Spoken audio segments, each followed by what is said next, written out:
HQN Books and Harper Audio present The Path to Sunshine Cove by RaeAnne Thayne, performed by Vanessa Johansson.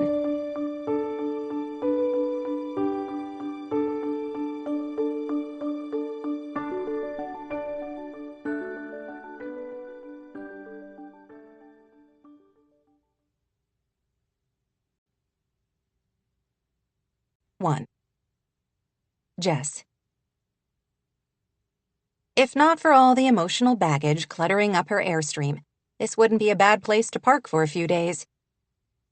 As Jess Clayton drove through the quiet streets of Cape Sanctuary on a beautiful May afternoon, she couldn't help being charmed anew by the Northern California beach town vibes. She'd been here before, of course, several times.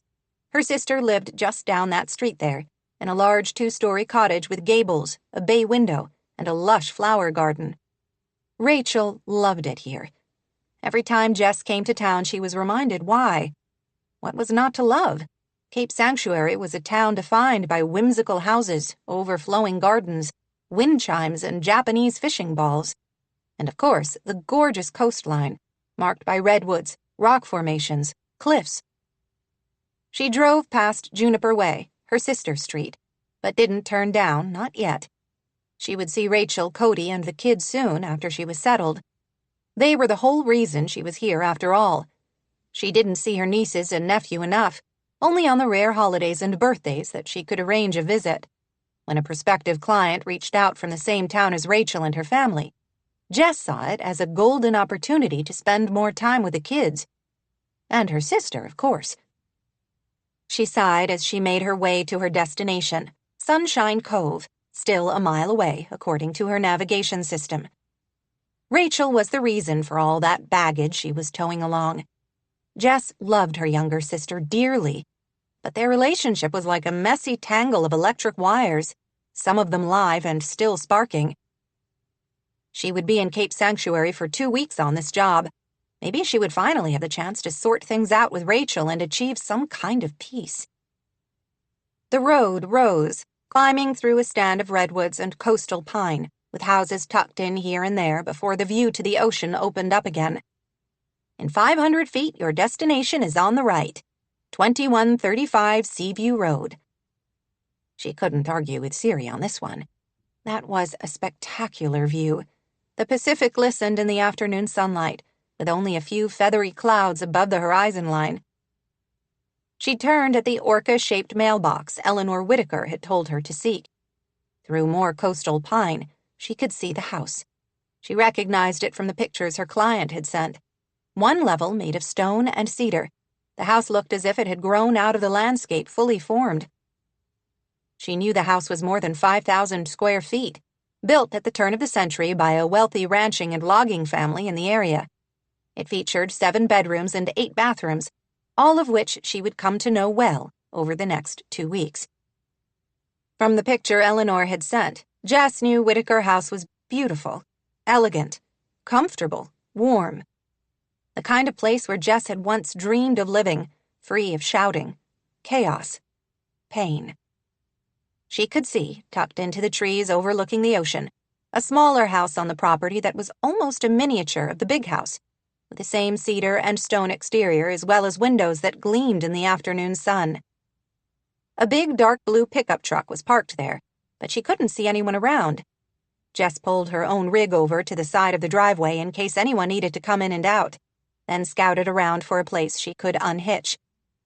From their phone call earlier that morning as she was driving, she knew Eleanor wouldn't be here, that she had taken her teenage granddaughter into a nearby town to an orthodontist appointment, and then to catch a movie they had both been wanting to see. "Make yourself at home and set up anywhere that works," Eleanor had said.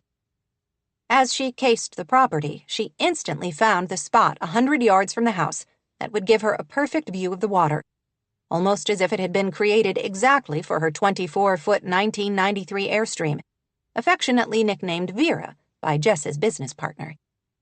This job was meant to be. She had already bonded with Eleanor Whitaker over their weeks of email and phone correspondence.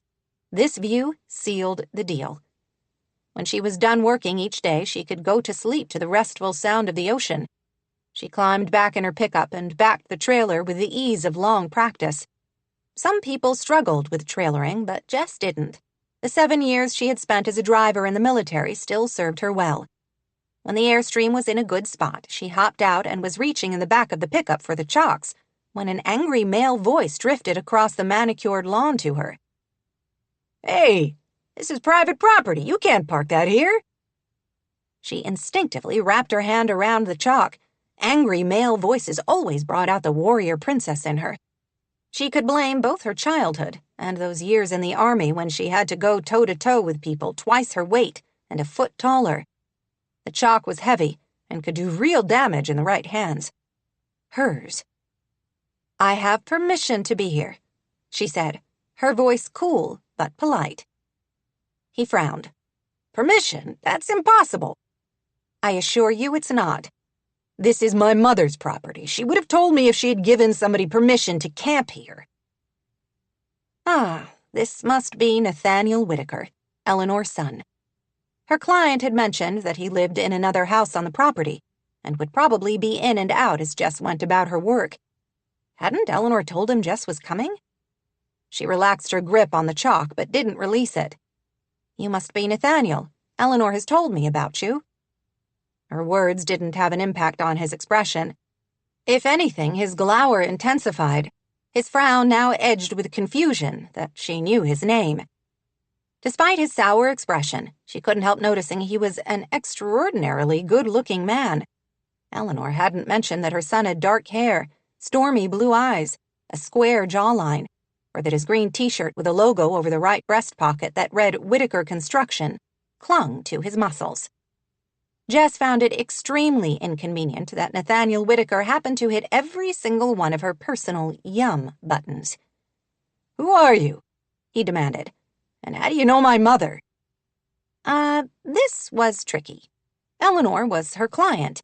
She must have had her own reasons for not telling her son Jess was showing up.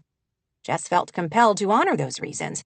Until she could talk to the woman, Jess didn't feel right about giving more information to Nate than his own mother had. "My name is Jess Clayton. Your mother knows I planned to arrive today. I have her permission to set up anywhere. I thought this would work well." Beautifully, actually. The more time she looked around, the better she liked it. A twisting path down to the ocean started just a few yards away, leading down to what looked like a protected cove. "Set up for what? Why are you here?" "You really should ask your mother," she said. It would be so much better if he could hear the explanation from Eleanor. "I just tried to call her when I saw you pulling in. She's not answering." "Probably in the middle of the movie. She told me she and Sophie were going to a matinee after the orthodontist." If she thought this further knowledge about his family would set Nate's mind at ease, she was sadly mistaken. His gaze narrowed further.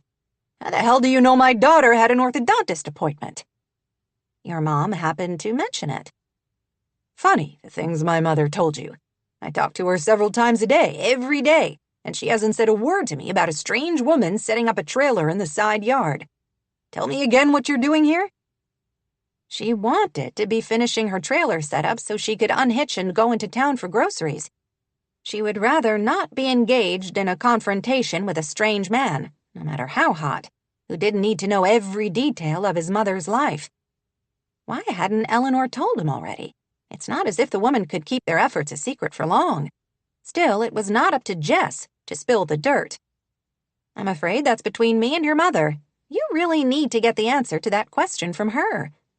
"Sorry, ma'am, but that's not good enough. Right now, you're trespassing. If you don't move this out of here, I'm calling the police. The chief happens to be a good friend of mine." "Yes, I know." Done with this discussion, Jess reached down to wedge the chalk behind the passenger side wheel. "You play poker with him every other Friday night, your mother told me." "What else did she tell you?" He had moved beyond suspicion to outright hostility. She probably shouldn't have said anything about the poker. She certainly wouldn't want someone she didn't know poking into her business. If he hadn't been so blasted good-looking, she might have been able to handle this whole thing better. She forced a smile, trying to take a different tack. "I assure you, Eleanor knows I'm coming, as I said. She told me to settle in and make myself comfortable until she gets home. You can try calling her again." Or you can accept that maybe I'm telling the truth and give me a break here. I've been driving for hours. I'm tired and hungry, and I would really like to make a sandwich, which I can't do with you standing there like a bouncer at a nightclub in a bad part of town. I've tried multiple times. She's not answering. You're probably right. Her phone is probably on silent. Look, when Eleanor and Sophie come back from the movie, she can tell you what's going on. Until then, I would really like to finish setting up here. No matter what I say? She didn't want to challenge him, but she was starving. This is your mother's house, and she invited me here, she said simply. It will be easy enough to prove that once Eleanor returns.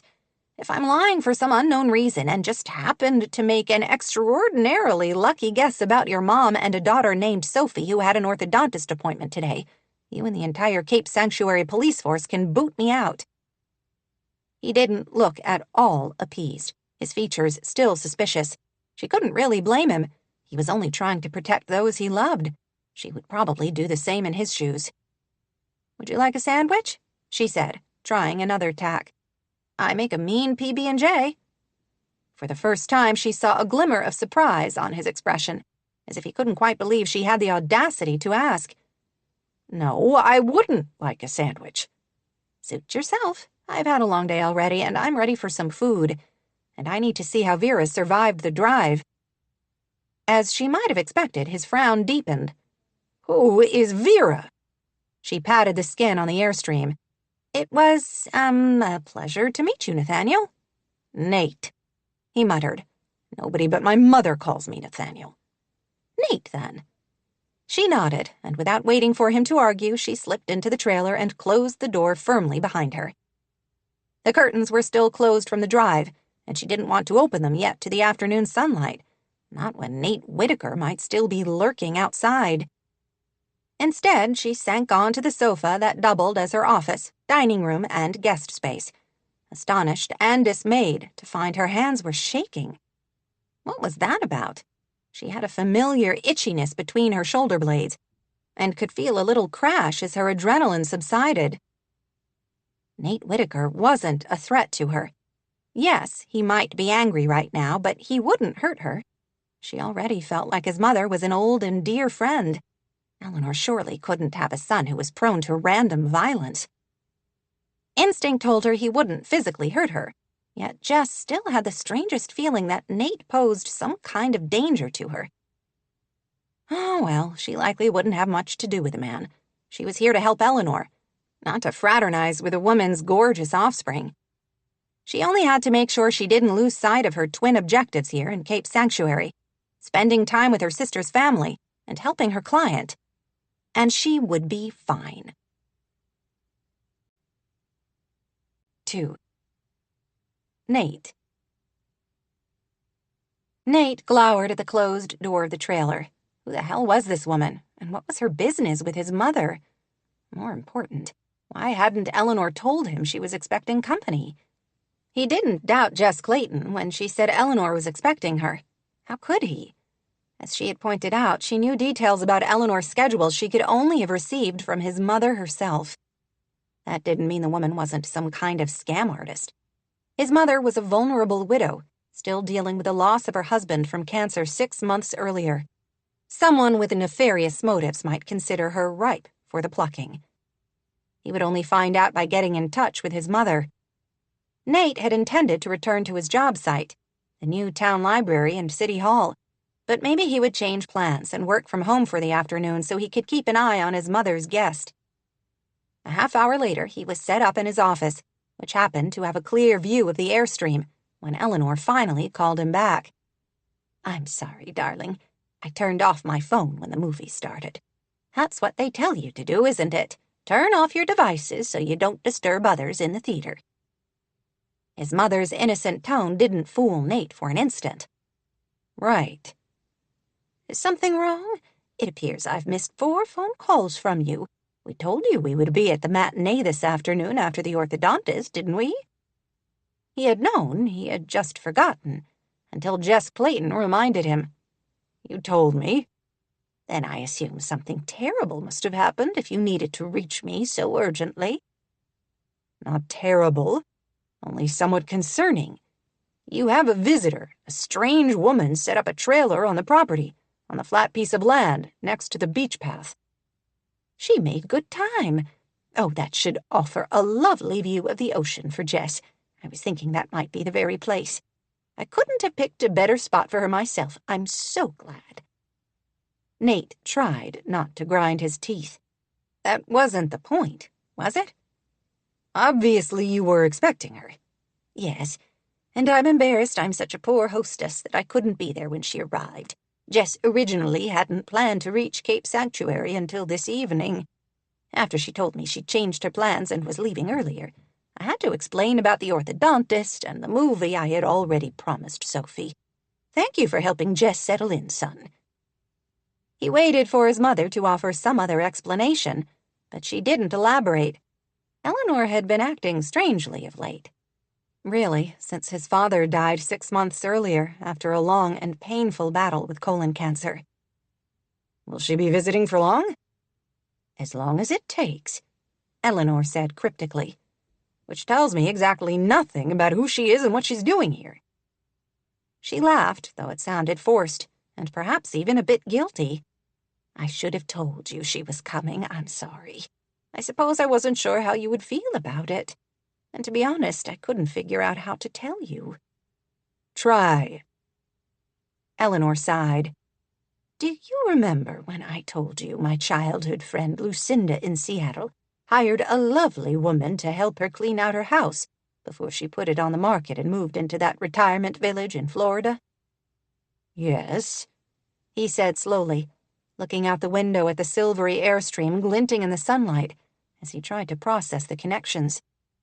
But you're not moving into assisted living, Mom. You're not moving anywhere. Her sigh was deep and heartfelt. Not right now, but who knows what might happen in the future. Your father was here one moment and gone the next. Dad had colon cancer. He had a terminal diagnosis for 2 years before he died. I'm aware of that, but none of us were ready for him to go. My point is, I don't want you to have the burden of cleaning out years of accumulated crap. Whitaker House is a cluttered mess, and I'm tired of it. Tired of the house or tired of the mess? The mess. Not only do I have all your father's things that I haven't been able to part with yet, but I still have boxes left over from your grandparents' day when they lived in the house, things your father didn't want to get rid of out of some misguided sense of loyalty to them. He knew there was truth to that. 5 generations of Whitakers had lived in the house. 6, counting the years when he and Sophie had lived there before he finished gutting and renovating a small abandoned house on the property into a comfortable 3-bedroom cottage about 6 years earlier. I need help clearing it all out, Eleanor continued. I'll never do it on my own, so I've asked Jess to stay for a few weeks, to hold my feet to the fire, as it were. Sophie and I could have helped you. You didn't need to turn to a stranger. Yeah, Graham, we could help. He heard his daughter in the background and was glad she was on his side. About this, anyway. He and Sophie didn't agree on too many other things these days. That is a lovely offer. I do appreciate it. But I also know how busy you both are. Nate, you're running a construction company with more projects than I can keep track of, and Sophie is plenty busy with school. We can still find time to help you, he started to say, but his mother cut him off. This is what Jess does for a living. Lucinda told me hiring transitions was the best decision she had ever made. She said Jess made the process of cleaning out years of clutter as painless as possible.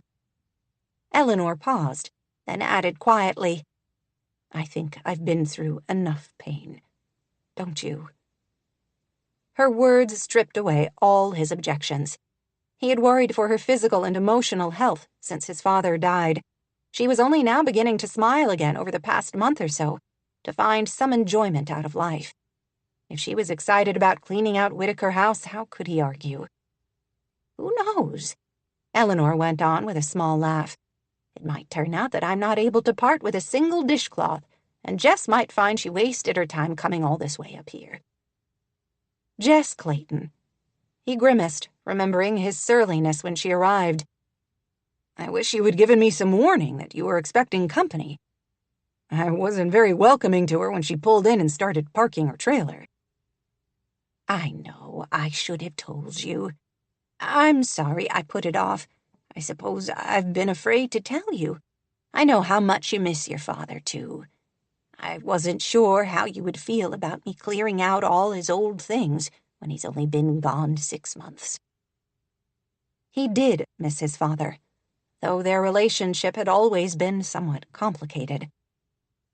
I don't care about a few old shirts and sweaters, Mom. I know I'm being silly, Eleanor said. Change is always so hard. But inevitable, whether we like it or not. His mother paused. I hope you weren't too hard on my guest. She's giving me 2 weeks of her very packed schedule so we can go through the house. She'll be staying on the property for that time. You're bound to run into her again. I would hate for things to be uncomfortable between you. I'll talk to her and try to clear the air, he said. Come for dinner, his mother suggested. I planned to make that lemon shrimp pasta you like. He sighed. I'll have to see. I'm behind on a couple of projects and might be late, but I'll try. Don't wait for me. Of course. They said their goodbyes. As he disconnected the call, he saw their guest backing her pickup truck out of the spot and driving down the street. She left her trailer behind, so he could only assume she would return at some point. He needed to apologize. The realization wasn't a pleasant one. He had been rude and unwelcoming, treating her as if she were trespassing. Had he really threatened to call the police on her? He could be such an overprotective ass sometimes. He needed to apologize as soon as possible. Eleanor had pointed out that Jess Clayton would be staying at Whitaker House for 2 weeks, living only a few hundred yards away from him. For his mother's sake, he had to make things right. That didn't mean he had to like it. 3. Rachel. For the love of Christopher Robin, can you please give me 5 more minutes? That's all I need. 5 minutes. But I'm starving. Her 5-year-old daughter, Ava, whined, just as if she hadn't finished a mozzarella stick and several apple slices a half hour earlier. If I don't eat something, I'm going to die. Can I have one of your cookies? Eat. Her brother, Silas, echoed the sentiment, if not the words. Rachel Clayton McBride closed her eyes and released a heavy breath to keep from snapping back. She dredged up a calm smile. Give me 5 more minutes and I will be done taking pictures. I promise. Then I can make you some macaroni and cheese. I don't want macaroni and cheese. I want a cookie. Of course she did. If Rachel had said she would give her a cookie, Ava would have said she was in the mood for macaroni and cheese. She was in training for the debate Olympics, apparently. I don't need a cookie, Mama, her other daughter, Grace, said from the kitchen table in a prim voice that seemed out of place in a 7-year-old girl. She knew her oldest well enough to be quite certain Grace would quickly change her tune if Rachel actually did start doling out cookies to Grace's younger siblings. That wasn't going to happen with these particular cookies. She had worked too hard on them to see them gobbled up by little mouths that wouldn't appreciate the nuances of flavor. Grace, could you please grab a granola bar for Ava and Silas? I don't want a granola bar, Ava whined. I want one of those. It's purple and pretty. Ava pointed to the tray of perfectly decorated almond sugar cookies Rachel had been working on all afternoon. I told you when we were making them, these are for my book group tonight. I made some for only us and you can have one after dinner. But they're so pretty. Why can't I have one now? Ava whined. Because you can't. It was the worst sort of maternal response, but she was just about out of patience for the day. Undeterred, Silas reached on tiptoe for one, but still couldn't reach. If she hadn't been focused on the photographs for her blog and social media properties, she might have seen the telltale signs of a tantrum. The jutted-out lip, the rising color, the obstinate jawline. He grunted and tried to reach. See, Silas wants one too, Ava informed her. Daddy would give us one. I'm sure he would, but Daddy's not here right now, is he?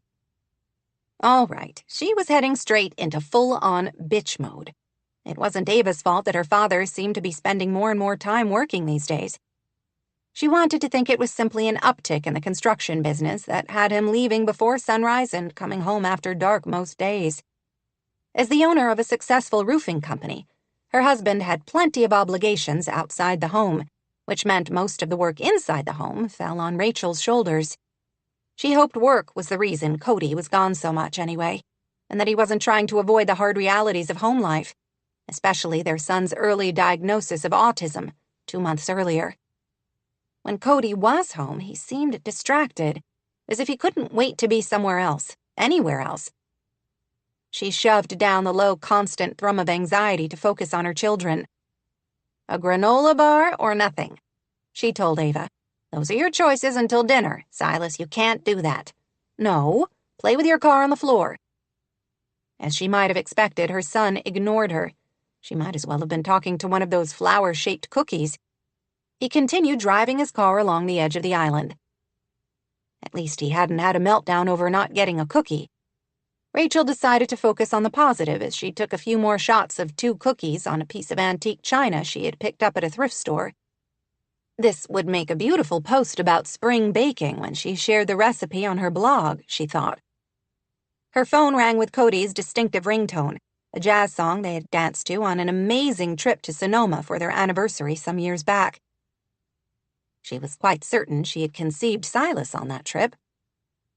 Even though doctors had told her it wasn't the case, Rachel still wondered whether Silas's autism was a result of all the wine she had consumed in between magical afternoons spent making love.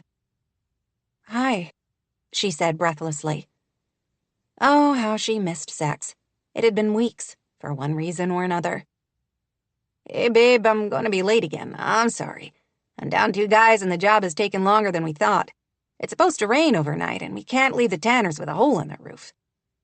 "Again? He promised he would be home on time tonight. I have my book group, remember?" Rachel had been holding on desperately to the idea of a little adult conversation. Okay, most of the time her group rarely actually managed to make time to discuss the book. It was more about drinking wine and having a discussion that didn't involve her wiping someone's nose or telling someone else to stop jumping on the furniture. Oh, damn, I completely forgot about book group. Maybe my mom could sit with the kids until I get home. He could remember the batting average of every single hitter on the Giants lineup, but didn't bother to remember the one night a month when she could pretend to have a life outside her kids. "Your mom will be at the book group. I can't ask her to miss it to tend my kids." "So will your sister and Jan."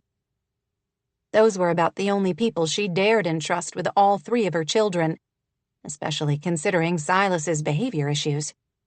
"What time is it over? I should be able to wrap things up here and leave the rest of the job to the guys so I can be home by 8. You would only be a little late." "Don't bother, it's fine. Finish the job." "No, I'll see what I can do. I don't want you to miss book group." "You said it yourself. You can't leave the Tanners with a hole in their roof with rain in the forecast. Do what you need to do. I'll be fine." "I'll do what I can," he repeated. "I've got to go. Love you." It sounded so practiced, so casually offhand, that she suddenly wanted to cry.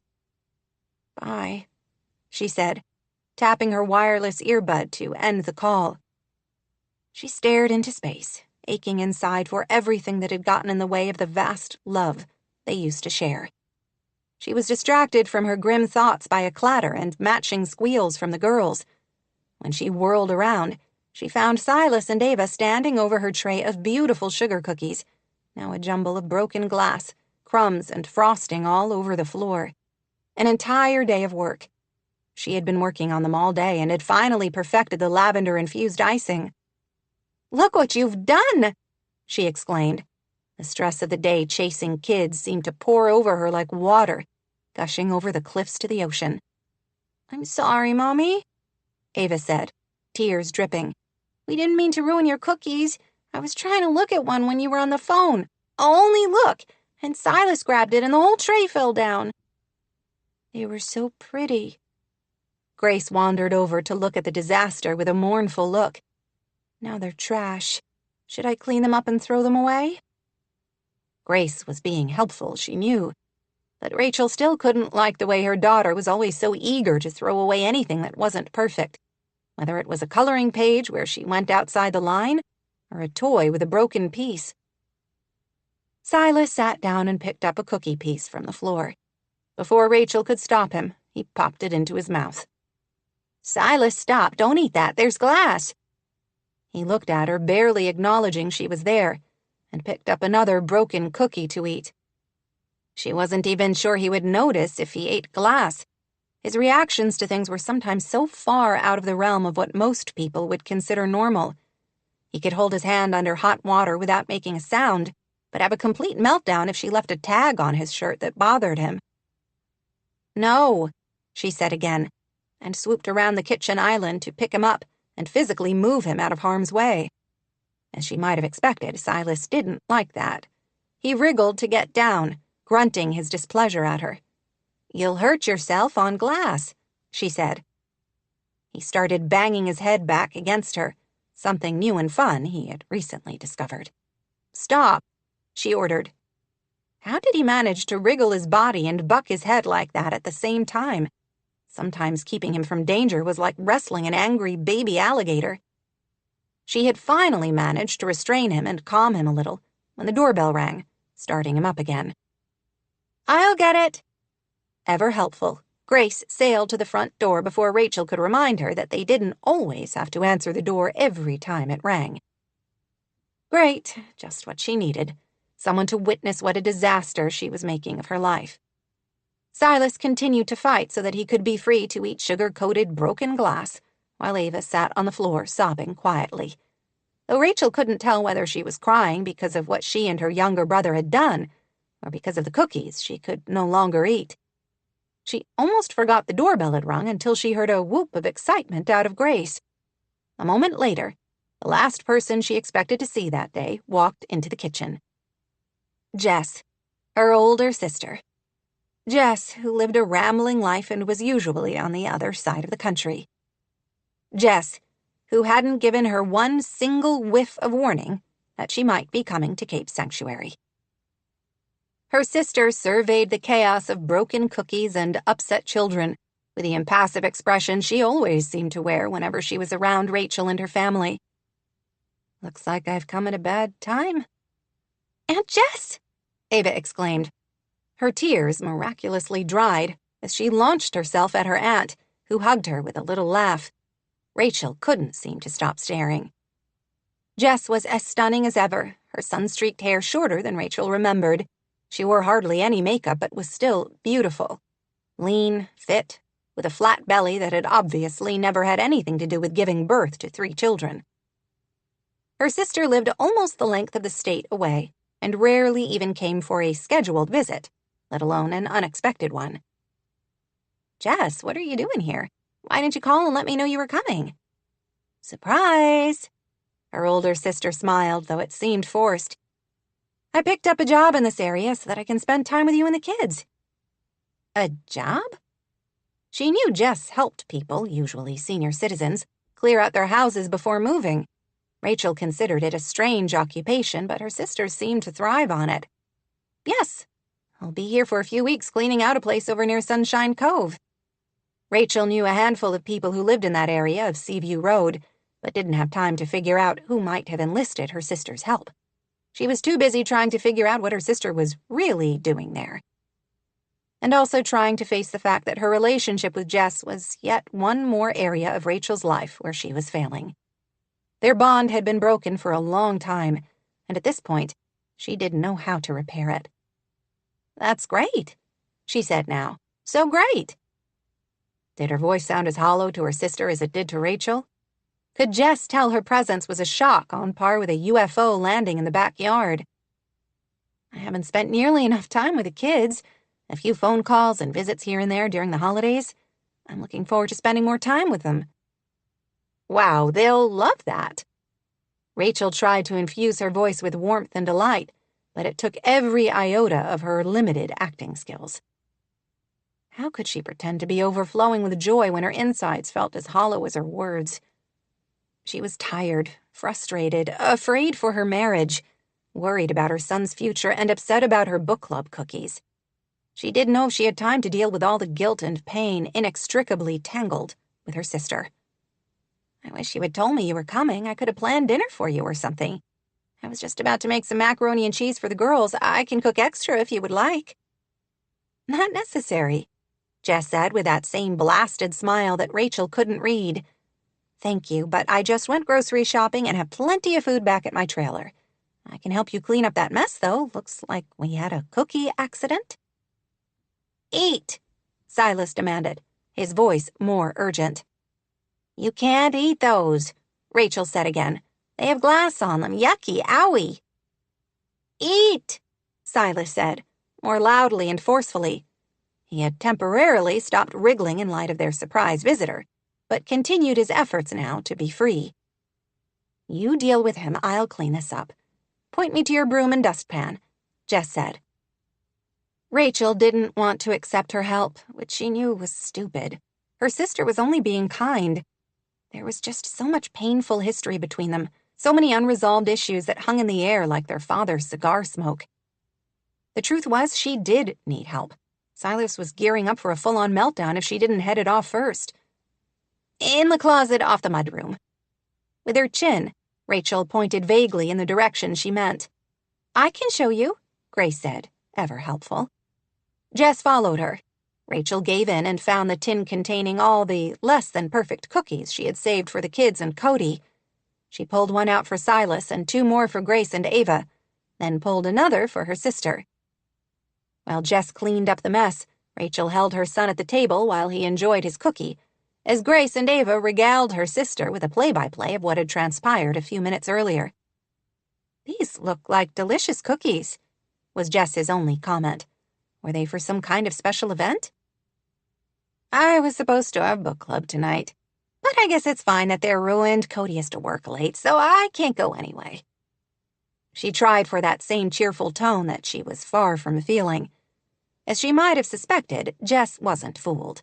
Her sister gave her a careful look that Rachel met with an impassive smile of her own.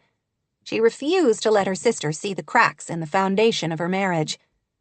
"He's got so much work right now, it's crazy. We're having a construction boom in this area. Plus, you wouldn't believe all the people who had storm damage from nasty weather this winter and decided to get entirely new roofs once they received an insurance check." "That's great. It's good that he's staying busy." "Super busy." "These cookies are fantastic," Jess said. "What did you do differently from usual sugar cookies?" "To start with, I used the finest quality ingredients, and I like almond extract instead of vanilla. But a lot of people do that.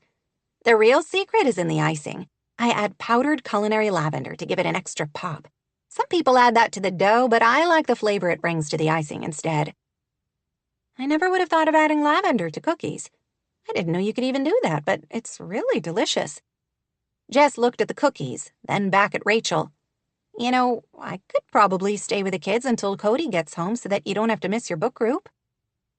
The offer shocked her almost as much as the fact that Jess was sitting here at her kitchen table, eating one of her imperfect lavender sugar cookies.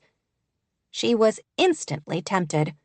Friends, conversation, alcohol, mostly a few hours away from the unrelenting work involved in trying to stay sane amid the chaos of 3 children under the age of 7, including one with special needs.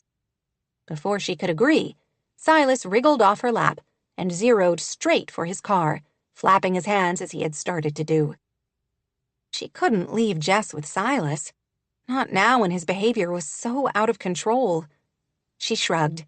"It's fine. I haven't read the book anyway." "I really don't mind. As I said, I've been looking forward to spending more time with him while I'm here in Cape Sanctuary." "No, but thank you," she said firmly, then changed the subject to avoid further argument. "You said you're staying near Sunshine Cove. Are you helping Eleanor Whitaker?" Jess made a face. "I try not to talk about my work for the client's privacy, but since that's where my trailer is parked right now, which is easy enough to find, you will eventually figure it out. Yes, I'm helping Eleanor clean out Whitaker House." "Oh, I love that place. It's so gorgeous and dripping with history." "Yes. I had no idea Eleanor was cleaning it out. Is she putting it on the market?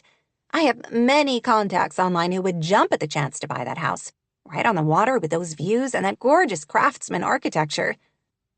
"I don't know her plans, I only know she's asked me to help her clear out years of accumulated stuff. Is she having an estate sale? Oh, wow, the treasures I bet you could find in there. We still have to figure all that out. I don't know her plans, and I couldn't share them even if I knew. My clients trust me not to talk about their business. I totally get it. No problem. I'll just ask her myself. Eleanor is one of my good friends. In fact, she's supposed to be going to book club tonight. Except you're not going to book club because you don't think I can handle staying with your kids. I never said that. Rachel protested, though of course that was absolutely what she thought. It's fine. Don't worry about it. I'll have plenty of other chances to hang out with them. Yay! Grace exclaimed, already gazing with hero worship at her aunt. Did you see my coloring page? I only messed up one place. See, on the dog's head? I wanted both ears to be brown, but I forgot and did one ear black. You can't erase crayons. That is an unfortunate truth, Jess said, but I like a dog who has different colored ears. It gives him a little more personality.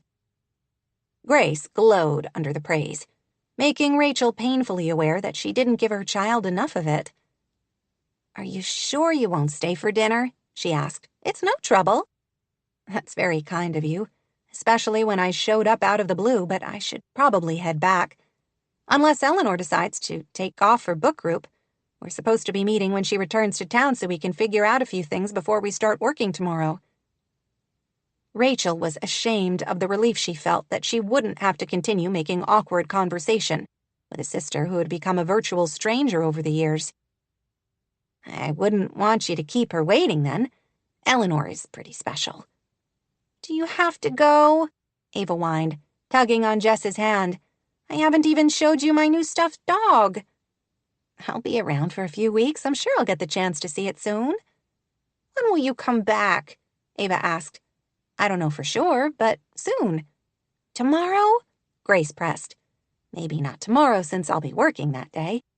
What about the day after tomorrow? Ava asked. Girls, give your aunt a break, Rachel said before Jess could reply. She's here to work, not play with you guys. But I'll find time to play with you while I'm here, I promise, Jess said. I would love to spend time with the kids in the evening when I'm done helping Eleanor. Maybe you and Cody could get out for a night away or something.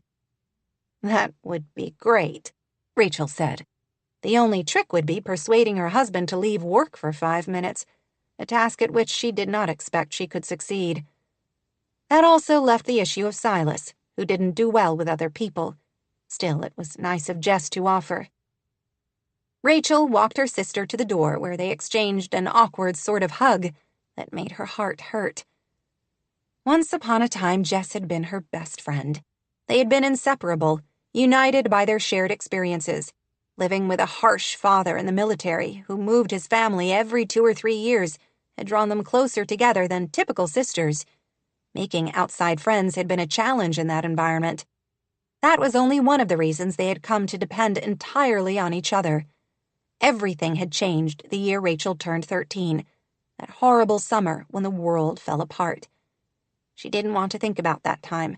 She preferred to block it out of her mind, the fear, the pain, the shared trauma. Instead, she preferred to focus on what she had, the life she had rebuilt brick by brick out of the rubble that had been left behind. I'm glad you're here, she said now to Jess. Her sister gave her a surprised look, and for the first time she thought she saw something beneath the careful facade of politeness. Same, Jess said, her voice gruff. Eat, Silas demanded, wriggling again to be free. I'll call you soon, and we can get away, the two of us, to catch up. Sounds good, Jess said, then walked with her purposeful stride out the door and down the walkway to the pickup truck she had parked at the curb, leaving Rachel to wrestle her child and her demons at the same time. 4. Jess. Jess drove back to her trailer and Whitaker house with a strange ache in her chest, an echo of old injury. So much for joyful reunions. The interaction with her sister had been awkward, stilted, like bumping into an old friend with whom you now have nothing in common. What had she expected?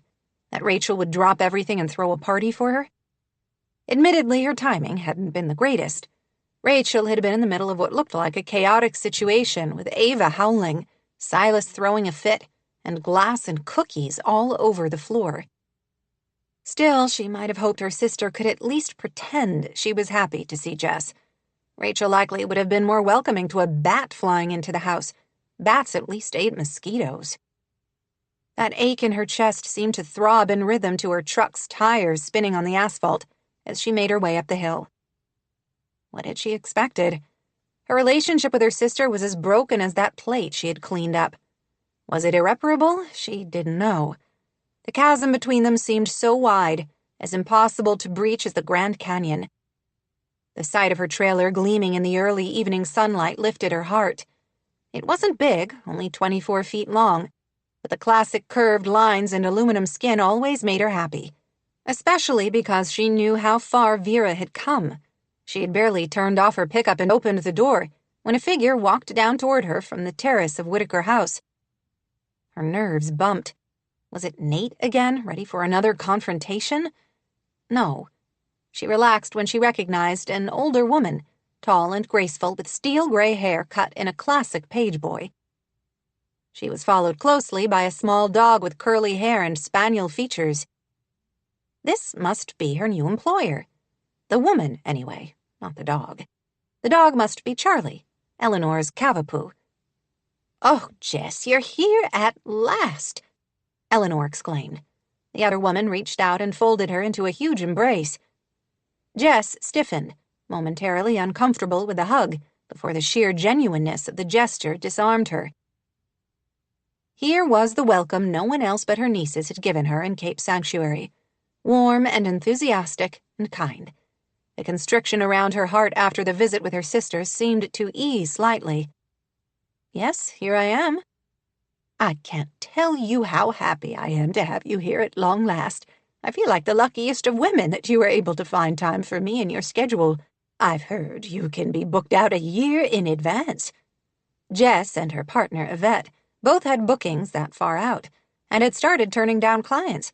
Business is booming right now. "That's what happens when all those in my generation get sick and tired of living with all the clutter we always thought was so important." "I guess so." She smiled, charmed when Eleanor plopped onto one of the two bistro chairs. The small, cute dog collapsed at her feet as if too tired to take another step. "How was your drive? You came up today from Los Angeles, right?" "Yes, Mission Hills, actually. Traffic was fine. I got an early start before it could get too bad." She had actually left at 4 a.m. so she could avoid the heaviest traffic in LA County, but it hit more around the Sacramento area. Towing the Airstream through rush-hour crowds could sometimes be a pain. "I understand you had a run-in with my son. I'm so sorry about that." "Apparently he didn't know I was coming." Eleanor winced. "I should have told him.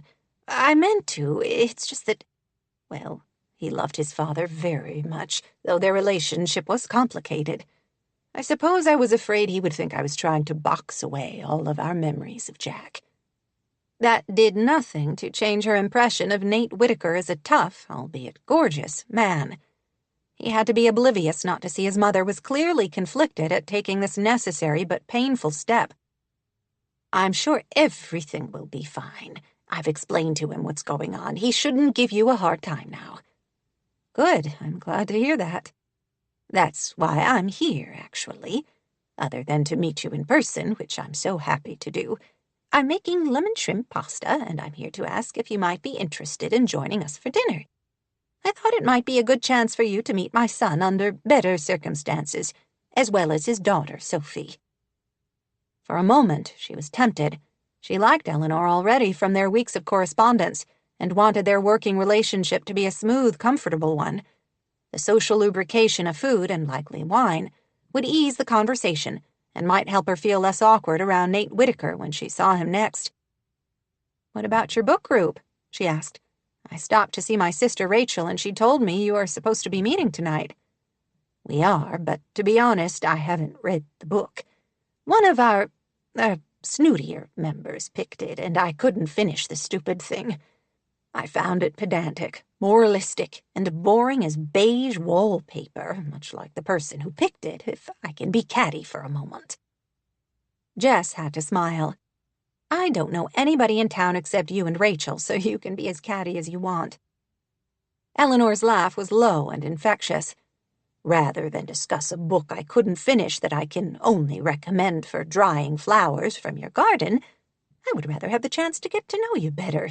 Your life sounds so fascinating, traveling the country and helping, seasoned citizens like me clear out their clutter. She was only here for 2 weeks, Jess reminded herself, while Eleanor seemed like exactly the kind of woman Jess wanted to be when she grew up. She probably shouldn't socialize with her more than absolutely necessary. What was the point in establishing a connection when Jess would only be a temporary presence here at Whitaker House? Thank you for that kind invitation, but I've had a long day of driving, leaving before dawn, and I'm pretty beat. We will have another long day tomorrow, so I should probably turn in early. Eleanor looked disappointed, but hid it quickly. I totally understand, though I'm still not going to book club. You can be darn sure of that. She waved her hand. You'll have plenty of other chances to meet Sophie and hopefully get a better impression of Nate. She didn't need a better impression of Nate. Really, she should probably stay far away from any man who could annoy her and make her insides shiver at the same time. I'm sure I will. I'll try to persuade you to have dinner with us another night soon. Do you eat with Nate and Sophie every night? Oh, no, usually only once or twice a week with all 3 of us, and maybe another time or 2 with Sophie and I alone when Nate is working late. It's been lovely to have them so close, especially during those long months when Jack was so sick. I honestly don't know what I would have done without them. Her chin wobbled, but Jess was impressed when she seemed to shove aside the emotion to offer up a firm smile instead. We'll make time for dinner another night when you haven't had such a long day of driving. Thank you. To Jess's shock, Eleanor gave her another warm hug. I really am so grateful you were able to find time in your schedule to help me. If you need anything in the night, snacks, towels, anything at all, don't hesitate to come up to the house. I'll text you the security code. I've become a light sleeper since my husband died, and I'll hear you, no doubt. Thank you, I appreciate that. Eleanor's warmth and friendliness went a long way toward ameliorating the uncertain welcome she had received in Cape Sanctuary, thus far, from Nate Whitaker and from Rachel. Maybe taking this job hadn't been a mistake after all. So tomorrow, bright and early, I'll come to the house and we can get started. Eleanor gave her a rather guileless look. Are you sure you wouldn't rather take the morning off, to rest, after your long drive? The suggestion, veiled in the form of a question, wasn't completely unexpected. Though Eleanor had hired her to help her clear out the house, she was clearly ambivalent about the process. Her reaction wasn't unique among Jess's clients. Change was hard, especially when it involved sorting through a lifetime of memories. Many older people preferred not to deal with it, but to leave the process of sifting through their lives to their heirs after they passed. She gave Eleanor a reassuring smile. Once I have a good night's sleep, I will be fresh and energized for the day ahead. You should make sure you have plenty of rest, too. You're going to love your house when we're done. Right, then. First thing in the morning. Should we say 8? That works for me. I'll see you then. Good night. Sweet dreams. Eleanor headed back to the house. Jess watched her for a moment, then walked up into the Airstream. She had left the windows open when she headed over to Rachel's, and the curtains fluttered in the breeze. She had turned down 2 dinner invitations, but knew she still needed to eat. She decided on another sandwich, this one toasted French bread, topped with burrata and marinated cherry tomatoes. She ate it out on her folding turquoise bistro set, under the awning of the Airstream, to the low song of the ocean and the sound of birds in Eleanor's lovely flower garden. It was messy and delicious, creamy, drippy perfection. While she ate, she worried again about Rachel. Her sister had seemed worn out, as if she were barely holding together the frayed edges of her life. Was it because of Silas's recent autism diagnosis? Rachel had seemed so matter-of-fact about it a few months earlier, when she had messaged Jess to tell her. Jess had immediately called, not wanting to have this important conversation over text. Rachel, it seemed, not nonchalant exactly, more like reconciled. It's a very early diagnosis, but his case is fairly clear-cut. We're going to be meeting with a team of specialists at UC Davis in a few months to come up with a therapy and treatment plan. It feels good to have a few answers about some of the things we've seen and to know that we are on a path to find out more, Rachel had told Jess. Despite Rachel's positive attitude in that first phone call, Jess had to assume it couldn't be easy on their family. Rachel and Cody must have been struggling to come to terms with the diagnosis and its implications for Silas's future. Shortly after Jess had found out about Silas, Eleanor had reached out to her asking about a possible opening in her schedule. The chance to come to Cape Sanctuary and spend more time with him had seemed serendipitous during this challenging time in her sister's life, so she had rearranged her schedule to make it happen. Now that she was here, Jess realized how falsely optimistic she had been. Rachel didn't want to open her life to her. She wouldn't welcome Jess's concern or any effort she made to support her. Her sister had made that clear more than a decade ago. She was perfectly happy to build her life here in Cape Sanctuary without Jess. Jess lifted her face to the ocean breeze, wishing it could carry away the old pain in her heart. 5. Nate. When his mother returned from visiting Jess Clayton at her trailer, Nate told himself that odd feeling in his chest was relief. He certainly wasn't disappointed. "Your guest didn't want to come to dinner?" "She had a long day of driving," Eleanor explained. "She wanted to get some rest, so she'll be full of vim and vigor tomorrow." "Is that seriously what she said?" Sophie looked up from her phone long enough to give the world a general look of disgust at the idea of someone using such an old-fashioned term. His mother laughed. "Okay, those are my words. Jess said she wanted to rest up for tomorrow. We have a lot of work ahead of us." Sophie frowned at that. "I don't get why you have to do this now. I mean, it's not like you're using all those other rooms." "I might if they weren't so crowded with old things." "What would you use them for?" Nate was genuinely curious. He had a strange feeling about this whole thing, especially since his mother was being so close-mouthed about hiring Jess to help her clean out Whitaker House. Why hadn't she told him? Eleanor wasn't usually so secretive about things. He wasn't naive enough to believe he knew every detail about his mother's life, but this seemed like such an odd thing to conceal from him. Eleanor gave them both a breezy smile. "Oh, I don't know. Maybe I'll start a yoga studio or open a bed and breakfast for starving artists or something." That actually didn't sound as far-fetched as it might. The house would be perfect for something like that. Set on a small cliff overlooking the Pacific, with a terraced pathway that led down to a small cove. The beach was open to the public, but because the only access was across property that had been in the Whitaker family for generations, only townspeople in Cape Sanctuary knew about it and used it. To Nate, Sunshine Cove had always felt like his own private refuge. He had loved waking up before school and taking the long, winding path down to the beach to surf the cold waters. Sometimes friends from town would meet him, but he was often on his own, though more than once he had been joined by a pod of dolphins playing in the surf. In retrospect, it hadn't been safe at all for a teenage punk to be down there by himself, but he wouldn't trade those moments and memories for anything. He hadn't surfed in a long time. His work schedule had been demanding lately, as the construction market in the area boomed. He should do something about that. "How was the movie?" he asked them. "Fine," Sophie said shortly. He fought down his annoyance at her succinct response. Over the past 2 or 3 weeks, one-syllable responses had become the norm for her, at least in her interactions with Nate. He wasn't sure what the hell had happened to his sweet, talkative, fun daughter. After she hit 13, she had somehow become surly and short with him. Was he at fault, or was it hormones? Or was it something else entirely? He had no idea. He only knew he was getting seriously tired of it. "Only fine. You've been looking forward to that one for weeks." "The book was better," she said.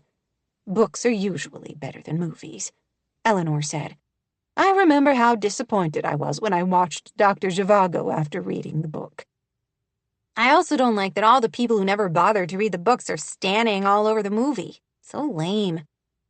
While Nate didn't consider himself the hippest of parents, he at least knew Stans were superfans. Regardless of the movie's quality or lack thereof, we had a lovely girls' day in the city, his mother said. The orthodontist appointment went well, and then we did a little shopping at a couple of our favorite shops. I bought a new purse and some yarn, of course, and Sophie found some cute new earrings. Show your dad, she said. Without bothering to look at him, Sophie flicked one dangly earring that looked like it ended in an arrow. Fun. She shrugged, not shifting her gaze from her phone. And Nate again fought down his irritation and, yes, hurt. He felt like the sweet, kind girl with whom he had spent 13 years building a loving relationship had rolled out with the tide one day, leaving this angry, sullen stranger in her wake. During dinner, Eleanor and Sophie talked more about their trip to town and the last few weeks of school for Sophie while they ate. When they finished, Sophie cleared her plate and loaded it into the dishwasher, then claimed homework. I forgot all about an essay I have to write for English class. It's due tomorrow, she claimed. He might have told her maybe she should have made sure she was caught up on schoolwork before taking the afternoon off with her grandmother to go to a movie. But he didn't want to cause more tension, so he let it slide. Graham, can I use your computer? Sure, it's already on since I was using it before dinner. Thanks. This won't take long.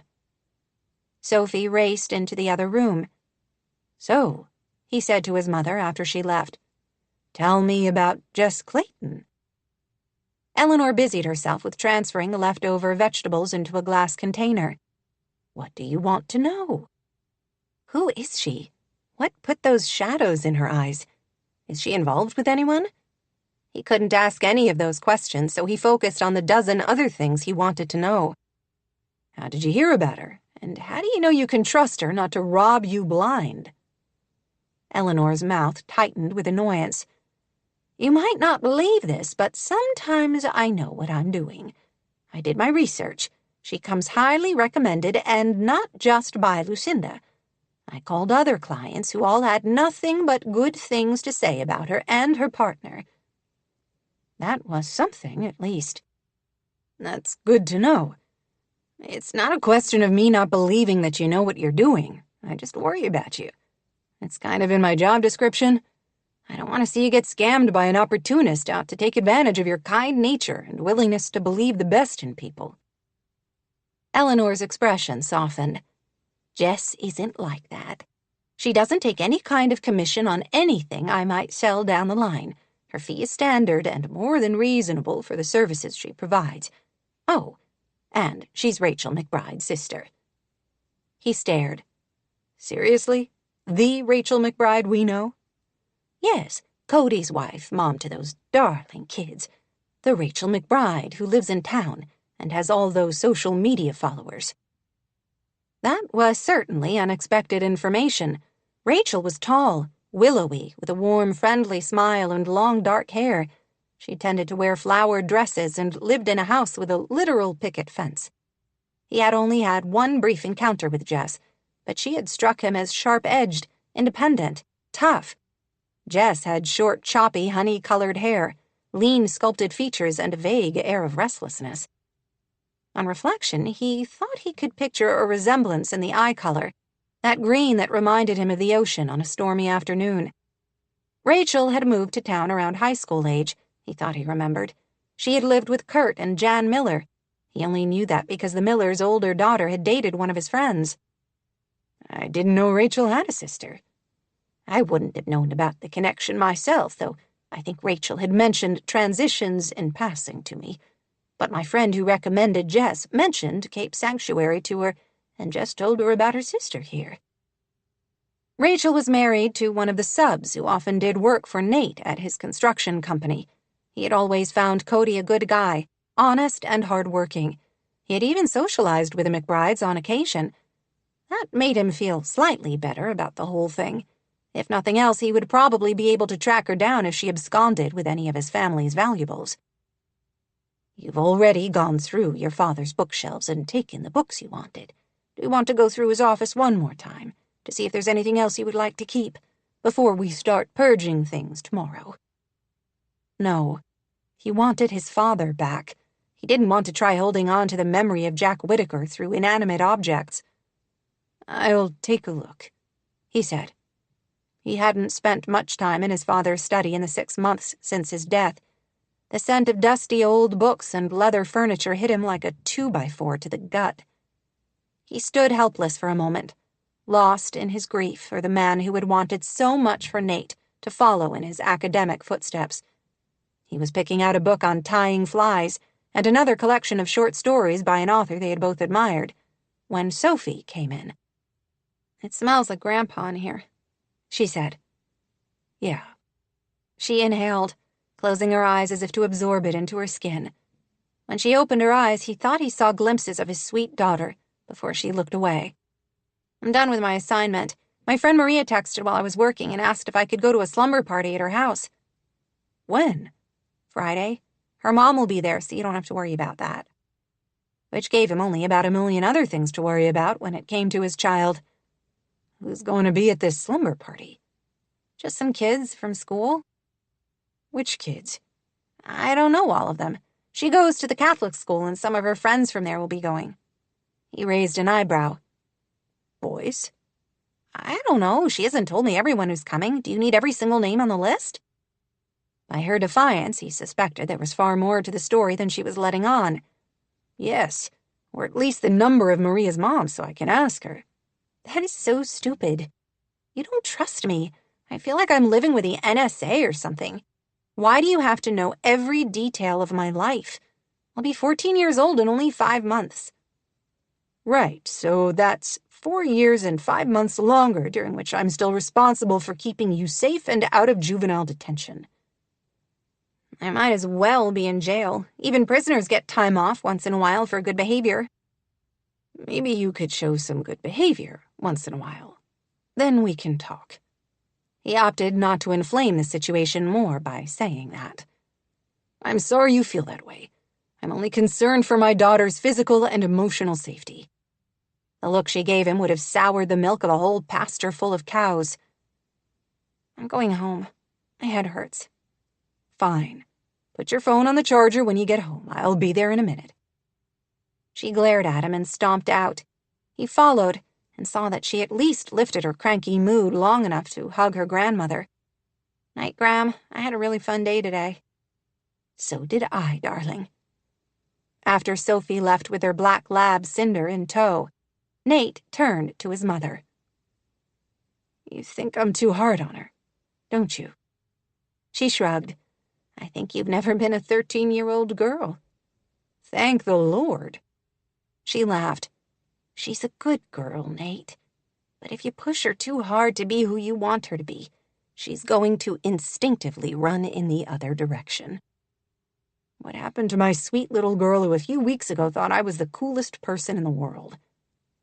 "She's growing up, finding herself, figuring out who she is. If you'll recall, you and your father certainly butted heads plenty when you were around Sophie's age. And after that for quite a few years. You don't have to say it. I was a little shit, wasn't I?"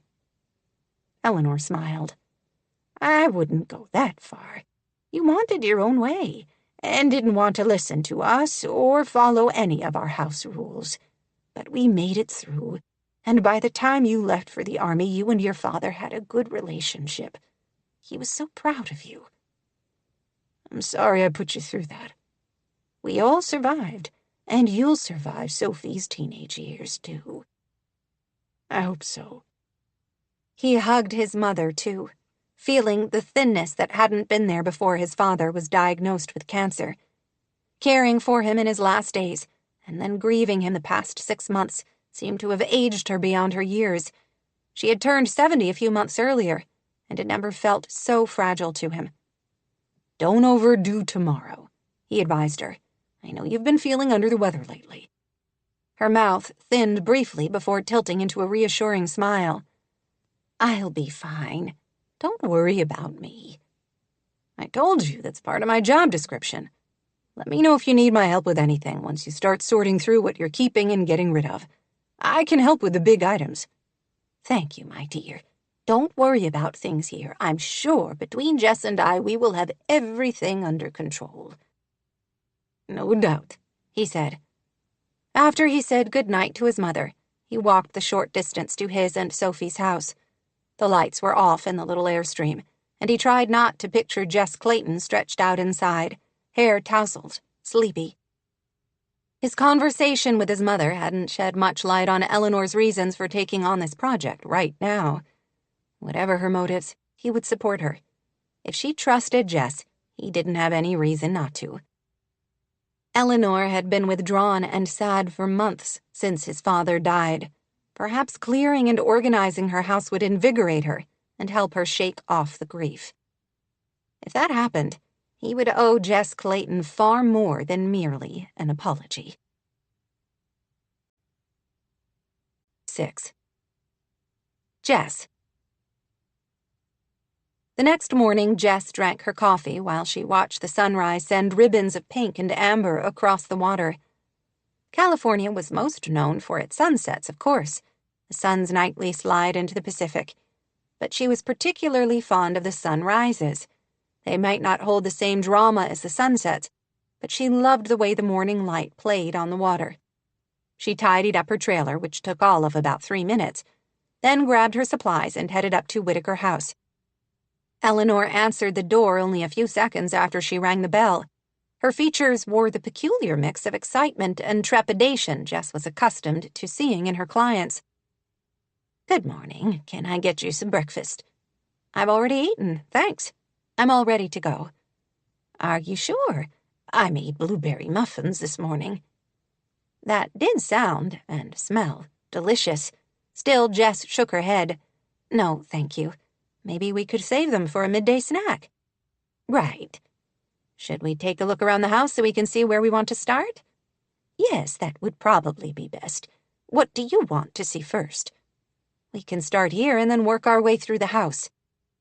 This was always the most tense part of every job, when the client teetered on the edge of uncertainty and the wrong move by Jess could send them tumbling down the wrong side. It was a delicate dance. Sometimes when she came into a job, it was inevitable that her clients would be moving, like when health problems required a different living situation. Sometimes it was voluntary, when clients wanted to downsize in their golden years. Eleanor's case was a little tricky. She seemed to want to only clean out her house so that her son wouldn't have to do the job after she died. After her initial hesitancy, Eleanor entered into the tour with enthusiasm, showing Jess behind closed doors of the house. "There are 7 bedrooms in total, right?" she asked, after they had seen 3. "Yes, counting the master. I told you things were a real mess. I'm embarrassed that I let the clutter take over and get to this point." "I have been at this for 5 years, Eleanor," she said gently.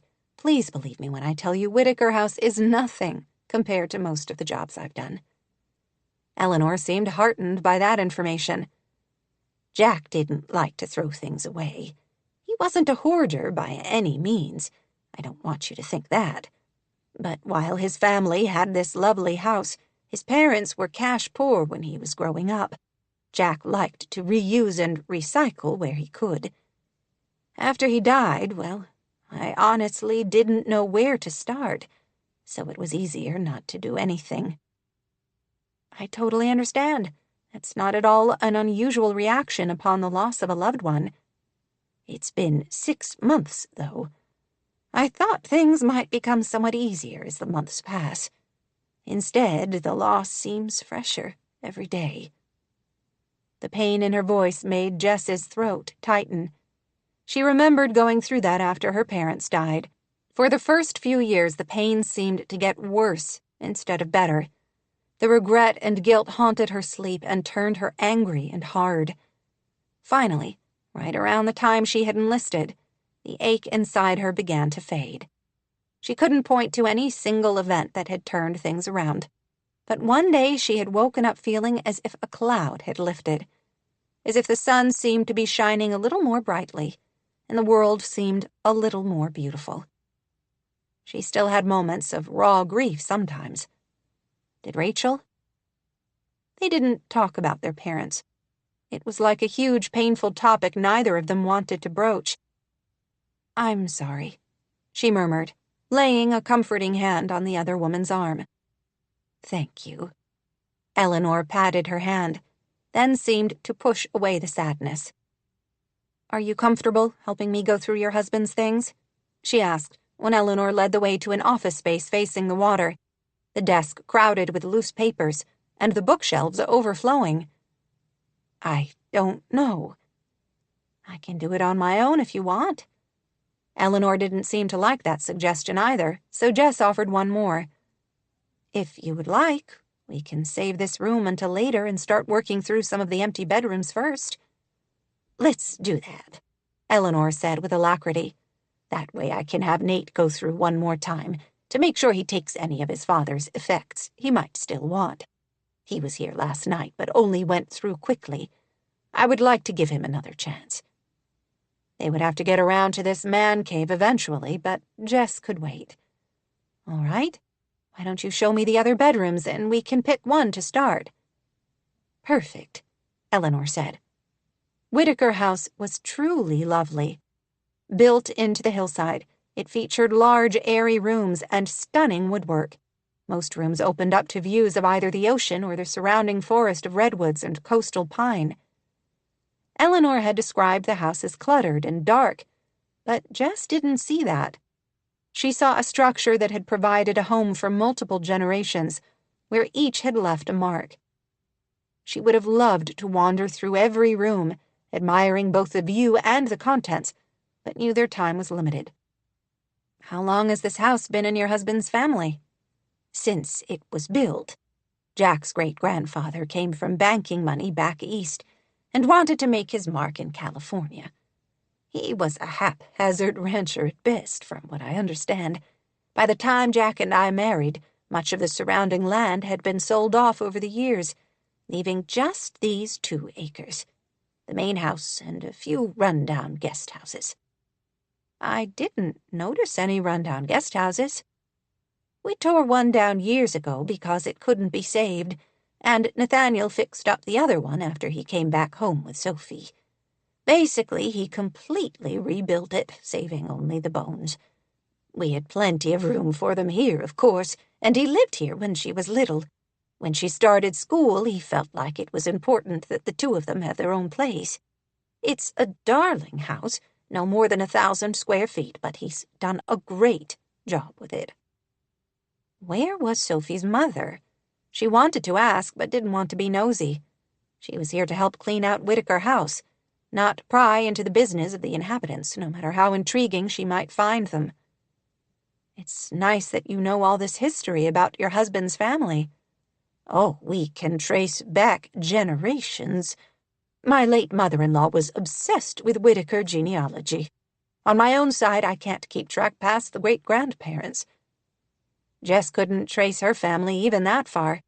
She knew her father had been orphaned young, and her mother had run away from home to marry him when she was 17. Neither had ever talked about their parents much. Maybe Rachel knew more than she did. Her sister had always been interested in that sort of thing. Eleanor opened a door at the end of the hall. This was Nathaniel's bedroom. Let's leave this one for now, too, so he can go through it one more time himself. I think he's taken most of the mementos he might have wanted.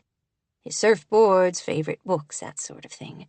What's left are things he probably doesn't mind leaving behind." Jess stood inside the door, scanning the room to mentally catalog the work ahead of her. It smelled like him. An outdoorsy mix of soap and cedar, which was completely irrelevant to anything. "He's a surfer?" she asked. There was a gorgeous framed photograph of a surfer on the wall across from the bed, the figure tiny as it made its way through a huge, translucent green curl of water. "Yes, that's him in high school when he went to Hawaii with some friends.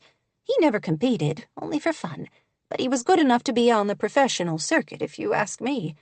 Of course, I'm his doting mother. What else am I going to say?" Eleanor gave a rueful smile that Jess couldn't help returning. In some parts of California, the schools have surf teams, but Cape Sanctuary is too small for that, and the surfing isn't all that great. After high school, Nathaniel was torn between moving to Southern California to pursue professional surfing or joining the military after high school. The military won. She had suspected he was ex-military. It wasn't any one thing she could pinpoint, more his general bearing. Yet one more reason, if she needed it, to ignore her unfortunate attraction to the man. She had nothing against the military in general. She had given years of her life to the Army after all. In that time, she had known mostly good, honorable men and women who worked hard to uphold the ideals of their particular branch of the military. But she had also been sexually harassed more than once, and had even physically fought off a sergeant who wouldn't take no for an answer, and thought his higher rank allowed him to touch whomever he wanted, whenever he wanted.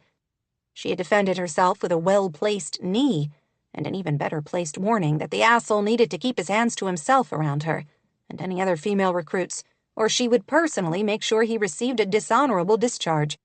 She had spent too much of her life being an unwilling victim to her father's emotional abuse and complete dominance in their family to tolerate male hegemony in any form. It's probably for the best if we have Nathaniel help us clean this out. Eleanor chuckled. He won't appreciate you calling him Nathaniel. No one does but me, now that his father's gone. It's been Nate to just about everyone since he was in school. Jess forced a smile.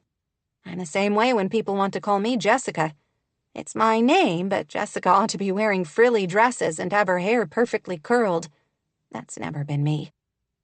Isn't it wonderful that our names do not always have to define us? Everyone called me Eleanor Roosevelt when I was a girl. I'll admit I might have become a bit more outspoken with that sort of role model, but they were hard shoes to fill. Jack just called me Ellie. Her smile wobbled, and Jess worried she might be on the brink of tears. She pretended to mark something on her checklist to give the other woman time to recover. All right, she said. We have ruled out the 2 rooms we're not clearing out yet. While I am enjoying the tour and the history immensely, maybe you should point me in the direction of one we can start on. Eleanor's laugh sounded shaky, but no longer tearful. You caught me. This is harder than I thought it would be. My whole life since I was 25 years old is wrapped up in this house. My husband's entire life was wrapped up in it. Sifting through a legacy is hard. Now I understand why some people leave this until after they're gone. If you have changed your mind about doing this now, I completely understand. I have other jobs I can do. I'll charge you my travel fees and for my time today, and we can leave it at that. For an instant, Eleanor looked tempted by the offer. But she finally shook her head. That would be the coward's way out. Eleanor Roosevelt was certainly not a coward, and neither am I. No, this won't be easy, but I think I just have to push my way through the hard, don't I? That is what life is all about. Oh, she liked Eleanor. The woman's grace and dignity made it very tough to maintain a cool, impersonal business relationship. Jess wanted her as a friend. Come on, Eleanor said. I'll show you the rest of the rooms. Then we can decide where to begin. In the end, they both chose to start in one of the spare bedrooms on the south, lesser-used wing. That took most of the morning, during which they cleared away several boxes of old holiday decorations that hadn't been used in years, as well as various knickknacks from previous generations. She carried some of the boxes down to her pickup truck, which left several more boxes and an old velvet rocker recliner in the room. I don't want you to have to carry everything by yourself. Let me get Nathaniel to help you. It's my job, Eleanor. But it's all my old junk. I can call him. He might be busy, but he can probably come later. How about this? Now that this room is mostly cleared out, let's use the space for a clearinghouse of sorts for this wing of the house. We can put the things going to a charity shop on one side, and the things you might want to sell yourself at an estate auction on the other. I don't know about an estate auction. Unless you or your partner can run it for me, the whole thing seems like so much bother for a few $100s. From what I've seen, you might be looking at substantially more than that. I wouldn't mind being able to donate to Sophie's college fund. Her grandfather would love that. Good idea. You don't have to decide that right now. We can sort through things and you can make up your mind later. If you decide it's too much bother, we can donate everything to the charity shop. Eleanor sighed. You're trying to make this as painless as possible on me, aren't you? That's the idea. Jess smiled. They broke for lunch shortly after that. Eleanor looked tired and said she needed to rest for a half hour before they started up again. Perfect. Would you like me to take Charlie for a walk? Jess suggested. Oh, he would love that. His harness and leash are by the back door of the mudroom. Thank you, my dear. I only need a few minutes, then I should be right as rain. Jess quickly found the dog's leash and a chest harness that took her a moment to figure out, while the dog watched on with clear anticipation.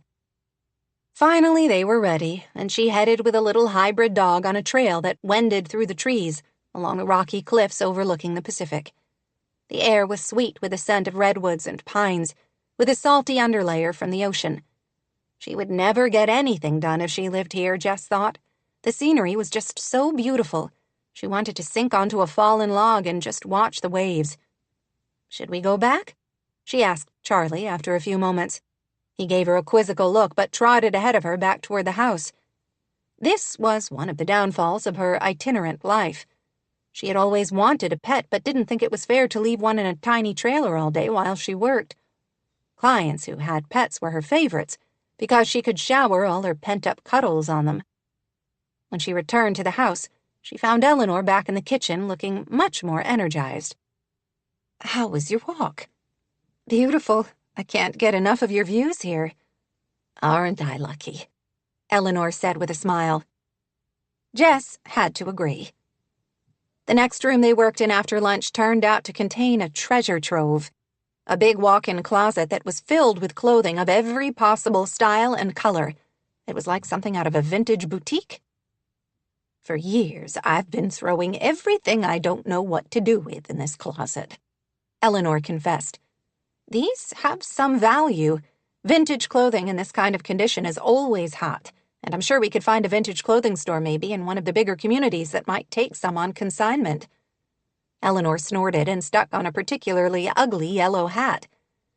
I remember my late mother-in-law wearing this to church on Sundays without fail.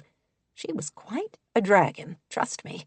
She didn't want me to marry her precious Jack because my blood wasn't nearly blue enough. She looked at herself in the mirror. All I see when I look at it is her frowning face at Sunday dinner, criticizing me for not using enough yeast in my rolls.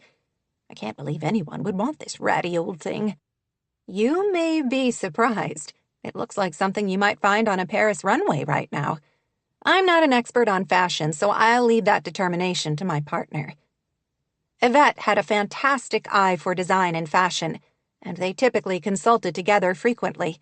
Jess would snap a picture of several of the items and send them to her to see if her instincts were right, that they carried resale value.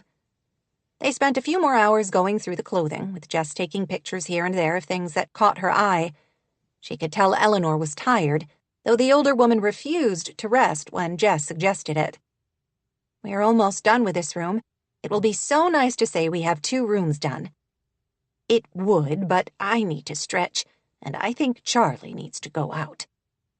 Eleanor shifted her attention to her cuddly little dog, who was staring at both of them from the doorway with an intent look.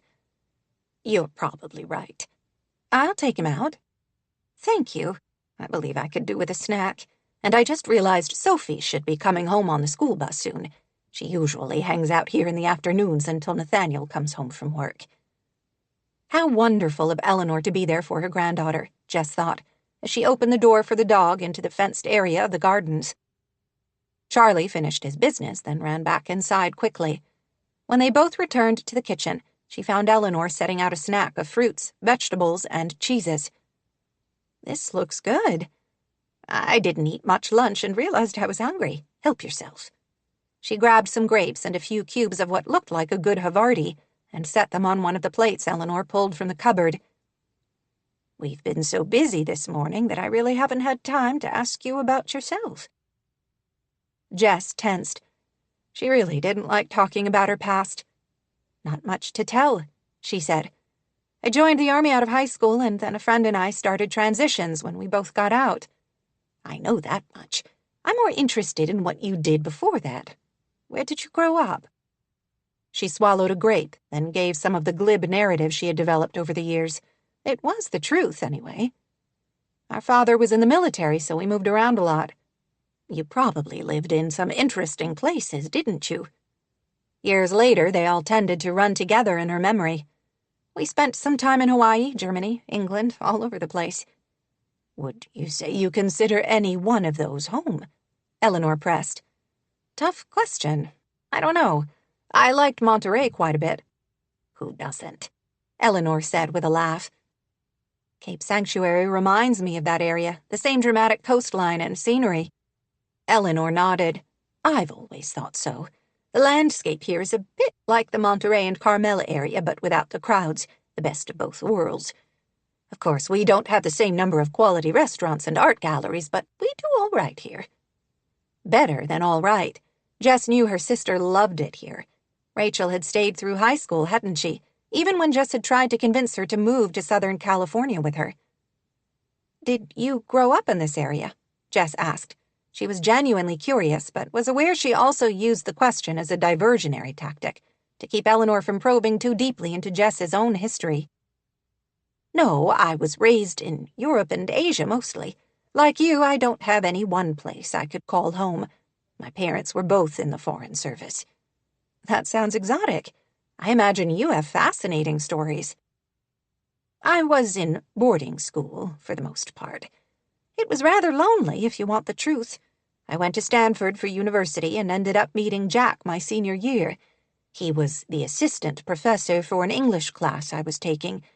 He was 7 years older than I was, and we both knew it was a completely inappropriate relationship, but we fell in love anyway. It was quite scandalous, as I'm sure you can imagine. It was his first university teaching job, and he was so afraid we would be found out. Lots of clandestine meetings at my apartment, hotels off campus, that sort of thing." Her dreamy expression gave Jess an odd feeling. Envy, she realized. Why? She didn't want that kind of passion, ever. Her mother had clearly demonstrated how disastrous it could be to love someone that completely. "Jack and I eloped the day after my college graduation." Eleanor went on with a laugh. It was the only way he could keep his job. "Did he stay at Stanford?" "Another few years. And then his mother died and his father grew ill, and we decided to move back here to help him. He transferred, and we've been here ever since. He commuted to Reading to teach there. It wasn't quite Stanford, but it was the students he loved anyway."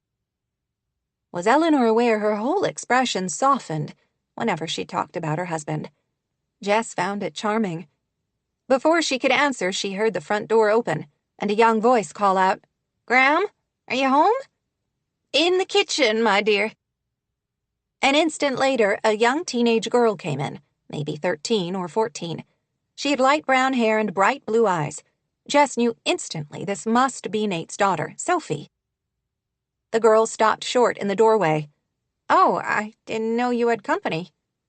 "This is my friend, Jess Clayton. I told you about her. Jess, this is my granddaughter, Sophia." "Sophie," the girl said. She tilted her head, studying Jess with interest. "You're the one who has that adorable trailer parked by the beach trail." "Guilty." "It's so cute. Is it an antique?" "It's a vintage Airstream from the 1990s, but I'm not sure I would call it an antique, exactly." "I've seen them on Instagram. Did you restore it yourself?" "Most of it. It's been a labor of love for the past few years." "Can I see inside it sometime?" She blinked at the unexpected request. Not very many adolescent girls would be interested in a restored Airstream. "Sophie has an emerging interest in all things design," Eleanor explained. "That's terrific," Jess said. "Good for you. I should tell you that while I did most of the physical work, except what I had subcontractors help with, My friend Yvette made all the design choices. It would have been a disaster if I had tried to decorate it myself. Sophie offered her a tentative smile. I still want to see it sometime, if you don't mind. Why don't we go now? Eleanor suggested. I wouldn't mind seeing it myself. Can we? Sophie asked. Jess felt guilty, thinking of all the work they still had to do here at Eleanor's house, the rooms they hadn't yet touched. On the other hand, Eleanor was paying for her time. If she wanted to take a break so her granddaughter could see a restored travel trailer, Jess didn't know that it was her place to argue. Anyway, the Airstream was only 24 feet long. The tour only lasted about 2 minutes. Sure, let's go. She did love her little house, with its clever uses of space and the generous light pouring in through the windows encircling it. Eleanor and her granddaughter seemed enthralled with the cabinets and the bathroom wet room that gave her adequate space to shower. It's so cute. Seriously, the cutest tiny house I've ever seen.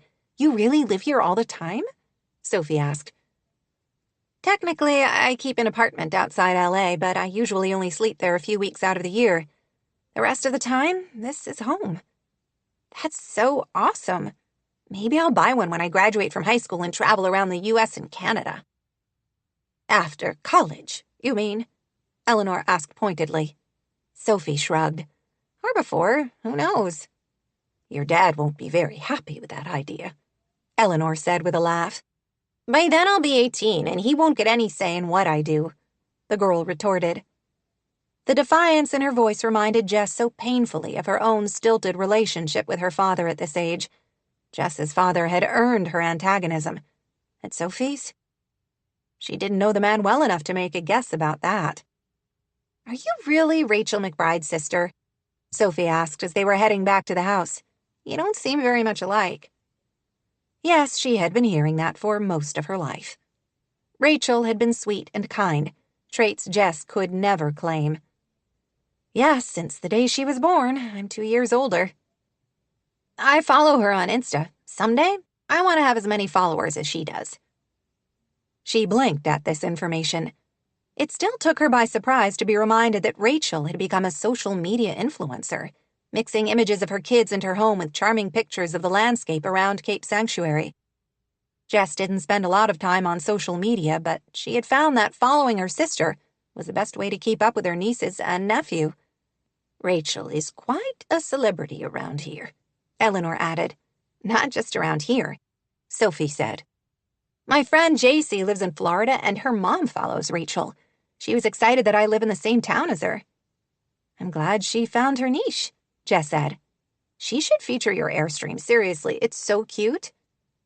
Jess wasn't sure she liked the idea of all those prying eyes looking into her space. Maybe, she said in a non-committal way. Can I help you guys clean stuff out? Sophie asked when they returned to the kitchen. We're mostly done for today. I'm only taking a few pictures of some clothes we found in one of the rooms to send to my partner. She's better than I am at guessing value. You can help us if you'd like. But don't you have homework to do first? Eleanor asked. Was the older woman looking pale again, or was it only the difference in light after moving from the sunshine to the indoor lighting? Not much. Half a math worksheet that I didn't have enough time in class to finish. I'm caught up with everything else. You can certainly join us then. As they started toward the wing they had been working in, Eleanor stopped, resting her hand on the edge of a table in the hallway. On second thought, I'm not feeling the best. Would you mind terribly if I stop for the day and take a nap? Jess frowned, worried all over again about Eleanor's health. Am I wearing you out? It's not your fault. I was ill a few weeks ago, and I don't quite have my strength back yet, I'm afraid. Want me to stay with you, Graham? Sophie asked. No, I'm fine. I'll just take a snooze in my favorite chair with Charlie on my lap and be good as new in a half hour or so. Are you sure? Positive. Don't you worry about me. Go take your pictures. She kissed her granddaughter's head and shooed them down the hall. Is that unusual for your grandmother to tire so easily? She asked Sophie. The girl shrugged. Yeah, she gets tired a little more often lately, maybe. Like she said, she was pretty sick a few weeks ago. She didn't get out of bed for about 3 days. She hasn't been herself since then. Jess found it odd that Eleanor had been so energetic first thing that morning, and then had tired as the day wore on. She seemed frail, somehow. Not her business, Jess reminded herself. She was supposed to be keeping a safe emotional distance from Eleanor, Sophie, and everyone else here in Cape Sanctuary. Too bad she was having such a hard time remembering that. 7. Nate. When Nate let himself into Whitaker House in the early evening, he expected to find his mother dozing in her easy chair in the TV room, a talk show on, and her dog, Charlie, stretched out next to her, wedged into the smallest of spots, while Sophie did her homework or messaged friends nearby. Instead, the room was empty. So was the kitchen. He was about to call out when he heard female voices coming from the end of the hallway, in a seldom-used wing of the house. After a quick stop in the kitchen, he followed the sound. He couldn't hear what they said. He could only pick up the low murmur of voices and a sound he hadn't heard in a while, at least not shared with him. His daughter's laughter. The sound hit him hard, as did the laugh he assumed must be coming from Jess Clayton.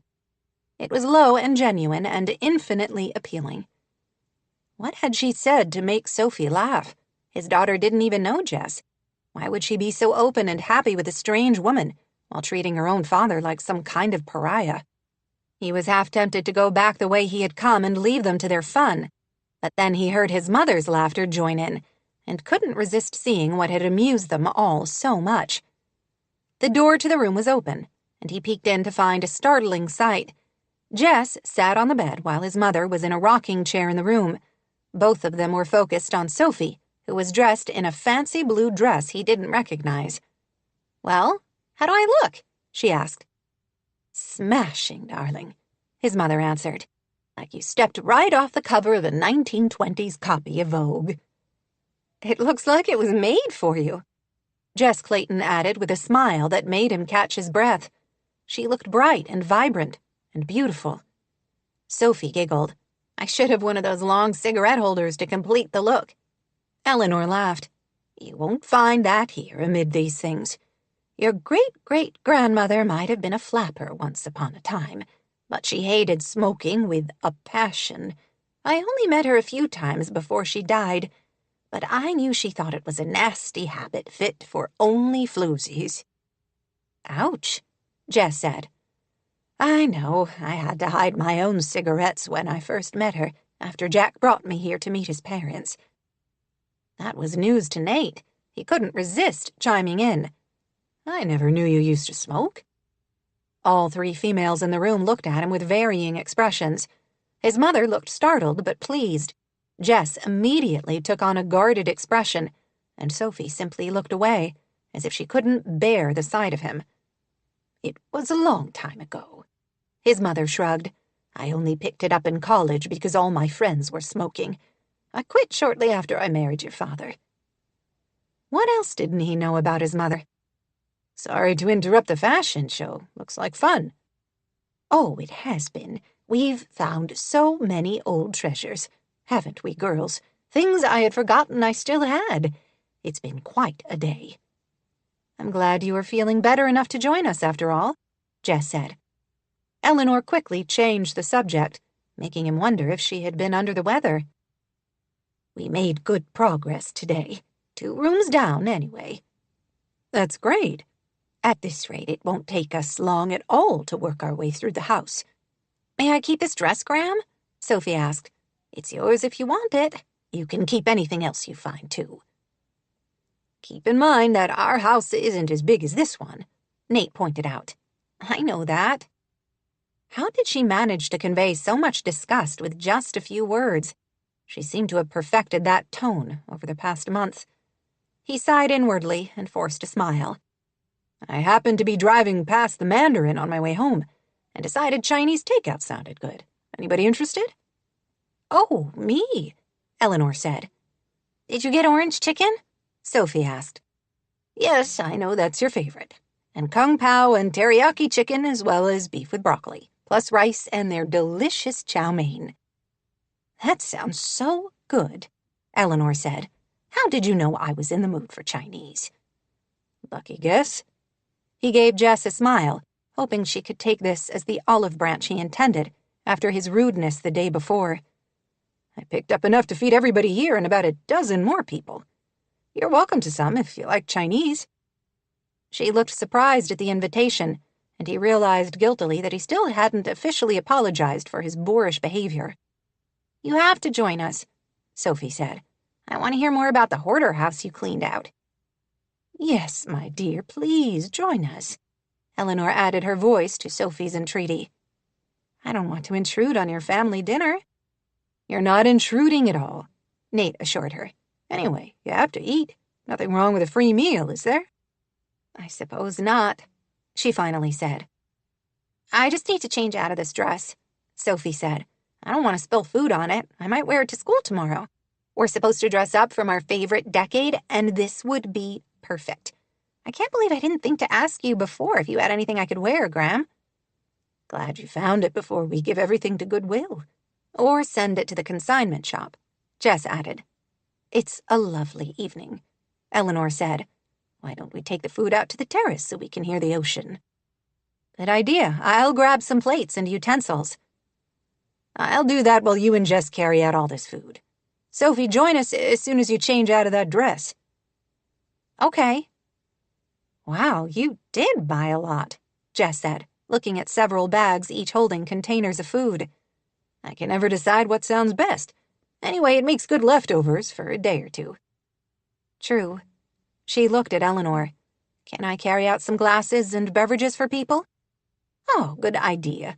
There's a pitcher of fruit-infused water in the refrigerator. That's what I'll have, and I know Sophie likes it. What about you, son?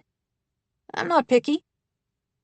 By the time they carried everything out to the patio, which was a lovely spot in the May evening air, surrounded by vibrant spring flowers overflowing their pots, Sophie had changed her clothes and joined them.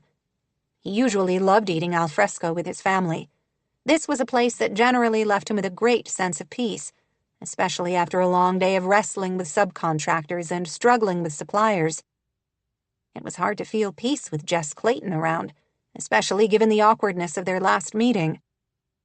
He wanted to apologize now to clear the air between them, but couldn't figure out a way to do that while his mother and daughter were there. To his vast relief, Sophie managed to put away her new surliness toward him for the evening, too busy being fascinated by their guest. Gone was the moody, intense 13-year-old girl he walked on eggshells around these days. Instead, she was bright and animated. He had forgotten how funny and vivacious his daughter could be. He found himself just watching her and marveling that she was his child, this amazing human who had somehow survived being raised by a clumsy single father and her grandparents, losing her mother before she could even remember, and her beloved grandfather 6 months ago after a long illness. Nate was damn lucky to be her father and didn't take enough chances to tell her that. That was delicious, his mother said, pushing her plate away with satisfaction. Thank you for being so thoughtful. You're welcome. It really is a lovely evening, Jess said, looking out at the ocean. If this were my terrace, I think I would eat out here every night. We should, but the weather doesn't always cooperate. We're often chilly so close to the coast, and we get plenty of rain, Eleanor said. But you're right. I'm afraid we take the view for granted sometimes. Sometimes entire days go by when I only have to pinch myself once or twice a day that I really live here. Jess laughed, a low, enticing sound that slid across his skin like a warm breath. I love it here, Sophie said. I know Sunshine Cove isn't really our own private beach, and other people can use it if they want to, but hardly anyone ever does, so it kind of feels like ours. It is one of the best things about Whitaker House, Eleanor agreed. The tide is out, Sophie said suddenly. We should go see if we can find a sea glass stopper. It's been forever since we've even looked. Nate felt a pang in his chest at her suggestion, which reminded him so much of the days when she used to adore him. They used to love beachcombing on their beach at low tide to see what new treasures the sea had delivered to them. She was right. It seemed like forever since she had wanted to. A sea glass stopper? Jess asked, looking confused. It's one of the most elusive of beachcombing treasures, Eleanor explained. The stopper from a bottle or jar. It's easy enough to find agates and your average everyday sea glass washed smooth by the ocean. But an intact stopper is almost impossible to find. We've been on the hunt for years. We never find one, but it's still fun. We might not find what we're looking for, but we always find something, Sophie said. What a good idea, and the perfect end to a delightful day, his mother said. Let me change into my beach shoes. Are you sure you feel up to that? Jess asked. Again, his mother looked slightly perturbed at the question, though she quickly concealed it. I've been traipsing up and down that path since long before you were born. I'll be fine. You can go ahead without me if you want. We'll clear away the food while you change your shoes, Nate said. While they carried the dishes and the takeout meal inside, Sophie kept up a long-running conversation with Jess about surfing, about the end of the school year in a few more weeks, about her plans for the summer. In about 5 minutes, she freely spilled out to this virtual stranger more info about her world than Nate could drag out in a week. Okay, I'm ready, his mother announced as they were loading the last few dishes into the dishwasher. They set out on the walk that made 3 hairpin turns down a fairly steep hill to reach the bottom. California's beaches were all public up to the high tide mark, but access to them was sometimes closed when they were surrounded by private property. In the case of Sunshine Cove, the only egress was through the land surrounding Whitaker House. The Whitaker family had always allowed townspeople to park on the road and walk through to reach it, but as there were easier beaches to reach without the longish walk, few visitors ever found their way to the small beach. Sophie was right. In many ways, it still felt like their own private little cove, shared only with the seals, otters, and seabirds who sometimes visited. What will you do with a stopper if you find it? Jess asked as they made their way down. I don't know, maybe a necklace or something, don't you think, Graham? Yes, we could find something fun to do with it. Graham makes jewelry with the sea glass and agates we find. I have a bunch of cool earrings and a ring she made. She also has a display case in her house that contains some of the things we found in our cove. I'll have to remember to show that to you, Eleanor told Jess. I believe that's not something I plan to get rid of any time soon. Cherished treasures should definitely stay in the save category. Sophie held the leashes of both dogs as they trotted down the path first. That was another family rule. Though they could let the dogs off leash as it was basically their own private spot, his parents had always insisted dogs remain leashed until they reached the cove to make sure there weren't any seals or sea turtles on the sand that the animals might bother. Eleanor was next in line, which left him taking up the rear with Jess walking beside him. She didn't seem particularly comfortable with the arrangement, but he decided this was his best chance to apologize. I'm glad to have the chance to speak with you privately, he said when his mother and Sophie had moved farther down the pathway ahead of them. Are you? Her tone wasn't at all encouraging, but he pressed forward anyway. I'm afraid we got off on the wrong foot yesterday. I owe you an apology. She raised an eyebrow. Whatever for? Threatening to call the police on me? Had he really done that? He winced. I'm afraid I didn't exactly roll out the welcome mat for you. I do apologize. I was hoping I would have the chance to apologize last night, but you didn't come to dinner. I'm sorry I inconvenienced you. Her dry tone again made him wince. I'm doing it again. Doing what again? Stepping in it. I'm trying to apologize and not doing a very good job of it. Let me try again. I'm very sorry I was a jerk. The last thing I expected to find when I came home to grab some blueprints and a sandwich was a stranger parking a trailer on the property. Did Eleanor explain why she didn't tell you I was coming? Not really. Only that she was afraid of my reaction. That I might think she was trying to close the book on the chapters of her life involving my father. Is that what you think? No, of course not. She loved my father very much. She was a loving, caring wife to the end. I've only known your mother through correspondence for a month or so, and in person for only a day, but I received the same impression. She doesn't want to forget those years. She only wants a fresh start as she prepares to move on with her life alone. He looked ahead at Eleanor, smiling down at something Sophie was saying to her. Where would he have been after Michelle died? without his mother's calm, steadying presence. "I've become a bit protective of her since my father died. She lives alone here. Though Sophie and I are technically on the property, our house is through the trees. Plus, I work long hours, and Sophie has school and her friends. We're not always here." "She has Charlie," he snorted. "Right, her killer cavapoo, who is more likely to lick an intruder's face off than bite him." Jess smiled slightly, just enough for Nate to feel as if he had accomplished something remarkable. "Even without Charlie, your mother strikes me as someone who can take care of herself." "In most situations, yes, but she has a soft heart." "You say that like it's a bad thing." "Not at all. It's one of the things I admire most about her, but she can be too ready to always believe the best in people. I could easily see her opening up her property to someone down on his or her luck whom she met online or through her volunteer efforts. Someone who might have an ulterior motive for staying on the property of a widow who is financially comfortable." Jess gave him a sidelong look that made him realize how his words could be interpreted. "I'm not suggesting you have any ulterior motive. My mother explained all about hiring you to help her clean out the clutter in the house. She told me you come highly recommended." "And let me guess, you checked out my credentials?" He debated how to answer that before deciding honesty was really his only choice. "Guilty. And I learned she was right. Your reviews are all positive." "Good to know." "So far my apology isn't going very well, is it?" To his surprise, her smile widened slightly. "Don't worry about it. You're not the first suspicious family member I've had to deal with since my friend and I started transitions. Children aren't always happy when their parents decide it's time to downsize." He frowned. Who said anything about downsizing? Eleanor had simply said she was clearing things out. Was she planning to move out? She wouldn't sell the house without speaking to him first, he knew that much. But she could be making all these arrangements in a roundabout way of telling him she wanted to leave Whitaker House. No, he and his mother had a good, loving relationship.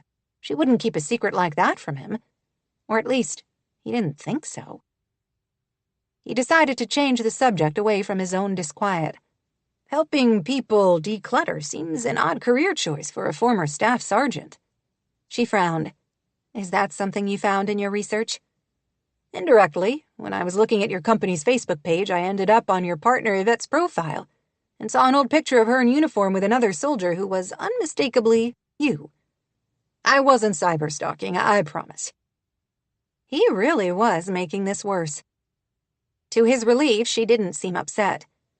"Yvette and I went through basic training and were deployed together." "How did you decide to go into the, transition business?" "We both got out at the same time, around the time her grandmother was about to enter a nursing home. I didn't have anything else pressing to do, so I agreed to help Yvette clean out her grandmother's house. We both realized we enjoyed the process. A couple of Yvette's older relatives asked us to help them as well, and by the end of the summer we realized we both had found something we love.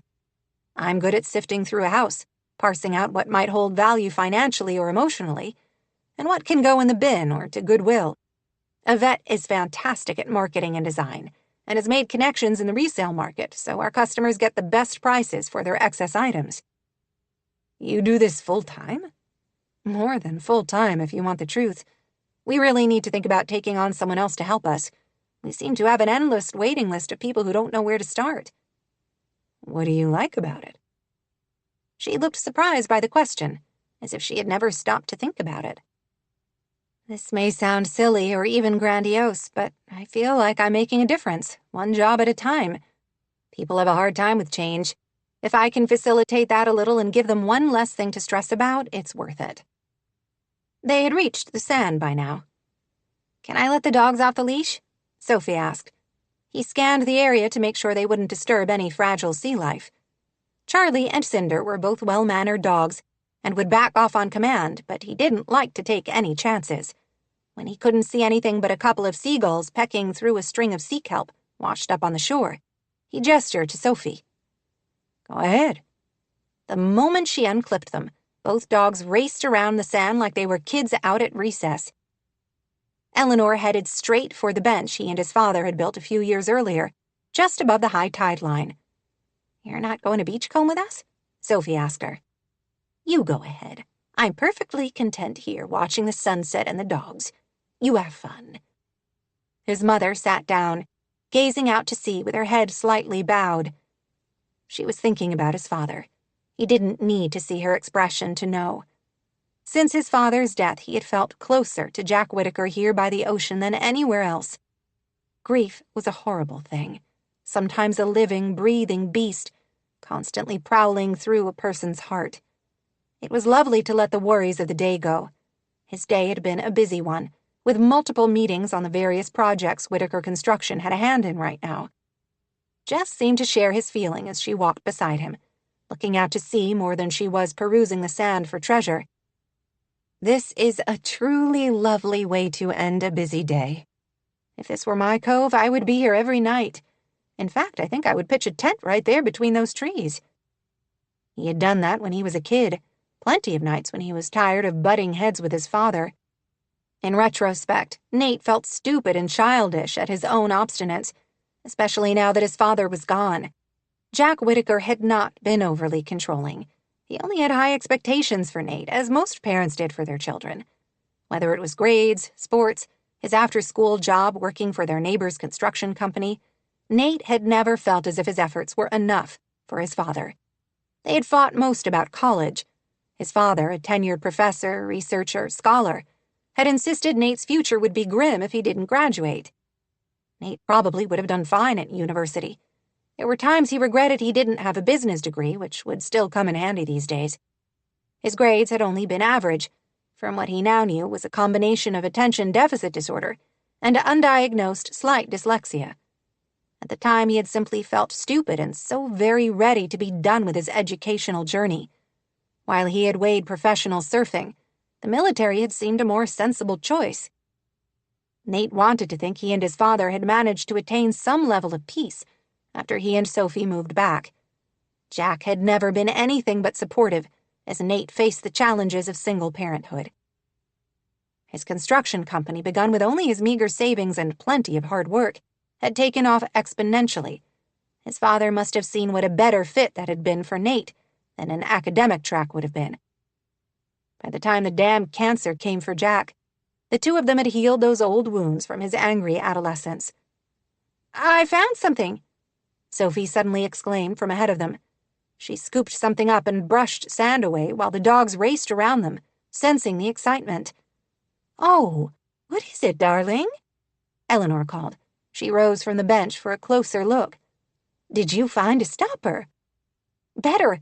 It's a whole bottle, and there's a note in it. We found a message in a bottle." That was an even more thrilling discovery than a mere bottle stopper. The bottle Sophie held out was clear, sealed, about the size of a small ketchup bottle. He could clearly see a rolled note inside. "I can't believe I found a message in a bottle. I've always wanted to. What do you think it says?" "I think you'll have to open it to find out," Eleanor said. "Can you get it out?" "I think so." Sophie twisted off the stopper of the bottle. Her fingers were too large to fit inside, but she shook the bottle and the rolled message came out just enough for her to grasp with her thumb and forefinger. Sophie's eyes were wide, her color flushed. If he had known she would get this excited about a message in a bottle, he might have planted one on the beach ages ago for her to find. Yeah, he knew that wouldn't have been the same as this discovery, but it might have been worth it. "What does it say?" "I don't know. I can't read it very well." "Is it old?" Jess asked. She also seemed to be caught up in the excitement. "I don't know." Sophie frowned. "I don't think so. It's typed. It doesn't look like the old-fashioned type from a typewriter, so I don't think it's that old." She straightened it out. "It looks like Chinese or Japanese." "Oh, dear." Eleanor looked disappointed. "Well, maybe we can find someone to translate." "There's English, too," Sophie exclaimed. "It was sent in 2015. It says, 'We are students at Taku School in Japan, studying the ocean currents. We are dropping 100 bottles into the ocean in April 2015. We would like to know where they travel. Please respond to this email address with the date and the GPS location where you found this bottle so that we may add you to our study. In return, we will send you postcards and a small gift from Japan. Sincerely, Taku School students. How cool is that? Jess said. You could be part of a research study into ocean currents. Sophie beamed. Super cool. I mean, I kind of wish it was somebody on a deserted island who needed help, or maybe a guy who wrote a letter to his dead girlfriend or something, but this is super cool too. Are you going to answer? Nate asked. Well, yeah. Wouldn't it be wonderful to receive some postcards from Japan? Maybe you can make a new pen pal. I'm going to send the email right now. Let's take some pictures of you finding it, then you can send those along with the location and your information, Nate suggested. Use my phone, she demanded. He picked up her sparkly pink device and snapped a bunch of pictures of her with his mom and Jess. You should be in the picture, Jess said. Let me take a few. He handed her the phone and tried to ignore the little pulse of heat exchanged between the two of them. He posed with his mother and Sophie. Then Jess took one of just him and Sophie. He really wanted that pic. He would have to ask Sophie to text it to him or take it off her phone when it was charging every night in the kitchen. Okay, that's enough pictures. I want to send it now. She took her phone, then her face fell. Darn it, I always forget we can't get a good cell signal down here. Not enough bars to send photos anyway. You can always send it later tonight. I don't want to wait. I'm going back up to the house. I'll come with you, Eleanor said. This is so exciting. How many times have we hoped to find a message in a bottle? I gave up looking years ago. When he and Jess started to follow them, Eleanor waved them back. Stay. Sunset will be in another 20 minutes or so, and it looks like it will be spectacular from all the clouds we had earlier. Jess should have the chance to enjoy our gorgeous sunset displays here. I can walk back on my own, Jess protested. It's always better to have someone with you, especially when you're walking back after dusk. If I don't see you again tonight, good night. Thank you for all your help today. Come on, Graham, Sophie urged. Eleanor laughed and followed her up the path, leaving the two of them alone. 8. Jess. Jess watched Eleanor and Sophie climb the path up the hill toward Whitaker House, Sophie taking her grandmother's arm as the two chattered in excitement to each other. I think we've been ditched. Apparently. Nate looked bemused at how quickly the situation had shifted. You really don't have to stay with me, Jess assured him. I don't mind walking up by myself. I spent 2 tours overseas and put about 200,000 miles on my truck for transition since I've been home. I think I can manage to walk a few hundred yards without any major catastrophes. He smiled, teeth gleaming in the dying sunlight, and she felt that ridiculous shiver again. I never thought otherwise. I'll go if you would prefer to be alone. Otherwise, I don't mind staying so I can let the dogs run off more energy. She had forgotten all about the dogs. She shifted her gaze from Eleanor and Sophie almost to the top of the hill toward the dogs, who were tussling over a piece of driftwood they had found. The air had cooled a few degrees, making her grateful for her hoodie. I would hate to deprive the dogs of their fun. By tacit agreement, they both headed for the bench his mother had just vacated. The dogs hurried over, Charlie the victor of the tug-of-war. The dog presented the stick to Nate, who picked it up and threw it in a long arc down the beach for both dogs to chase gleefully. Given their contentious meeting the day before, Jess wouldn't have expected to find so much enjoyment in his company. Their conversation since they headed down the path to the cove had been funny, interesting, insightful. She rather liked the man, which surprised her. It shouldn't, she supposed. She already adored his mother and was growing quite fond of his daughter. All of the Whitakers were very hard to resist. This time when the dogs came back, Cinder had the stick. The lab disarmed her by bringing it straight to Jess and laying it in her lap. Thank you, she said. She doesn't always know when to stop, Nate said with a smile. Now you're her hostage. I don't mind. She scratched the dog's head and chin, again wishing she could figure a way to have a dog of her own. Her rambling life wasn't very conducive to caring for a pet who needed a yard and space to run. Maybe she could pick up a senior rescue who wouldn't need as much activity and might be more content spending long stretches of time in the trailer while she worked. How did things really go with my mother today? She sent him a sidelong look, wondering why he was asking. She shrugged. Progress is progress, right? We still have a long way to go, but it's a good start. He took the stick from Charlie and tossed it again just shy of the surf. How's my mom handling everything? Emotionally or physically? Both. Either. She seems to get teary every so often over something we find that brings back memories. She has told me a few stories about your father as we work, and it's clear they were deeply in love. Yes, these past 6 months have been hard on her. He paused. You seem inordinately concerned about her health. Have you noticed anything unusual? She was reluctant to tell him, though she wasn't exactly sure why. She couldn't fault the man for being concerned over his mother's welfare.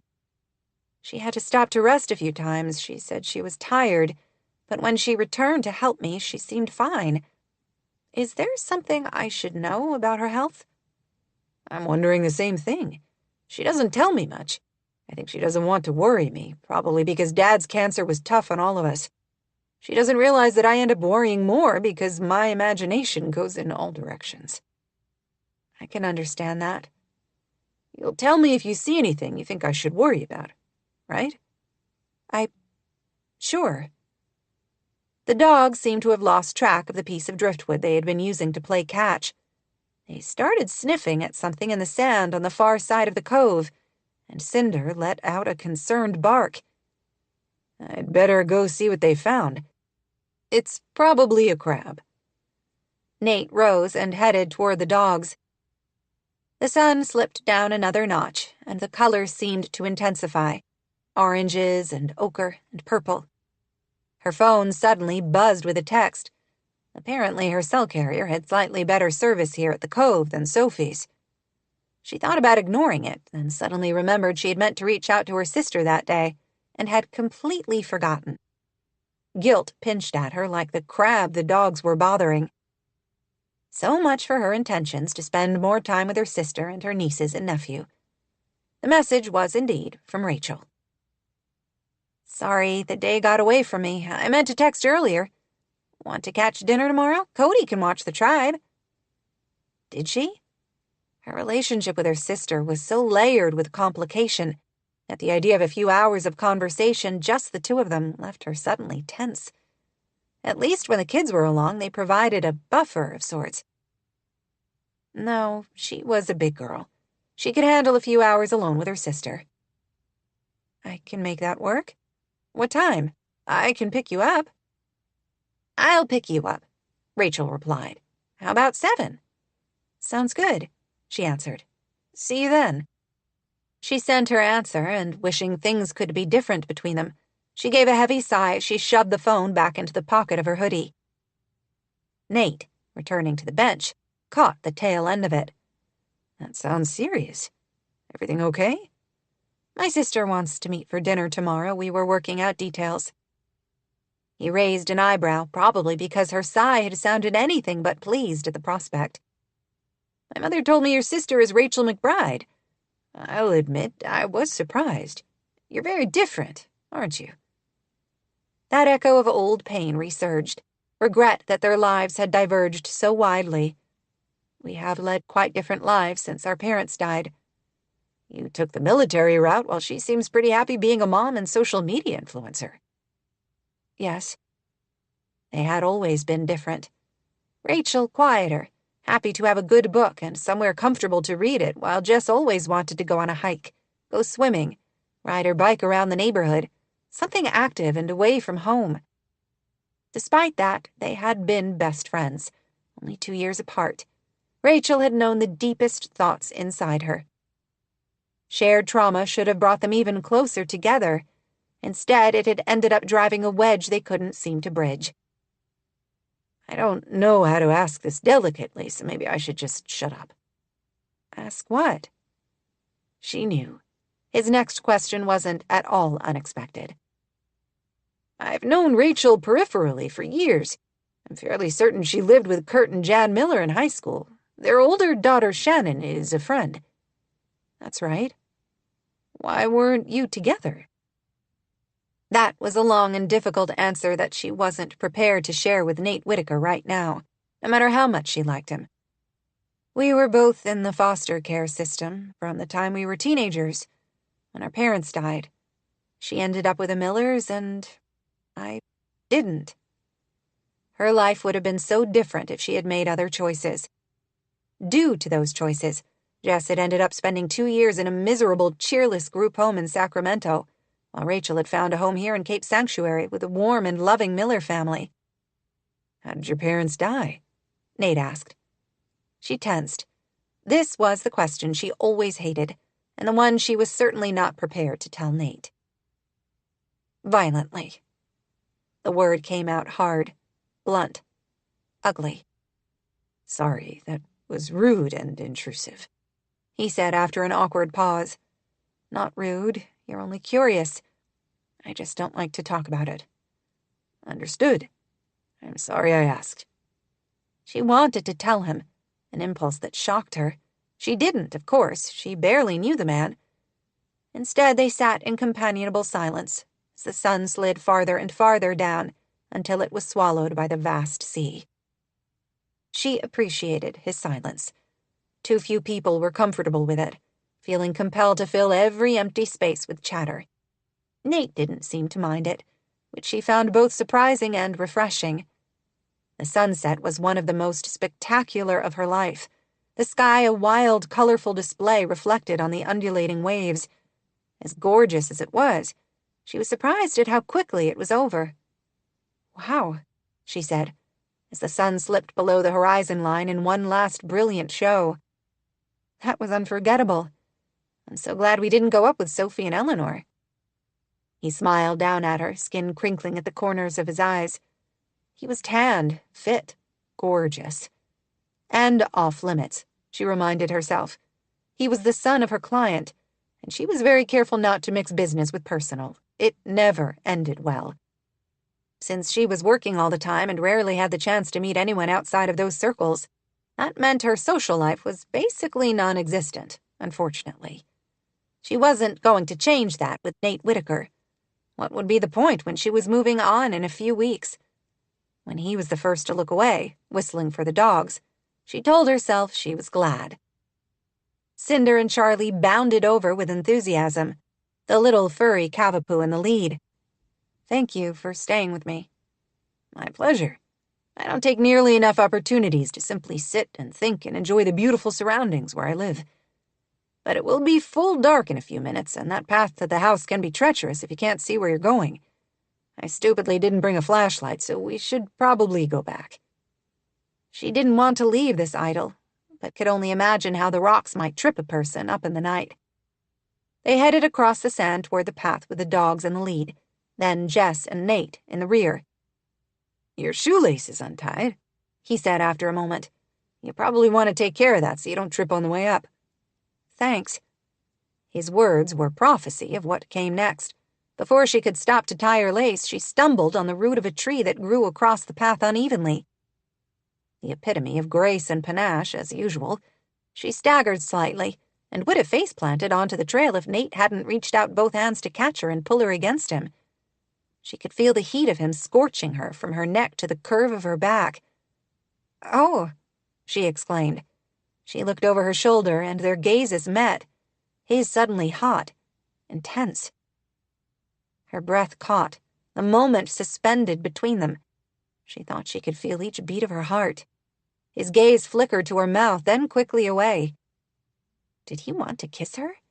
Did he feel this heat that seemed to have exploded between them? He set her on her feet and stepped away, and she wondered if she had imagined the entire Quicksilver episode. "Are you okay?" "Yes, only clumsy. My dad used to say I could trip on painted lines on the road." She bent down to tie her shoe snugly, grateful to steal a moment to collect her thoughts. She was glad he didn't kiss her. That was relief twisting through her, certainly not regret. When they reached the top of the path, Nate walked her to the door of her Airstream, though she insisted he didn't need to. "Thank you for a lovely evening," he said when they reached it. "Thanks for staying with me to watch the sunset. I would have hated to miss it." "You're welcome. And thank you for not holding a grudge over my rudeness yesterday." She shrugged. "You were protective of your mother. How could I fault that?" And you let me know if you notice anything else unusual with her health," he asked again. "Any more episodes where she seems to lose her energy?" She didn't want to refuse, but had to make it clear where her loyalties lay. "I don't want to be in the middle of you and your mother. Eleanor is my client, Nate. She's the one paying my bill. If you're concerned about her health, you should talk to her. I'm only the hired help." "Fair enough," he said, his voice stiff. Any softness she might have seen in his expression was gone now. That was a good thing, she told herself. It gave her the chance to rebuild her own barriers. What was the point in pretending, even for an instant, that kissing the man might be a good idea? "Good night," he said abruptly. He waited until she opened the door and stepped inside before he turned away to go back to his house. Jess sank onto the sofa, her heart still pounding.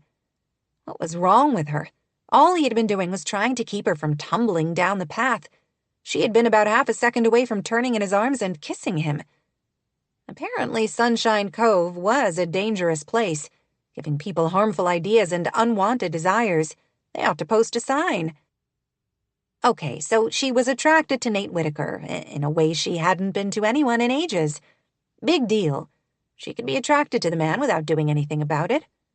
Anyway, other than that fleeting moment when she thought he wanted to kiss her, the man hadn't acted at all like he was attracted to her. End of story. That was the way she wanted it, Jess told herself. Her phone rang with a FaceTime call from Yvette right after she had changed into her most comfortable sleep shirt and picked up her book. "Hey, is everything okay?" "I was about to ask you the same thing. You were supposed to check in and let me know you arrived safely yesterday in Cape Sanctuary, and here I find you cuddled up in your jammies with a good book." Even when her mouth was tight with annoyance, Yvette managed to look beautiful with glossy black hair and perfectly applied makeup. Even when they were soldiers together, Yvette always insisted on looking good, no matter the circumstances. That was two people she had failed to communicate with as she intended.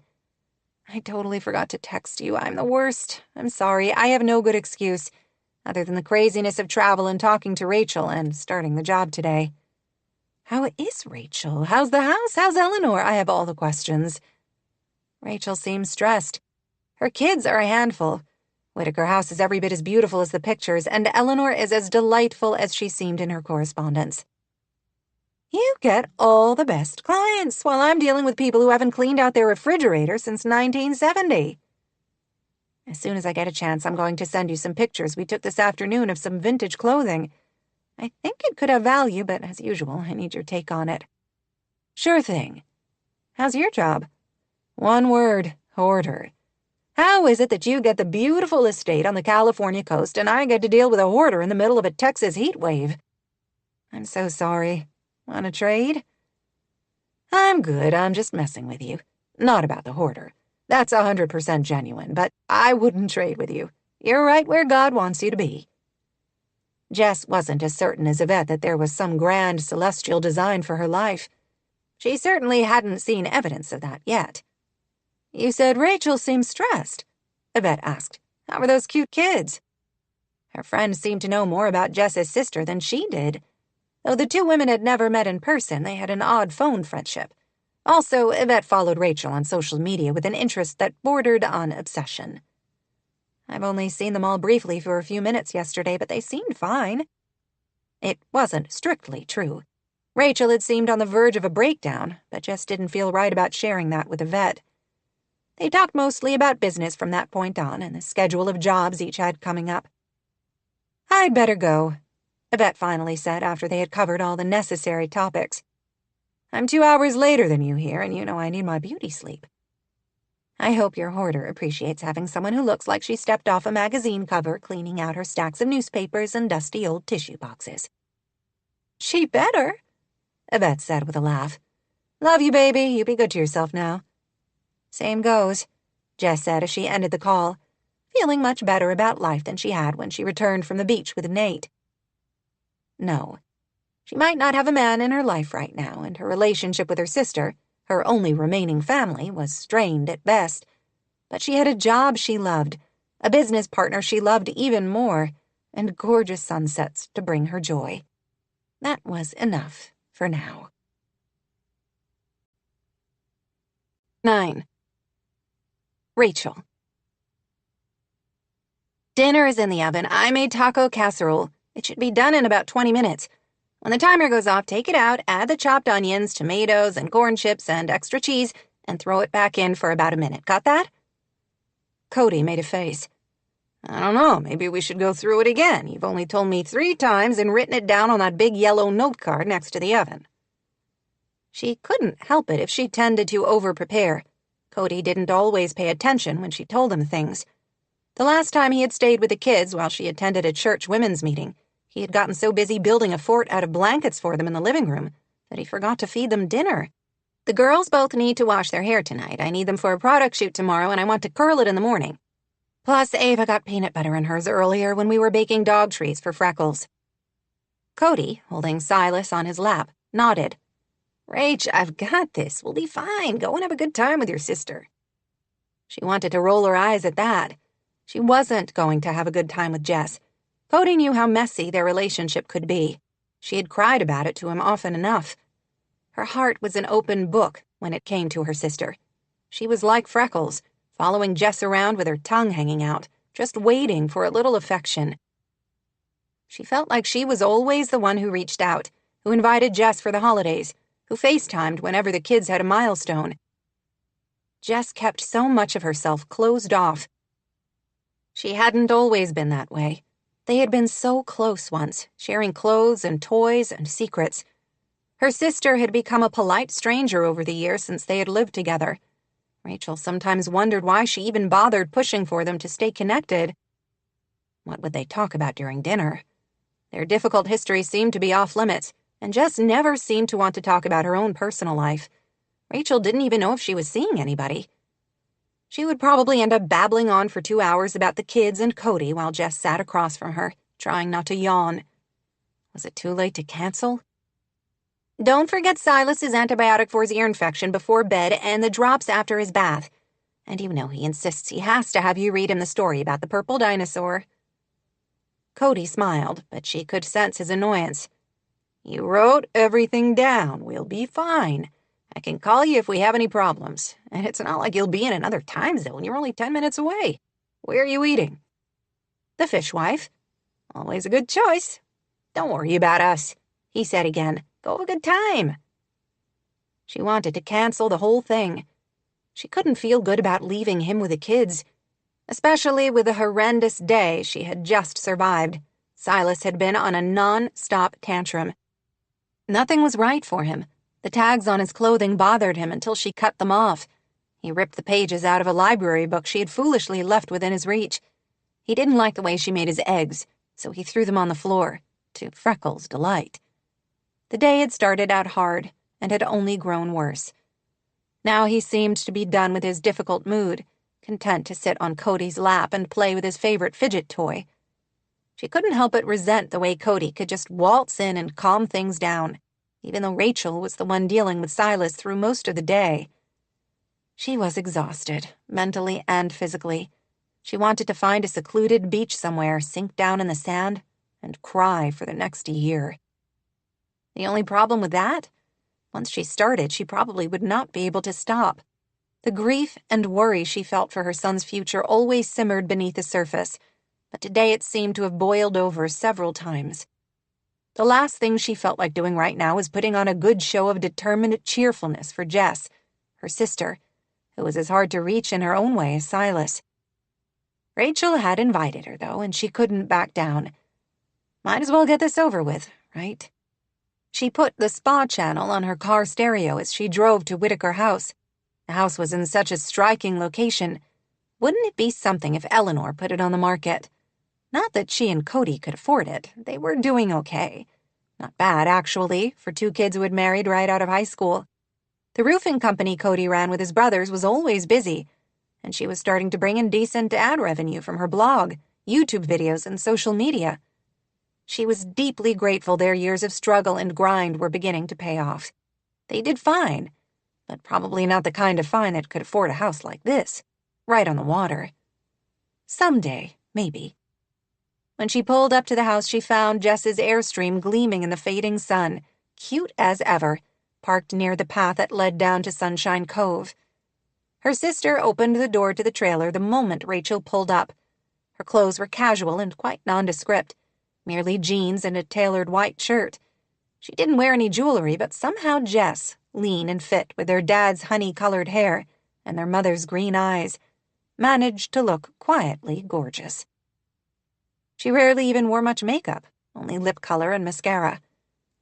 Rachel, who had spent more than an hour getting ready in between helping Grace with homework, prepping the casserole for them and keeping Ava and Silas apart after Silas ruined his sister's block castle, tried not to be envious at Jess's effortless beauty.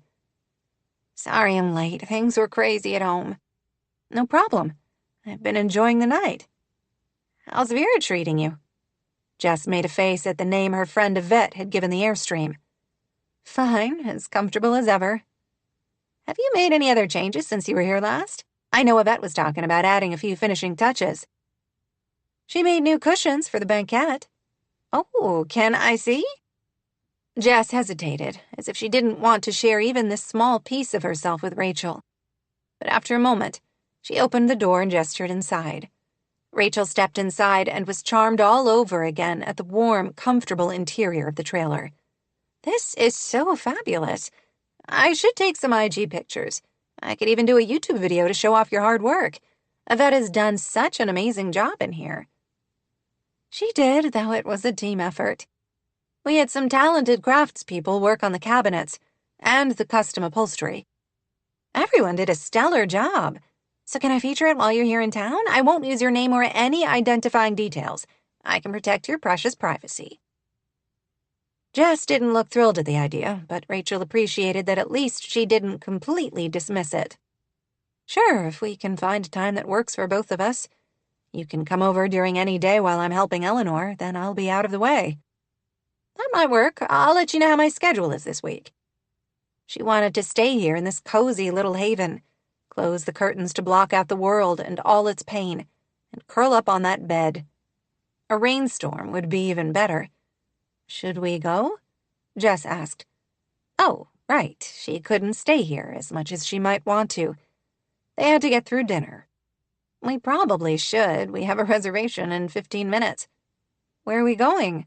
Jess asked, as they walked out of the trailer and headed toward Rachel's minivan. "There's a place I love with excellent food and a nice outdoor space overlooking the sea. The Fishwife." "Sounds good." Just as they started to climb into her minivan, Rachel saw two people walking past on the way to Whitaker House. "Hi, Rachel." Sophie Whitaker waved with enthusiasm. "Hi, Jess."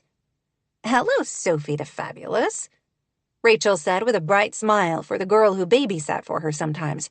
"Hi, Nate." Nate Whitaker leaned in and kissed her cheek. He always smelled good, with some kind of soap that held traces of juniper and sage. She ought to ask him what he used and give some to Cody. But how did a woman come right out and ask a man what products he used so she could get them for her husband? Cody smelled fine. She usually loved the way her husband smelled, but a change couldn't hurt. Maybe if Cody used something new, Rachel could get back that tingle she used to have every time he walked into a room. Oh, she missed those days, when she and Cody couldn't get enough of each other. They could have spent days, weeks, months in bed, and never tired of each other. They usually made love regularly, but had been going through a dry spell lately. She felt sometimes as if it was one more obligation at the end of the day. When was the last time she had actually craved sex, thought about it during the day, ached for her husband's touch? Months, at least. Silas, with his ongoing sensory and behavior issues, seemed to have exploded into their world like a hand grenade in the living room. Adding a son with autism to an already busy life, with 2 girls and 2 careers, was exhausting and overwhelming. She felt guilty comparing the child she loved to an explosive device, but it seemed exactly the appropriate metaphor. They were always aware of him, always careful, always afraid something would trigger a blast. As a result, the hand grenade had taken center stage, and everything else seemed to have shriveled in comparison, including sex. She loved her husband. He was a good man, a caring father, a wonderful provider. But by nightfall, after she had been wrestling 3 kids all day, she could barely keep her eyes open, even though she knew a good orgasm was a fabulous stress reducer. She dragged herself back to the conversation to hear Nate and Jess talking about how Jess and Eleanor had cleaned out another bedroom that day. "Did you find any more cool retro clothes?" Sophie asked. "No, but I sent my partner Yvette some pictures we took yesterday, and she's pretty excited. She thinks she knows a good consignment shop where we can sell them." "Cool," Sophie said. "I wore the dress we found yesterday to school today for Decade Day, and it looked so good. I took some selfies. Want to see?" "Sure." Jess smiled at Sophie with a warmth and kindness that shocked Rachel. The girl scrolled through her phone, then held it out to Jess. "Nice. I like the necklace you're wearing with it." "That's my friend McKenna's. Well, her mom's anyway. I sent her a pic of the dress last night, and she thought it would go perfectly." "Can I see?" Rachel asked. Sophie looked a little awestruck at that, but handed over her phone. She was charmed by the picture of the teenager in a flapper-style 20s dress with fringe and a scalloped neckline. "Very nice. You found that in a closet?" "Yeah," Sophie said, "and a bunch of other cool stuff." "I'd like to know when you found time to coordinate accessories last night with your friend McKenna, amid all the excitement over finding the bottle. Have you heard back on the message?" "Not yet, but it didn't get auto-returned, so I think it's probably still an active email account. We'll see what happens. It's pretty cool." "You found a bottle?" Rachel tried to follow the conversation, still reeling at the ease and comfort with which her sister seemed to interact with Sophie. She also noticed a strange tension in the air between Nate and Jess. What was that all about? "Yeah, a really cool one with a message inside from some school in Japan studying ocean currents. They asked anybody finding one to email back. I can't wait to see if I get an answer." "That's great. My kids are always looking for them." "We found it last night after dinner when we all went down to Sunshine Cove. So after Graham and I came back and left Jess and Dad down there, I sent the email to Japan and then sent the pic of the dress to McKenna, who showed it to her mom, who said she had the perfect necklace and earrings to go with it." "It's nice," Jess said, apparently following that long-winded explanation. "I like the way the colors complement each other." Somehow Rachel managed to keep her jaw from sagging. Was this really her former military truck-driving, no-nonsense sister talking about fashion? "I can't believe you found such a great dress in a closet," Rachel said. "Jess found a bunch of cool clothes. Lots of them fit me, too. Graham says I can keep whatever I want." "Which seems to me just a way of moving Graham's clutter from Whitaker House to our place," Nate pointed out. "That hardly seems fair." Jess shrugged. "My job is to help your mom clean out her place. You can't hold me responsible for the amount of clutter that migrates from her house to yours." Nate laughed, and Rachel could swear she saw Jess give a smile in return before her mouth straightened up again. What in the world? Something was definitely up between the two of them. "We were just about to grab dinner with my mom. You're both welcome to join us." Rachel was almost tempted to call the fishwife and cancel their reservations, just so she could see if her initial instincts were right. "Thanks, but we have reservations," Jess said. "And we should probably get going so we're not late." "Too bad," Sophie said with a little pout, "but totally understandable." Nate said, "Have a good evening." "You as well," Rachel said. "Give my love to your mom." "I will." They waved and headed on their way toward the house, and Rachel and Jess both climbed into her van. "Nate is such a great guy," Rachel said as she started driving the short distance to downtown. "Half the women in town are in love with him, and the other half are in lust." "Including you?" Jess asked. "No," Rachel exclaimed. "I have Cody." For now, anyway, until he decided not to put up with his bitchy wife anymore. She felt that familiar tremor of fear, the helpless feeling that washed over her whenever she worried she wasn't doing enough to keep her marriage together. She pushed it away for now, determined to try harder. The fishwife was busy, as always. "Good thing I made a reservation," she said as she and Jess walked through the crowd of waiting people. Inside, she greeted the hostess, Maria Sanchez, a college student whose mom went to spin class with Rachel. "Your table isn't quite ready. I'm sorry, it's being bussed now, so should be soon. Would you like to wait in the bar?" "The bar is great," she answered. though she was tired enough after her hard day to wish she could stretch out on the long bench out front and take a nap. "You wanted the patio, right?"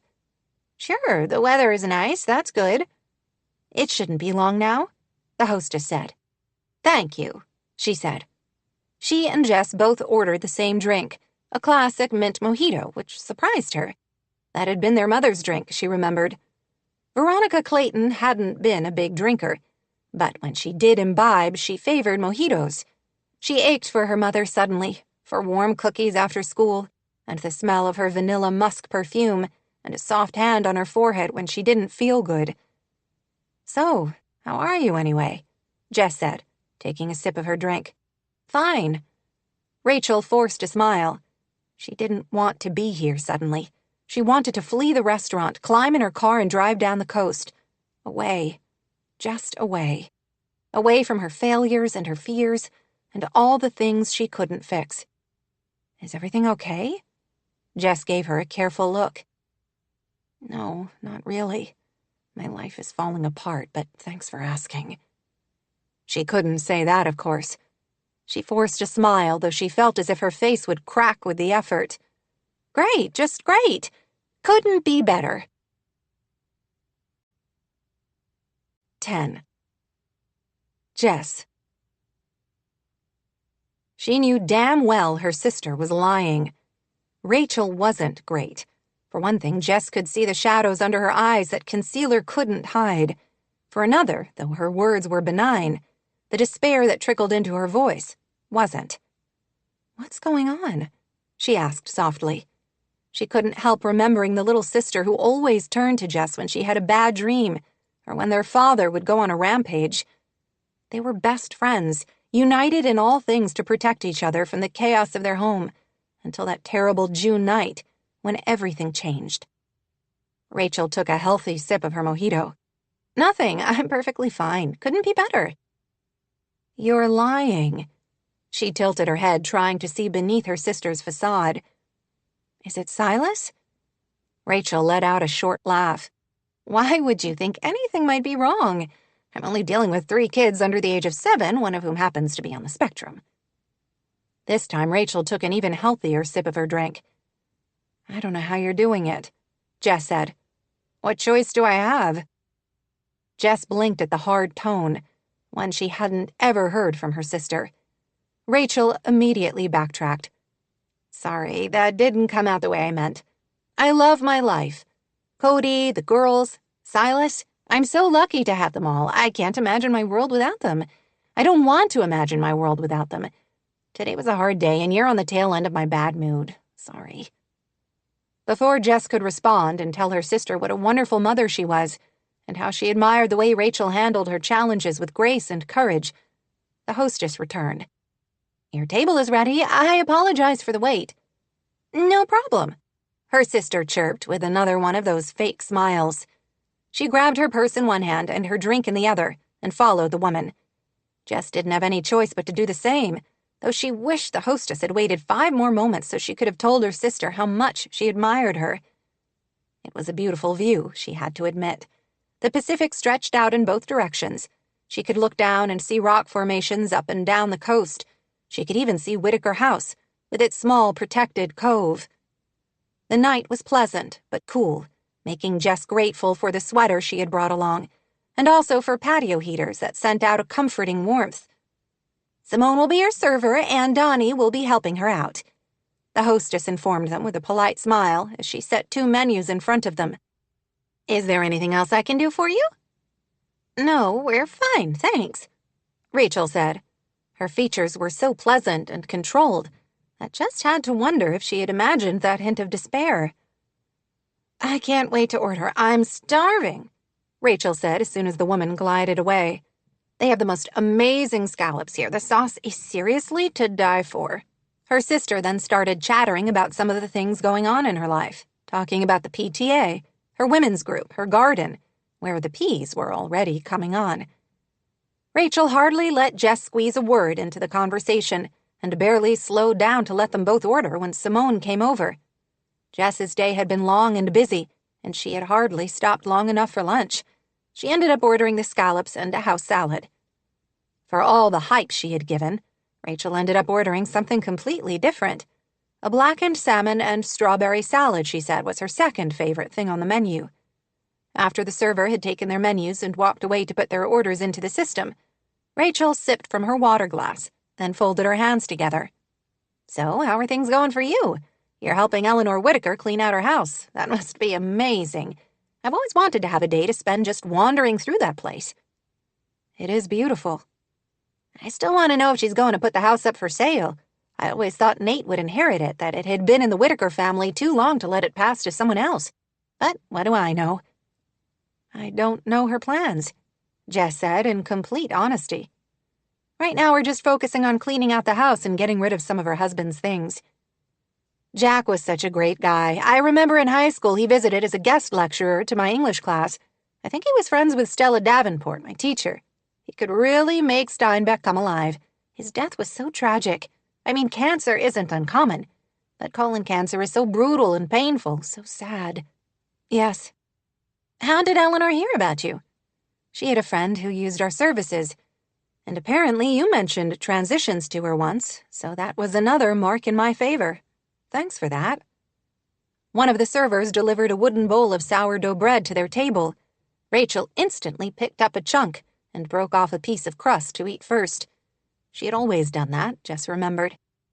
Jess had loved the inside and Rachel had loved the crusts. They had made the perfect pair. "I don't remember that conversation at all, but if she says I did, I believe her. I'm glad she listened to me." "So am I," Jess said. "It's been a fun job so far." "What about men in your life? Anything new there?" For some ridiculous reason, Nate's image flashed into her brain. She frowned, annoyed with herself. "I'm taking a break right now from relationships. Work keeps me too busy to think about men much. Anyway, I'm never in one place long enough to form any serious connections." "That's the way you like it, isn't it?" Rachel's matter-of-fact tone held no condemnation, but Jess instinctively wanted to protest anyway. How could she? Her sister was right. "Maybe. You know, I'm not really on the happy ever after team." "Only because you've tried hard to convince yourself of that. Everyone deserves a happy ending." "Wouldn't you agree that happy ever after has a different definition for everyone? Finding someone you love enough to share your life with is only the first step on the journey. Then you have to figure out how to live with them to be truly happy. It's a marathon, not a sprint. Haven't you found that with Cody?" For an instant, Jess thought she saw sadness in her sister's eyes, but the server came with her salads and she couldn't be sure. What was going on? Was Rachel's marriage in trouble? She had heard that having a child with special needs was one of the hardest challenges a couple could face together, that the divorce rate was higher than normal under those circumstances. Rachel and Cody had been in love since high school. She hated to think they might be struggling. She wanted to ask, but Rachel seemed determined to keep their conversations superficial, avoiding any of Jess's efforts to push more deeply. She finally gave up. If Rachel didn't want to tell her, she couldn't make her. Still, Jess couldn't help but ache again for the close relationship they once had.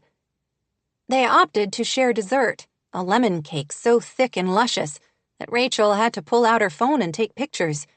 Despite all the fuss, after she put away her phone, she only ate about 2 bites, then set down her fork. Fine. That just left more for Jess, she thought. When she had eaten as much as she could manage, she pushed away the cake and met her sister's gaze. Over the flickering candlelight, she saw another hint of that despair she had glimpsed earlier. She sighed. She couldn't ignore it. This was Rachel. If she didn't push, her sister would never tell her. "Okay, you've put on a good front for the entire dinner. I commend your efforts. Now why don't you tell me the truth? What's really going on? How's Silas? You said today has been a hard day. Is it more than just today?" She wasn't sure Rachel would answer. The silence dragged on for an uncomfortable moment, broken only by muted conversation and the chink of cutlery on china from nearby tables, as well as the murmur of the sea below them. After a long moment, Rachel curled her hand around her water goblet stem so tightly, Jess worried it would break. "I hate complaining. It makes me feel like such a horrible mother. But the past few months have been hard. Silas has become really out of control lately." "Out of control how?" Not napping, not listening to anything I say, not interacting with his sisters at all except to do exactly the things they don't want him to do. It's a lot to handle. My girls were both so sweet-natured at this age. Silas isn't, and I'm at my wit's end if you want the truth. There. Aren't you sorry you asked? No. You shouldn't be carrying this by yourself.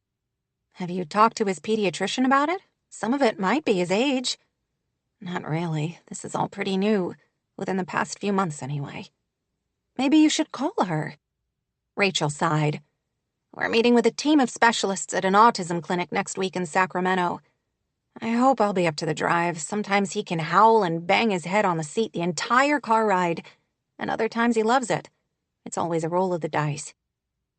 Jess had caught a glimpse of Silas's behavior issues the other day when she had dropped by unexpectedly and found the house in chaos.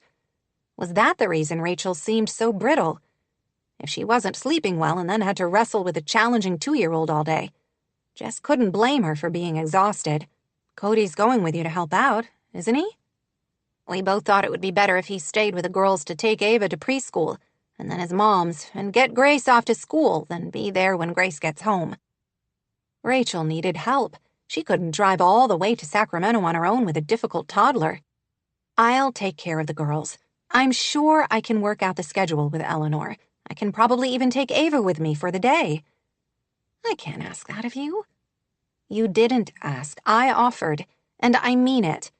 You and Cody are in this together. As Silas's father, Cody should absolutely go with you to the clinic appointment. Rachel appeared to be weakening as she considered the offer. It would be nice to have him along. Silas does better in the car if one of us sits with him to keep him distracted from the sensory overload. It's an early morning appointment, though. I have to leave at 6 to make it on time. You said this is Tuesday? Why don't you go the night before? I don't mind staying overnight with the girls. It will be fun, like a slumber party. And maybe you and Cody can enjoy some time away together. You'll still have Silas, but not all 3 kids. Rachel looked hopeful, as if the sun had slipped out from behind the clouds on an otherwise relentlessly stormy day. After a moment, she shook her head. It's too much. I can't ask that of you. We're family, Rachel. The main reason I took this job with Eleanor was to give me more time to be with the girls and Silas. This will be the perfect opportunity for me to hang with Ava and Grace. I'll feel even better knowing I might be helping you out a little bit. Rachel looked as if she didn't know what to say. Let me talk to Cody and see if that might work with his schedule, she finally said. We had basically decided he was going to stay with the girls. He might have scheduled a job for that day while Ava is with his mom. He can unschedule it, Jess replied bluntly. She liked her brother-in-law very much, usually. Cody had always treated Rachel well as far as she knew, and seemed to be a devoted dad to the girls and Silas. But she had to wonder if he had any idea the burden his wife shouldered all day, coping with 3 young children. I'm going to guess he's not too busy to go to an important clinic appointment with his wife and son. If he is, somebody should have a talk with him to remind him what his priorities ought to be. We are his priority. Rachel's voice took on a definite defensive note. He just has a lot on his plate now with the roofing business. And you don't? Trying to manage Silas while you're busy with the girls, the house, not to mention your own work, too? It's different. You know how it is. Jess did not know how it was. All she knew about family dynamics was derived from her childhood, watching their father grind their mother's confidence down to nothing. Talk to Cody and let me know so I can arrange the time off with Eleanor. I know it won't be a problem. I'll talk to him. Thanks for thinking of it, Jess. Seriously. Though Rachel put up a fuss, Jess insisted on paying for dinner. My treat. Consider it a late birthday dinner. They were on the way to Rachel's car when her sister suddenly stopped in her tracks and grabbed Jess's arm. Speaking of birthdays, I completely forgot yours is coming up. Next week, isn't it? I'm trying to forget about it, but yes. She usually didn't mind birthdays, but there was something about this one that had been wearing on her lately. She was turning 30, and it was a number she still couldn't wrap her head around. We have to do something to celebrate. The kids and I would love to have dinner and make a cake for you. Can you put us on your calendar?" The invitation touched her. How long had it been since she had spent her birthday with family? Probably 14 years, since that last horrible summer. Considering you're among a very small group of people I know in town, it shouldn't be that hard to rearrange my busy social calendar. I'll plan on it. She paused. I would enjoy that. Thank you. Great, I'll be in touch with details about that and about whether Cody thinks he can come with me. Thanks for offering, it's really sweet of you. Rachel smiled, and this time Jess was relieved to see it appeared genuine. I'd better get you back to your cute trailer. Rachel drove with the windows down in her minivan, the May night sweet with the scent of flowers and the sea. So what do you think about Nathaniel Whitaker? The question coming out of nowhere made her flush. Jess was grateful it was dark inside the vehicle and her sister couldn't see. Had she given off some sort of signal that made Rachel somehow suspect her unwanted attraction? I haven't thought about him much at all, she lied. He's Eleanor's son. He seems nice enough, I suppose, though I really haven't had much to do with him. Sad about his wife dying so young. Michelle is considered a hero in town, even though she and Nate never lived here together. She didn't want to know this, but didn't know how to tell her sister to stop talking, without giving Rachel reason to wonder about her reaction. Is she? Yes, I guess because he's a hometown boy and she was his wife. She gets the hero status by association. She was killed while she was deployed overseas when a soldier they were training went rogue and started firing on U.S. soldiers. Michelle rushed him to try to stop him and was killed. Sophie was only a baby, I guess. I don't know if she even remembers her mom, poor thing. Oh, how tragic for both of them. Jess fought the urge to press a hand to the sudden ache in her chest. Killed in action. She had lost friends of her own while she was deployed, but it wasn't like losing a spouse. Maybe living through that kind of tragedy is what has made Nate such a great guy. You won't find anybody better. He's considered quite the catch around town, though he's really good at slipping through the net. If he dates anybody seriously, he doesn't do it here in town. At least, not that I've heard. I'm not sure why you think I need to know this, Jess said stiffly. Rachel shrugged as she pulled up next to Jess's Airstream. I just figured you're working with his mom, and he lives close to Eleanor. It never hurts to have some backstory. Her sister was dead wrong. Jess didn't want backstory. What was the point when she was leaving in a few weeks anyway? It was far easier to keep her guard up against him when she didn't know that kind of thing. Thanks again for dinner, Rachel said when Jess opened the door. I'll be in touch about next week. I'm planning on staying with the girls, she said firmly. I'll talk to Eleanor about it tomorrow. Cody really does need to go to the appointment with you and Silas. I'll see what his plans are. Regardless, it means a lot to me that you even offered. Bye, Jess. Rachel looked as if she wanted to climb out and hug her. To Jess's vast relief, she didn't. She just smiled and waved, then backed out of the driveway and headed away. 11. Nate. Some mornings just called for catching a few waves, even when he didn't really have time for this. The sun wasn't quite up when Nate carried his board toward the trail down to the cove. Cinder came with him, barely visible in the gray pre-dawn light. As he passed the little Airstream, he saw a light glowing inside through the curtains, but he couldn't glimpse any sign of movement inside. He hadn't seen Jess Clayton in several days. He hadn't been looking, exactly, or at least that's what he told himself.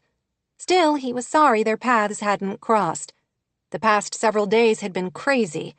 His company had won the bid to build a new municipal library in Cape Sanctuary, and bringing the project in under deadline was taking every available spare second. Twice, Sophie had stayed overnight with Eleanor because Nate knew it would be past midnight when he returned, and he didn't like the idea of her staying at home by herself. She didn't particularly agree. She thought 13 years old was plenty mature enough to spend much of the night alone, and that he was treating her like a child by making her stay with her grandmother. Too bad. He was the parent, and still got to make the rules. Between the stress of the construction job and the angst of dealing with a moody teenage daughter, Nate needed an outlet. Surfing had always soothed the restlessness. The ocean calmed him. He would be working late again that day. This might be his only purely self-indulgent interlude all month. He might as well enjoy the hell out of it. A few hardy birds twittered in the coastal pine and manzanita as he started down the path. The sun came up above the mountains to the east just as he reached the shore. Conditions were perfect, the waves easy and comfortable. He knew the break here as well as he knew his own face when he shaved. He spent more time sitting on his board than chasing any huge curl, letting the waves rock him gently as he enjoyed the breaking day. He loved the mornings when Sophie came with him. She was a good surfer, agile and unafraid. He had undoubtedly failed in many ways as a single father, but Nate was proud that he had given her a love for the sea. He had knocked on her bedroom door to ask if she wanted to join him that morning, but she had only grunted a negative response. Oh, well, he had Cinder at least. She swam beside him in her life jacket, gleeful to play in the waves like a sea otter. Just as he was about to get out, he saw someone walking down the path. Maybe Sophie had decided to catch a few waves before school. No, it was definitely a female, but not Sophie. This person didn't have a board, for one thing. For another, she had short, honey-streaked hair that gleamed in the morning sunlight. Jess. His heart pounded in a ridiculous way that annoyed him. Cinder spotted her at the same moment and gave a bark of greeting before dog-paddling toward shore. Nate watched as Jess greeted the dog with the delighted, generous affection he'd only seen her give Eleanor and Sophie so far. Why not him? Oh, for crying out loud. Was he actually jealous of his dog? Maybe. He sighed, torn between talking to her again and staying out here in the water, where he didn't run the risk of behaving like an idiot around her again. He finally decided the benefits of talking to her outweighed the risks, and paddled the short distance toward shallow water, where he could stand and walk out with his board. I saw someone surfing, but didn't realize it was you until I reached the sand and saw Cinder, she said, approaching him as he toweled off. You don't have to stop on my account. He shrugged. I was done anyway. I didn't have a lot of time this morning, but the wave report was good, so I didn't want to miss it. I wanted to beachcomb a bit, maybe see if I could find some sea glass for Sophie. The ocean is hard to resist in the morning. This made him smile. Agreed. Why do you think I'm here, even though I don't really have the time for it? Well, I'm sorry to invade your solitude. You didn't. The beach is certainly big enough for both of us. It wasn't precisely true. When she smiled like that, an aching hunger started in his gut and spread quickly. She crowded into his mental space, and he didn't know what to do about it. How are things going at the house? I haven't seen you for a few days. My mom is pretty close-mouthed. We're making progress, I think. Slow, but steady. That's good. When she asked me to go through my dad's things a few months ago to take out what I wanted to keep, I struggled to decide. Culling is hard work. I was exhausted after only a few hours. She laughed, a pure, lovely sound that slid over his skin like silky warm water. That's why people pay me the big money, so I can help them make those hard decisions. I usually tell people to keep in mind that most of their memories of a loved one are already stored in their heart. They're not tied to material things. Sometimes the clutter of those material things actually detracts from the memories and the joy. Cinder snuggled up close to her, and she petted the dog absently, gazing out to sea as the sunrise painted the waves a soft lavender. His dog was a pretty good judge of character and obviously already adored Jess. So did his mother and Sophie. He sat beside her on the bench, unable to resist stealing a few moments with the beautiful woman as day stole over the ocean. What room are you working on today? The plan is to start in the hall closet and then start sorting through the books in your father's office. Good luck. Dad was definitely a bibliophile. My dad never met a bookstore he didn't like, and was on a first-name basis with all the librarians in town. That gene skipped me, but Sophie is the same way. She loves to read. He did read, but usually nonfiction or long-form news articles. He had always wished he shared that passion with his father, that they could talk about literature and poetry and the other things that had interested Jack Whittaker. I wish I'd had the chance to know your father. He seems like he was a great guy. He left quite a legacy. Sometimes I think half my customers only accept my bid on a project because of my father's reputation around here." "That must be nice," she said, with a wistful smile that made him wonder about her own family background. "Violently," she had answered, when he had asked how her parents had died. He had so many questions, but didn't think she would answer them. "We'll be wrapping things up early today, as I offered to stay with my nieces. Silas, Rachel's youngest, has a doctor appointment with a specialist early in the morning, so Rachel and Cody are staying the night so they don't have to leave as early." "Nice of you to step up." "I don't know about that. I should have suggested that Cody's mom or sister could take the girls. I have no idea what I was thinking." Her sudden panic at the idea of caring for her nieces made him smile, but he quickly hid it. "Relax, they'll love spending time with their aunt. As long as you remember to feed them and don't let them play with rusty nails, you'll be fine." "Those are your parenting tips? Don't let them play with rusty nails and remember to feed them?" He shrugged. "Those are the basics. Easy for you to say. You've made it through 13 years with Sophie." "I panicked at first, too. Neither her mother nor I had the first idea how to raise a kid. The first few months were like being thrown into deep water without any idea how to swim. And then Michelle was deployed when Sophie was barely 3 months old, leaving me paddling all by myself." As soon as the words were out, hanging in the morning air between them, Nate wished he could swallow them back. He didn't know why he had. Maybe it was the quiet peace of the morning that invited confidences. "So young. That must have been so hard on all of you." An understatement. If Michelle's unit hadn't been deployed, or if she had applied to defer, maybe they could have worked out their issues. But she had been a decorated officer, on the fast track to becoming a colonel at the very least, and had worried that deferring would sidetrack that advancement. His goal had been to become a ranger, and he had started the process of applying, but he had quickly realized after Sophie came along that they couldn't both pursue demanding military careers, even with good childcare. When Michelle had been deployed, Nate realized he had to get out of the military and find something with more flexibility that would allow at least one of them to be the parent their baby needed. He had been making progress toward that goal when Michelle had been killed. "Rachel told me your wife died overseas." He nodded. Thinking about it still hurt, but mostly for Sophie's sake. The irony is she was on the relative safety of base when someone she had trained, someone she considered a loyal asset, went rogue. 4 soldiers were killed, including Michelle. I like to think she slowed the guy down long enough that others could stop him. "I'm so sorry." He had grieved for the woman he loved, and for the future he had once hoped they could build together. "Thank you. It was 12 years ago. Sophie wasn't even a year when it happened, and we already had moved back here to Cape Sanctuary so my parents could help me with her. She doesn't have any memories of Michelle, other than what my parents and I have told her. I'm not sure if that's a good thing or not." It's hard losing a parent, no matter your age or circumstances. Violently. He couldn't seem to get that word out of his head. How had her parents died? "Anyway, enough about me.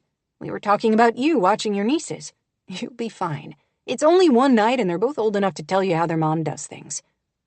"I'm not sure that will be a good thing.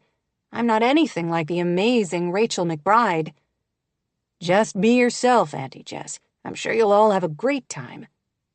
Her smile warmed him through the layers of his wetsuit. "Thank you." He wanted to kiss her. The urge had hit him hard the other night, but he had pushed it away. Now, in the fledgling morning light, the hunger was almost overpowering. Almost. "I should probably head up and start the day," he said, jumping to his feet and grabbing his board. "Same here." They walked together up the path with Cinder in the lead, racing ahead to explore something on the path, and then returning for validation and affection. "Would you like some breakfast?" Jess surprised him by asking when they reached her trailer. "I bought some fresh eggs at a roadside stand yesterday and have some veggies in the refrigerator. I could make a quick omelet." "Sounds great, but I better not. I need to get Sophie off to school. Thanks, though. Another time, then." He liked that idea of meeting her again down by the ocean and spending the morning together. Better yet, maybe they could spend the night together and could share breakfast the next morning. No, she was leaving soon. He had to put that idea right out of his head. "Good luck with everything on your plate today," she said. She smiled again, eyes warm. She looked so lovely in the pure May morning that he couldn't seem to look away. Their gazes met, and he saw something in her eyes, an answering heat that made him instantly aroused. "Walk away," a voice inside him cautioned. "Just grab your board and head home." He ignored it. He had no choice, did he? He set his board against her trailer and took a step forward. To his shock, she met him halfway, her mouth warm in the cool morning air. She tasted of mint and coffee, and he couldn't seem to get enough.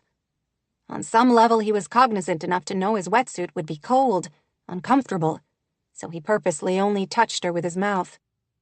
It was enough. Heat sparked between them, taking away any chill from the morning.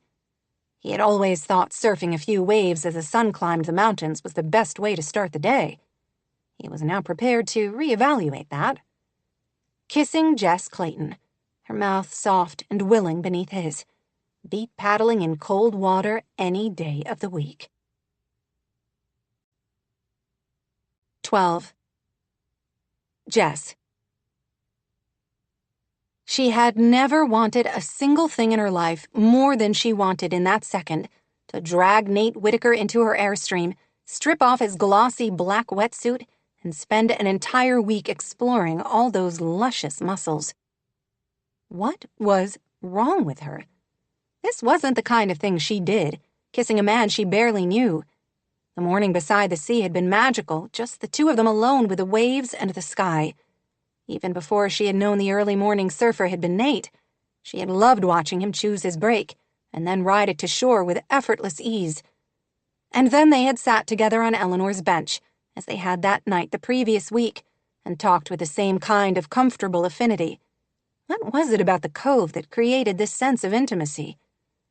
So much for all her protestations to herself that she didn't become personally involved with her clients or their families.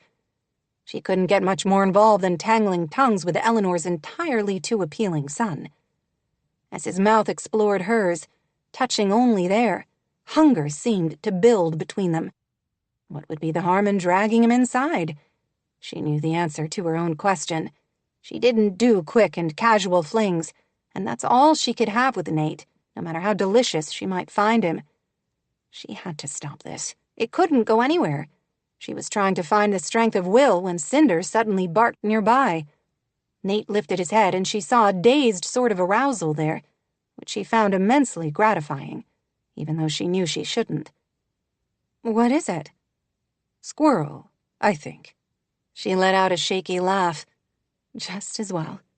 He sighed, raking a hand through his still damp hair. "Yeah, you're probably right. I don't quite know what happened there. One minute we were talking about omelets, the next you were kissing me. Breakfast doesn't usually turn me into a rampaging beast, but I guess there's a first time for everything. I'm sorry." She had wanted the kiss as much as he did, maybe more. "It's no big deal, Nate, really. You didn't do anything wrong. I don't like to make assumptions. I'm a big believer in asking a woman before I kiss her." "I wanted you to kiss me," she admitted. "I probably would have kissed you if you hadn't started it first. Now we have it out of our systems and can forget it ever happened." "Can we?"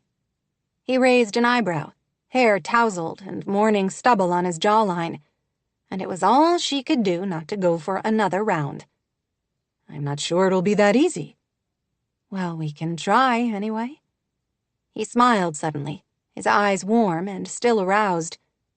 "I'm not looking for an affair, Nate," she said, though she wasn't sure if she was trying to warn him or remind herself. "It complicates everything, especially when I'm leaving as soon as the job is done." "Fair enough. I don't disagree. I'm not looking for one either, especially not with my impressionable teenage daughter sleeping a few 100 feet away." "Good, then we're on the same page." "I suppose we are." He let out a breath that sounded like a sigh, and his gaze flickered to her mouth one more time, then away. "I'll still have a tough time thinking about anything else all day. See you later, Jess Clayton." He shook his head, picked up his surfboard, and headed toward his house, his black lab trotting along behind him. After he left, Jess climbed into her trailer, closed the door carefully, and sank onto the sofa. Good Lord, her hands were actually trembling from just a kiss. Okay, not just a kiss, one amazing kiss. She supposed it had been inevitable. From the second she had walked down to the cove and watched him surfing, his body graceful and athletic, she had been fiercely aware of him. If she were honest with herself, she had been aware of him since the day they met. Spending time with him this morning had been dangerously tempting. What did it matter how attracted she might be to him? She wasn't the kind of woman who lost her head when a man paid her any attention. She had been careful her entire adult life to keep her relationships with men casual and fun. Rachel had been right the other night when she said Jess didn't want a happy ever after. Her mother had loved Doug Clayton with an all-consuming, obsessive love. She couldn't see anyone else but him. Even her children faded into insignificance when he was around. The kind of hold Jess's father had on Veronica hadn't been healthy, nor had it been easy to see. Ronnie could barely function without him. Jess had vowed she would never let a man tangle her up like that. She would always be the one to set the parameters, would never lose her head in a relationship. Her wild reaction to Nate Whitaker's kiss told her she wasn't as in control as she tried to tell herself, at least where this particular man was concerned. She pressed a hand to her mouth, where she could still feel the heat of him, then caught herself. Good thing she was only here a few weeks. Nate was the kind of man who would tempt a woman into throwing all caution into the ocean. She would have to be careful not to lose control. The results would be disastrous, and she couldn't afford it, professionally or personally. Moving forward, she would simply have to keep their relationship friendly and casual, so she could regain a little perspective. No more early morning kisses. That would be an excellent place to start. Too bad. 13. Rachel. Where in the name of all that was holy was her husband? Rachel checked her watch for about the 100th time in the past hour. Cody had promised he would be home by 2 p.m., so they could avoid the worst of the traffic and get to their hotel near UC Davis, and a decent enough hour to get Silas settled for the night. They had talked about ordering room service at the darling boutique hotel she had found. She had even called ahead to obtain the menu, hoping for a romantic and cozy evening with her husband after Silas was asleep. All her plans would be for nothing if her blasted husband didn't come home soon. Don't worry, he probably got hung up at work. He'll be here. Rachel didn't even want to meet Jess's gaze, afraid her sister would see into the depths of her frustration. Grace wasn't home from school yet. Ava was watching TV, and Silas was playing on the floor, not paying them any mind at all. I had everything all figured out so that Silas would nap and we could avoid the worst of the traffic. If Cody is much later, we're going to be stuck right in the middle of it, and Silas will nap too late and then won't sleep tonight. She could only imagine what a nightmare that would be, with him screaming in a strange hotel room that probably had thin walls. I'm sure Cody has a good reason for being late, Jess said gently. He'd better, she snapped. As soon as the words were out, she wanted to cringe at the bitchiness in her tone. She couldn't seem to help it. No doubt Cody wouldn't have any viable explanation at all. He would simply say he'd been hung up at work, gotten busy at a job site, had a complication with a supplier. She'd heard every one of his excuses for working late over the past 2 months since Silas was diagnosed. Cody seemed to be doing everything possible to avoid being home with her and their kids. How could she blame him when she was so miserable to be around right now? He'll be here, don't worry, Jess said again. Do you want me to go look for him? Rachel frowned at her sister's light tone, doing her best to rein in her temper. Jess had no idea the high-wire act Rachel had to walk every single day, balancing the needs of the girls, Silas, Cody, and her social media followers. Her perfect life was slipping away, eroding bit by bit like the ocean working away at a sandbar. I might go find him myself if he doesn't get here soon, she said grimly. A moment later, she heard his pickup in the driveway. Sounds like he's here, Jess said cheerfully. Cody swept into the kitchen looking as sweaty and dirty as if he'd been rolling in the garden with the boys. "I'm so sorry I'm late, babe." He gave the sheepish, apologetic smile she had come to know well over the past few months. "I had my day all planned, but then Georgia Hayes asked me to bid on some roof repairs at her place. And you know how she likes to talk. I think it's gotten worse since old Walt died. She had me looking at every single thing that needs to be fixed at the house. Part of her porch is completely rotted away, and I didn't want her falling through, so I did a quick emergency repair while I was there. Took me longer than I'd planned." Everything always took him longer than he'd planned. She also knew the widow Hayes had probably been desperate for company, especially a handsome contractor in a tool belt and tight t-shirt. And she knew Cody would probably underbid the job by a long shot and eat the cost of the labor to help the woman out. She loved that about him. At the same time, it annoyed the hell out of her right now. "We're going to be stuck in traffic. I don't see any way around it." He shrugged, completely unconcerned about the havoc his good guy helpfulness had wrought on her well-ordered plans.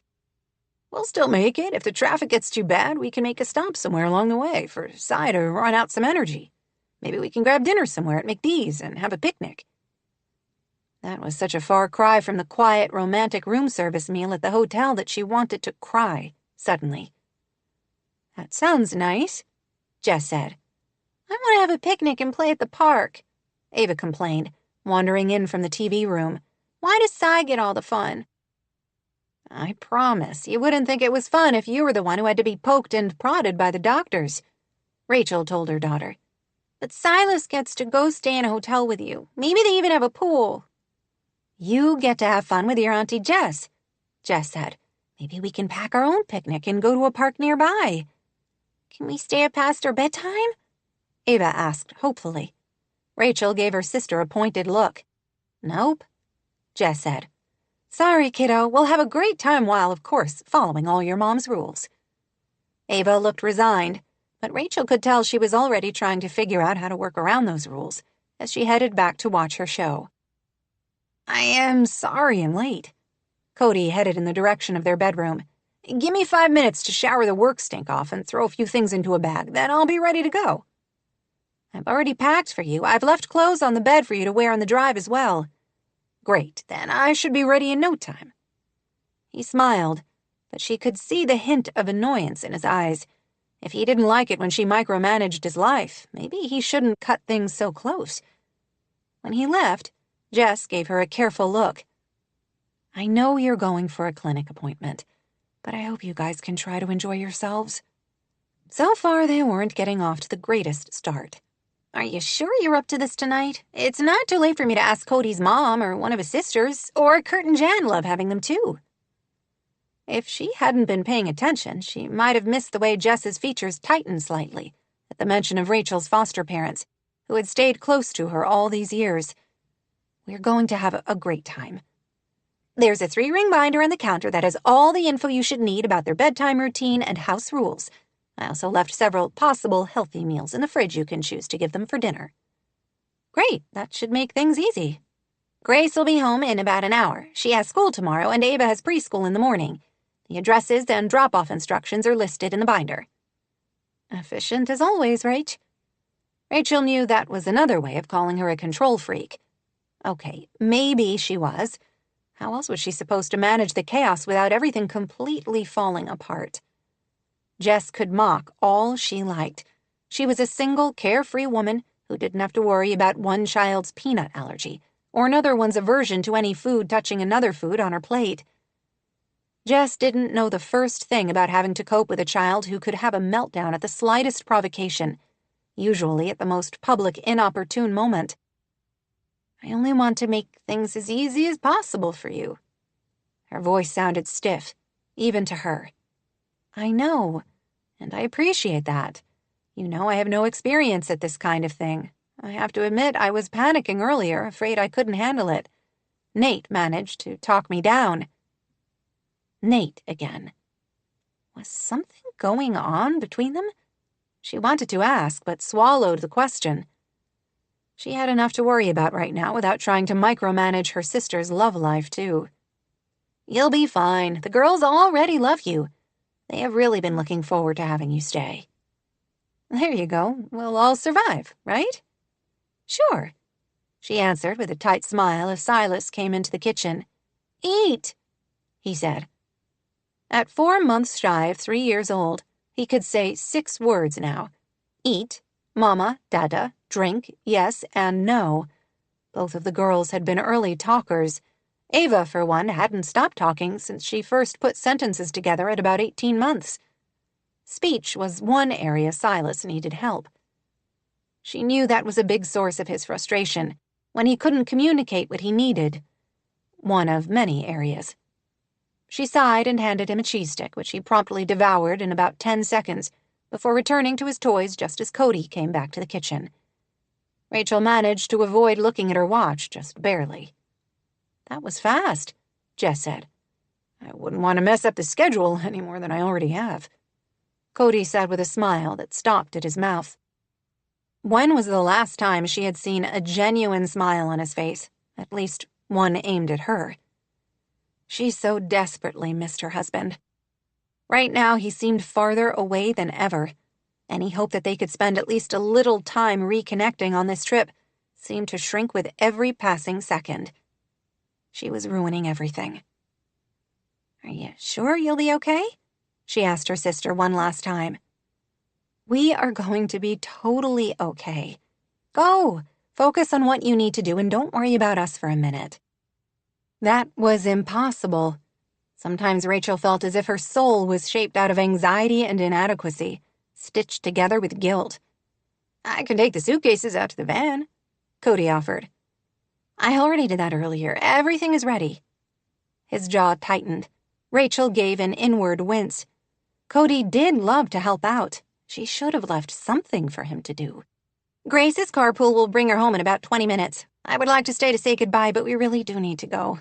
"You do," Jess said pointedly. "Call me if you have any questions at all." "I will absolutely do that," Jess claimed. "Now go on, get out of here. We're fine." Rachel picked up her purse and the water bottles she had already filled with ice and filtered water for all 3 of them. "Silas, want to go for a ride?" Cody asked. She held her breath. If she suggested the same thing when Silas was in the middle of something else, it could sometimes be enough to trigger a meltdown.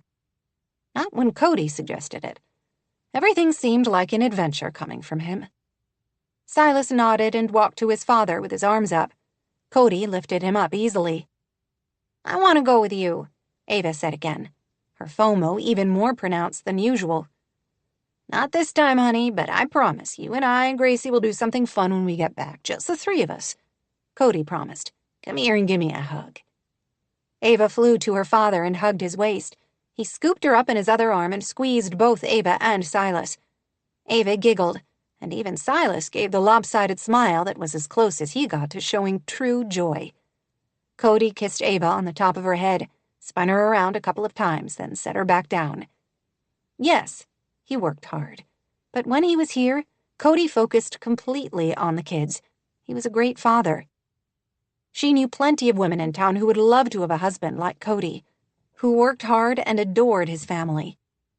No, he wasn't perfect, but he was doing his best. She vowed that she would spend the next 24 hours trying to remember that, instead of focusing on all the areas that could use a little work. 14. Jess. She watched them go, Rachel still stony-faced, and Cody doing his best to entertain Silas. Something was definitely wrong between Rachel and Cody. The tension in the room had been thick enough to drive a Humvee through. Jess frowned, worried about them. At random moments, Rachel seemed desperately unhappy. Rachel's problems were her own, Jess reminded herself. Her sister had made it plain over the years that she didn't need Jess interfering in her life. Jess's only job right now was simply to enjoy herself with her nieces. She spent the time until Grace came home from school going over the scarily efficient 3-ring binder Rachel had left her, while Ava finished her show. Jess closed the binder just as Grace burst into the house, looking adorable with her hair in braids and her backpack almost as big as she was. "Hi, Aunt Jess," she exclaimed. She dropped her backpack and hugged her. Jess hugged her back, warmed by the spontaneous affection. "Hi there, how was school today?" "Good. I got to be the teacher's helper at recess today and make sure everybody got in line the right way when it was time to go inside. And we had a spelling bee in our class, and I won." "That's terrific. Congratulations." Jess had never been that kind of student. She had been mostly bored and uninterested, happiest at recess and when they could have free reading time. After she gave the girls a Rachel-approved snack of oatmeal and raisin cookies and almond milk, she suddenly realized she had left her phone charger and her favorite pillow in the Airstream. She could get by without them, but why stress about it when Whitaker House was only a mile or so away? "All right, girls, I've got to run to my place for a couple of things. Who wants to come?" "Me!" Grace exclaimed. "Me!" Ava echoed. "And Freckles does too." "Can we ride bikes? I love riding my new bike, and I'm really good at it." "That does sound like fun, but I'm afraid I don't have a bike." "Mommy has a bike," Ava said. "She rides her bike inside. Me and Freckles sit in the trailer. You could use that one." She calculated that bike riding to her Airstream and back to the house would probably take them all the way to dinner. Exercise and fun at the same time seemed like a win-win. "Good idea. Let's check it out. Is it in the garage?" "You shouldn't borrow things without asking, though," Grace said with a worried look. "Maybe you should text Mama and ask if you can use her bike." Grace was definitely the rule follower in the family. That was obvious. Jess supposed every family needed one, but the girl was going to have some serious mental health issues later in life if she didn't relax a bit. "I don't want to bother her right now while she and your dad are busy driving to your brother's appointment. I'm sure she won't mind a bit. Can you tell me where we can find bike helmets?" Grace jumped on the chance to be helpful. "They're always hanging on the bike handlebars in the garage. I'll show you." Soon after, she and the girls were on their way, the dog and Ava in the bike trailer already attached to Rachel's beach cruiser, and Grace riding along on her cool-looking retro banana seat bike. "Are you okay riding up the hill?" she asked Grace as they started toward Whitaker House. Her niece nodded, offering up her gap-toothed smile. "I have strong leg muscles from all the swimming we do. That's what Mama says." Her sister was a good mother. These girls were lucky to have Rachel on their team. She would never put her own fulfillment, her own obsession, above their happiness. Jess considered herself healthy.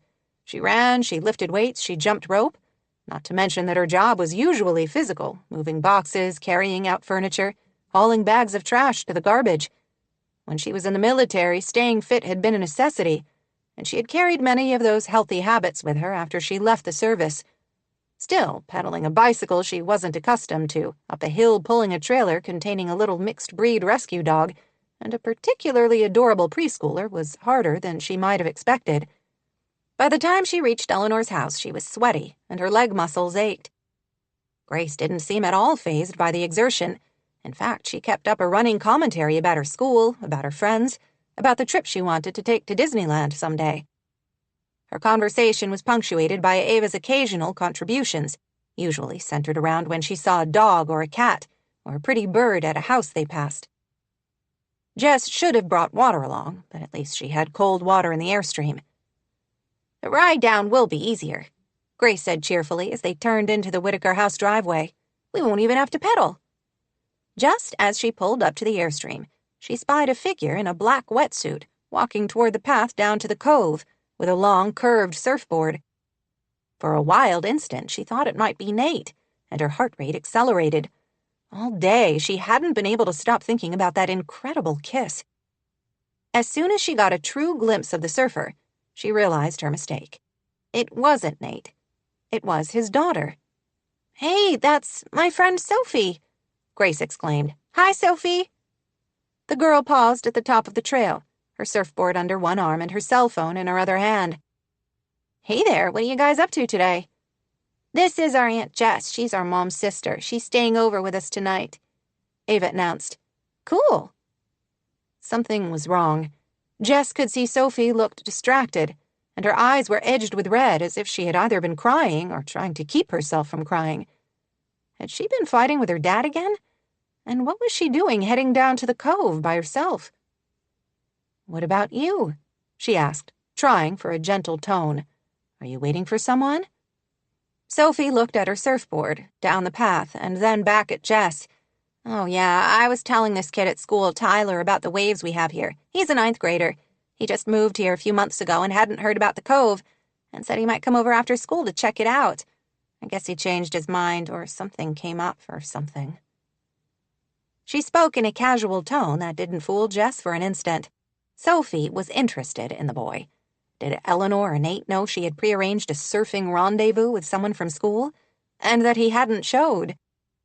Was she planning to go down there by herself? That had to be against the rules. There were no lifeguards on what was virtually a private beach. During her time here in Cape Sanctuary, Jess had only seen 3 or 4 other people going down there besides the Whitakers, usually at low tide when people might be beachcombing. From what Eleanor had told her, there were better surf breaks in town, all of them more easily accessible. What should she do? She was the adult here. "Are you supposed to go surfing by yourself?" she finally said. Sophie gave a nonchalant shrug. "Sure, I do it all the time." Jess frowned, but didn't know how to push the issue. If Nate and Eleanor let her go by herself, how could Jess argue that it couldn't be safe? "Okay," she finally said. "Well, be careful. Maybe I'll wait up here for a while longer to see if Tyler shows up." Disquieted, Jess parked the bike and helped Ava and Freckles out. "I need a drink. What about you?" she asked the girls. "I'm so thirsty," Ava exclaimed, with all the drama a 5-year-old girl could muster. "You didn't even do anything." Grace sounded outraged. "You sat in the trailer while Aunt Jess did all the work." "I had to hold Freckles," Ava protested. "We all worked hard to get here," Jess said to keep the peace. "We can all have a nice glass of water. I've got some in the refrigerator." The girls were excited to visit her Airstream again, exclaiming over the desk and the mini-sized appliances. The whole time Jess poured them water and even found them a non-Rachel-approved Oreo for a treat from her secret stash. She fretted about Sophie. She just didn't feel right about the girl surfing on her own, and couldn't believe that Nate, who seemed so protective in so many other ways, would allow it. Through the window, Jess watched Sophie look at her phone again, then down the street from town. "Can we sleep here tonight?" Grace asked. "Yes, can we?" Ava pressed. "It's so cute and little." She gave them a distracted smile. "You have school and preschool tomorrow. You'd both better sleep in your own bed. But before I leave, maybe you can come spend the night here, okay?" "Promise?" Ava asked, looking so much like Rachel when she was that age that Jess couldn't help smiling. "Promise." She sensed movement outside and saw Sophie take a step down the path. Apparently, she had given up waiting for the boy she liked and was indeed going on her own. "Hold on a minute, girls. Why don't you show Freckles my bed?" Not waiting for a response, she opened the door to the Airstream. "Your friend didn't make it?" she asked. Sophie gave another shrug, not meeting her gaze. "I guess not. He wasn't sure if he would be able to come anyway. Guess he had something else." Jess knew it wasn't her business, but how could she just stand by and let Sophie risk her life? "I don't feel good about you surfing on your own." "It's fine. My dad surfs alone all the time. He did it just this morning. He wanted me to go, but I didn't want to get out of bed. If he can do it, why can't I?" "Because you're 13? Because your dad has decades more experience swimming and surfing in the ocean? Because of 100 other reasons." First, she said she did it all the time. Now she was giving a completely different impression. Jess knew she wouldn't be able to convince Sophie not to go. She had been a teenage girl once, too, obstinate and determined. She had a couple of options. She could let Sophie go and call Eleanor, who wouldn't be able to make it down the path easily. Alternately, Jess could let her go and call Nate, who might be working across town for all she knew. Or she could keep an eye on Sophie herself. "Do you mind if the girls and I come down with you? We were thinking about making a sandcastle." She lied. "We can hang out on the beach while you surf." Sophie looked surprised, and if Jess wasn't mistaken, a little relieved. "I guess that would be okay," she said after a long pause. "Okay, give me a minute to grab a few supplies. I could use an extra pair of hands with my nieces." She had no idea if this was a good idea. It was the best she could come up with on short notice.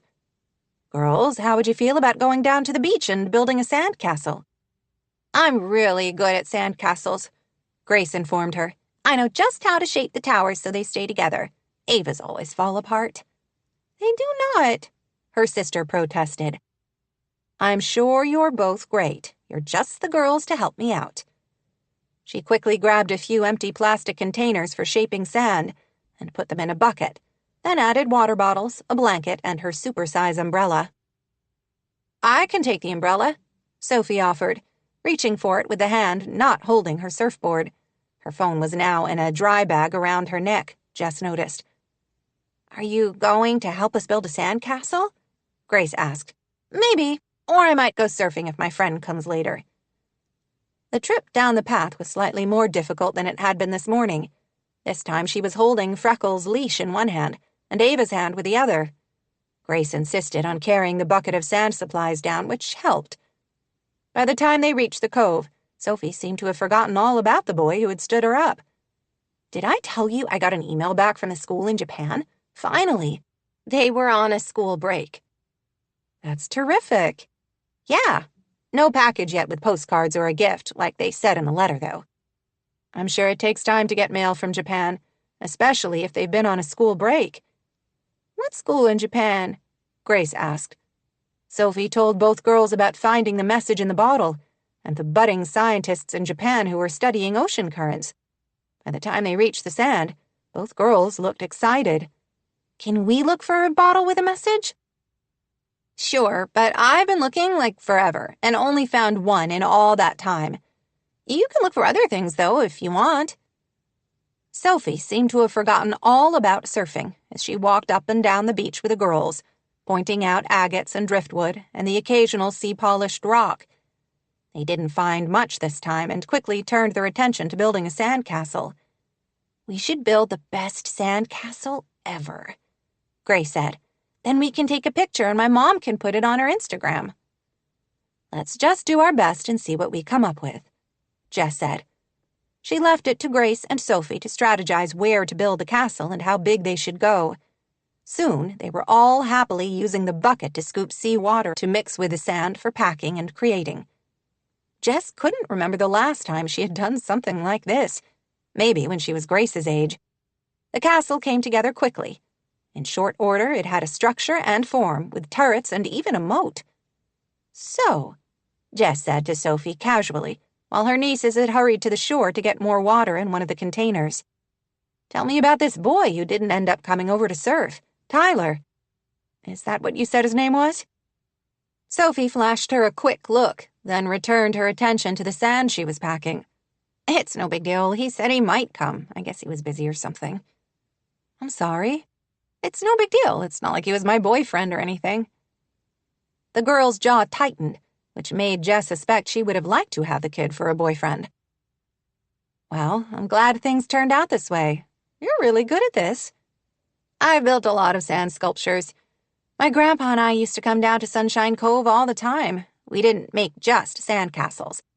We've done mermaids and ships, and once a troll that was awesome. Graham even made a scrapbook with all the pictures of us in front of our sand sculptures.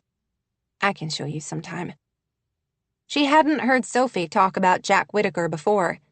The grief in her voice made Jess's heart ache. I would love to see that. The girls returned with water to add to their sand, Freckles trotting behind them. This is the best sandcastle ever, Grace declared, as they carefully set the final turret in place. I wish we could live here, Grace said wistfully. I wish we could take it home so I could play with it in the backyard, Ava said. Aunt Jess, can we build another one in our sandbox when we get home? I want to play with my princess toy in it. Our sandbox is too tiny for a castle like this, Grace informed her. Plus, Silas will only smash it the minute we build it. He smashes everything. Jess didn't know how to answer that, sad all over again at the challenges her sister's family had to face. It really is a great sandcastle, Sophie said. I haven't built a sand sculpture in a long time. Since my grandpa got sick, anyway. This was fun. Better than surfing with a cute boy might have been? Jess highly doubted it. Thanks for helping us, she said. We should add some water to our moat, Gray said. Right. What good is a moat for keeping out invaders if it doesn't have any water in it? Jess said with a smile. The girls hurried to the ocean's edge again to scoop up more water. Just as they finished, Jess spotted someone coming down the path. For a minute, she thought it might be Sophie's absentee friend finally here, but this figure was too tall and didn't have a surfboard. Nate. He looked big, tough, gorgeous, and upset. His expression was tight, his eyes stormy. Sophie, here you are. You scared us. I came home early and you weren't there. Your grandmother didn't have any idea where you might be, and you didn't answer your phone, even though we both called and texted. I never got any calls or texts. I would have answered if I had.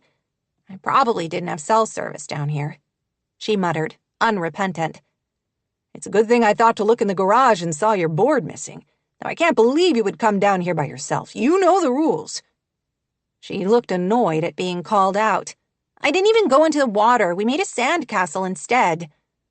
So why are you wearing a wetsuit, and why is your surfboard down here? Were you planning to go out on your own? She lifted her chin. I'm 13. I'll be 14 in 5 months. I've been surfing since I was younger than Grace. I'm old enough to go by myself. You do, she pointed out. Nate frowned. That's not the same thing at all. I've been surfing the cove for much longer than you have. Regardless of what a great surfer you are, the more important point is that we have a rule, and you were going to break it. I wasn't going to be by myself. A kid from school was going to come check out the break at Sunshine Cove. I guess he couldn't come. Then you should have put your gear away when he didn't show up. If you're not responsible enough to follow that simple rule, maybe we need to go back to you staying with Grandma Eleanor after school, instead of being on your own. I'm not a baby. When are you going to stop treating me like one? I hate to state the obvious, but maybe when you stop acting like one. Sophie made a sound of deep frustration. I didn't break any rules.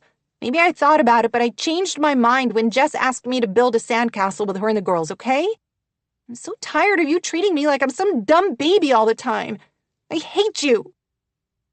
She grabbed her surfboard and marched up the path toward home without another word, leaving a long, awkward silence in her wake.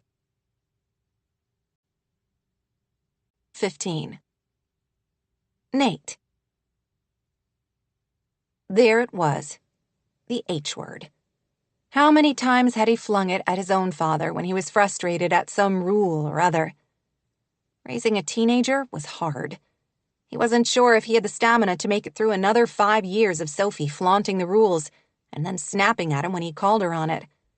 Okay, maybe he had freaked out a little when he saw her surfboard gone and couldn't reach her, imagining all sorts of grim scenarios. It was just Sophie's bad luck that a college student had drowned just a few weeks earlier while surfing alone down the coast, leaving Nate slightly more paranoid than usual about water safety. Sorry, he said now to Jess. We're having some boundary issues, if you couldn't tell. Namely that Sophie seems to be pushing against every single one of them. For what it's worth, she never did get in the water. I didn't want to let her come down alone, so we decided to build a sandcastle as a diversionary tactic, because I didn't know what else to do. Thank you for that. None of this is your fault. Do you like our sandcastle? The smaller of the girls asked him. It's only the best sandcastle in the whole world, her older sister declared. She reminded him of Sophie at that age, with her blonde braids and gap-toothed smile. It looks like a great one, he agreed. I especially like the moat you've built there. I want to build another one at my house, the smaller one said. Only Grace says we don't have enough sand in our sandbox and our brother will smash it anyway. Brothers can be like that, he said. Their brother had some unique challenges, or so he had heard. Do you have a brother? The youngest girl asked. Nope, I'm an only child. Our mom doesn't have brothers either, Grace informed him. Only one sister, Aunt Jess. Our dad has 2 brothers, though, and 1 sister. Uncle Dallas and Uncle Wade. Uncle Wade has 2 kids and lives in the country, and Uncle Dallas has 1 baby and lives by us. He knew both men as they worked with Cody in the family roofing company. but didn't know how he was supposed to respond to this recitation of the family tree.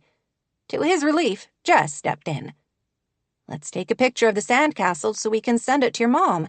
Then we need to go find some dinner." She took a few pictures of the girls beaming in front of their creation, teasing and smiling with them. This was the first he had seen her since earlier that day when they had shared that incredible kiss. As he had told her, he hadn't been able to get it out of his head. Every time he thought he was over it, that he could now simply move on, he remembered the way her mouth had softened beneath his, how her breath had come in sexy little gasps, how she had thrown her arms around his neck as if he had just rescued her from a 30-foot swell. As he watched her with her nieces, he was astonished at how different she seemed from the woman he had met over these past several days as she helped his mother. There was a sweetness about her he didn't usually see, a gentleness that took his breath away. She was a complicated woman, Jess Clayton. One minute she was tough, independent, bordering on prickly. The next she could be hamming it up for the camera as her older niece took a picture of Jess holding the younger girl. She was beautiful, her eyes bright and amused, as she posed for the camera, and it was hard to look away. "Let me take a picture of all three of you. This grand castle was obviously a team effort." "Too bad Sophie left already. She helped us a ton," Grace said. "Why did she have to go?" Ava complained. Good question. He had come down too hard on her. He knew it. Seeing that empty spot on the wall where her surfboard should have been had sent him into a panic, which was his only excuse. He had calmed somewhat when he saw she was down at the cove with Jess and her nieces, instead of on her own as he had feared.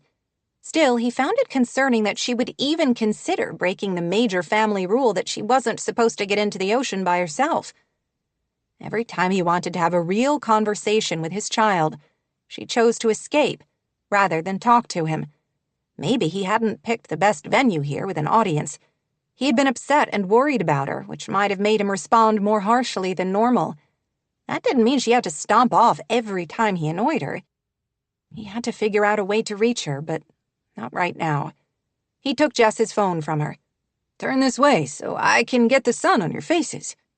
He didn't know much about photography, not like her sister, Rachel, anyway. But he did like the way the sun hit them and the clear affection between the three of them. "Thanks," she said when he handed her phone back to her. Their fingers brushed, and he felt the electrical jolt down his spine. Did she? He couldn't tell for sure, but was almost positive her breathing accelerated a notch. Good. He liked knowing this attraction wasn't only one-sided. Was she remembering their heated kiss, too? "Let me take one with my phone so I can show Sophie." He wanted to capture her like this, with her features open and happy. He took one of her and the girls, but also one of Jess alone. She didn't have to know that, right? "It really is a wonderful sandcastle." "Can we come visit it tomorrow? I want to show Mommy," the younger McBride said. "You can come any time your parents want to bring you," he assured her, and was rewarded with a wide smile. "Thanks, mister." "You can call me Nate, if you want." "Thanks, Nate." "Girls, should we go?" Jess said. He could tell neither of them wanted to leave, but they helped her gather up containers and slip them back into the bucket she had emptied. She picked up her beach blanket and shook out the sand, then folded it and slung it over her arm. "What can I help you carry?" "Maybe Ava?" "I can walk," the girl insisted. "How about I hold your hand and help you up where the path gets steep?" "Okay." "I'll take your bucket and umbrella, too." "Thanks." She handed them over to him, and then she and the older girl went ahead, with a McBride family dog on a leash. Ava was slow, but cute. While she took each step one at a time, she chattered to him the whole way up, keeping up a steady stream of observations, stories, even a song or two during the 5-minute walk. A few times he thought he caught Jess turning around to give him a sideways look, as if she couldn't quite figure him out. What? He was good with kids. He had managed fine with Sophie so far, the past month notwithstanding. "We're having a slumber party with our Auntie Jess because our brother has a doctor appointment a long way away tomorrow," Ava informed him. "I know, she told me. She's been looking forward to it." That might have been a stretch. She had mostly been in a panic about it. but Ava didn't need to know that. She's our mom's sister, but we don't see her that often. How fun that you can spend some time with her now. Yes. Can you do a cartwheel? I can. Want to see? Not right now when we're on a hill like this. How about you show me when we get to the top and you have a flat area? Okay. A minute later, when they reached the top of the path, she broke away from him and did a cartwheel in the grass. Wow, impressive. I can do one too, Grace said. She took a little skipping run and then cartwheeled after her sister. You're both great, Jess said. I had no idea you could do that. Mommy taught us, Ava said. Can you do one, Aunt Jess? No, sorry. She set the blanket onto the folding bistro table beside her trailer and took the bucket and umbrella from Nate, then started brushing the considerable sand off the girls.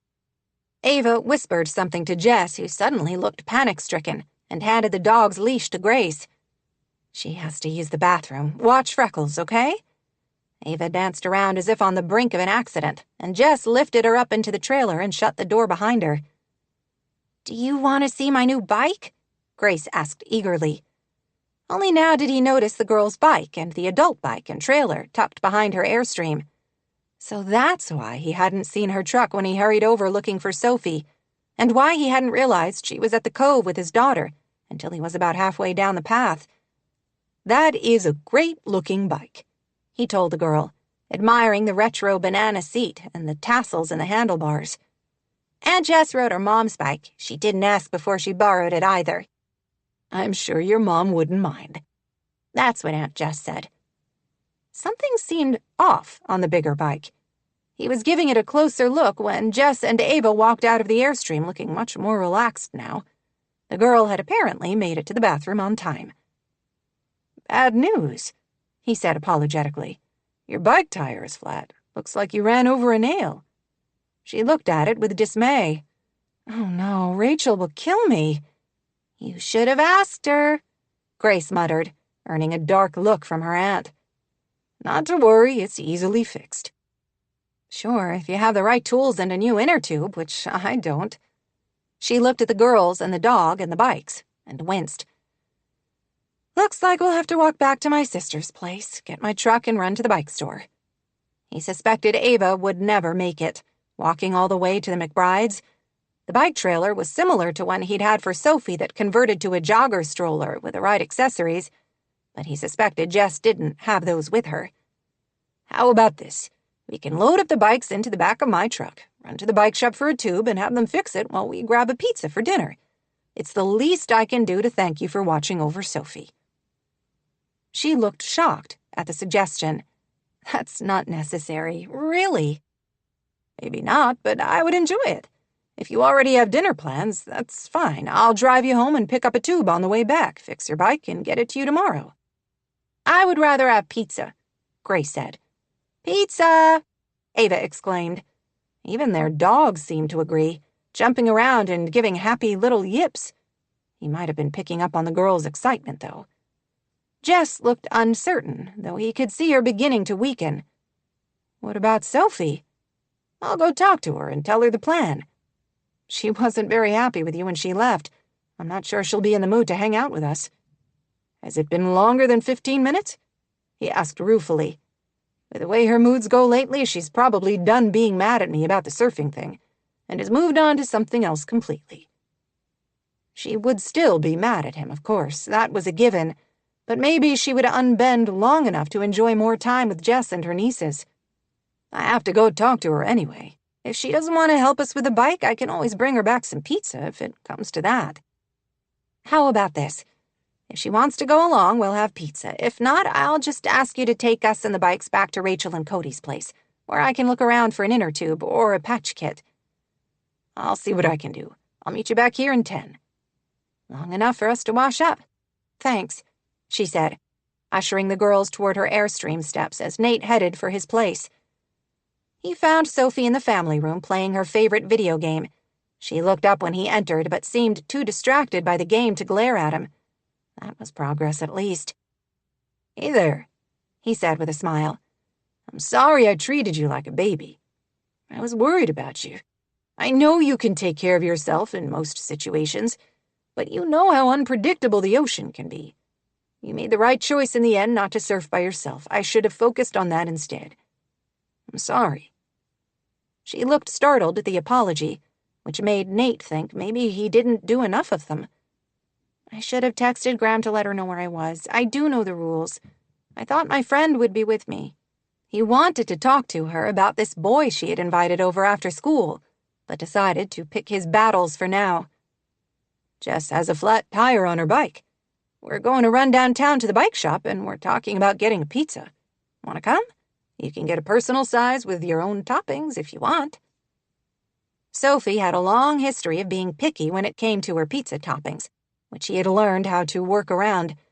She appeared to consider the merits of staying home by herself with her video games, or spending more time with Jess and the girls. They won. "I guess," she said, saving and shutting down the game. Nate figured he would take a shrug and an unenthusiastic response as a win, in this case. In the end, they decided to wait for the tire to be repaired at the bike shop, which didn't take long. They were done and ready to be on the road again in about 20 minutes. All three of the guys working in the shop couldn't seem to take their gazes off Jess, each vying for her attention. She didn't seem to notice. Could she possibly be unaware of the attention she attracted? "All done," Mike, the very married store owner, said with a flirtatious smile at Jess. She either didn't notice or had decided to ignore him. "Thanks for doing it so quickly." "Any time." She paid for the repair, which Nate would have liked to do. Then she walked her sister's bike back outside the store to his truck. What a beautiful evening.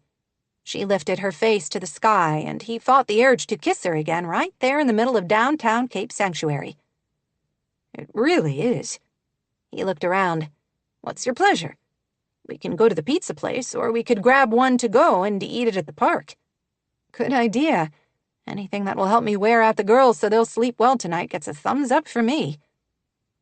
The best pizza in town was at a restaurant right next to Driftwood Park in the downtown area. Jess took Sophie and the girls to the park while he went inside and ordered for them. He knew the owner of the restaurant, who offered to deliver the pizzas to them at the park, so Nate didn't have to wait inside on such a lovely May evening. They weren't the only people doing the same thing. As he walked back to the picnic table Jess had claimed, he greeted several other families he knew from town who were gathered around their alfresco meals. Sophie was pushing the girls on the swings and laughing at something they had said when he slid onto the bench of the picnic table near Jess. "The pizzas will be ready in about 15 minutes. "Perfect," she said. This was a great idea. Dinner with a lovely woman and some cute kids, he had to agree. "They look like they're having fun." "Sophie is great with them. She must do a lot of babysitting." "Some. She's watched your nieces a few times to help out since their brother came along. She watched all three of them once a year or so ago, but hasn't tended him for some time." "Silas has some behavioral issues that make him somewhat, challenging for the average babysitter. I think Cody's mom usually watches him when Rachel needs help." "How old is he now? 3? "Not quite. He'll be 3 in September." "That can be a challenging age. Sophie used to hold her breath when she didn't get her own way. That certainly made life interesting. She grew out of it eventually. Now she just snaps at me instead and storms off." "She's a teenager. It's a tough time for every girl." He suspected there was more to Sophie's anger at him than that, but she had become very close-mouthed and secretive lately and wouldn't open up. When he pressed her, she just snapped even more, claiming she didn't know what he was talking about, that she wasn't acting any differently. "So, this appointment Rachel and Cody took Silas to. Is everything okay? Does it have to do with his autism?" Jess gave him a surprised look. "You know about that?" "I heard Rachel talking to my mom about it once when we bumped into them at the farmer's market." "I don't know how public she's been with his diagnosis, so I didn't want to say anything if you didn't know." "Yes, they have an appointment with an autism clinic associated with UC Davis. It starts early in the morning and is supposed to last several hours." "That's rough." "The appointment or that Silas has autism?" "Both, I guess." He's a sweet boy who just has some extra challenges to deal with right now. If anyone can handle it, it's Rachel and Cody." "I completely agree. They're good people, and they have each other, which has to be a plus." He saw a shadow briefly cross her expression, but the delivery person from the restaurant found them before she could comment. "I've got a medium cheese pizza, one with all veggies, and a personal with only pepperoni and olives." "Yes, that's right. Thanks, Aspen," Nate said. He tipped the girl, who was a few years older than Sophie, and whose older brother worked for him during the summers when he was home between semesters at college. They dug in while families played around them, and the streetlights of town began to come on as the sun started to fade over the water. This probably wasn't the best way to go about keeping his distance from Jess Clayton, but right now, he wouldn't trade this evening for anything. 16. Jess. If the afternoon spent building sandcastles on the shore of Sunshine Cove was enjoyable, the evening at the park was sheer perfection. Jess didn't expect to enjoy it so much. Mainly, she had agreed because the girls were excited about the idea when Nate suggested it. She enjoyed her own company and had no problem eating her meals alone. She had become so used to her solitary existence that she had almost forgotten how much she enjoyed fun conversation, delicious food, and enjoyable companions. The girls were hilarious. Ava and Grace were very different. Ava liked to be the center of attention, telling jokes and being silly, while Grace was more careful, concerned with propriety and following the rules. Sophie did a wonderful job of entertaining both of them. As for Nate, he was great with both of the little girls, not to mention completely gorgeous. She couldn't stop thinking about how delicious his mouth tasted and how she really wanted him to kiss her again. The long day of excitement was too much for the girls, though. Ava couldn't seem to stop yawning even before she finished her pizza, and her older sister rubbed her eyes several times. "This has been wonderful, but I probably need to get these girls home. Their bedtime was a half hour ago, and we still need to follow Rachel's 10-point schedule for a good night's sleep before I settle them down." "I don't want to leave the park," Ava protested over another big yawn. "This was so much fun." "I know," Jess said, "but it will be dark soon, and you have preschool tomorrow." "Oh yeah, plus Mommy and Daddy and Cy will be home." They all worked together to clean up after themselves, and then walked back to Nate's pickup truck. Like Ava, Jess didn't want the evening to end. It left her craving for something she hadn't known she wanted. Connection, subtle and addictive. It left her feeling edgy and restless as Nate drove them home. This was exactly the problem with letting herself get involved. She didn't need connection. She was just fine on her own. Things were better that way, safer. All these feelings zinging around left a person weak and vulnerable to heartache and loss. Better to stay on her solitary emotional island, fighting off anyone else who dared to come near, with whatever means necessary. Ava, sandwiched between Sophie and Grace, fell asleep in the back seat of Nate's King cab pickup on the short drive to Rachel's house. She didn't wake even after he pulled into the driveway, unloaded the bikes, and put them in the storage area Grace pointed out in the garage. "I'll carry her in," he offered. Jess could do it. She lifted heavy boxes for a living. One little girl who couldn't weigh more than 50 pounds would be nothing.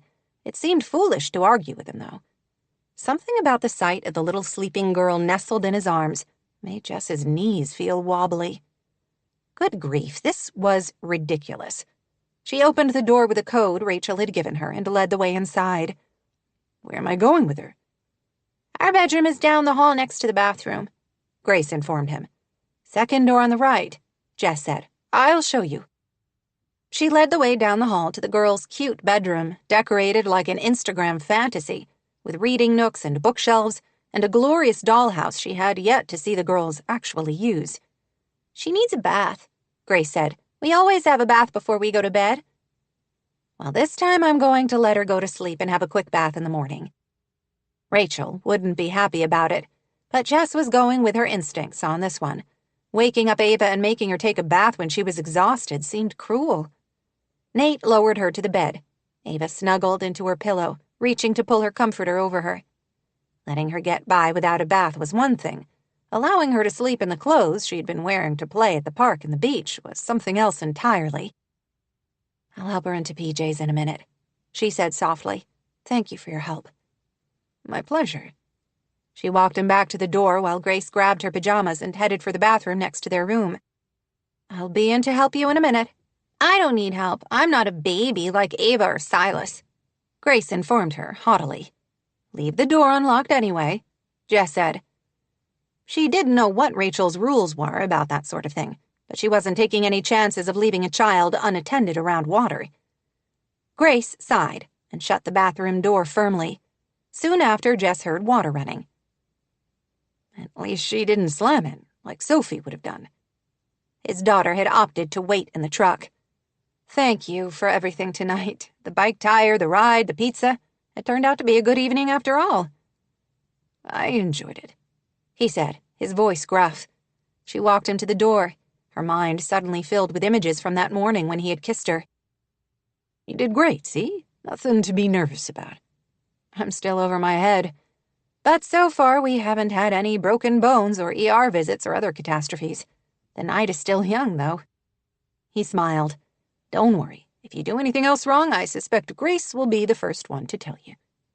She had to laugh at how accurately he had assessed her oldest niece.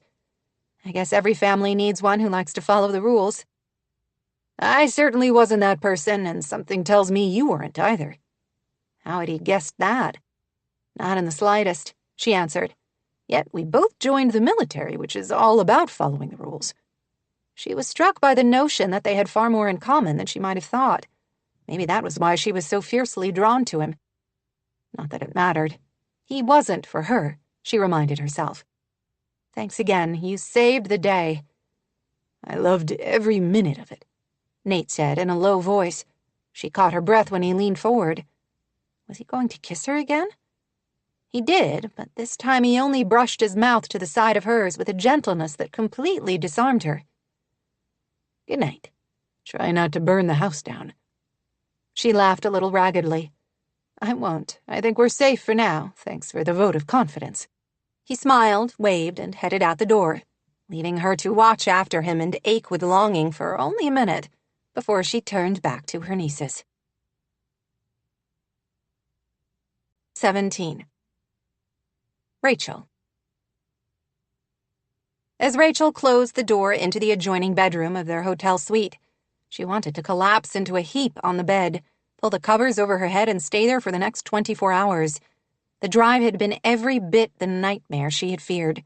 Traffic had been backed up the whole way, and then the GPS had led them the wrong way to the hotel, about 20 minutes out of their way to a similarly named hotel in a nearby community. She had worried Silas would fall asleep on the drive, and then not be able to sleep once they reached the hotel. By about 30 minutes into the drive, she was praying he would fall asleep. She suspected he was carsick, but he couldn't communicate that. Instead, he had cried, and none of the usual soothing techniques seemed to be working. Cody had suggested they pull over and trade places so she could drive the remainder of the way to the hotel, and he could try his hand with Silas. She had ended up snapping that they were already late enough, and she didn't want to waste time pulling over. He was only trying to help. He wasn't trying to imply that he was better with her son than she was. She knew that, but couldn't help feeling defensive. She was with Silas all day and knew him better than anybody did. She ought to be able to calm him if anyone could. Cody had been right. Silas had needed the distraction of his father sitting with him, not her. Instead, he grew increasingly irritable until they finally stopped at McDonald's to grab dinner for him in case he was hungry. They had calmed him somewhat, but they were all still upset with each other when they reached the hotel. Nothing was going the way she had planned. So much for the romantic dinner she had planned. Cody had ended up buying something at McDonald's, too. She could have told him she had prearranged a dinner once they arrived, but by then she had been too worn out to care. Instead of bringing them together, she felt more distant than ever from her husband. "Is he asleep?" Cody asked. "Finally, I hope he stays that way." She slumped into the armchair in the room, certain she looked as completely exhausted as she felt. "You can't keep going on this way, Rach. You need help." "I'm okay. It's just been a long day." "Following a long week and a long month and a long 2 years and 8 months. You're worn out. I still think we should hire someone to help you. A nanny would take some of the burden off your shoulders. And admit failure? She wasn't ready to do that. We've talked about how much it would cost to have an autism-trained nanny come in. The expense would eat away all our savings, pushing back our plans to build our dream house by years. Do you think I care about any dream house? I just want my wife back. His words and the edge of desperation in them made her guilty and defensive at the same time. I haven't gone anywhere, Cody. I'm not the one who works 16-hour days so you don't have to come home and deal with your family. Color rose in his face, but he didn't deny that's what he was doing. Why not? When I'm home, you don't seem to want or need me around. Everything I do is wrong.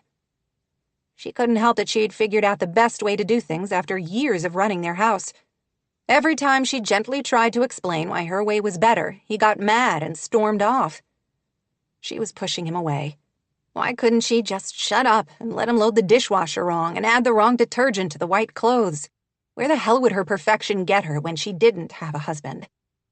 She didn't want to have this fight right now. Not in this cute boutique hotel with a bohemian decor and the tassels on the pillows. She had entertained all these fantasies about seducing her husband, sharing physical closeness, which usually led to at least some emotional closeness. Right now, sex was the last thing on her mind. But maybe, if she took a break from the situation, she could come back more in the mood. I'm going to sit by the pool for a minute and call Jess to check on the girls. You don't have to leave. You can call from here.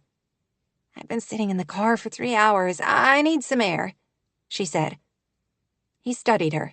His blue eyes she loved so much, suddenly filled with a sadness that broke her heart. Could he feel their marriage slipping away too? What about dinner? I ate at McDee's, but you didn't have anything. I can order room service for you. I could probably eat dessert.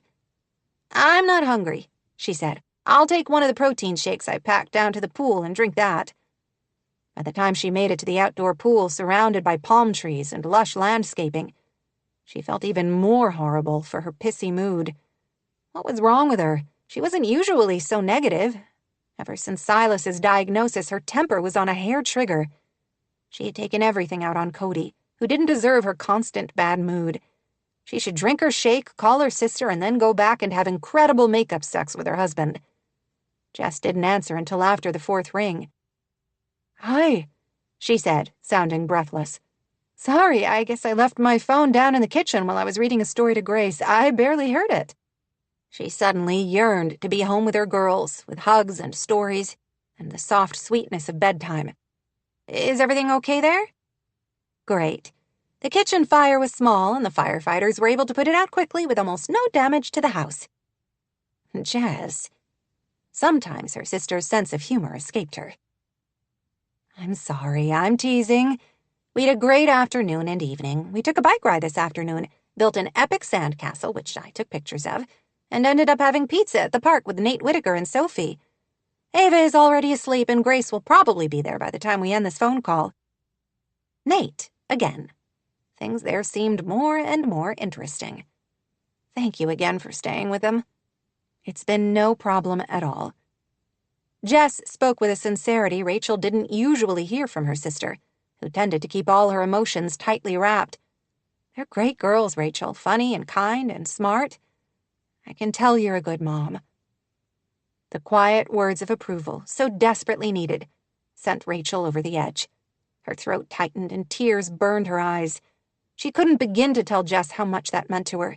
She wanted so much better for her children than she and her sister had for the first 13 years of Rachel's life. She wanted to give them confidence, curiosity, joy. She didn't want them to grow up in a war zone, with a perennially stressed mother trying desperately to achieve an impossible perfection. Thanks for saying that. I don't feel like it most of the time, but thanks. So, according to your notes, I'm getting them off to school and preschool tomorrow. Then Cody's mom is picking up Ava when she gets out. Yes, and she'll get Grace from the bus and hang out with him at the house until whatever time we make it back in the evening. That works. Thank you again. I don't know how to make it up to you. No need. This is just what family does, Rachel.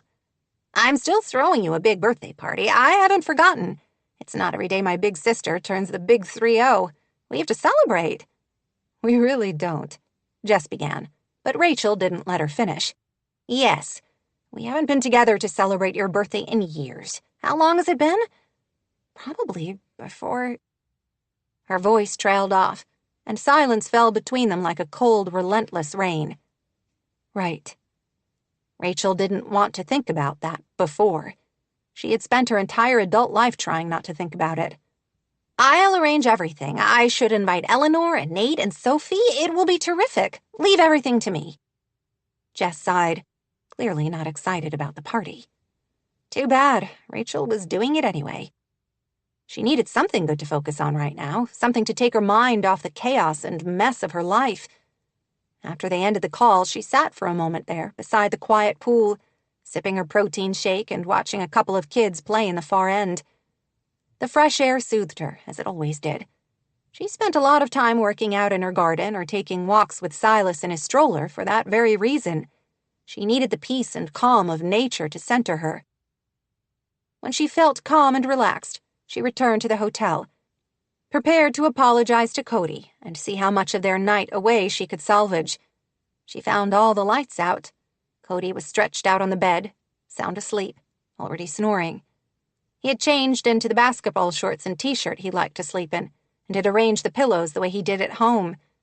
So much for a romantic interlude. Rachel sighed. Maybe this was their life together now. Two parents so exhausted by the efforts of keeping their family running that they grabbed sleep wherever they could find it. Instead of the sexy negligee she had brought, she changed into her favorite sleep shirt that she had also tucked into her suitcase and slipped into bed beside her husband. Cody made a sound, rolled over, and wrapped an arm around her. At least they had this, she thought, snuggling deeper into his heat. At least in sleep, he still turned toward her, even if he didn't seem to want to when they were both awake. Maybe this could be enough for now. 18. Jess. After ending the call, Jess looked around at the gleaming kitchen, wondering about the sister whose territory she stood in. She had a deep, aching wish that they could be closer, as they once had been. She and Rachel always seemed to skim the surface of each other's lives. They could be cordial to each other, even loving, but never with the closeness they had once had. She missed when Rachel had been her best friend, when they had turned to each other as a protection against the stress and trauma of their parents' ugliness. Rachel was struggling. Jess didn't know if it was depression, anxiety, or a combination of both. Either way, it was obvious her sister seemed deeply unhappy. Jess didn't want or need a birthday party, but if that would help Rachel through whatever dark time she was navigating, Jess would suffer through it. After an uneventful night where she actually slept quite well on the family room sofa, the morning was far more hectic than it should have been. Freckles ended up throwing up breakfast, which made Grace dry heave and almost lose her breakfast. Jess took time to give Ava a quick bath to make up for the night before. 10 minutes later, Ava spilled orange juice on the cute jumper her mother had thoughtfully set out for her, turning everything sticky. By the time she cleaned up all the messes, changed Ava and got Grace off to school and Ava to preschool, Jess was exhausted, and her own workday hadn't started yet. When she arrived at Eleanor's house, she found her employer in an odd mood, as if she knew a secret and was having a hard time keeping it. "How did everything go with the girls yesterday?" Eleanor asked, eyes twinkling. What did she know about the way Jess had spent her evening? Did she know about the impromptu pizza party with Nate and Sophie? Great. We ended up building a great sandcastle down at the cove with Sophie in the afternoon. She told me, and Nathaniel showed me the picture. He's already printed one out for the album Sophie keeps of the sand creations she's made over the years. Oh, that's nice. She and her grandfather often built sandcastles together. Jack was always coming up with new things to create down there. It was one of their things. That's what she said. And then I understand you had a bike problem that Nathaniel helped you with, and you three ended up having dinner with him and Sophie. Yes, they were kind enough to help me with a flat tire on my sister's bike, and then we had pizza at Driftwood Park. How was dinner with your friends?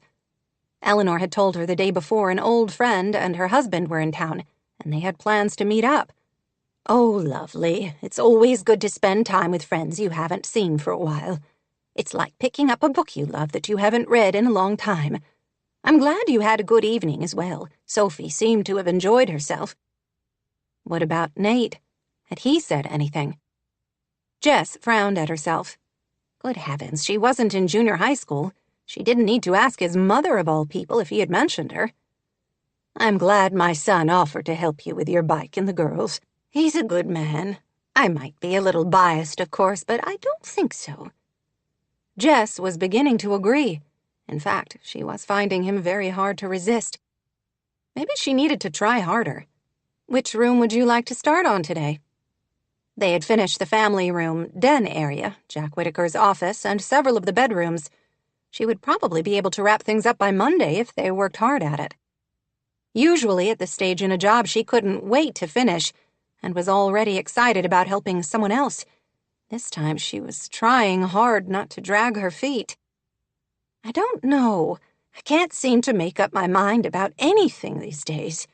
The older woman looked pale in the morning light, Jess thought. Maybe she had had a few too many glasses of wine the night before. Or maybe she hadn't slept well. Jess knew Eleanor suffered from insomnia, probably missing the husband she had slept beside every night for more than 40 years. What would you suggest? Eleanor asked. We still have a few more closets, the outdoor shed, the kitchen, and your bedroom. Maybe we should start on Jack's side of your closet. The two had a huge walk-in closet. So far, 6 months after Jack's death, all of his clothing still hung neatly in his half, gathering dust. A spasm of deep grief creased Eleanor's features.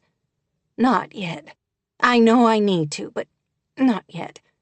What about my craft room? She suggested quickly.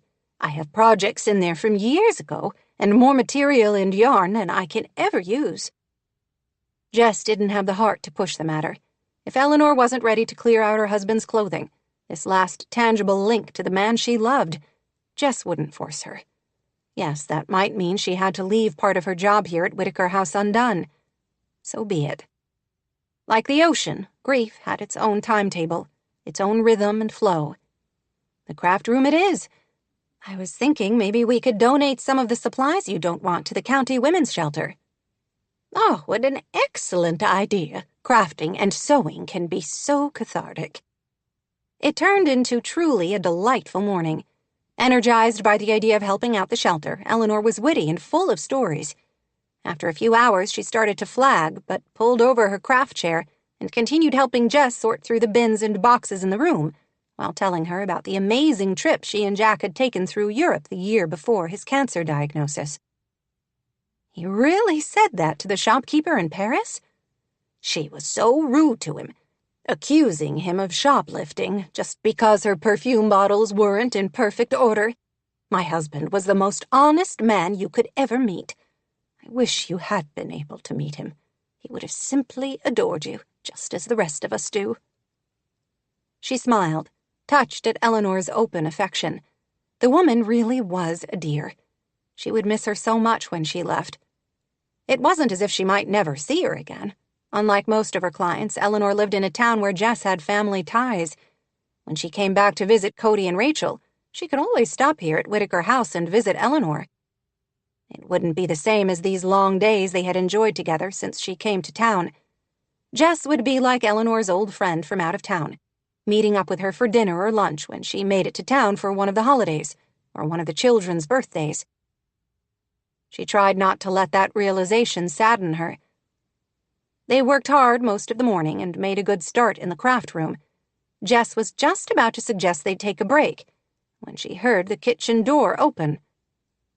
"Hello?" A masculine voice called. Jess froze, her stomach doing idiotic backflips. "Oh, that will be Nathaniel," Eleanor said with a smile. "Did I tell you I texted him earlier to ask if he can help carry my old sewing machine table and all the extra bins of material for the shelter to your truck?" No, you didn't mention it. I thought some of those things might be too heavy for you to handle on your own, my dear. I wish I could be more help, but it's good I have a strong son to call upon." Jess swallowed back her protest. Her entire job consisted of lifting heavy things by herself. She had been doing this for years and was much stronger than she looked. Plus, she knew the value of a good hand truck and the ramp she kept in the back of her pickup truck. Still, Eleanor was the boss. Great. Jess forced a smile. I'm sure with Nate's help we can make short work of it. We're in the craft room, darling, Eleanor called. A moment later, Nate poked his head through the doorway. He met her gaze first, and for some ridiculous reason, Jess could feel her face heat. She had to hope neither he nor his mother noticed. How's it going in here? We've made so much progress, Eleanor said cheerfully. Well, Jess has made progress. I'm mostly sitting here like a lump and telling her what to do with things. It looks great. Thank you for coming over on your lunch hour. I know how busy you are, Eleanor said. Here's an idea. Why don't you two load up Jess's truck with a sewing machine and the boxes while I make us all lunch? Nate glanced at his watch. I don't have a lot of time, Mom. I have to get back to the library job. I've got 3 different subcontractors working there today. Jess again wanted to tell both Whitakers she didn't really need help, but that would sound churlish after he had made the time to drive home in the middle of the day. You have to eat, his mother said. I can have a club sandwich for you by the time you come back in.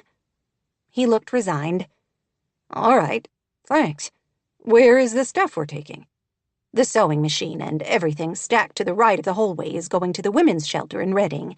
Jess is driving it over today. They're thrilled with the donation. What a good idea. Isn't it? His mother beamed. I can't claim credit. It was Jess's idea. I never would have thought of it, but it's genius.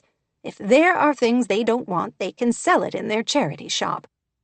I'll grab my hand truck. It shouldn't take us long. Jess hurried out to her pickup. By the time she returned, Nate was already on his way out of the house with his arms full of boxes. Am I loading them any particular way? No, I'll make 2 trips. Goodwill can wait until tomorrow. When he came back inside, she had just finished stacking boxes onto the hand truck. I can make another trip if you want to go into the kitchen and visit with your mom. No worries. You're right, this won't take long. It took them 2 more trips. He helped her stack the boxes in the back, return the hand truck and ramp, and close the tailgate. Then they worked together to secure the whole thing with netting and bungee cords. This really is a lot of work for you. I guess I didn't think about the logistics of clearing everything out. Calling out the extra stuff is one thing, but you still have to find something to do with it.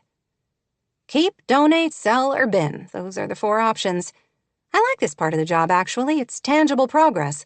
Probably like you feel watching a structure being framed. 1 minute, there's nothing there. The next, you have the bones of a house. In my case, the process is reversed in a way, clearing out the stuff to reveal those bones again. How did the night go with the girls? He asked, leaning against her truck. We survived. No bad dreams, no bedwetting. The morning wasn't terrific as we dealt with dog vomit, but we survived that too. Any word from Rachel about how the appointment went? I think they're still there. It was supposed to last all day. I'm sure she'll text me when she's done. I had a good time last night. It's been a long time since I've had pizza in the park. She smiled. The girls did too. Ava was still talking about Sophie's fun dad this morning. He laughed. I don't think Sophie would agree with that particular description right now. Is she still mad at you for laying down the law yesterday about surfing by herself? He sighed. She's mad at me about something. I have no idea if it's something in particular I've done or just general discontent that she has me for a father. It's probably just a phase. Teenage girls can sometimes be moody. I know, I was one. I think this might be something more than that, but she clams up whenever I try to ask.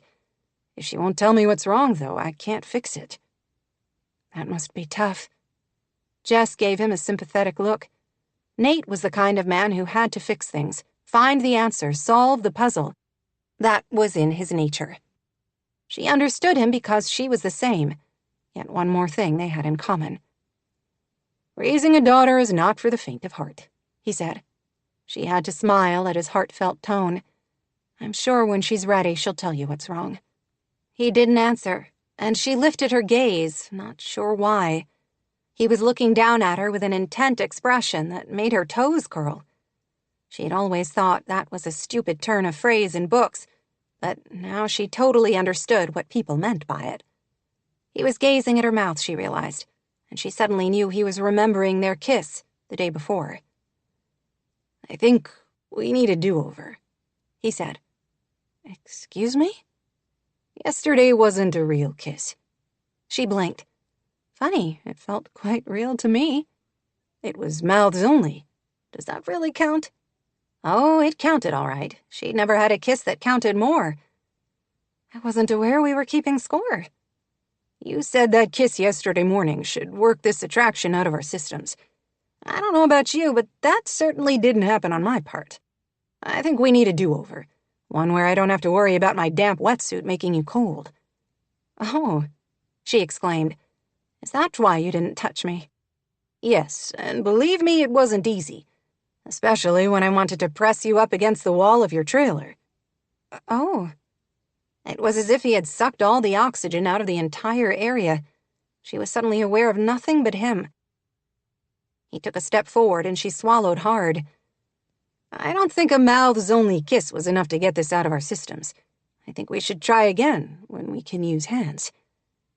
She ought to make some glib comment and go back inside with Eleanor where she would be safe. She couldn't think of anything glib. She could only focus on the sudden aching hunger that seemed to have taken over all rational thought. "That sounds fair." Her words were barely out when he was reaching for her and pulling her against him, his mouth fierce and urgent on hers.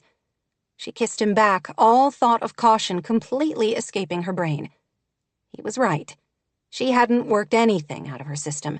Spending the evening with him and Sophie, seeing his sweetness to her nieces, had only increased her awareness of him. The kiss the morning before had been delicious. This one, with her body pressed against his, and his hands against her back and his hair beneath her fingers, was mind-bending. She had spent more than 24 hours reminding herself of all the reasons why she couldn't have a fling with him. After 30 seconds in his arms, she forgot all about those reasons. What would be the harm? They were both unattached adults. He was a decent guy who cared about his family and was nice to kids. She liked him very much, and they certainly generated enough heat between them to burn down the surrounding forest. Why not have a passionate affair for the remaining time she would be in Cape Sanctuary? That might be the only thing that would slake this all-consuming hunger. It wouldn't. She didn't know how she knew, but something told her that even weeks or months or years wouldn't be enough when it came to Nate Whitaker. She froze in his arms, reality splashing over her like a cold rain. She didn't want this kind of wild, frenzied desire that seemed to come out of nowhere. That she could feel this way toward a man she barely knew scared the hell out of her. With great effort, she lowered her hands and managed to step away. "I don't know about you, but that should do it for me," she said. It was a total lie, and he had to know it. Her hands were trembling, for Pete's sake. "Should it?" His voice was raspy, his gaze stunned. "This can't go anywhere, Nate. You get that, right?" He blew out a shaky-sounding breath. "Yeah, of course. You're leaving town shortly, I get it." "I'm not looking for a relationship. I like my life the way it is, where I'm free to pack up my trailer and move from place to place. I'm one of those people who is perfectly happy on my own." "An admirable quality." "It's not that I'm some kind of loner or don't like people. I do. I have friends. I just don't put down stakes." He studied her. His expression shuddered. "You don't owe me explanations, Jess. No is sufficient, I promise." Most guys would have embraced the idea of a woman who didn't want anything serious. She found it rather refreshing that Nate didn't even try to persuade her he was that kind of guy. "Okay, thanks. I hope this doesn't make things awkward between us." He shrugged. "Why would it? You're leaving soon. I think I can manage to rein in my rampaging lust for you until you're gone." She had to admit, her toes curled again at the idea that this entirely too appealing man could use the words rampaging lust about her, even in that dry tone. She also wasn't entirely sure she could do the same. "We should go in," she said. "Your mom will probably be wondering where we are." "I doubt that," he muttered. "I have a fairly good idea she suspects exactly what we're doing." That did complicate things. Did Eleanor suspect her attraction to Nate? Oh, Jess hoped not. She wouldn't really be surprised, though. He was right. His mother was sharp and seemed to know everything that went on with those she cared about. She sincerely liked the other woman and didn't want to dash any hopes she might have regarding Jess and her son. "You go ahead. I need a minute." She was confused for only a second, then could feel her face heat.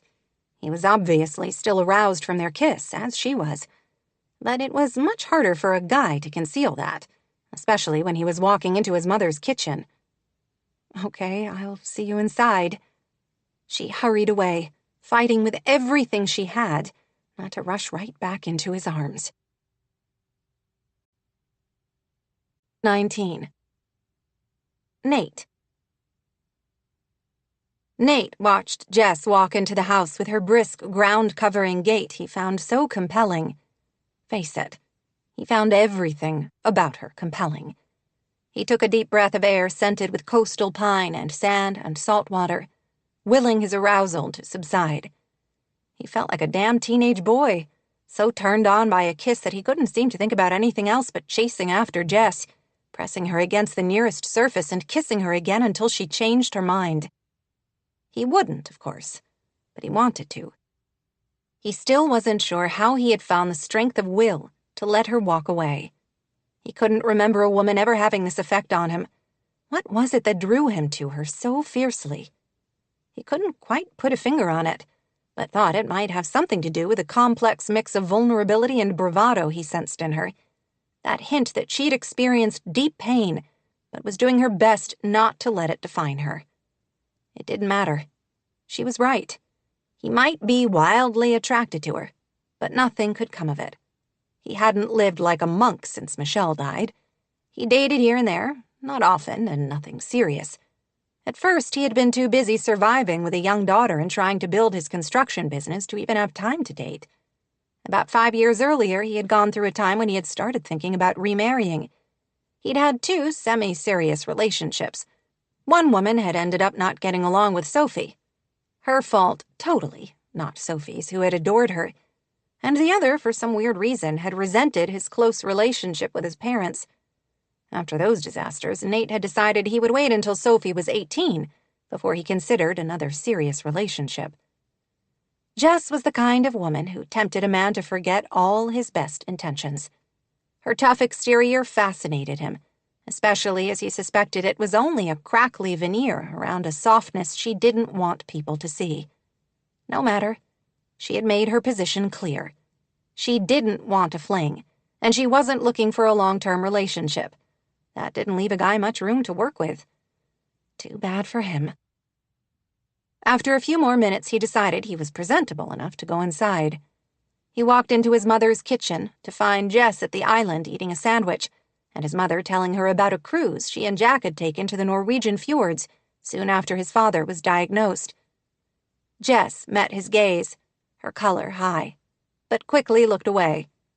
In that instant, Nate knew he couldn't sit there pretending he was anything but hungry for the delectable Jess Clayton, especially not while his mother looked on. He poured water from the filtered pitcher in the refrigerator and took a long swallow, then gave his mom a look of apology. "I need to head back to the job site. Will you forgive me if I grab one of your delicious sandwiches and eat it on the go?" "Absolutely." Eleanor gave him a fond look. "Thank you so much for taking the time when you're so busy to help out."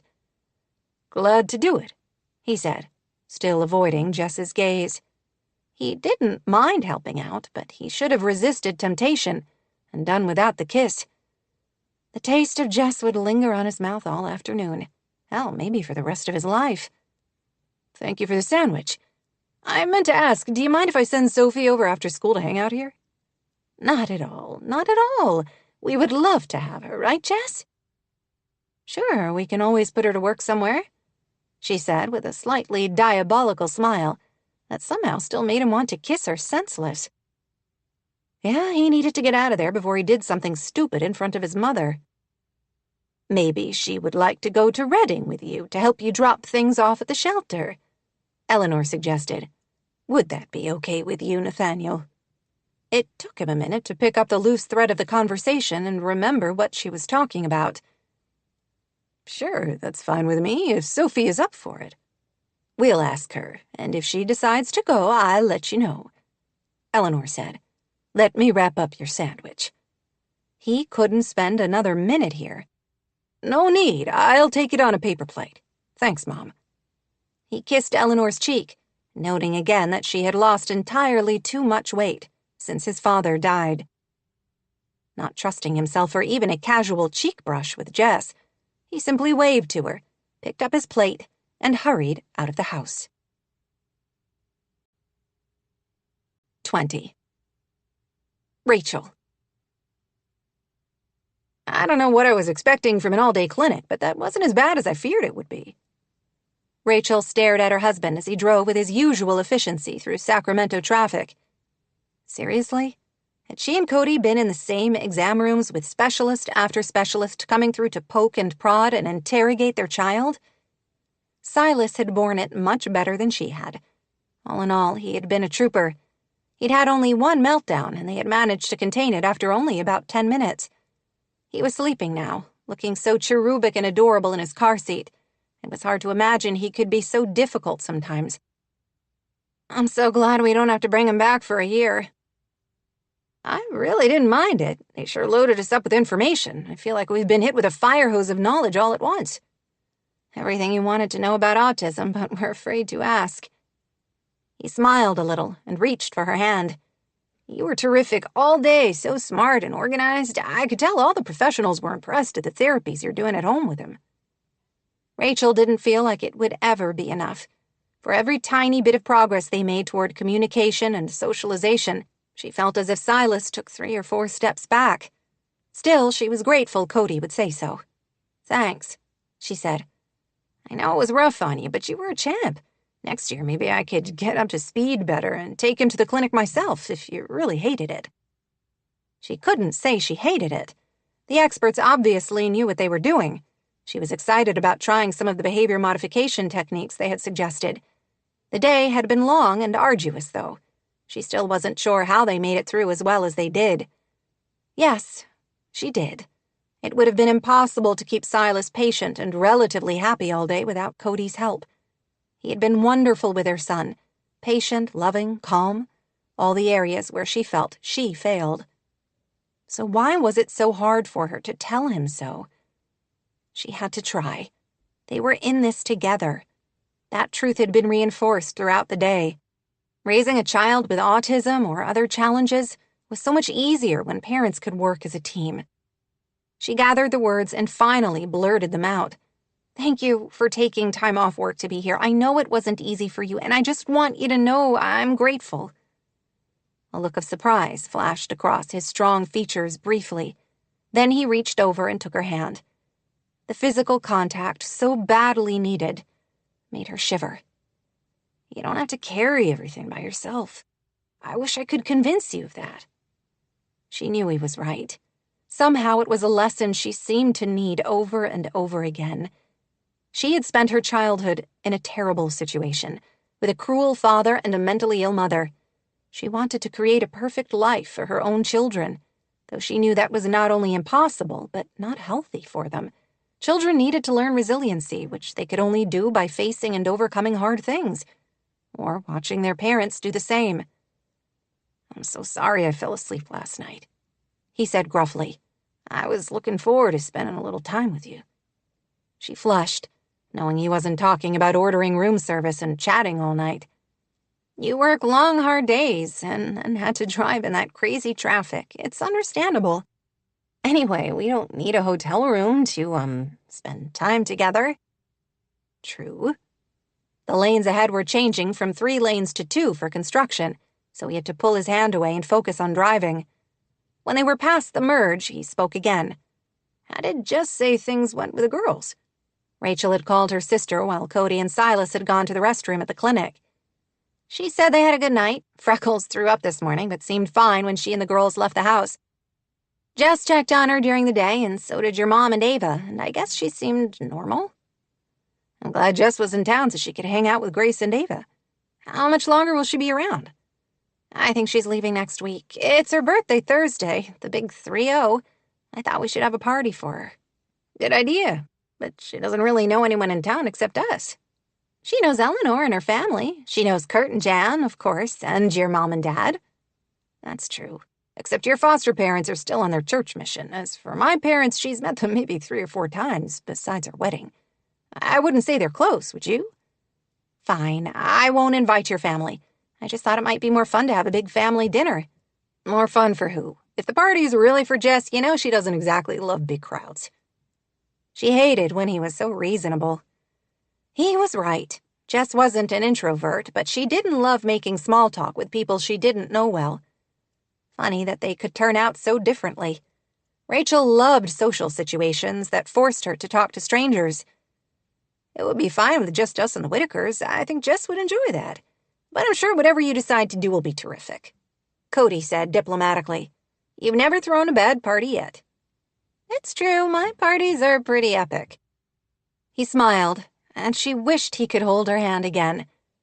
As they drove back to Cape Sanctuary and their girls, Rachel allowed herself to simply savor the time together.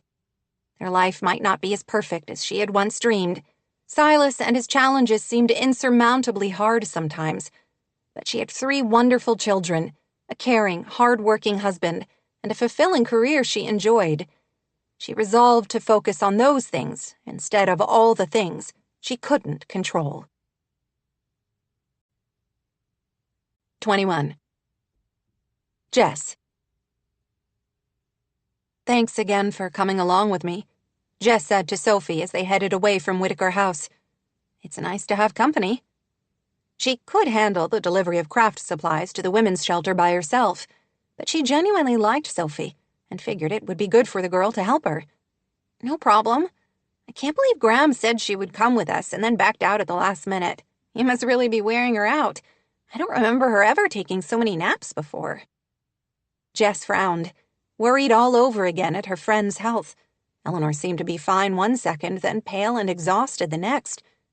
Before she left, she intended to suggest that Eleanor have a complete medical checkup. What was the good of organizing and cleaning out Whitaker House if the woman was too ill to enjoy it? So, whatever happened with your friend Tyler? Did you ever find out why he didn't show yesterday? Sophie made a face. Maybe he was too busy making out with Anna Hernandez. I guess she's his girlfriend now.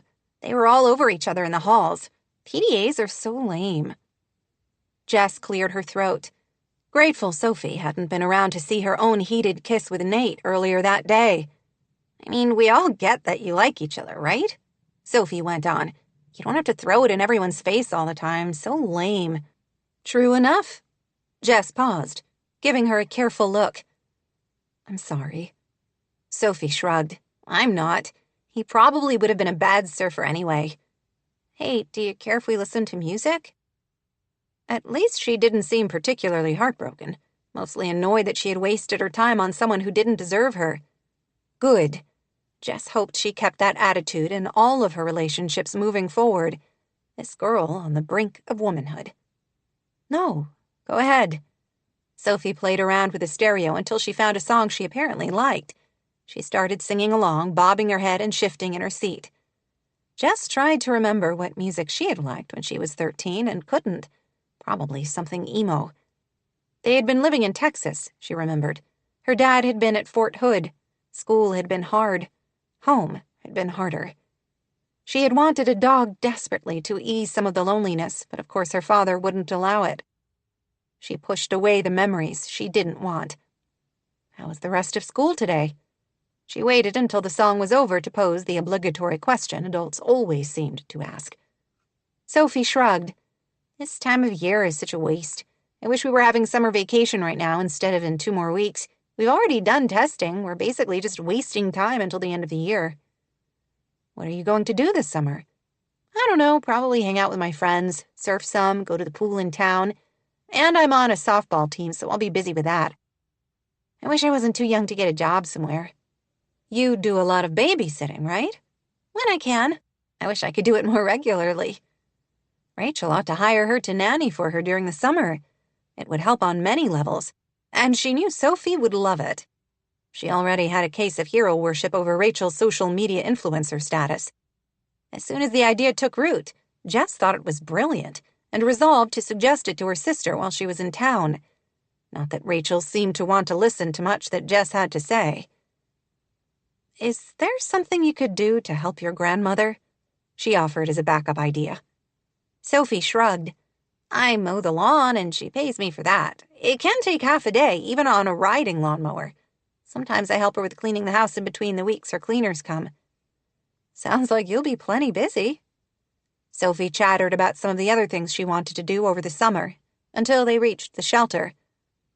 "Looks like we're here. This is just a thrift store." Sophie looked confused. The shelter doesn't take donations directly. They go through their charity shop. For the protection of those using the shelter, they have to try to keep their location private. Sophie seemed struck by the implications of that. Had anyone ever discussed domestic abuse with her? Jess wasn't sure it was her place. On the other hand, teenage girls needed to know the warning signs of an abusive relationship so they could protect themselves. If someone had told Ronnie Clayton, so much pain could have been avoided. The director of the thrift store was thrilled over the donations of yarn and material, and the sewing machine. "Our clients can definitely use this," she said. "Thank you so much." Sophie was quiet on the drive back to Cape Sanctuary. "That was a nice thing Graham did, giving them her extra craft stuff," she said. "Your grandmother is pretty special," Jess said. She gave the girl a careful look. "So is your dad." If she hoped she could get Sophie to confide in her, she was doomed to disappointment. The girl's jaw jutted out. "Sure, except he's a liar." "A liar? Nate?" She had a hard time believing that. "What did your dad lie to you about?" "I would rather not talk about it," Sophie said. Her mouth was tight, and she folded her arms across her chest. "That's fine, but you should probably talk to your dad about it. I'm sure you misunderstood something he said." "I didn't. I heard him loud and clear." This must be the reason she was angry at her father. She had heard him lie about something. Whatever it was, Sophie didn't want to talk about it, and Jess didn't push. For one thing, it wasn't her business. For another, even if Sophie did confide in her, she couldn't turn around and betray that confidence by telling Nate. She changed the subject, and they spent the rest of the drive talking about books Sophie loved. She would miss the girl, too, when she left Cape Sanctuary. Sophie was funny and clever, with a stylish flair and her grandmother's kind heart. Somehow all the Whitakers had managed to squeeze their way into her heart, and Jess had no idea how she was going to push them all back out. 22. Nate. "Thank you for dinner. It was good." His spaghetti was never anything to write home about. Just bottled sauce, frozen meatballs, and pasta. But he appreciated any positivity from Sophie these days. "You're welcome." She had been quiet all through dinner, and he wondered if it had anything to do with the trip she had made with Jess to the women's shelter earlier that day. "Everything okay?" he finally asked. "Yeah, fine." She scraped her leftover food into the trash. "Actually, I wanted to ask you something." He held his breath. "Go ahead." She gave him a sidelong look, as if trying to figure out the words. Finally, she blurted it out. "I was wondering if you would be upset if I gave my dollhouse away." Of all the things he might have expected her to bring up, the elaborate Victorian dollhouse wouldn't have made the list right now. He had forgotten about the thing, truth be told. "I thought you loved that dollhouse. We worked on it for weeks." He had cherished memories of sanding the custom tiles for the roof, of wallpapering bedrooms, and helping her figure out how to create furniture out of scraps and items from the recycling bin. From the time she was about 6 or 7, the dollhouse had always been her favorite toy. As her own personal style evolved, she had redecorated the rooms several times. To him, that dollhouse symbolized her childhood. "I did love it," she said. "But I'm 13, Dad. Don't you think I'm too old for dollhouses?" No, he would never think that. She could play with it forever as far as he was concerned. It's going to waste in a corner of my room, which is pretty sad. Right now, it's mostly taking up space. Taking up space, kind of like he felt he was doing in her life these days. It's a great dollhouse, and there are probably other kids who would have fun playing with it. What other kids did you have in mind? I was thinking maybe the shelter where Graham gave her craft supplies today. Jess was telling me that sometimes women go there with their kids when they're in a bad situation at home and need to stay somewhere safe. I bet those kids are scared. A dollhouse might help them feel better. Oh, that's a really great idea. She smiled at him. After weeks of tension, his daughter actually smiled at him. I thought so too. I was trying to think about what I could do to help, and that's the first thing that came into my head. Maybe we could take it over one night this week. Okay, not Thursday, though. That's Jess's birthday party. Jess, who would be leaving soon. Right, we can't miss that. After we take the dollhouse out of my room, do you think maybe we could hang a swing in its place? What kind of swing? I was thinking maybe one of those cool hammock-type things. I've always wanted one in my bedroom, a place I can read and do my homework and stuff. That was the first he had ever heard of that. Still, he would do all he could to encourage her any time she actually asked for his help, and seemed willing to carry on a halfway decent conversation. Sure, we can go to the Harper Hill Garden Store this weekend if you want. They've got a good selection of hammocks. Meanwhile, you can start researching what hardware we'll need for it. You'll want a swivel hook so it doesn't tangle, and we'll probably have to find a joist to hang it from. Where would we find a swivel hook? The hardware store can set us up. This'll be fun. Hey, thanks, Dad. I can't wait. I'm going online to see if I can find the style I want before we go to the garden store. To his surprise, she gave him a quick hug and hurried out of the kitchen to her room. He watched after her, feeling a curious mix of pride and sadness. She was growing up, and he wasn't ready. Still, the conversation had been cordial and even warm, the first one in weeks that hadn't been underscored by her moodiness. He decided to focus on the positive and work a little harder to figure out what he had done to make her mad in the first place. 23. Jess. Happy birthday, my dear. Eleanor beamed at her as Jess walked into Whitaker House on Thursday morning. Thank you. She hadn't given her birthday much thought, though she had treated herself to an early morning walk down to Sunshine Cove, where she had enjoyed the dawn by herself. I think we should take today off so you can do something fun, just for yourself. She smiled. What are you talking about? This is fun for me. I love my job. Why would I need to take time off when I'm doing exactly what I love to do? She considered herself extraordinarily lucky to have found a job she enjoyed so much. But work is still work, no matter how fun it is. You deserve some time off. I'm good. I think we need to finally tackle Jack's side of the closet today. She could tell by Eleanor's sudden tension that the other woman wasn't thrilled at that idea. But it's your birthday. What did that have to do with taking care of the one thing Eleanor seemed to be avoiding? Anyway, her 30th birthday really wasn't a huge cause for celebration. It was just another day. She wasn't worried about growing older.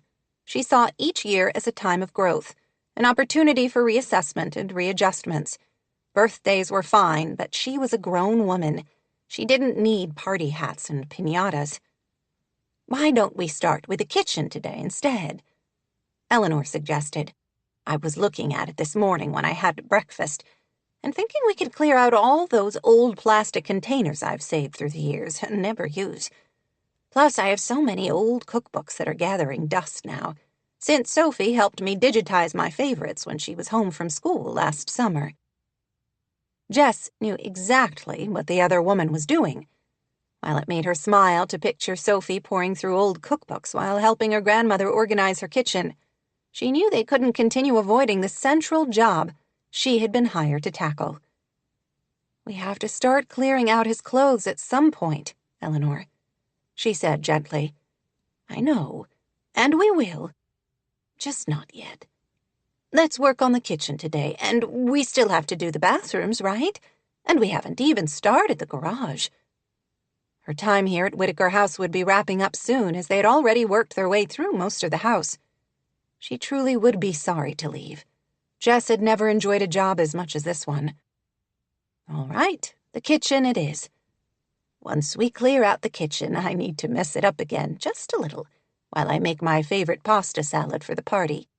I told Rachel I would take that. Jess shifted, wondering if it was too late to call off her sister's grand party. No, she couldn't do that to Rachel. Her excitement had come through loud and clear the night after Jess had stayed with the girls, when her sister had called to thank her again and to confirm arrangements for Jess's birthday. Rachel wanted to do this. She loved throwing parties. How could Jess deprive her of her fun? She would simply smile and be gracious and try to enjoy herself. For now, she could legitimately enjoy herself doing what she did best, cleaning out her client's kitchen. Several hours later, Jess studied the stacks of cookbooks arrayed across the kitchen table with admiration. They had already worked their way through several cabinets and had finally reached the dusty cookbooks. Eleanor had not been exaggerating about her collection. She had at least 100, most dotted with dog-eared and marked pages, in addition to the dozen most cherished volumes she was keeping for Sophie. I can't imagine how many meals have been prepared using these. The best parts are the handwritten notes in some of them. That's why I'm keeping those few for Sophie. It's a link to her grandmother and her great-grandmother. I don't know if she'll want them someday, but I'm going to let her decide that. As for the rest, I have no idea what to do with them. Do you think Goodwill would even want them? Some were in Whitaker House when I moved in here. They were probably here when my mother-in-law moved in here. You would be surprised. There's a healthy market for vintage cookbooks. I always thought I would hand the entire collection down to my daughter someday. But I ended up only having a son who isn't much interested in cooking. At the mention of Nate, Jess could feel her face heat. Though she hadn't seen him since Tuesday when he had kissed her beside her truck, she felt like she hadn't stopped thinking of him. It was hard to avoid the topic when she worked alongside his mother every day, especially when Eleanor had so much good to say about him. How was she supposed to resist him when his mother, apparently his biggest cheerleader, told her story after story that only made him more appealing? If she didn't know better, she would almost think Eleanor had set out on a well-organized campaign to make Jess fall for him. She wouldn't, no matter how hard Eleanor tried. Or at least that's what she told herself. Do you want to set all the cookbooks aside for Sophie? We could find somewhere in storage for them where we could protect them. No, I think I'll stick to giving her the best of the bunch. With that and the few recipes out of the others that I've saved, she should have more than enough. Wise decision. As to the rest, I'll box them up and ship them to a used bookstore we've worked with before in the Bay Area. They'll give you a fair price before their markup. Eleanor waved her hand. Whatever you think. You definitely know best, as I've learned over the past week and a half. Did she? Jess wasn't so sure. Her usual common sense seemed to have tumbled down into the ocean since she had arrived in Cape Sanctuary. Eleanor surveyed the kitchen. This house will feel so empty without all my treasures. Jess nudged her with her shoulder. Think of all the dusting you won't have to do now. I know. And especially all the rubbish Nate and Sophie won't have to sort through after I'm gone. Which won't be for a long, long time, Jess said firmly. Eleanor wore a distant look as she gazed at the cookbooks, as if seeing all the previous generations of women who had thumbed through them, seeking an answer to the eternal and relentless question of what to fix their families for dinner. I'm committed to cleaning out this house for Nate and Sophie's sake, she said. I have no need to hold on to things I don't use any longer, and I don't want them to have to deal with it later. Still, knowing all that, why do I find it so hard to let go of things? Most tangible things are associated with good memories of a place or a moment. It's completely natural to want to hold on to that. Thank you for being so understanding. You're a dear. I think your job must be equal parts cleaning and therapy. Jess had to smile. charmed by the description. "I hope both are helping."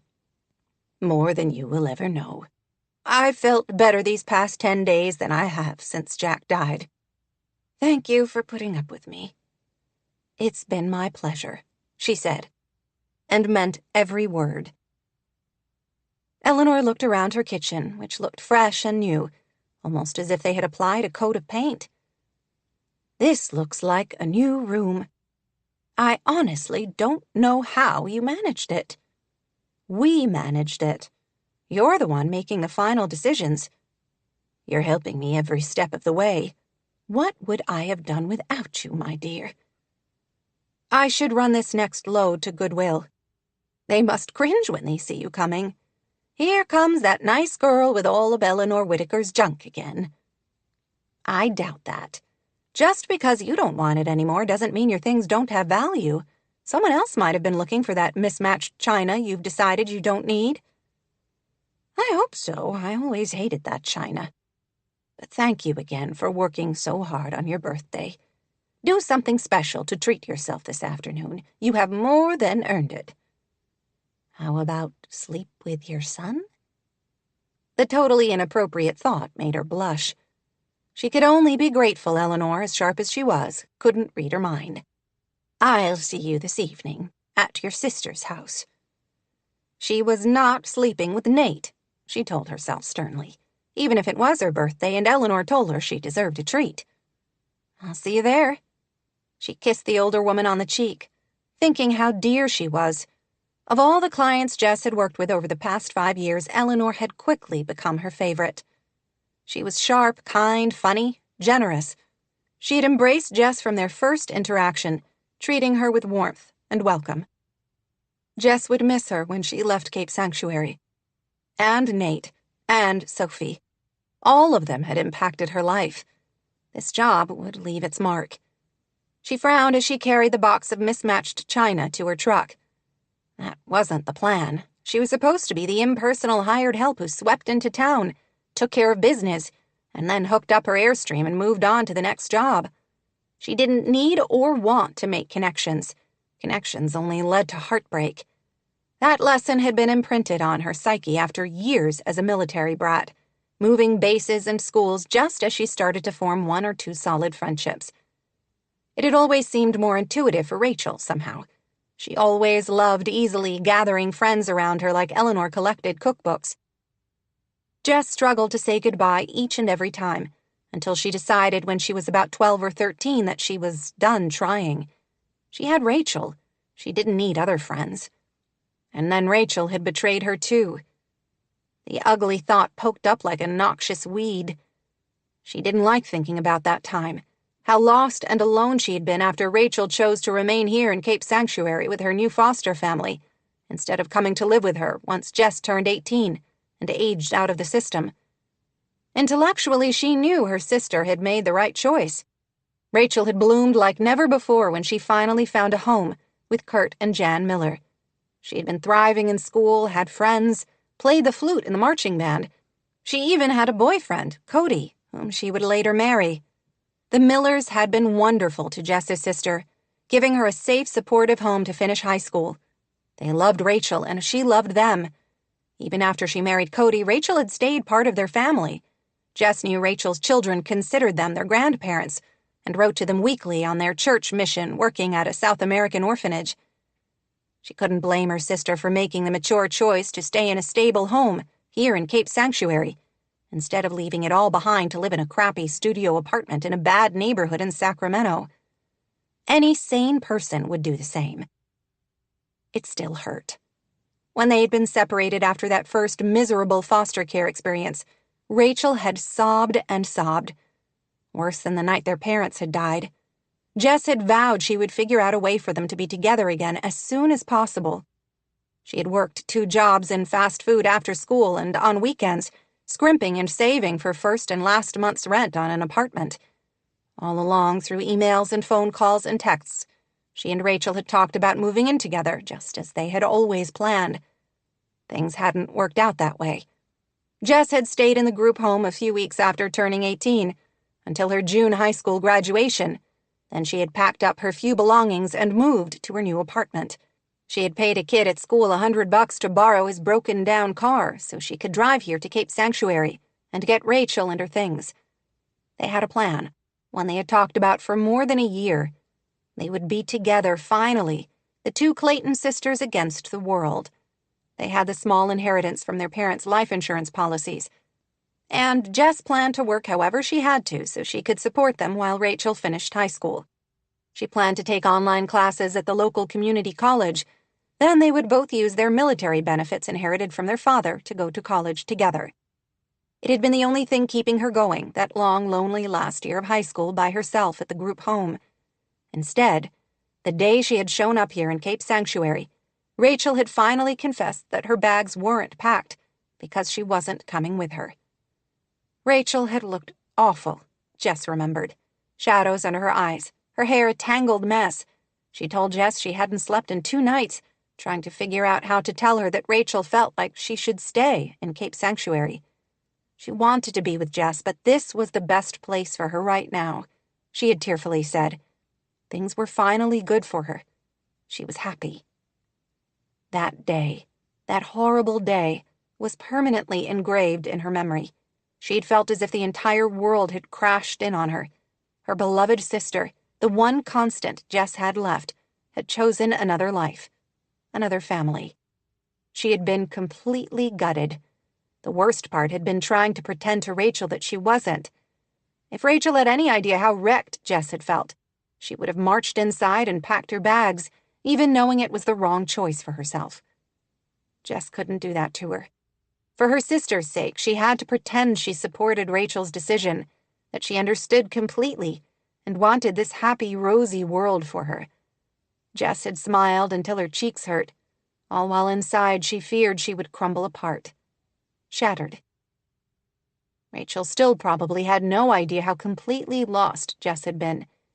Instead of driving back to Sacramento with her sister as she had so eagerly anticipated, chattering about starting the rest of their lives together, she had driven her borrowed car straight to the nearest recruiting office. Why not? What did she have to lose now? She knew all about the military life from her childhood. At least in the Army she wouldn't have to scramble to survive. She would have food, housing, somewhere to go. Rachel had made the best choice for her life. Jess knew that, and couldn't fault her sister for choosing stability and a family over chaos and uncertainty.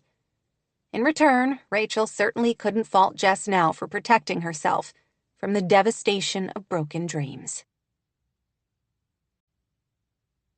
24. Rachel. She didn't know how she pulled it off, but everything was turning out better than she could have imagined. The steak and chicken thigh pieces were on skewers along with fresh pineapple, ready to be grilled after soaking all day in a teriyaki marinade she had found on Pinterest. The coconut rice smelled delicious, keeping warm in her electric pressure cooker. She had bacon-wrapped shrimp appetizers ready on a pineapple-shaped platter, and she was especially proud of the spinach dip with veggies, served up in cute individual baguettes. She had to admit her absolute favorite part was the birthday cake. A white and raspberry drip cake that was truly her best work. She had created colorful tropical flowers out of fondant that looked too real to be edible. She was fiercely tempted to post it to Instagram right now, but she didn't want to spoil the surprise for Jess. She had no idea if her sister even followed her, but she couldn't take any chances. Instead, she would photograph it today and then post tomorrow, and watch her feed explode. Rachel snapped another picture of the exquisite birthday cake, hoping Jess would love it as much as she did. This had all been a labor of love. The decorations she and the girls had put up that afternoon, the little pineapple tea lights hanging in the trees, the leis they had made out of paper and straws. It had been entirely too long since she had spent Jess's birthday with her, and Rachel wanted this one to be unforgettable. She was just finishing the fruit salad she was serving up inside a cut watermelon when the slider to the patio opened. I think we're going to have to change." "You don't have to change," she told Grace absently without looking up from rearranging fruit for best effect. "You guys look adorable in those Hawaiian dresses, especially with the plumeria in your hair." "Not anymore." her oldest said. Something in the gravitas of her tone made Rachel lift her head from the salad, and she could only stare in horror. No. Impossible. "What have you done?" she exclaimed. All three of her children stood inside the kitchen looking like creatures emerging from a mud bog. The girl's hair, which she had spent an hour curling, now hung lank and wet, and their darling matching muumuus she had sewn herself the day before were all but unrecognizable now. If possible, Silas looked even worse. He was utterly drenched and had mud in his hair as well as across his face. Ava was grinning from ear to ear, though Grace looked worried. As usual, she couldn't read Silas's expression, but thought he looked happy. "What happened?" Rachel wailed. Cody came in behind them, his drenched Hawaiian shirt sticking to his chest and shoulders. He had a big wet spot across the crotch of his shorts. "It's totally my fault, babe. I'm so sorry." "How did this happen? You were only outside for 15 minutes. You're tracking mud everywhere." "Everybody stop where you are," Cody ordered. "Come out into the mudroom and strip down. I'll carry you into the bathroom to clean off." How could he do this to her, 20 minutes before her sister's birthday party? He knew how important this was to her. She wanted to cry, to scream, to throw the whole damn fruit salad in his face. "Tell me what happened.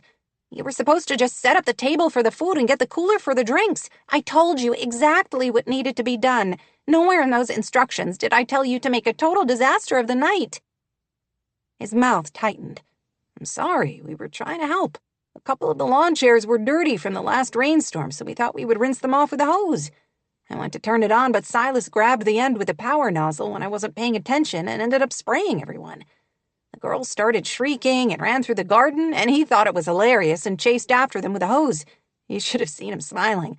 I think he might have even laughed." Under other circumstances, she might have found this funny. She loved the time Silas acted like any other boy, teasing his sisters and learning if-then consequences. Not now. Not when her sister was coming over to celebrate her 30th birthday any minute now, along with 3 dinner guests Rachel cared about and wanted to impress. Cody picked up a wriggling Silas before he could run through the house and spread the mud. "I'm afraid he sprayed the table, too," he said, looking abashed. "I'm so sorry. Let me clean everybody up, then we'll see what we can do to salvage the decorations." Now she really wanted to cry. Rachel and the girls had worked so hard to arrange the table with place settings, chargers, her favorite china. It had looked magical, if she did say so herself. "What were you thinking, to let him anywhere near the garden hose? What did you imagine would happen?" "It was an accident." "It always is. You didn't think because you never do. Silas needs to be watched every single second. I don't know how to get that through your head. I asked you to do one simple thing, and look what happened. This was so important to me, and now it's ruined, completely ruined." Cody's mouth tightened. "It's not ruined. The food'll still be delicious. The cake is still epic. I'll clean up the mess. Maybe it won't be as perfect as you wanted, but it will still be a great party." "How can it be? Look at you all. I don't have backup Hawaiian clothes for the kids, Cody. What kind of a miracle worker do you think I am? It's a good thing I snapped a picture of them earlier that I can use on Instagram tomorrow." She thought she saw annoyance flicker in his eyes, but it disappeared before she could be sure. "So they can wear something else. They all have plenty of cute clothes." "It won't be the same. You've no idea how hard I've worked for the past 2 days to make everything perfect for Jess." "Jess doesn't need perfect. She'll know that you tried, and she'll love you anyway for the effort." "That's easy for you to say, especially now that you've ruined everything," she snapped, like usual. Oh, she shouldn't have added that. She didn't mean it. Why did the worst things gush out of her when she was angry? He didn't say anything, but she could see the hurt in his eyes, and she hated herself. "Girls, go in and take a quick shower," Cody said quietly. "Grace, can you help Ava get the mud out of her hair? Once you're clean, find your prettiest matching dresses, the ones you wore in that family picture your mom had us take a few weeks ago." "Okay, Daddy. Come on, Ava." She dragged her sister away. As soon as they were gone, Cody turned on Rachel. "We were only trying to help. I'm sorry things didn't go the way you wanted. I wanted things to be perfect, too. I screwed up and I'm sorry, but it was an accident." She didn't trust herself to speak, knowing her anger was completely out of proportion but unable to help it.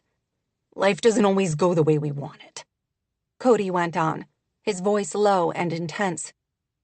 "You certainly don't have to tell me that," she said, her voice just as impassioned. He jerked his head back as if she had slapped him.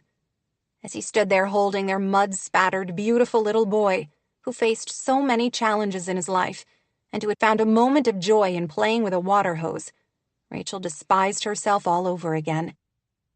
Cody had been trying to help, not least of all by taking Silas off her hands for a minute. She knew how hard it was to wrestle him and get anything done. She spent all day, every day, trying to keep him out of one disaster after another. She had taken a bad situation and made it so much worse. "I know I'm overreacting. I know. I'm sorry. I haven't spent a birthday with Jess in forever, and I just wanted everything to be perfect."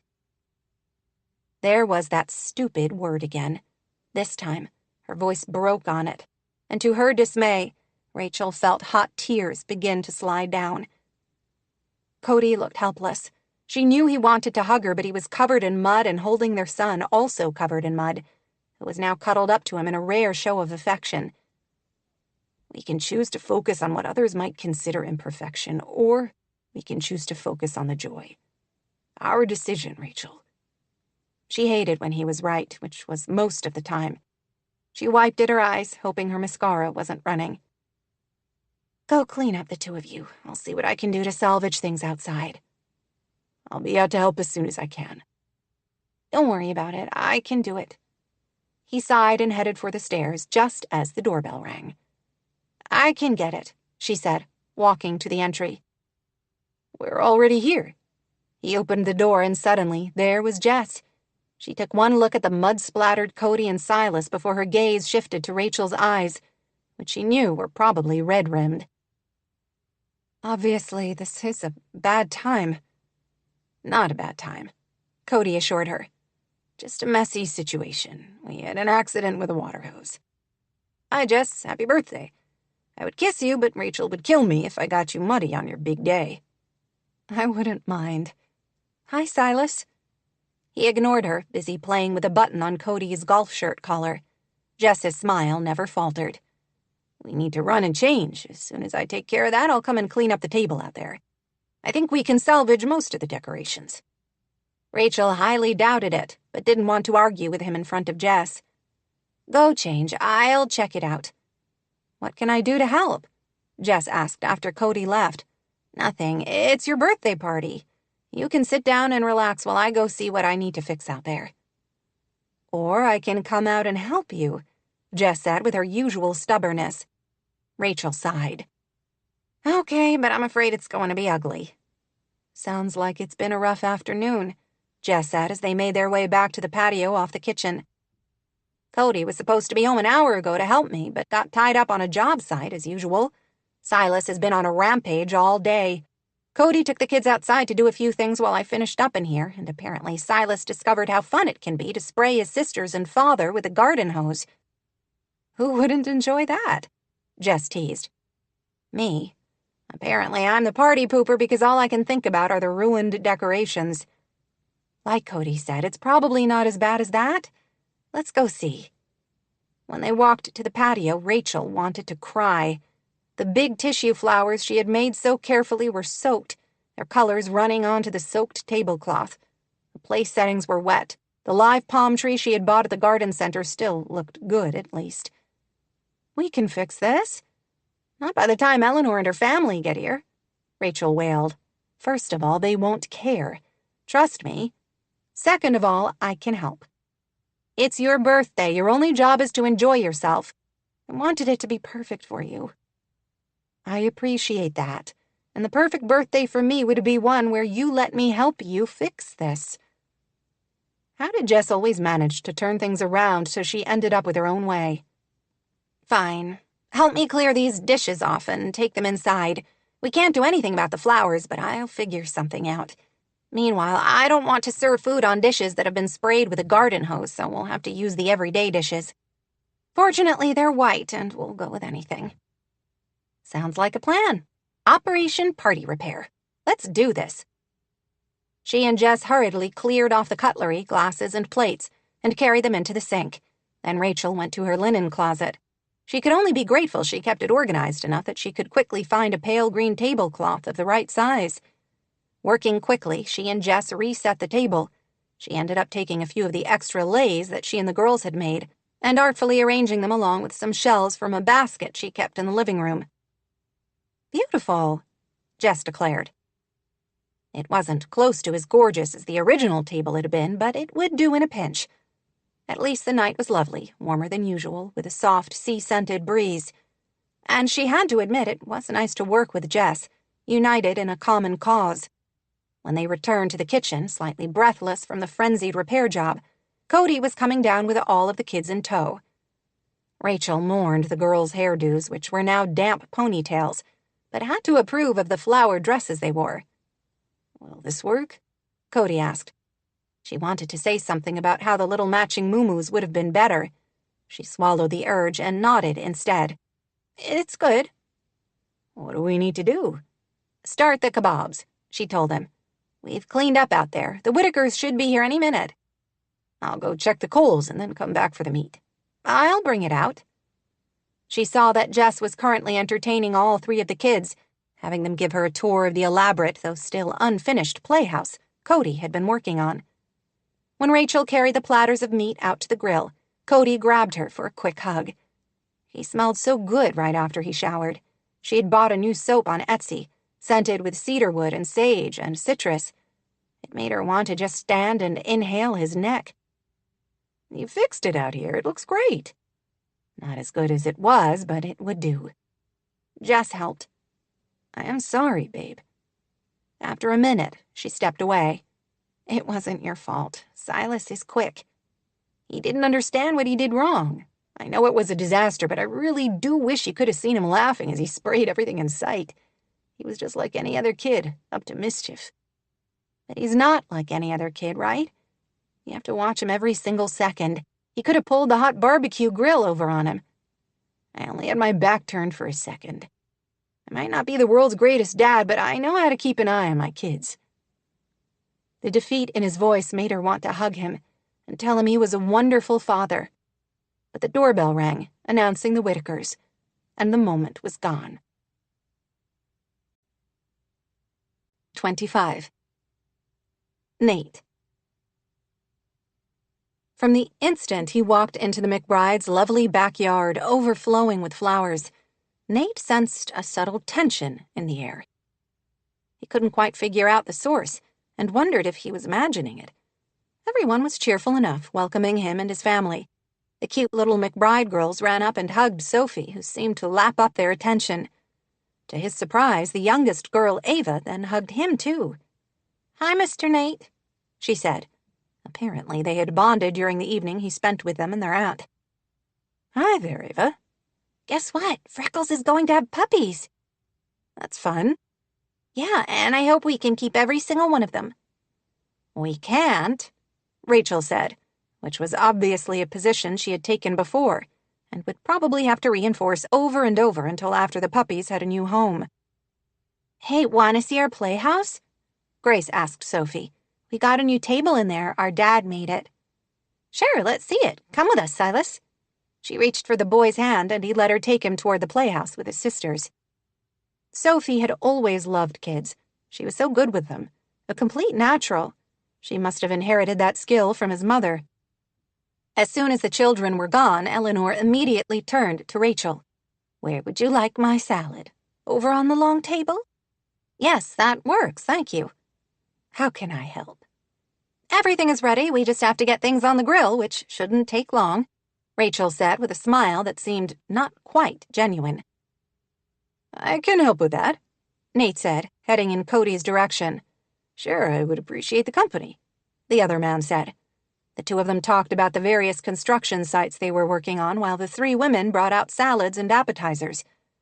It was a beautiful evening on the coast, one of those perfect seaside spring nights. Though the McBride's yard did not have a view of the ocean, he could hear it ever present, murmuring somewhere not far away. Jess seemed slightly restless, as if uncomfortable at being the center of attention. Even as she smiled and made conversation, Nate somehow had the feeling she wanted to be somewhere else. His mother was the complete opposite. She seemed in her element. She helped Rachel with the food. She entertained the children. She held Silas on her lap when he was about to throw what looked like an epic tantrum during dinner, and distracted him by folding her napkin into a paper airplane. What was the story between Rachel and Jess? Though it was clear they cared about each other, he sensed an uneasy edge between them. "Thank you, everyone, for coming to this special celebration," Rachel said after they finished the delicious meal of tender grilled chicken and juicy, flavorful steak kebabs. "Everything was so good," Eleanor said. "You have to give me your marinade recipe." "I'll email it to you," Rachel promised. "Is it time for cake yet?" Ava asked eagerly. "I can't wait, I'm starving." "You just had 2 chicken kebabs and tons of fruit salad. You're not starving." "But chicken and fruit salad aren't cake. I'm starving for cake," she said. He couldn't fault her logic and had to smile. Jess smiled too, her face looking bright and amused in the flickering garden lights. He didn't want to look away. "I guess we should get to the cake so I can get you 3 to bed since you girls have school tomorrow. Ava and Grace, why don't you come into the kitchen with me to help me light the candles for your Auntie Jess's birthday cake?" "Cake," Silas said from his spot in a high chair next to Cody. "Did you hear that? Did he say cake?" Cody stared at his son.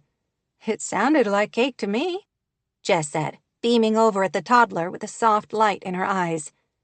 "Say it again, sweetheart. Tell Mommy what you want," Rachel urged. "Cake," he said clearly. Judging by everyone's excitement, he gathered Silas didn't have much to say most of the time. "Good job, kiddo," Cody said gruffly. "I should have known one of his first words besides the basics would be cake," Rachel said, rolling her eyes. "Count your blessings, I suppose. It could be something worse. Nate's first word was poop," Eleanor said. The girls giggled and looked at him with wide eyes, while Sophie groaned with disgust. "Thank you for sharing that, Mom," he said dryly. She gave him an angelic smile. "You're welcome, darling." Rachel took Ava and Grace inside, and a few moments later they came back out carrying Jess's birthday cake, a lovely concoction covered with tropical flowers. On top were 2 candles, one the number 3, and the other a 0. "Oh, wow, it's so gorgeous," Jess said. "Thank you, it looks too pretty to eat." "Guess what?" Ava said. "You can even eat the flowers. Mama made them out of frosting. They're really good. I ate one of the leftovers." "That's beautiful," Eleanor said. "You are so talented, my dear." "I didn't get a leftover flower," Grace complained. "You were in school," Rachel told her. "I'll make sure you have a flower on the piece I cut for you. Should we sing to your aunt?" Jess again seemed uncomfortable when all the focus shifted to her, though she smiled while the children cheerfully sang the birthday song at the tops of their respective voices. "Thank you." "What are you going to wish for?" Ava said. To Nate's astonishment, Jess's gaze flickered to him and then quickly away. So quickly, he didn't think anyone else even noticed. "After this perfect night, I don't think there's anything else I could ever need." "You have to wish for something," Grace insisted. "That's the rule." "But she's not supposed to tell or it won't come true," Sophie said. "That's right," Rachel said. "And you can wish for whatever you want. Go ahead and blow out the candles." "Cake," Silas said again, which made everyone marvel again. "Cake coming right up, young man," Jess said. She quickly blew out the candles. The cake was delicious, white with raspberry layers, but for some reason Jess only ate a few bites. Rachel must have noticed too. "Is something wrong with the cake?" she asked, sounding defensive. Jess blinked, looking down at her plate as if she had only just remembered the cake was there. "No, it's delicious. So why are you only eating a tiny bite at a time?" "Maybe I want to savor every bite." Rachel frowned, clearly not believing her. "Is it the raspberries? I always thought you liked them." "I do. The cake is fabulous."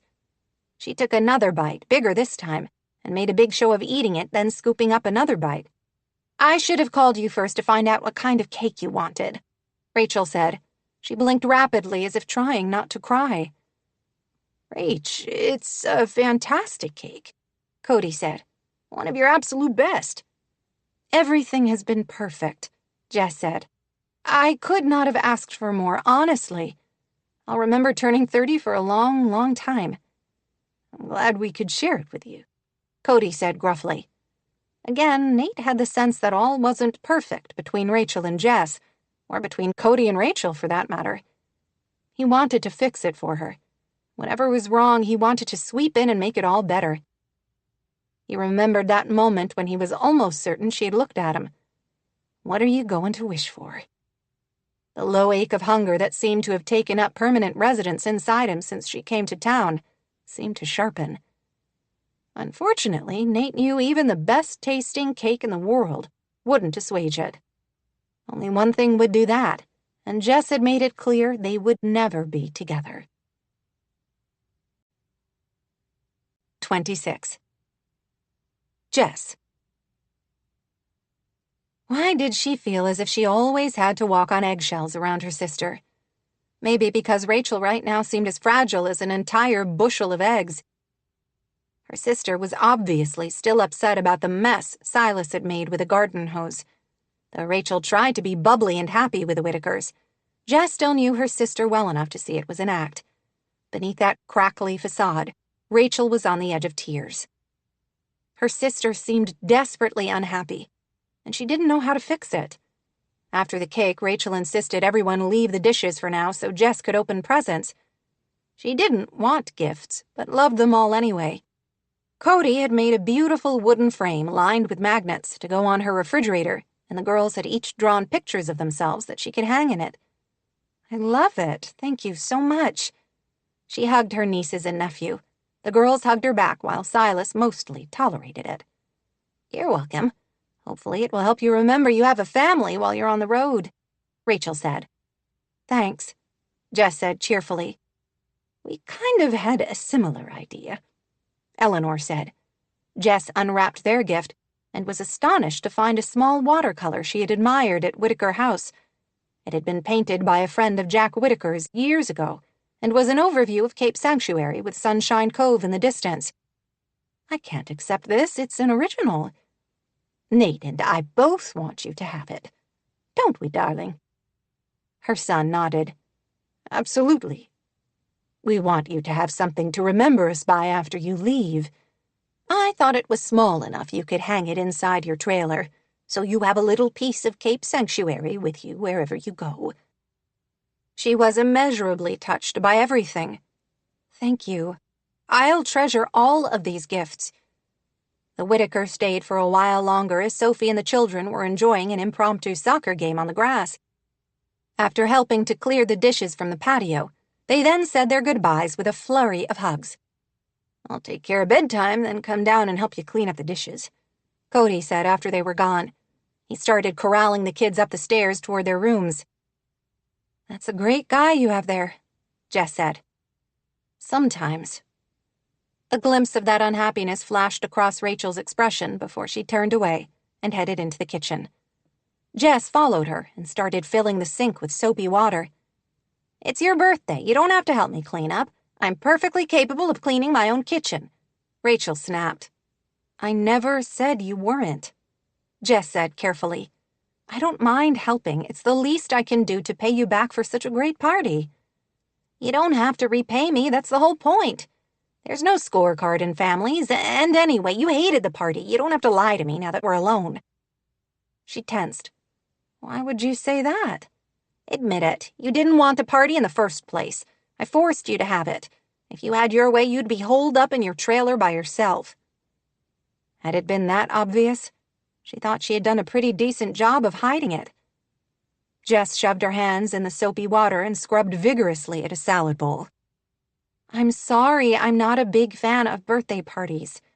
I told you I didn't need one. That doesn't mean I'm not grateful for all your hard work and didn't enjoy the result." "I don't think it's birthday parties you don't like. I think it's me." Jess did not want to get into this right now, or ever. You know that's not true. I don't. That's the only thing I can figure out. Why would you say that? What else am I supposed to think? You rarely come to visit, and when you do, you act like you can't wait to leave. You're always halfway out the door, just like Dad was. I am not like Dad at all, she said, her careful hold on her temper beginning to fray. Why did Rachel have to ruin what had been a lovely evening by bringing their parents into things? You might not be an abusive jerk, but you're as closed off as he always was. I never know what's going through your head, and I feel like I'm the one putting all the work into this relationship just like Mom did with theirs. More often than not, I'm the one who texts or calls you and invites you to things, and most of the time you can't be bothered. I'm really tired of being an afterthought in your life. Jess gave up any pretense of washing dishes and faced her sister, trying not to let her see her hands tremble. You're not an afterthought. I love you. I love the kids. What do you want from me, Rachel? I just want to know we matter to you. Of course you matter. I only took this job in Cape Sanctuary because it meant I could be closer to you and the kids. Right, because this setup is just the way you like it. You can stop for a minute, keep everything superficial, then move on to your next job. You've created your life so that you have no close connections, except maybe Yvette. Even your bond with her is over the phone.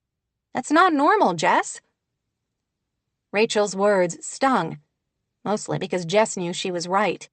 She didn't consciously push people away, but Jess knew that was the net impact. Because it hurt so much, she reacted defensively by lashing out. And you're doing just great, right? No problems here. You're just throwing away a great marriage to a kind, caring man because you're unhappy that your perfect Instagram life isn't the beautiful picture you've always dreamed about. She shouldn't have said it.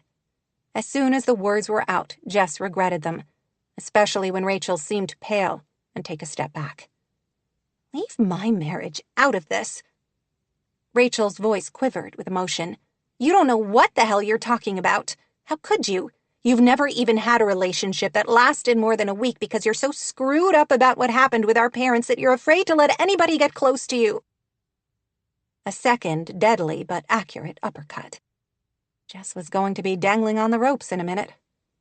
She drew in a ragged breath, not wanting Rachel to see the fresh wounds.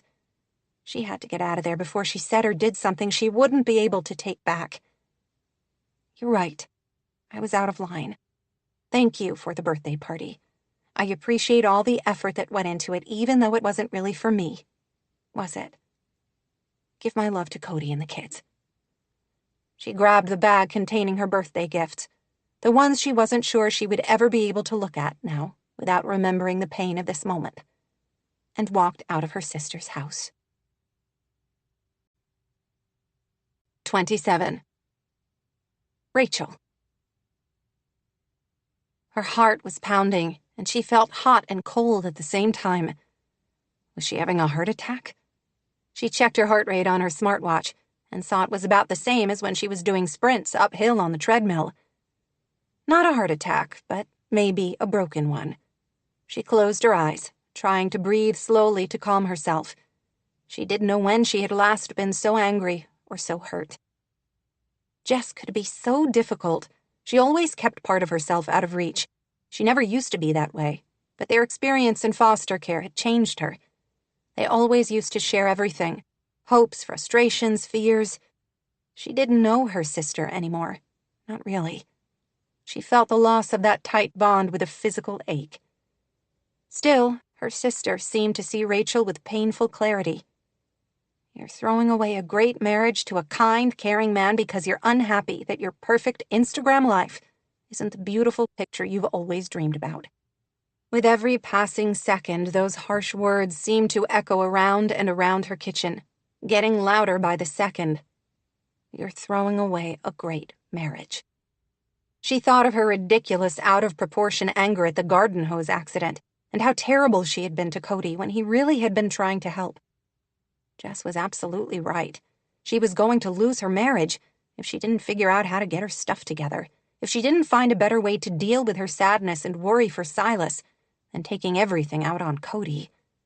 He was a good man, the best man she knew. He didn't deserve the kind of wife she had been to him, a woman who was so damaged by the trauma of her past that she couldn't embrace all the joy of her present. 28. Jess. She had little memory of the short drive between Rachel and Cody's place and Eleanor's house. The confrontation with Rachel seemed to have opened the box she kept padlocked inside her, where she had stored all the memories of that horrible night.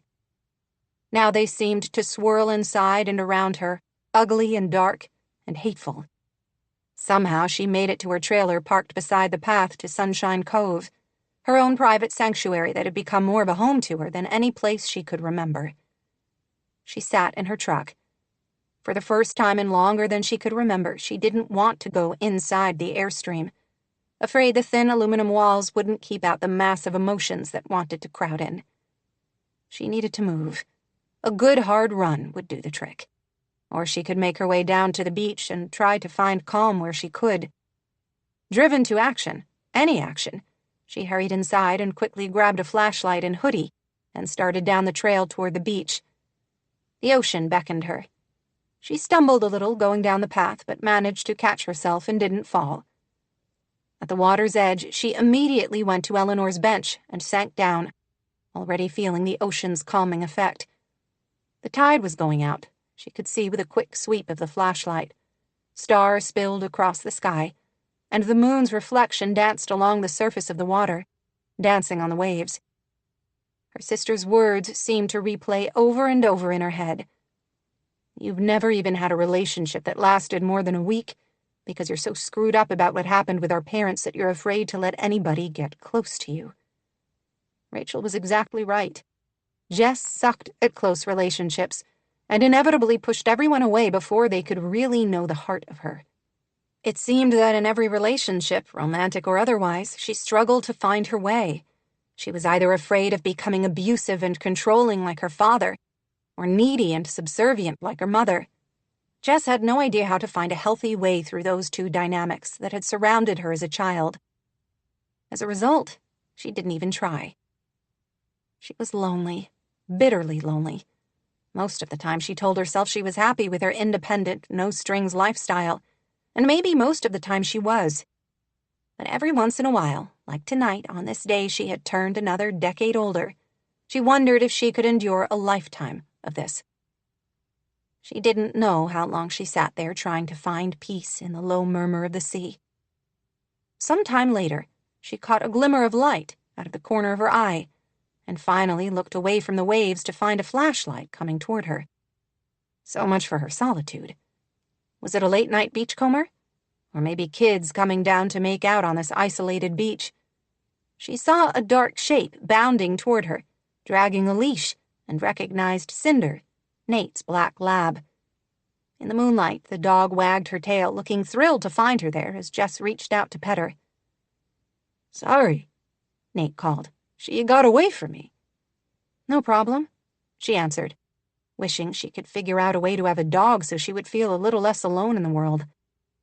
"Are you all right?" he asked as he approached the bench.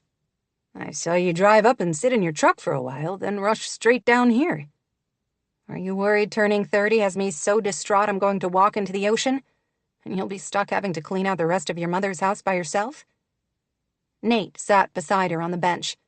He was big and warm, and she had a sudden, completely irrational urge to nestle against him. "No, I'm just worried about you. Everything okay?" She laughed humorlessly. Not really. "Want to talk about it?" Did she? Or did she want to wallow here in her angst? "Rachel and I had a fight. I said things I wish I hadn't, and she said things I wish she hadn't, but things I probably needed to hear." "I've never had a sibling. I can't imagine it's always easy." "No. They see the worst in you and usually know all your darkest moments." That was an understatement of epic proportions. Rachel had been there, too, both of them helpless to stop the events of that day. One would think that enduring something like that would have created an unshakable bond between them. Instead, they were virtual strangers who kicked out at each other instead of finding solace together. What are your darkest moments? He asked. She didn't want to tell him. She rarely told anyone. Yvette knew, of course. Other than that, she liked keeping that box locked up tightly. It was open now, the memory seething restlessly. There was something about the kindness she could see in his eyes, even in the dim moonlight, that made her want to lower her guard. All those memories swirled faster until they threatened to pull her down with them. The fight with Rachel made everything seem so vivid. It's ugly. So ugly. Is this about your parents? He guessed. She nodded, not trusting herself to speak. You don't have to tell me if you would rather not, he said quietly. I know you're a private person, and I understand and respect that. She sighed, petting Cinder. She found comfort and an odd sort of strength in the dog's heat and the soft fur under her hands.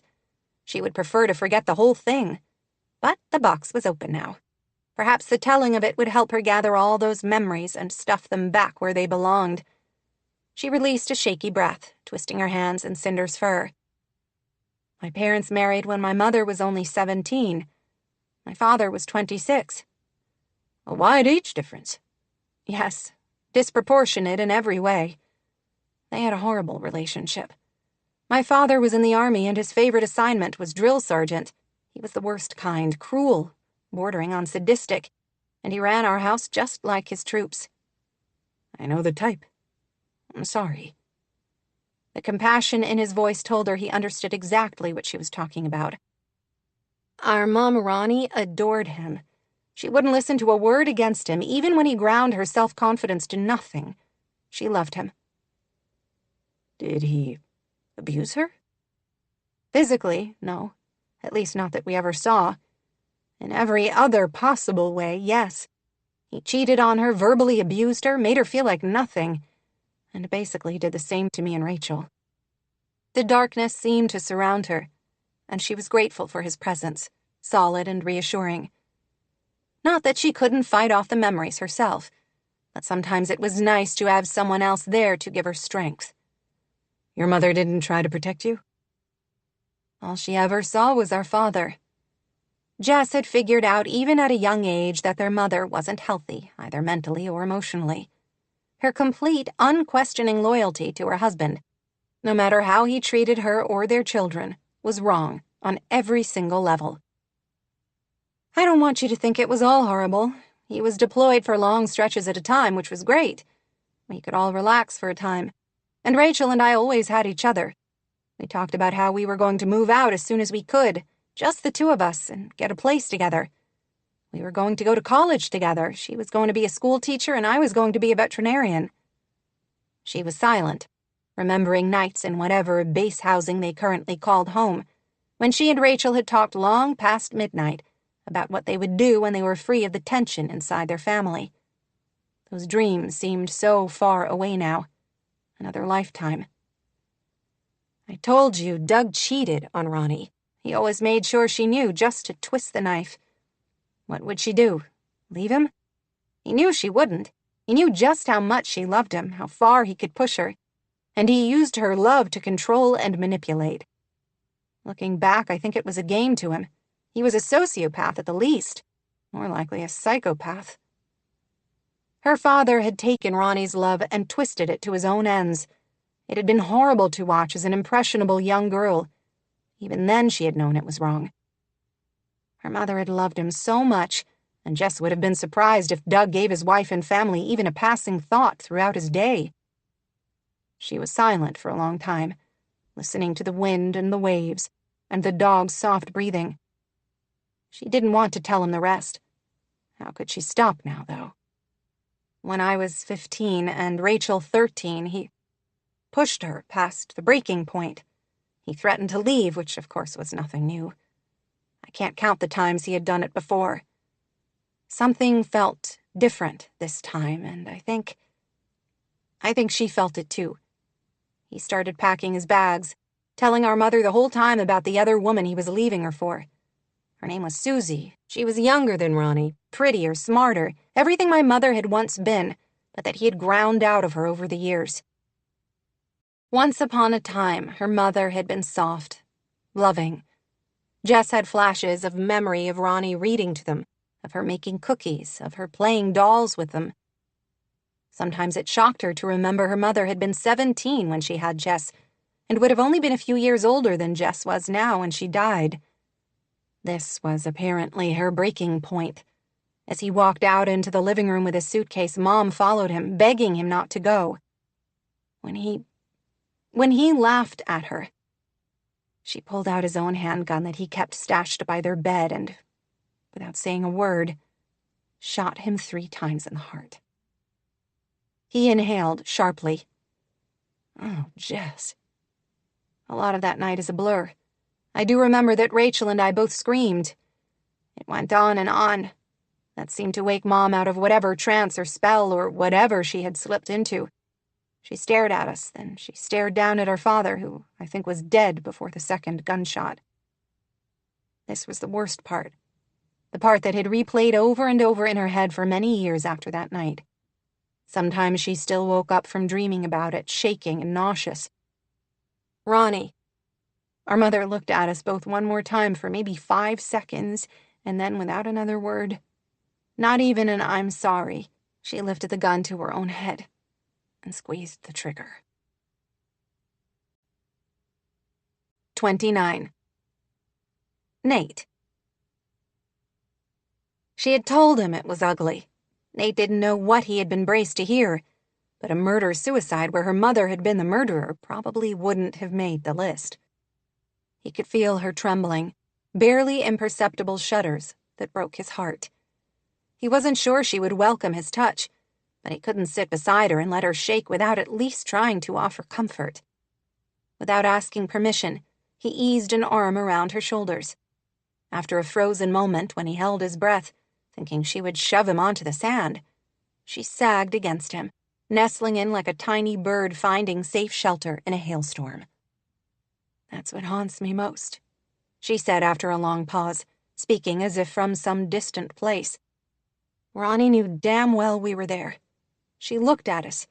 It was like she didn't even see us, like we didn't matter one iota. I'm not sure she even spared a thought for us, for the carnage she was leaving behind in our lives. She didn't care. Her voice wobbled a little, breaking his heart. She knew and she didn't care. Her trembling intensified, and he sensed she was fighting back sobs. He wanted to tell her to let them go. She deserved to weep and cry and rail at the world. I'm sorry. So damn sorry, Jess. She nodded against his chest, but said nothing, just held him while she continued to shake.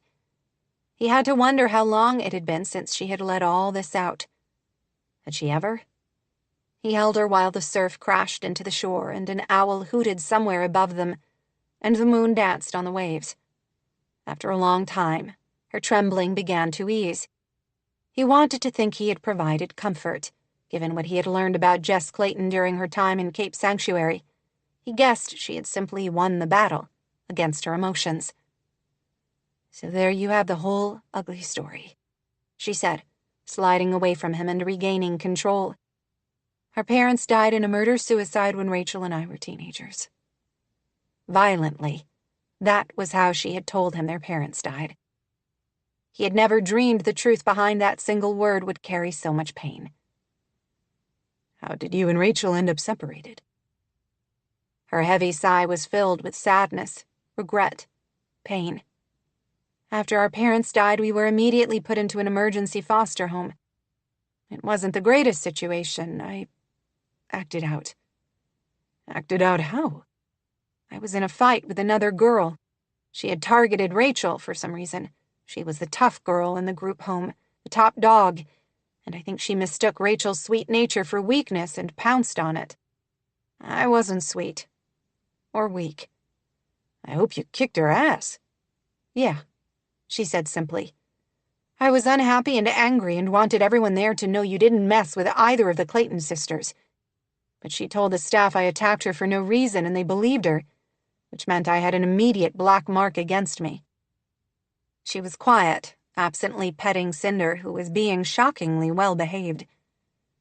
After maybe 6 months in the group home, a spot opened up here in Cape Sanctuary with the Millers, but they could only take one foster kid.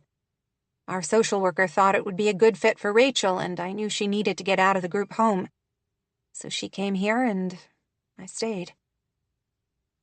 It would have killed Jess to be separated from the sister she loved and adored, the one she had fought to protect. She had lost everything. That must have been hard for you. She looked out to the vast darkness of the sea, her features tense in profile. It worked out for the best, didn't it? She loved it here. She met Cody, fell in love, worked hard to get good grades. Everything I would have wanted for her. What about you? She shrugged and met his gaze. I survived. That told him everything. His heart ached in his chest, and he wanted to gather her against him again, to whisper that she was amazing and brave, and she had done far more than just survive. She had thrived, under the weight of pain that would have made most people buckle at the knees. When did you join the Army? Right after high school. I needed direction, purpose. I figured at least I would have a place to sleep and 3 solid meals a day. Not the first soldier to enlist for those reasons. I also knew not every soldier was like my father. Most are good women and men wanting to serve their country. It turned out to be a good decision. I became a driver and loved it. I learned how to drive anything and everything, made it through 2 tours overseas, and discovered important life lessons about myself and the world. That should be on a recruiting poster, right? He smiled, enchanted by this woman who could still crack jokes after sharing such a heartbreaking story about her past. How amazing that you came through it as strong and loving as you are. Both of you did. Rachel is terrific. I never would have guessed she had been through so much. She is pretty amazing. Jess was quiet. I want her to have the perfect life she deserves. She's struggling right now, but I wish she could see that doesn't change the fact that she's a good mom who loves her kids. She would never in a million years think about abandoning them without a word. She was talking about her mother, he realized. Somehow he knew that abandonment. Her mother's decision first not to protect them, then to leave her daughters to fend for themselves, hurt worse than all the years of emotional abuse handed down by her father. Nate didn't take the chance to tell his own mother how much he loved her often enough. He vowed right then he would do it every day until she died. So now you know the whole sordid story. Thank you for telling me. Probably not the way you wanted to spend your 30th birthday, rehashing such tragic history. I don't like thinking about it, much less talking about it.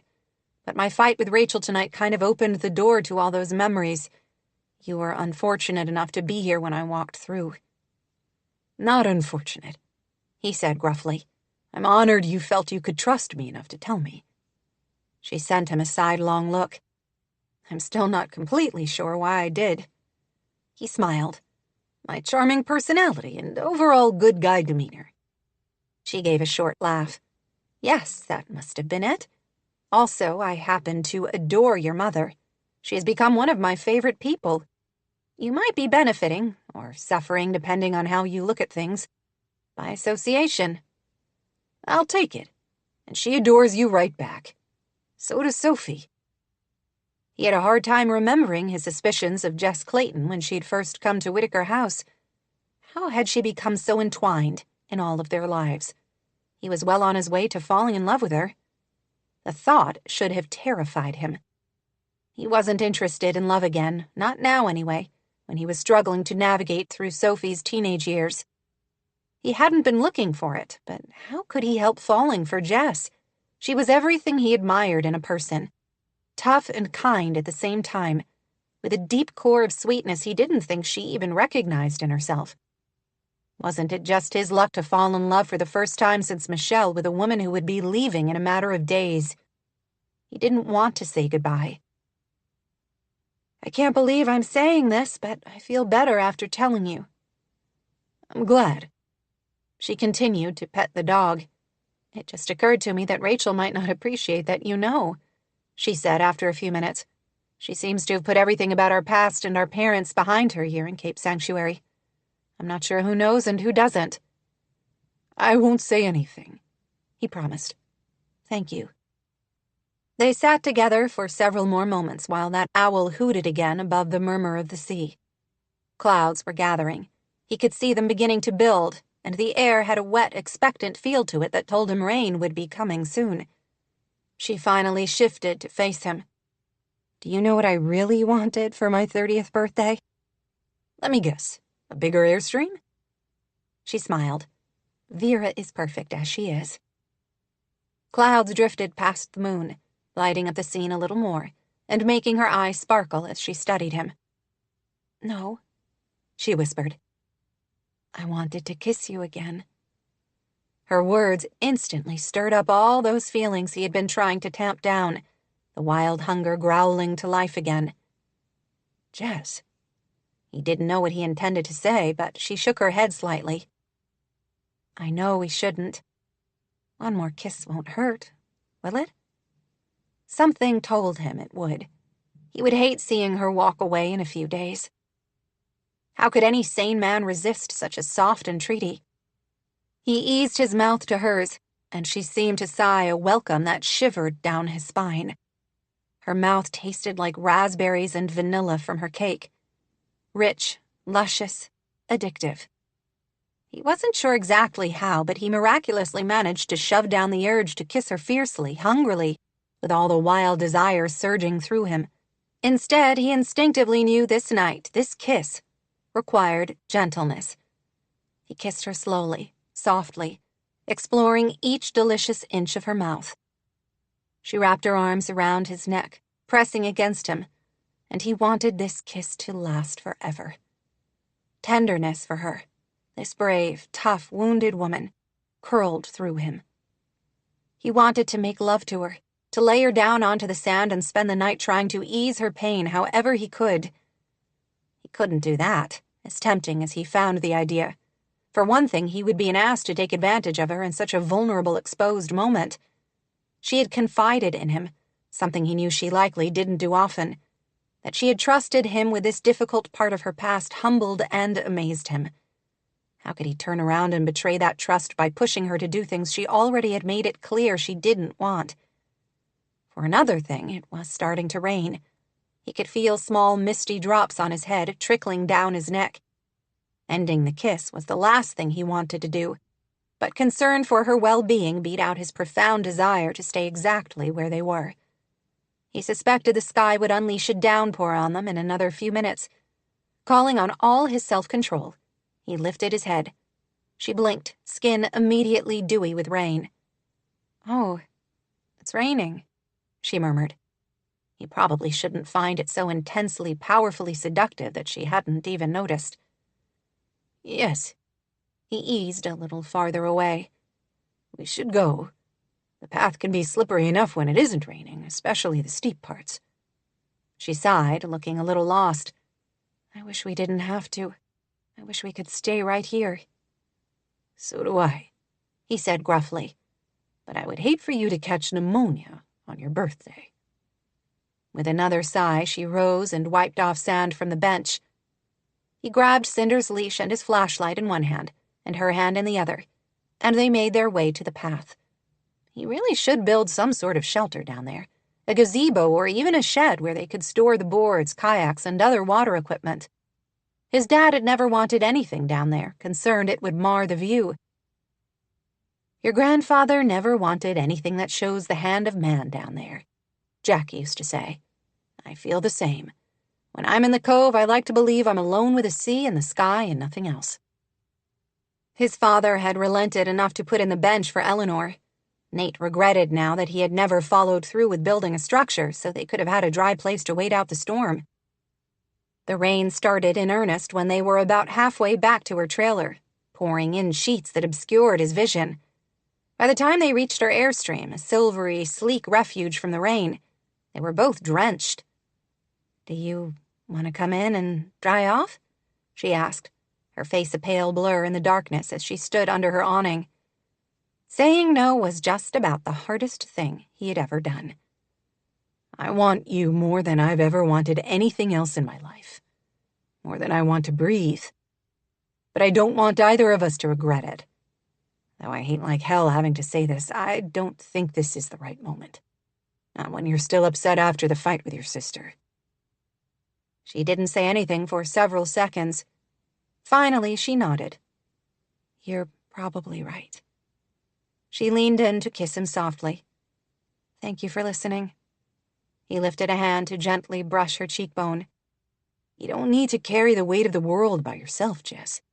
It's okay to put it down once in a while and let someone else help you." "I do feel better. Thank you." "You're welcome. Happy birthday." "So far, 30 is terrific," she said dryly. "I can't wait to see what the rest of the year brings." He smiled at her sarcasm, kissed her one last time. Then he and Cinder slipped away through the rain toward his house, yearning with everything inside him that he could stay. 30. Jess. She stood under the awning, drenched and chilled, as she watched Nate and his dog hurry away until they were out of view. She shivered from more than just the wind blowing through her wet clothes. She didn't want him to go. She wanted to call after him and drag him inside her cozy trailer and make love all night long, safe and dry in his arms, while the rain pounded the aluminum skin. Oh, this was bad. She couldn't believe she had told him about that last horrible night with Ronnie and Doug. The words had spilled out of her like rainwater carving a channel to the sea. Right there, under her awning, Jess stripped out of her wet clothes to her bra and panties and draped them over the bistro chairs so they wouldn't drip all over the trailer, then hurried inside. She grabbed a towel first and wrapped it around her, then turned on her propane heater to warm the space. One of the few things she didn't like about living in these close quarters were the bathing facilities. She loved glorious, luxuriant showers, but the water capacity was severely limited in the Airstream.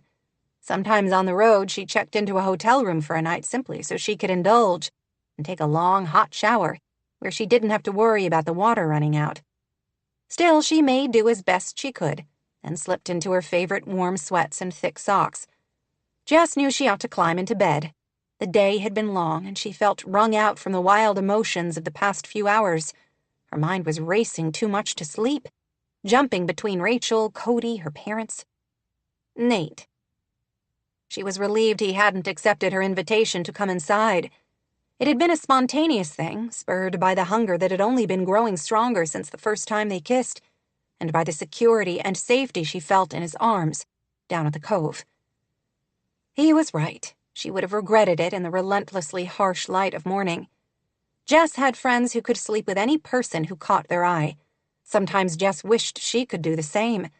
That casual approach fit so much better with her own personal narrative, the persona she tried to portray of someone who hurried into town, took care of what needed to be done, and then moved on.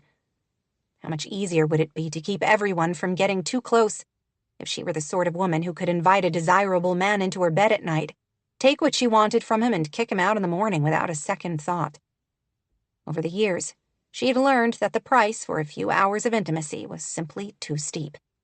She ended up feeling more alone than ever. Too bad. Right now, with the rain drumming against the Airstream and her body still quivering from Nate's touch, she wanted so much more. No, it was for the best. She already felt closer to him than any man she could remember, even the few she had dated for more than a few weeks. She had never told either of those guys about her parents. She had just said they died when she was a teenager, and neither had pressed. Why had she spilled everything to Nate? She still didn't know. All in all, it was probably a good thing she planned to leave the following week. A few more moonlit meetups with Nate, and she would be so tangled up with him she wouldn't be able to extricate herself. Would that be so horrible? Yes, she knew the answer to that. Nate was the sort of man who would never be content with a casual relationship, and she simply didn't know if she had anything more to offer. A text came through just as Jess was finally slipping into bed. "Hey, beautiful birthday girl, how was the party?" She smiled, wondering how Yvette's simple texts sounded so clearly like her friend. She texted back a pic she had taken of the girls in their cute little flowery sundresses holding her birthday cake. "Gorgeous cake," Yvette texted back. And then a second later, "Damn, girl, who's the hottie?" She looked at the photo again and saw that Nate was standing in the background. He was smiling at the scene and looked big and dark and luscious. "Eleanor's son," she answered back. "He and his daughter came to the party." "You've been holding out on me. Too bad you're almost done there. Maybe I should still fly out to help you finish up. I'd like a taste of that." She almost texted back, "Nate's mine." That wasn't true, of course. She just wanted it to be. "You know I always have a pull-out couch ready for you," she texted. Yvette sent her the thinking emoji, which made her smile. Yvette was someone else who had never taken no for an answer. When they met during basic training, Jess had put up all the usual back-off signals. Yvette had shoved them all out of the way with her characteristic style and insisted they were fated to be friends. Jess had been helpless in the face of such blatant confidence. Their bond had been cemented through their initial training and had only been reinforced when they served together in Iraq. They had worked perfectly together building transitions. Each had strengths that complemented the other. She wasn't alone, Jess reminded herself. She had a sister she loved, nieces, a nephew. She had Yvette, an interesting job, a tiny house that was just right for her, barring the unfortunate showering limitations. So she didn't have a man in her life. That was her choice. The smartest choice for her situation right now, even if a rainy, cold night like this one made her wish she could make a different one. 31. Jess. She was finishing her coffee and some avocado toast the next morning before heading over to Eleanor's when someone knocked rather tentatively on the door of her Airstream. For one wild moment, she wondered if it might be Nate, if he might have come to pick up where they'd left off the night before. Butterflies immediately swarmed in her stomach, and her heartbeat edged up. No, it couldn't be Nate. He was probably getting Sophie off to school and heading off himself to a job site. Anyway, something told her his knock would have been more forceful. With all the heat they seemed to generate between them, maybe he wouldn't have even bothered to knock, just would have forced the door open and swept her into his arms. She swallowed hard and warily opened the door. It wasn't Nate. Instead, her sister stood on the other side. For once, Rachel didn't look insta-polished, her makeup flawless and her hair styled. She had circles under her eyes, no makeup as far as Jess could tell, and her hair was swept back into a messy bun with a few strands hanging out. She looked as if she had been up all night. The memory of their fight the night before and the hard words they had flung at each other seemed to swirl around them like mist in the morning air. "Rachel, hi."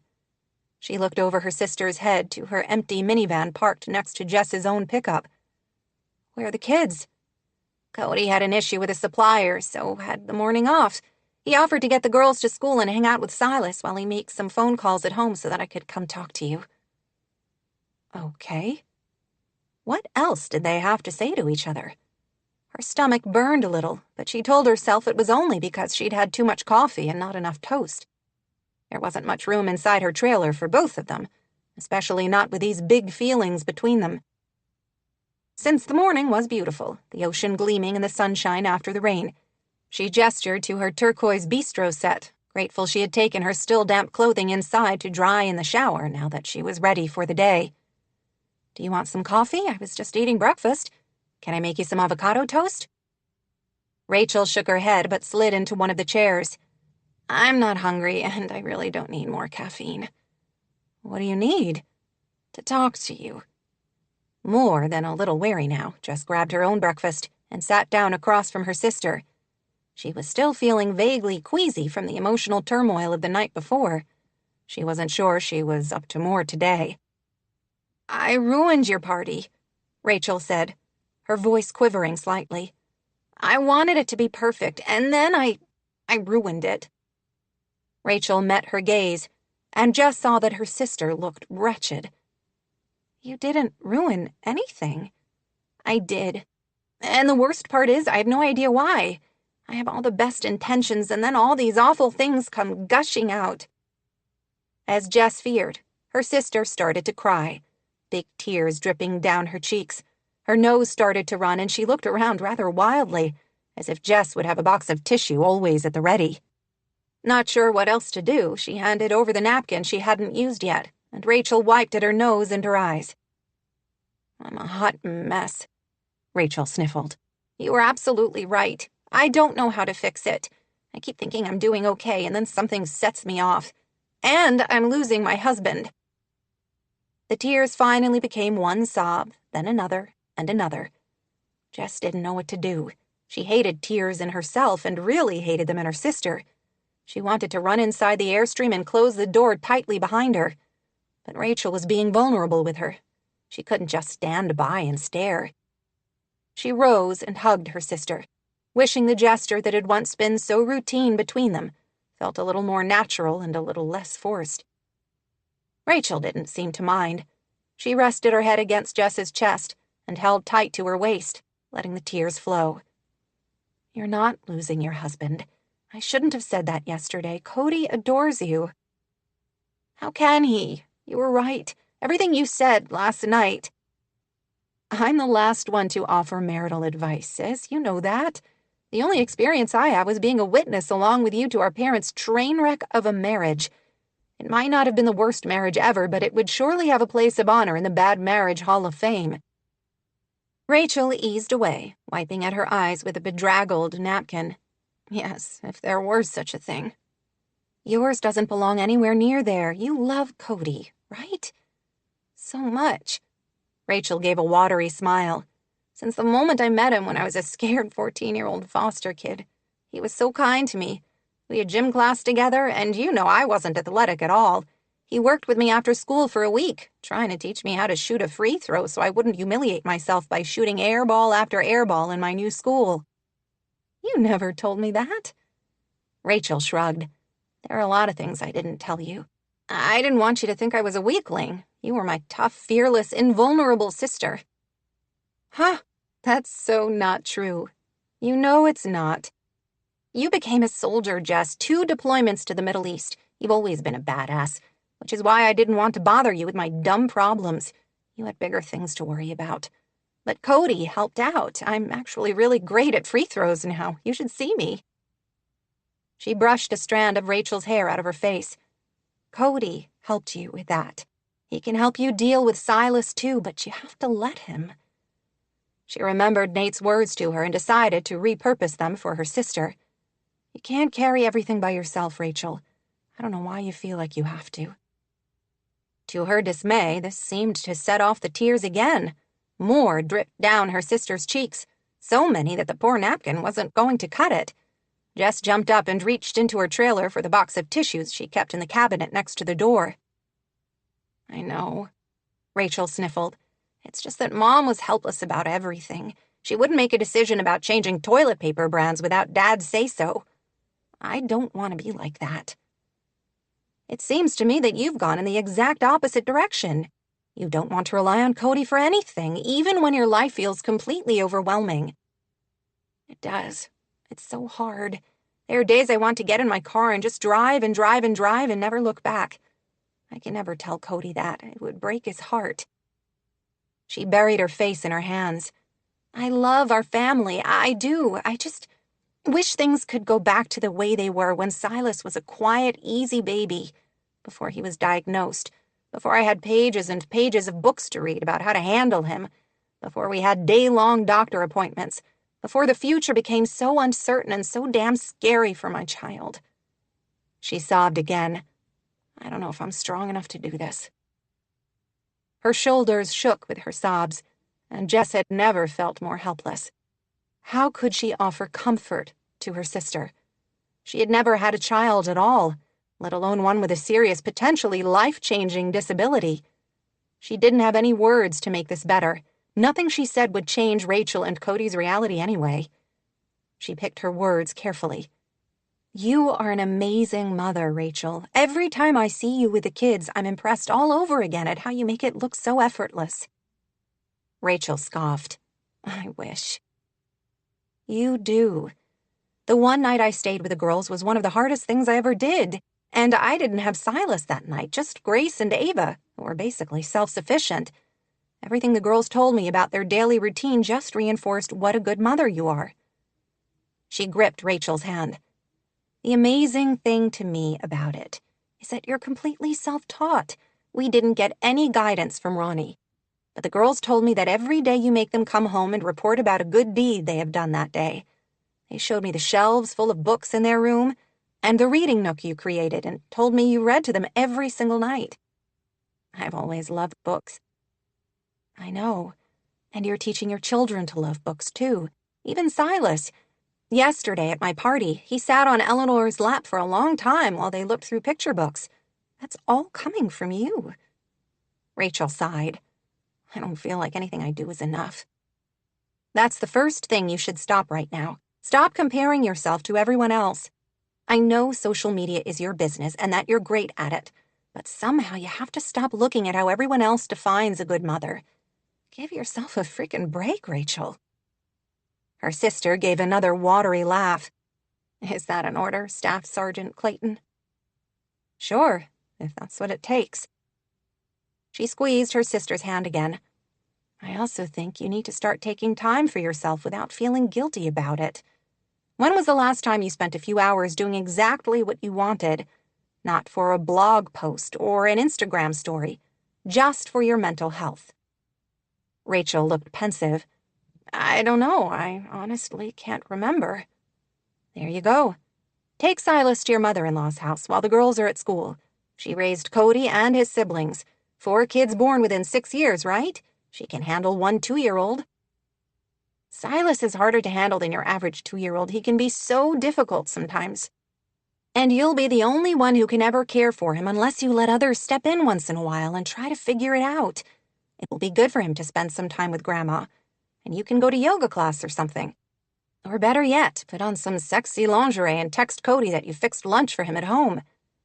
Rachel blushed and gave a breathy laugh, but Jess thought she also looked intrigued by the idea. I could maybe do that. You should. It will be good for you and for Cody. Don't forget that he's still your hero who taught you how to shoot free throws. You loved him since you were 14.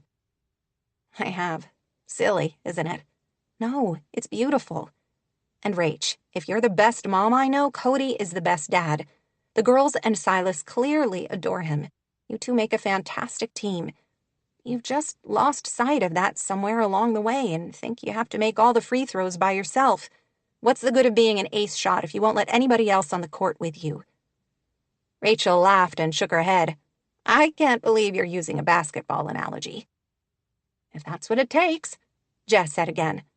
Her sister rose and hugged her again.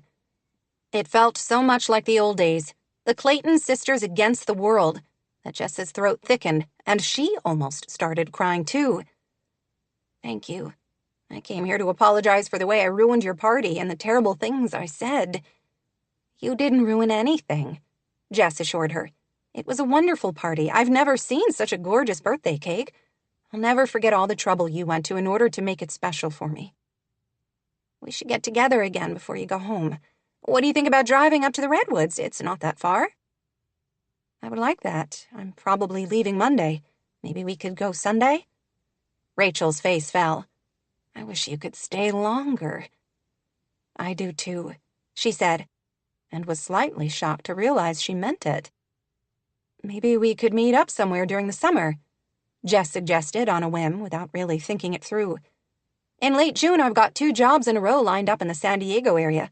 The kids might like to come down and enjoy Southern California. I have a week on either end. Maybe we could find a vacation rental together and do all the touristy stuff. Legoland, the San Diego Zoo, Disneyland, Universal Studios. I don't know if Cody could take the whole week away from work, but maybe he could fly down for a few days. It wasn't her idea of a relaxing vacation, but it would be fun to spend more time with her nieces and Silas, and she knew planning the trip would be Rachel's idea of paradise. As she expected, her sister immediately lit up. That would be fantastic. Oh, Jess, I would love it, especially being with you. Good. Talk to Cody and let me know. I will, she promised. Rachel hugged her tightly, and Jess closed her eyes, feeling as if a small, bruised corner of her heart had begun to heal. I love you, Jessica Marie, her sister said. She had to smile. How long had it been since someone called her by her full name? And I love you, Rachel Elizabeth. You're going to be okay. I hope so. I know you will. You called me a badass. As far as I'm concerned, what you're doing as a mom to those 3 precious kids requires next-level badassery." Rachel laughed. "I might have to make a bumper sticker out of that. Motherhood. Next-level badassery." It's got a ring.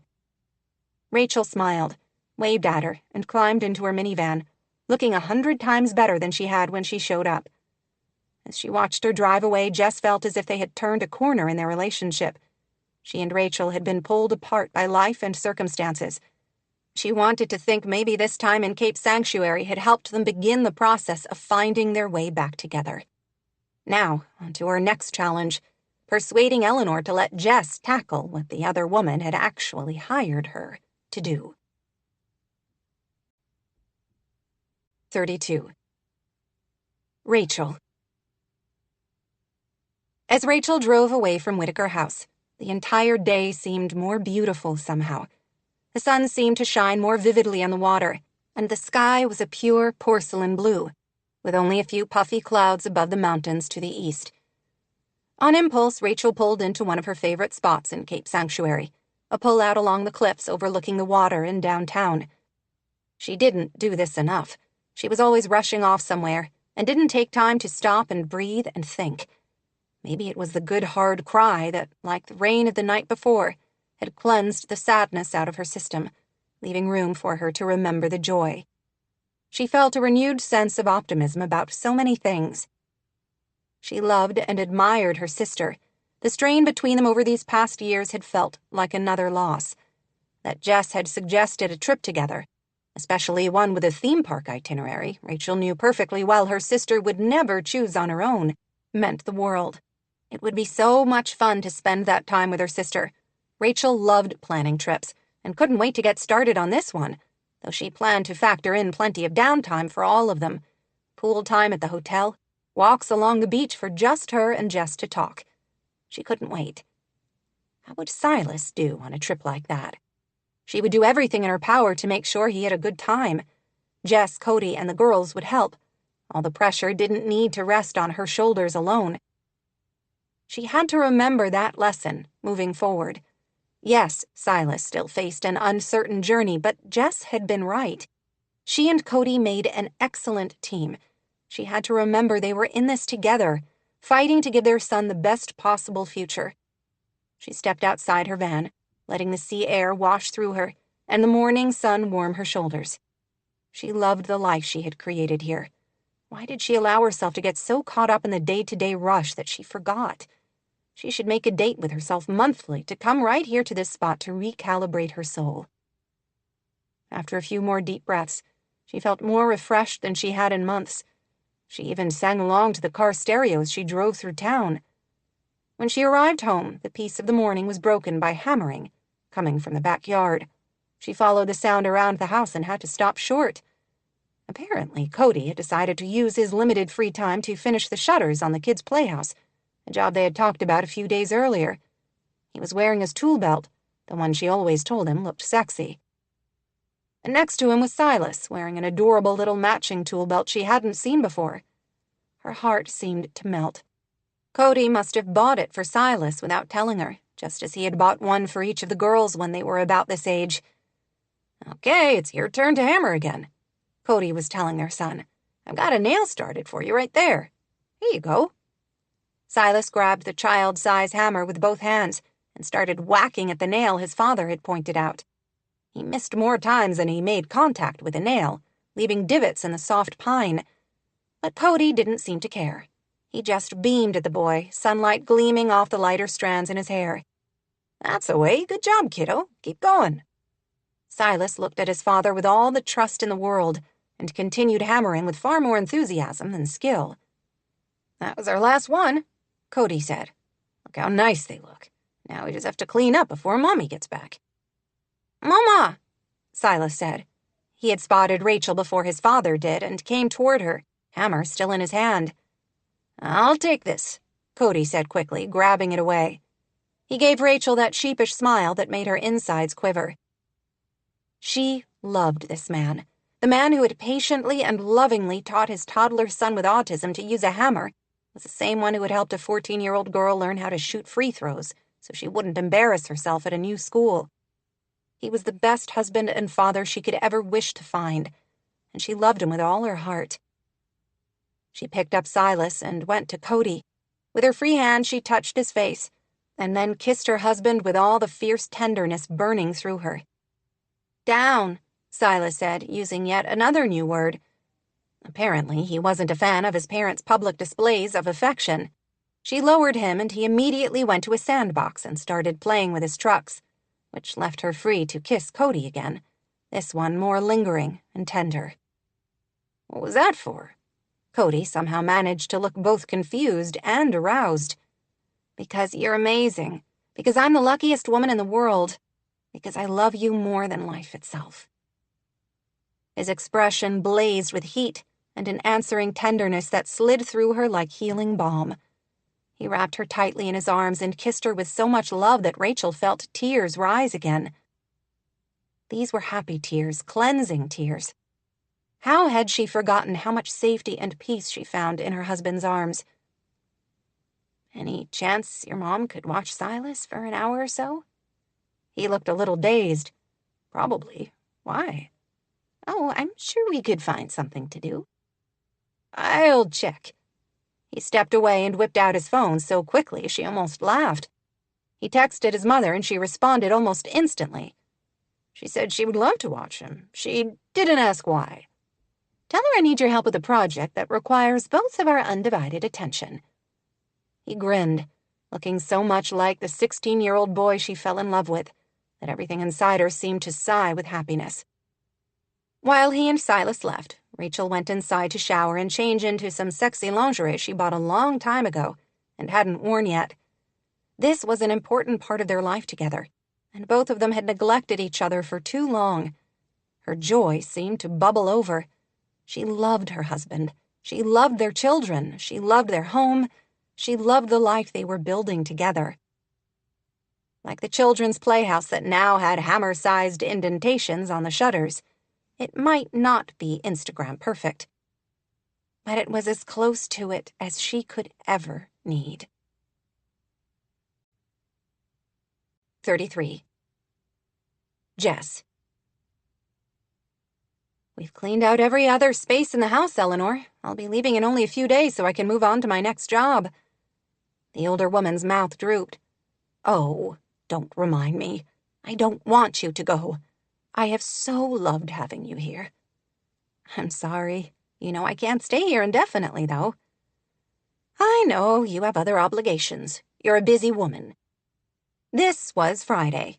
If she and Eleanor worked hard that day and Saturday, they could finish.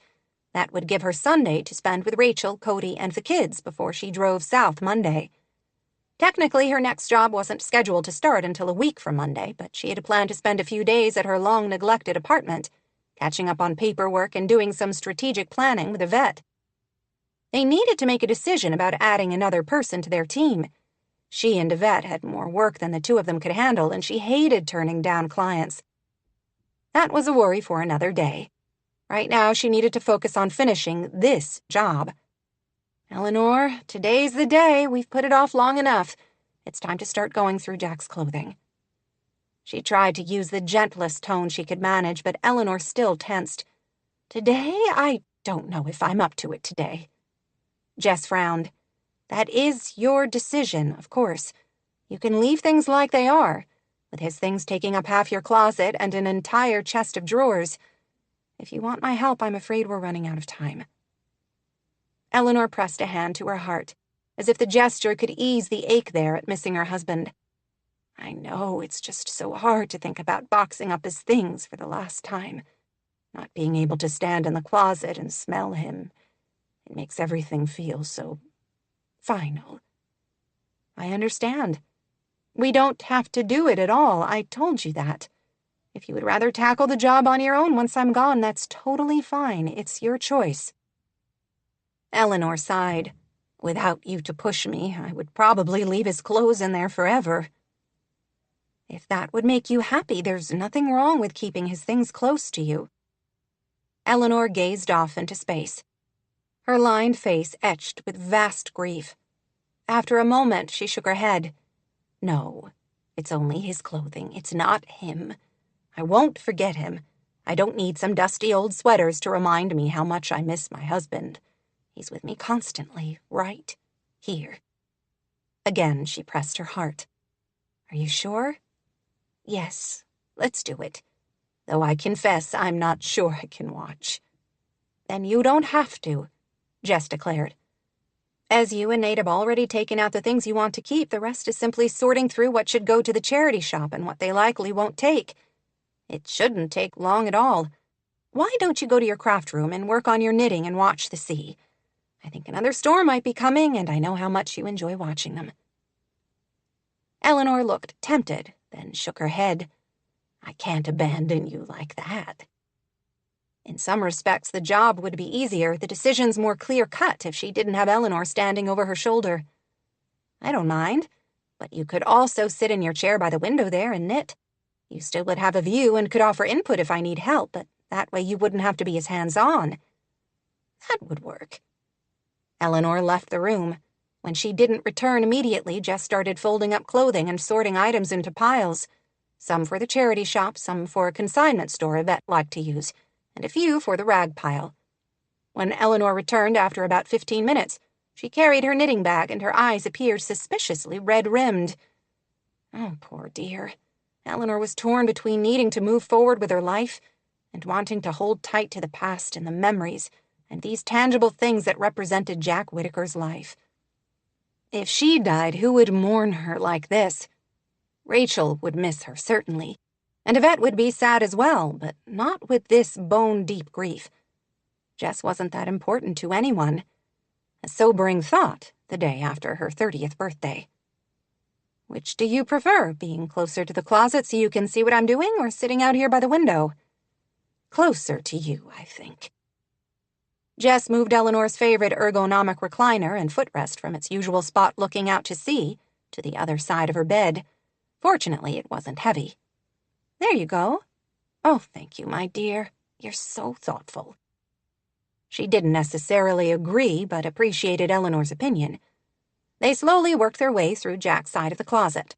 Like his book collection, Jack had many items of clothing, some more worn than others. He didn't seem to have discarded many things over the years. The wardrobe spanned several different decades. After a few hours of work, they still had most of the large walk-in closet to go. Jess pulled out a suit with wide pinstripes and even wider lapels. "Wow, this is very cool. This looks like it's from the 40s. That suit belonged to Jack's father, who was quite a dapper fellow in his day. Jack couldn't part with it, though I begged him. He said it was a part of his father, one of the few he had left." She gave a distant sort of smile. They were much the same size, and Jack would wear that for certain occasions. He looked great in it, let me tell you. So handsome. Like a more distinguished James Dean. One year for Halloween he wore it and dressed like a gangster. I went as his moll. I had the whole fancy outfit, including a fake derringer in my garter. Jess had to smile. "I wish I could have seen that. I've got pictures somewhere. Maybe I'll look through them this afternoon and see if I can find one. We were something." "I bet." Eleanor pressed a hand to her chest again, which made Jess frown. Did the other woman have any idea how often she did that?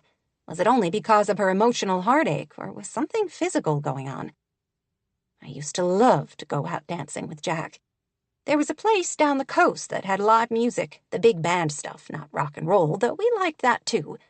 We used to dance all night. That was before our Nathaniel came along, of course. He was such a miracle that I didn't like to leave him even for an evening, especially at first." "A miracle?" She had to ask. "Completely. We tried for 10 years to have a child. It was our greatest sorrow. Jack and I were so happy together, and we knew a child would only add to our joy." Jess listened, fascinated, while she folded and boxed clothing they had sorted into piles. "I had 3 miscarriages before Nathaniel came along, and also one late-term miscarriage that was considered a stillbirth. I lost a baby girl at 24 weeks. She was perfectly formed in every way, and doctors never knew why she didn't survive. We named her Jennifer." "Oh, Eleanor, I'm so sorry." This woman had endured so much sorrow and loss in her life, yet she was still warm and gracious to those within her orbit.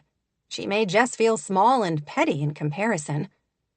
Doctors warned us I shouldn't get pregnant again, that it would probably end the same way. She continued knitting, not breaking the flow of her work while she spoke. Jack didn't want to try again. He wanted to start the process of adopting, and I finally agreed. I knew I would love any child, whether or not I gave birth to him or her. We were only just beginning to fill out the paperwork and had decided to stop trying ourselves to get pregnant. She chuckled. Would you believe that after all those years of infertility, the minute we stopped trying, I got pregnant within the month? Wow, that's amazing. Right? Wouldn't you call that a miracle? And the pregnancy was easy the entire 9 months. No morning sickness, no early contractions. He was just a joyful baby. Was that the reason Jack and Eleanor's love had been so strong? Because it had been forged through shared heartbreak. It must have taken so much faith for them to try again after multiple pregnancy losses. I guess Nate made up for being an easy baby in his difficult teen years. Eleanor looked surprised. Did he tell you about that? He mentioned he sometimes clashed with his father when he was younger. They wanted very different things. Jack wanted Nathaniel to go to college, maybe even graduate school. He was so good at engineering and math and could have done great things, but he wanted to build things. I think he got that from my side of the family. My father was a builder, and Nathaniel adored his grandfather, and he was always puttering around here. She shrugged. Jack had his own ideas for his future. They fought bitterly about it month after month. Nathaniel finally ended the argument by enlisting after high school. He only told us about it after it was a done deal. That must have taken great courage for Nate to leave behind all that was familiar. When she enlisted, she had nothing left to lose. Nate had been in an entirely different situation. And then, of course, he met Michelle, and everything changed. I suppose he's told you about her. Jess wasn't sure how comfortable she was discussing Nate's late wife with his mother. A little. Sophie has told me about her, too. Michelle was beautiful, brave, driven. I liked her very much, but could see from the beginning that she wasn't at all the right woman for my son. I can say that now, though I didn't dare tell him how I felt back then. Jess didn't know what to say, other than to tell Eleanor not to get the wrong idea about her and Nate.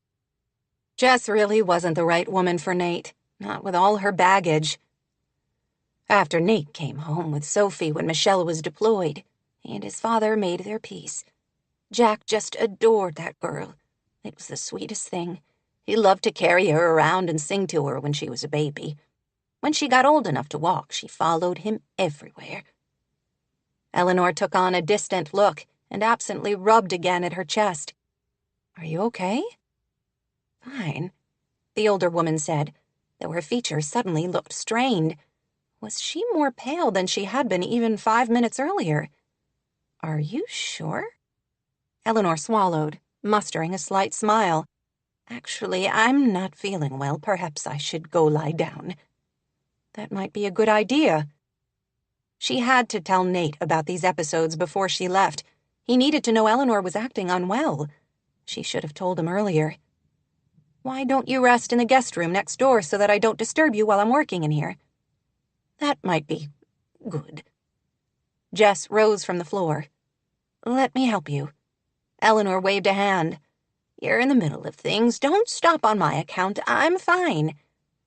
Before Jess could reach her, she stood. She took 2 or 3 steps toward the door, then suddenly collapsed, as if someone had kicked her legs out from under her, falling forward and narrowly escaping, hitting her head on the door jamb. Jess gasped and rushed to her. Eleanor, are you all right? She didn't answer. Had she hit her head? Jess hadn't heard a crack. Her eyes were closed, Jess saw when she rolled her to her back, and her face was deathly pale. What was happening? Fear scorched through her, hot and urgent. She tried to shake Eleanor, but the older woman didn't stir. She was still breathing. Jess could see a faint pulse in her throat, and her chest was rising and falling, but she wasn't responding. Eleanor, she called again, even as she reached for the cordless phone next to Eleanor's bed so she could call 911. As soon as she started to dial, she spotted Nate's number. Still trying to rouse Eleanor, she hit the programmed key first, thinking he could rush over while the ambulance was on the way. She was immediately sent to voicemail after the second ring. "I think something is wrong with your mother," she said quickly on the message. "She suddenly went pale, said she wasn't feeling well, and then passed out. I don't know what's going on. She's unconscious but breathing.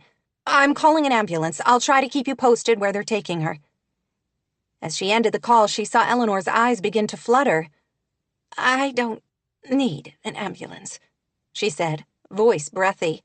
"I'm afraid you do, honey. You passed out and fell down. You've been out of it for at least 3 minutes now. You need to be checked out." "I'm just tired." Eleanor tried to get up, but Jess rested a hand on her shoulder.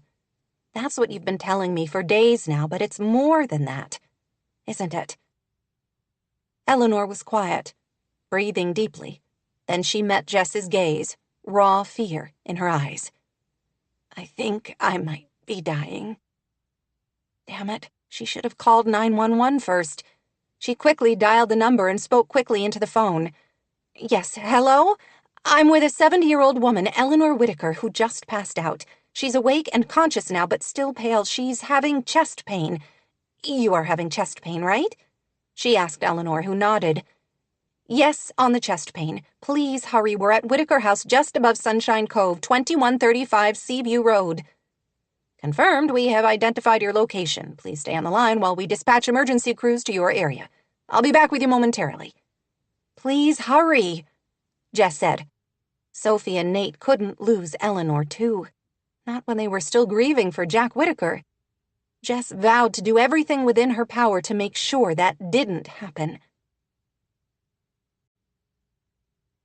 34. Nate. An ambulance. His mother passed out. Sick.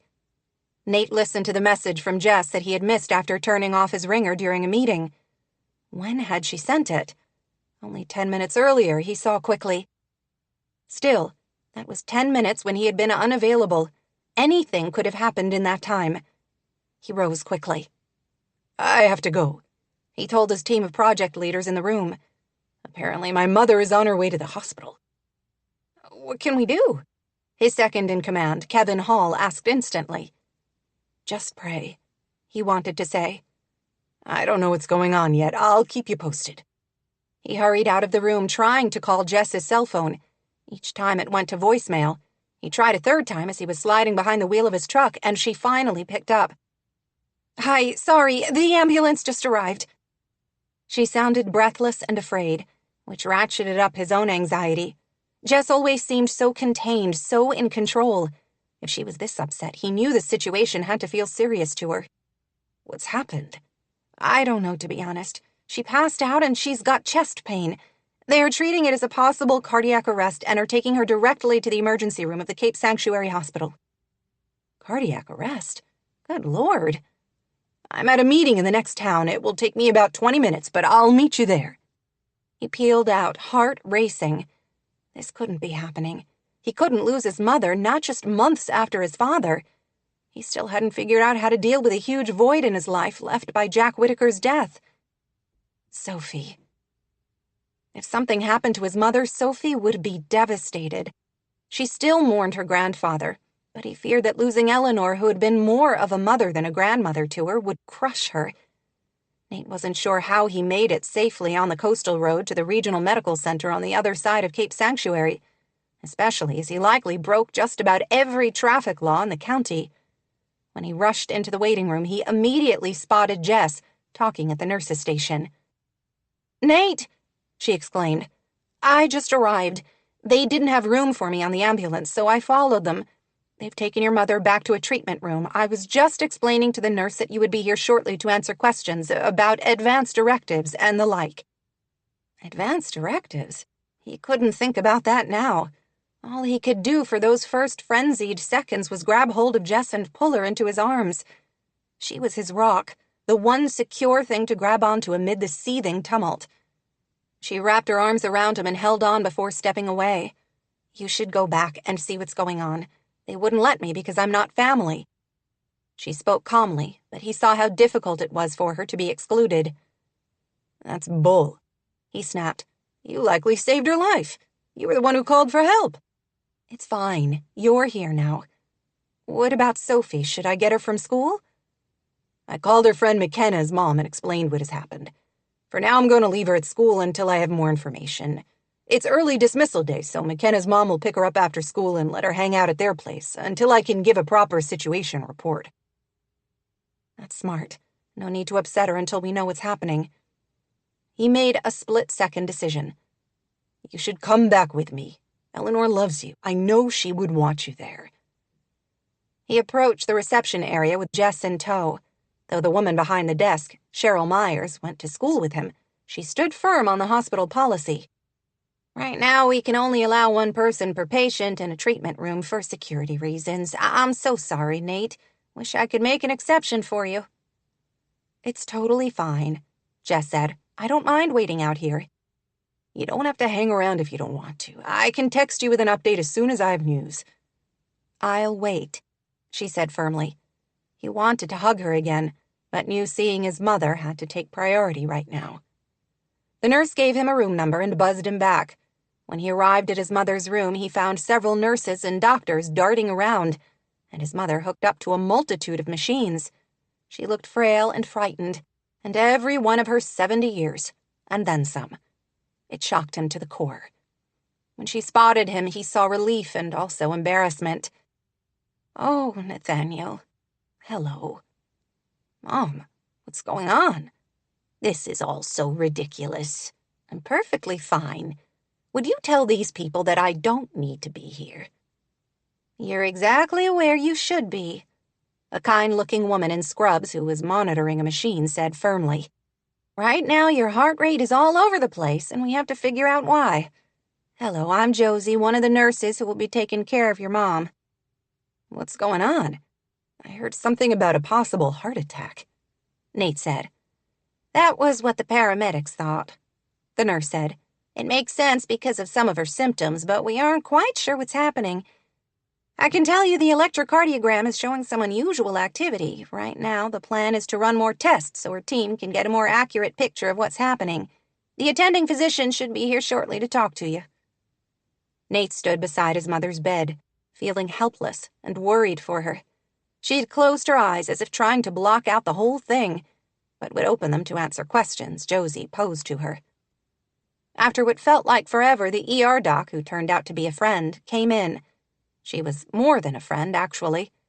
Nate's company had just completed a beautiful house for Luz Herrera and her wife Jade in the mountains north of town. Nate, hi. Not the best of circumstances to see you again. Eleanor, how are you feeling? Mostly embarrassed at all the fuss. I would like to go home, she answered.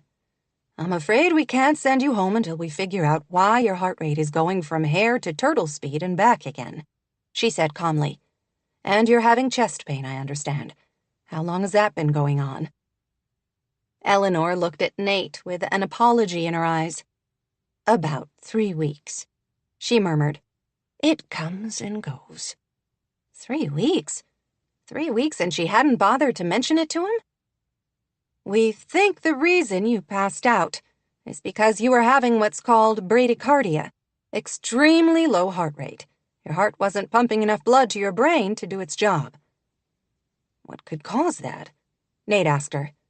Any number of things. Heart disease, genetic factors, chemical imbalance, thyroid issues. That's why we need to run some tests. The tricky thing, in your case, Eleanor, is that you seem to be fluctuating right now between bradycardia and tachycardia, which is an extremely high heart rate. It's as if your heart has forgotten how to work right and doesn't quite know what to do.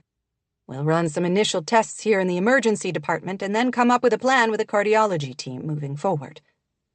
What if I don't want more tests? Eleanor said. Mom, you don't have a choice. She glowered at him, then sighed. Fine, do what you have to do. She closed her eyes as if she wanted to block out the whole experience. We'll try to make this as easy on you as possible, Luz promised gently. She continued looking at his mother's chart, spoke to the nurse monitoring the EKG, said a few more calming words to his mother, then prepared to leave. Nate followed her out into the hall. What do you really think is going on? Luce frowned and looked through the glass wall of the treatment room at his mother. We really won't know until we run more tests and get the cardiac team down here to consult. I can tell you something like this rarely comes on all at once without warning. Has your mother been feeling ill? She's had a few episodes over the past few weeks, apparently. I should have made her see a doctor earlier. Parents can be stubborn, can't they? Luce smiled. But don't worry, Nate. She's in good hands. Everyone in town loves Eleanor. We don't want anything to happen to her either. What happens if you can't regulate her heartbeat? Luce looked hesitant to answer, but finally shrugged. I should let the cardiac team give you this info, but you'll probably just do an internet search after I walk down the hall anyway. One possible treatment is a pacemaker. A pacemaker? Believe it or not, it can sometimes be needed only temporarily until the heart can once more regulate itself. But again, it's too early to say until we have more test results. I would tell you to settle in for a bit. We'll probably keep her down here for a few hours during the initial testing, and my guess is the cardiac team will want to keep her for a few days to do more comprehensive tests. That fear clutched at him again. He hated this. It had been hard enough watching his father die by inches. Thank you. She's tough, Nate, Luce said with a reassuring smile. Tough and otherwise healthy from what I can see of her medical records. We will work on figuring this out and try to get her out of here as soon as we can. Thank you. You're welcome. Do you have someone to help you with Sophie? He suddenly remembered Jess, still out in the waiting room, anxious for news. Yes, she's at school right now, then going home with a friend. Once we have Eleanor in a regular room, she can have more than one visitor. Thanks for everything. The doctor nodded. She's in good hands, she said again. I know. He returned to Eleanor's room and found her asleep. As Josie, her nurse, was still at her bedside while watching the EKG, he decided to go out and update Jess. She was thumbing something into her phone when he walked out. As soon as she spied him, she rose and shoved her phone into her pocket. How is she? What's happened? Sophie was just texting me. She's pretty frantic. School just got out. Apparently a classmate told her an ambulance came to the house. She thought it might be you, especially when she tried to reach you and couldn't. He pulled out his own phone and realized he had somehow activated the Do Not Disturb feature. He quickly turned it off and was bombarded with texts from a dozen different people asking about Eleanor. I'll reach out to her. Grandma's fine for now. They're treating her well. I'll tell you more as soon as I know. Love you. She responded with a weird face he guessed was the worried emoji. Do you have any more information? Jess asked. Not really. She's sleeping right now, but they need to run some tests.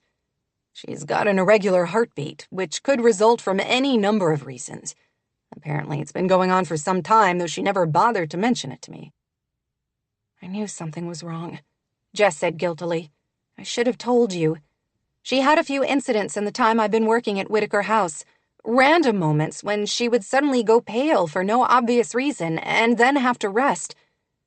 She told me she had been ill before I arrived and was still recovering. He did remember his mother being sick, but she had assured him she was feeling better. I think she purposely didn't want me to know anything was going on with her. She knew Sophie and I would both find it upsetting, especially so soon after my father died. She rested a hand on his arm, and just that simple touch seemed to calm him, steadying something wild and worried deep inside. How can I help? You already have, he said gruffly. You called an ambulance and had her brought here, which is huge, and it helps to know you're here. Those feelings he had been fighting ever since they first appeared seemed to wash over him, stronger than ever. No question about it, he was falling in love with Jess. She was a calm haven to rest from the storm. For now, anyway, until she left town. This was a really lousy time to realize how far gone he was over her, especially when he knew she was planning to load up her Airstream and drive away from Cape Sanctuary in a few days. Are they keeping Eleanor? Yes, at least a day or two for tests.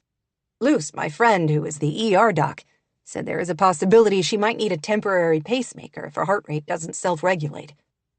Temporary is good. It all seemed overwhelming to him. I guess. But bottom line, the tests will take time, and then they're admitting her. You don't have to hang around that whole time. I don't mind.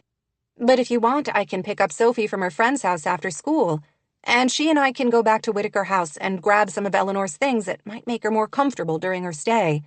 Her favorite robe, slippers, that kind of thing. Great idea. What about you? She asked. Can I bring you something to eat from the cafeteria before I leave? You might not have a chance to take a break again until they get her settled into a room. I don't think I could eat right now, but thanks. She nodded.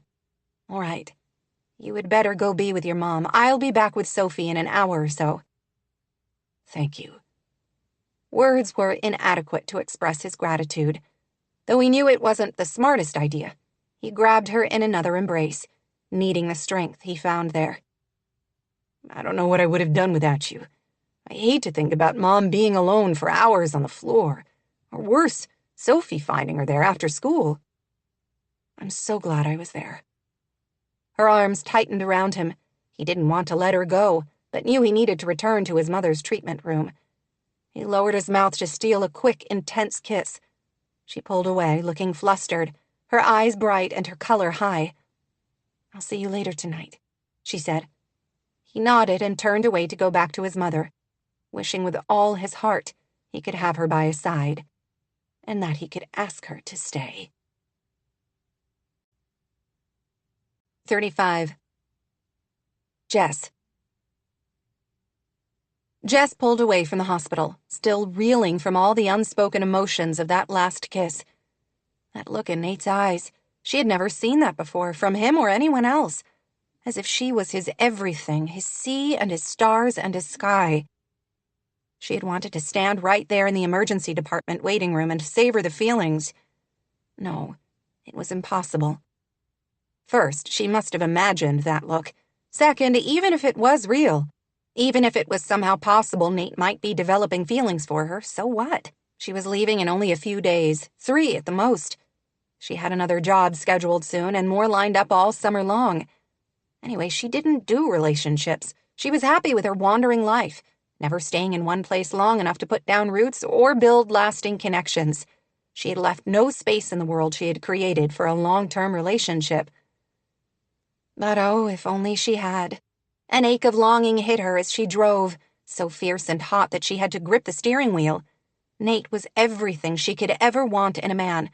Kind, caring, passionate. Each time he kissed her, she only wanted more. She remembered his sweetness the night before, how he had sat beside her, silently offering steady comfort and strength, while she relived that horrible night when her parents had died. He was the kind of man a woman could count on. Not her, though. She wasn't cut out for a happy ever after. By the time she drove to the address Nate had given her for Sophie's friend McKenna, she had almost convinced herself that that moment in the waiting room when he had looked at her with heartbreaking tenderness had never even happened. Almost. As soon as she pulled up to the house on a quiet street a few blocks from the ocean, Sophie raced out the door, hair flying out behind her, and jumped into the passenger seat. "How's Graham?" she demanded. "Dad won't tell me anything other than they're running tests. I want to see her." "That's all we know right now. Those tests all take time to get results. I'm afraid you can't see her until they move her out of the emergency department and to a regular room. They only allow one visitor at a time and no minors." She had learned that much during her time in the waiting room when she'd heard the receptionist turn others away. "Maybe they've moved her by now. I want to go to the hospital." "I'll take you," Jess promised. "First, you have to give me a minute to say thanks to McKenna's mom for picking you up, okay?" Sophie huffed out an impatient breath, but nodded. The two of them hurried to the front porch, overflowing with containers of flowers. Even before she could ring the bell, a woman with short red hair opened the door. "Hi there, you must be Jess. Rachel's sister, right?" That wasn't the response she expected. "Yes?" "Sophie told me you were coming. I'm Tess Peterson, McKenna's mother. I'm on a few charitable boards with Rachel, the library board, Arts and Hearts on the Cape, that kind of thing." I just love that woman. She'll do anything for anyone. You only have to say the word. Maybe that was part of Rachel's problem. She was so busy trying to take care of the world, she didn't spend nearly enough time taking care of herself. She's pretty terrific, Jess said. Thank you for picking up Sophie. Oh, that was no problem at all. She's only been here a few moments. It's good you got here so soon, though. I was having a tough time keeping her from walking to the hospital herself. I want to see my grandma, Sophie said, unrepentant. How is Eleanor? I've been so very worried. She's such a dear. Yes, she is. Doctors are running tests now. I don't have much more information than that. Well, give her our love. Everyone in town will be pulling for her. I'll tell her. Thank you again. Tess waved her hand. It's what we do here in Cape Sanctuary. Tell Nate I'll bring dinner over one night next week, okay? I'll be in touch with him to find out what night works best. I'll do that, she said, warmed by the woman's concern. Cape Sanctuary was a nice place. It was no wonder Rachel loved it here so much. Beautiful scenery and kind people. It made a lovely combination. We're not going to the hospital, Sophie said as soon as Jess turned toward Whitaker House. Not yet. I need your help. Now? We can't. We have to go see Gram. What if she dies and I'm not there, like I wasn't there when Grandpa Jack died? Her mouth wobbled like she was going to cry, and her eyes looked scared. Poor girl, no wonder she was in such a rush. Jess reached out and grabbed her hand. Sophie's fingers were trembling. Eleanor isn't going to die. Jess insisted, praying that was true. She's in a good place with caring medical professionals who are doing all they can to figure out what's happening with her. Your grandmother is a tough cookie. I can't lose her. I know, honey. She turned onto the driveway at Whitaker House and pulled up in front of the house. Eleanor might have to stay in the hospital for a few days, so I need your help. Doing what? You know her better than just about anyone. What are some of the things she might find comforting while she's in the hospital? What do you think she would like most with her? Besides Charlie, I don't know. Charlie, I forgot all about him. I left him in his crate when the paramedics came, poor thing. We'd better let him outside. We can take him over to be with Cinder. She always likes his company. Good idea. Since we can't take Charlie to the hospital, what else do you think your grandmother might like? Sophie's brow furrowed as she considered. Maybe a picture of Grandpa Jack? She has one by her bed, and she's always looking at that. Great idea.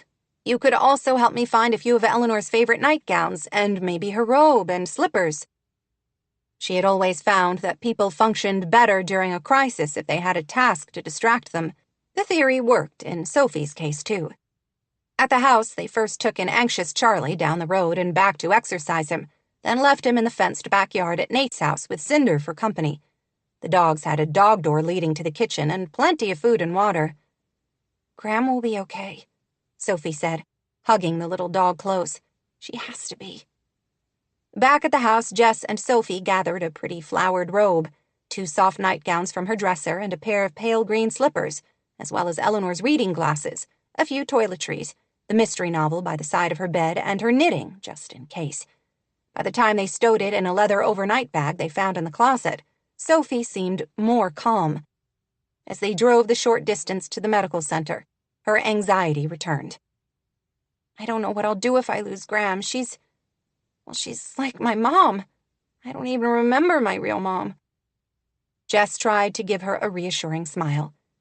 She's been terrific, hasn't she? Sophie nodded, clutching the overnight bag to her chest. Do you have a grandmother? She asked Jess. She shook her head. My father's mother died before I was born. My mother's mother died when I was about Ava's age, 5, maybe 6. I only met her once or twice. I just remember that she smelled like roses, gave the best hugs, and that my mom cried a lot after she died. She had forgotten all about that, coming home from school and finding her mother in tears again. If Ronnie's parents hadn't died, maybe Jess's mother wouldn't have been so emotionally needy. Maybe she would have been able to find the strength to leave her abusive husband. I don't remember much about my grandmother. You're really lucky you've had Eleanor all this time. I know. Though she knew this was a sore spot, she was also compelled to add, "You're lucky to have your dad, too. He's been really worried about you. Maybe it's time you give him a break." Sophie looked out the window. "It's not that easy. He lied to me, and I don't think I can ever forgive him." Jess jerked her gaze from the road. Sophie had told her Nate lied to her, but she had an even harder time believing this now than she had then. He struck her as scrupulously honest. "Your dad is a good man. I'm sure you simply misunderstood something he said." "I didn't misunderstand," Sophie said bitterly. "I heard him clear as day." She shouldn't get involved. This was between Nate and Sophie, but if the girl wouldn't talk to her father about it, maybe Jess could at least get to the core of the issue and point Nate in that direction.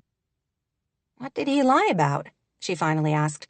"My whole life has been a lie," Sophie said, with a kind of drama only a 13-year-old girl could manage. "Could you be more specific?" Sophie looked out the window. "My mom, nothing he told me about her was true." Jess tensed, not at all certain she wanted to dive into these particular murky waters with Sophie. She had opened the door, though, and now Sophie didn't give her any choice. "All my life he's been telling me how great my mom was and how much she loved me and what a hero she was. None of it was true." "You don't think your mother loved you?" she asked carefully. "No. How could she have? If she loved me, she would have stayed with me instead of choosing to go with the army to such a dangerous place where she would end up killed." "Your mother had an obligation to her unit. She signed up to serve. She couldn't just walk away." "She could have, though. She could have deferred her deployment until I was older if she wanted to. She didn't want to. She chose to go after she had me. She could have stayed with my dad and me, but she didn't want to." "How do you know that?" "I heard my dad and Grandma talking about it a month ago. They were outside on our patio talking, but my window was open and I heard the whole thing." That must have been the trigger for the new tension between Sophie and her father. One overheard conversation. Jess couldn't completely blame Sophie. She knew what it felt like to be abandoned, left behind, first by her mother, then by Rachel. It formed a deep wound that didn't readily heal. "He should have told me what really happened instead of letting me believe all these years that she cared about me," Sophie said, sounding distressed. "Why did he have to lie? I don't know if I can ever forgive him." She shouldn't get involved in this discussion. She should leave it to Nate and Eleanor. It wasn't Jess's business what Sophie thought about her father. But she couldn't stay quiet, not when she found it grossly unfair that Sophie was blaming her father for her mother's choices. "Let me get this straight. You overheard a conversation about how your mother made the difficult choice to go back to her unit after you were born." "She should have stayed. What kind of woman leaves a baby who is only 3 months old if she doesn't have to?" "It's not that simple, Sophie. Your mother faced an impossible choice. I'm sure she did what she thought best at the time."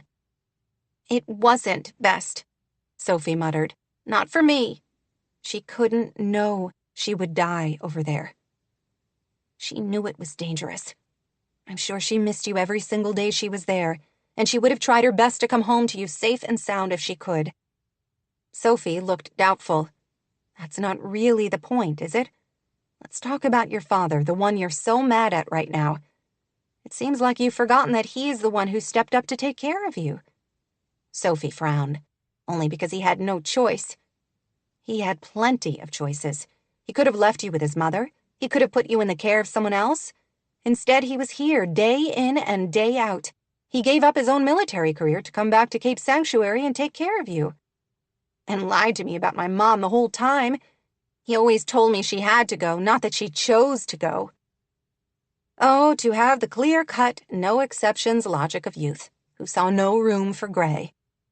Your dad let you believe a story that might not have been completely true about your mother, probably to protect you from feeling exactly like you're feeling right now, and you're somehow mad about that. Sophie frowned. He should have told me the truth. They were even talking about getting a divorce. He never told me that. But then my mom died. That's what he and Graham were talking about. Why did you need to know that? Think about it, Sophie. Why does any of that matter? How does it change the wonderful family you and your dad and your Grandma Eleanor and Grandpa Jack created? Sophie looked uncertain, then jutted out her chin as Jess pulled into the hospital parking lot. I had the right to know the truth instead of believing a big lie all this time. She did remember what it was to be 13, and so certain the world was as unambiguous as Sophie thought, without the nuances one discovered later in life. That gave her a little sympathy for the girl, but she still wasn't letting her off the hook. So your father didn't tell you everything about your mom, okay? Be mad about it. Stomp your feet and slam doors if you want. But don't you forget for a moment that your father is a good man who loves you dearly and wants everything wonderful for you.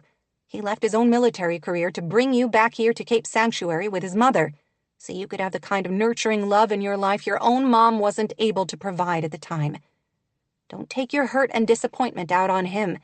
He doesn't deserve it simply for trying to protect you. Okay, maybe she spoke a little more passionately than she intended. When she stopped speaking, Sophie stared at her for several heartbeats, then shook her head. Wow, you're really crazy about my dad, aren't you? Jess swallowed, feeling her face go hot. She hoped Sophie couldn't see it. Don't be silly, she muttered, pulling the keys out of the ignition. This has nothing to do with how I do or don't feel about your father. It's about you. She faced the girl, and on impulse decided this was a moment that demanded raw honesty. I would have gladly sacrificed anything to have a dad who loved me and my sister a tiny percentage as much as your dad loves you. You didn't? She shook her head. Not even close.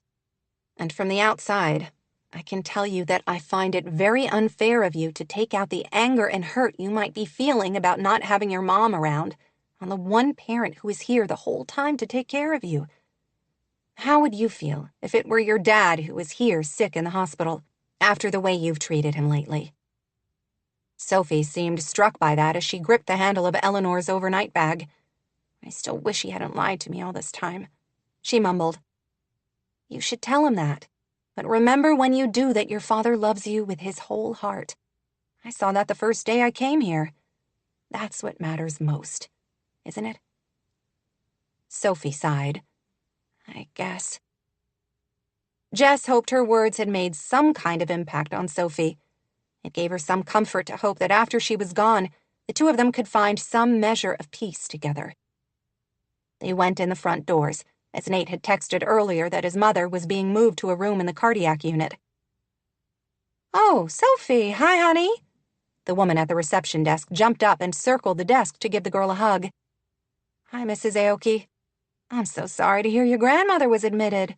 She's in room 112. Take a left past the atrium and look for signs that say cardiac unit. Okay. The woman gave Jess an appraising look. She braced herself to face off against another gatekeeper spouting off about family and limited visitors. Instead, the woman gave her a broad smile. And you must be Rachel McBride's sister who's been staying with our Eleanor, right? You look like her. People rarely said that, mostly because their coloring was so different. That's right. Do I need to wait out here? Mrs. Aoki shook her head. Oh, no, you can go in too. I'm sure she'll be glad to see you. The two of them walked down the hall until they found the right unit, and then Eleanor's room. Despite what the receptionist had said, Jess wasn't sure whether she belonged there. She hovered outside the room as Sophie hurried in to hug her grandmother. Through the doorway, she spotted Eleanor on the bed. Her color looked much better than it had before, and she didn't seem as wrung out. Nate must have been standing in the corner where she couldn't see. He walked out into the hallway, the same warm look in his eyes she had seen earlier. You don't have to stay out in the hall. Come in. In her head, Jess could hear the receptionist in the waiting room of the emergency department telling her visitors were limited to family. As much as she had loved helping Eleanor these past few weeks, Jess wasn't family. The sooner she remembered that, the easier it would be to move on Monday without looking back. How was she ever going to leave the Whitakers? The thought ripped at her heart. Already she could feel the void they were going to leave in her life. All of them. Eleanor, Sophie, especially Nate. This was the very reason she tried to compartmentalize her emotions when she was working. She didn't want to get involved. She didn't want to care so deeply about her clients that the thought of leaving them to move on to the next job hit her like a punch to the gut. On this particular job, she had thrown every one of her personal tenets out the window. What was wrong with her? How was she going to drive away when she would be leaving a huge part of her heart behind, here in Cape Sanctuary? "Everything okay?" Nate asked, and Jess realized she hadn't spoken since they arrived. She forced a smile. "Super," she lied. "I'm so glad you're feeling better, Eleanor." "I am. I'm wishing I weren't stuck here in this hospital bed, but other than that, I'm fine." "I'm so glad." "I was so scared, Gram," Sophie said, resting her head on her grandmother's shoulder. Eleanor patted her. "I'm sorry I worried you all. Hopefully they will be able to figure out what's going on with my ticker, and I'll be out of here soon." "I hope so, too," Jess said. She stayed a few more moments while Sophie showed her grandmother what they had brought to help her feel more comfortable. Eleanor exclaimed over everything. Finally, when the walls of the hospital room began to close in on her, Jess edged toward the door. "I should go." "You don't have to," Eleanor assured her. "Yes, stay. I can go find another visitor chair for you," Nate said. Jess shook her head. "It's a small room. I don't want to be in the way. And anyway, we left a mess behind in Eleanor's bedroom. I should go back and finish up so you have a clean room to come home to when you're done here in a day or two." "Hopefully sooner rather than later," Eleanor said. Nate gave her a searching look, and she wondered if he could sense her restless feeling of not belonging. It was a feeling she ought to be used to by now, after 30 years. "Thank you again for everything today," he said. He kissed her cheek, and she knew she didn't imagine how his mouth lingered on her skin. She forced a smile, gave Eleanor and Sophie each quick hugs, then hurried out of the room. She would return to Whitaker House to finish cleaning out Jack's closet, and then turn her attention to the remaining work. With a few more hours of hard effort, she could be done by mid-afternoon the next day. The sooner she finished the job she came to do, the quicker she could hitch up her Airstream and drive out of town. 36. Nate. Nate watched Jess rush out of the room as if the nurses were chasing after her with giant needles. What was her big hurry? She had looked as if she couldn't wait to get away. Eleanor looked at the doorway through which Jess had disappeared. "She's the sweetest girl, isn't she? I'm so glad I had the good sense to hire her to help me clean out that big house. Isn't she wonderful?" "Yes," Nate said, then looked away, not wanting his mother to see how much meaning that single word held. She was wonderful, and beautiful, and stubborn. His feelings were a wild, confusing jumble in his chest. Now was not the time to sort them out, when he needed to focus on his mother's health. "I like her a lot," Sophie said. She gave Nate a meaningful look. "Just in case, anyone felt like my opinion mattered. You have my permission." He gawked at her. "Permission for what?" "To date her if you wanted to." Yeah, this wasn't the time or place for this discussion. "We're friends," he said gruffly. "That's all. Anyway, she's leaving town in a few days, so there's no point to this discussion." "I think you should. Ask her out, I mean," Eleanor said. "You have my permission, too, as if you ever needed it." How had this conversation spiraled out of his control? Nate shifted, more awkward than he had been in a long time. Before he could respond, the door opened, and a new nurse came in. His mother's face lit up. "Hi, Brooke. I was wondering if I would see you while I was here." The woman was a neighbor who also attended book club with his mother. That was one of the perils and joys of a small town. All of their lives seemed to intersect in multiple ways. "Lucky me, I get to be your night nurse." "Oh, wonderful. You can catch me up on all the good gossip around the hospital." I'm a battle axe when it comes to my patients. No gossip here, just making sure you take your meds, try to rest, and do what the doctors tell you." Eleanor made a face. "You're no fun at all. Hospitals aren't supposed to be fun. Hasn't anybody told you that yet? His mother laughed. It was weak, thready, but Nate still felt as if a huge weight had been lifted from his shoulders. Only then did he fully acknowledge how worried he had been. For the first time since he listened to that voicemail from Jess, he felt the stirring of optimism. If his mother could try to manage his love life, she must be feeling better. They stayed until the nurses brought Eleanor dinner. Then he and Sophie ate a quick meal in the cafeteria before heading home to take care of Cinder and Charlie. They were almost to Whitaker House when the topic of Jess Clayton came up again. "I'm sorry I teased you before. About Jess, I mean," Sophie said out of the blue. "But I do like her. She's nice, and she's smart, and she's easy to talk to."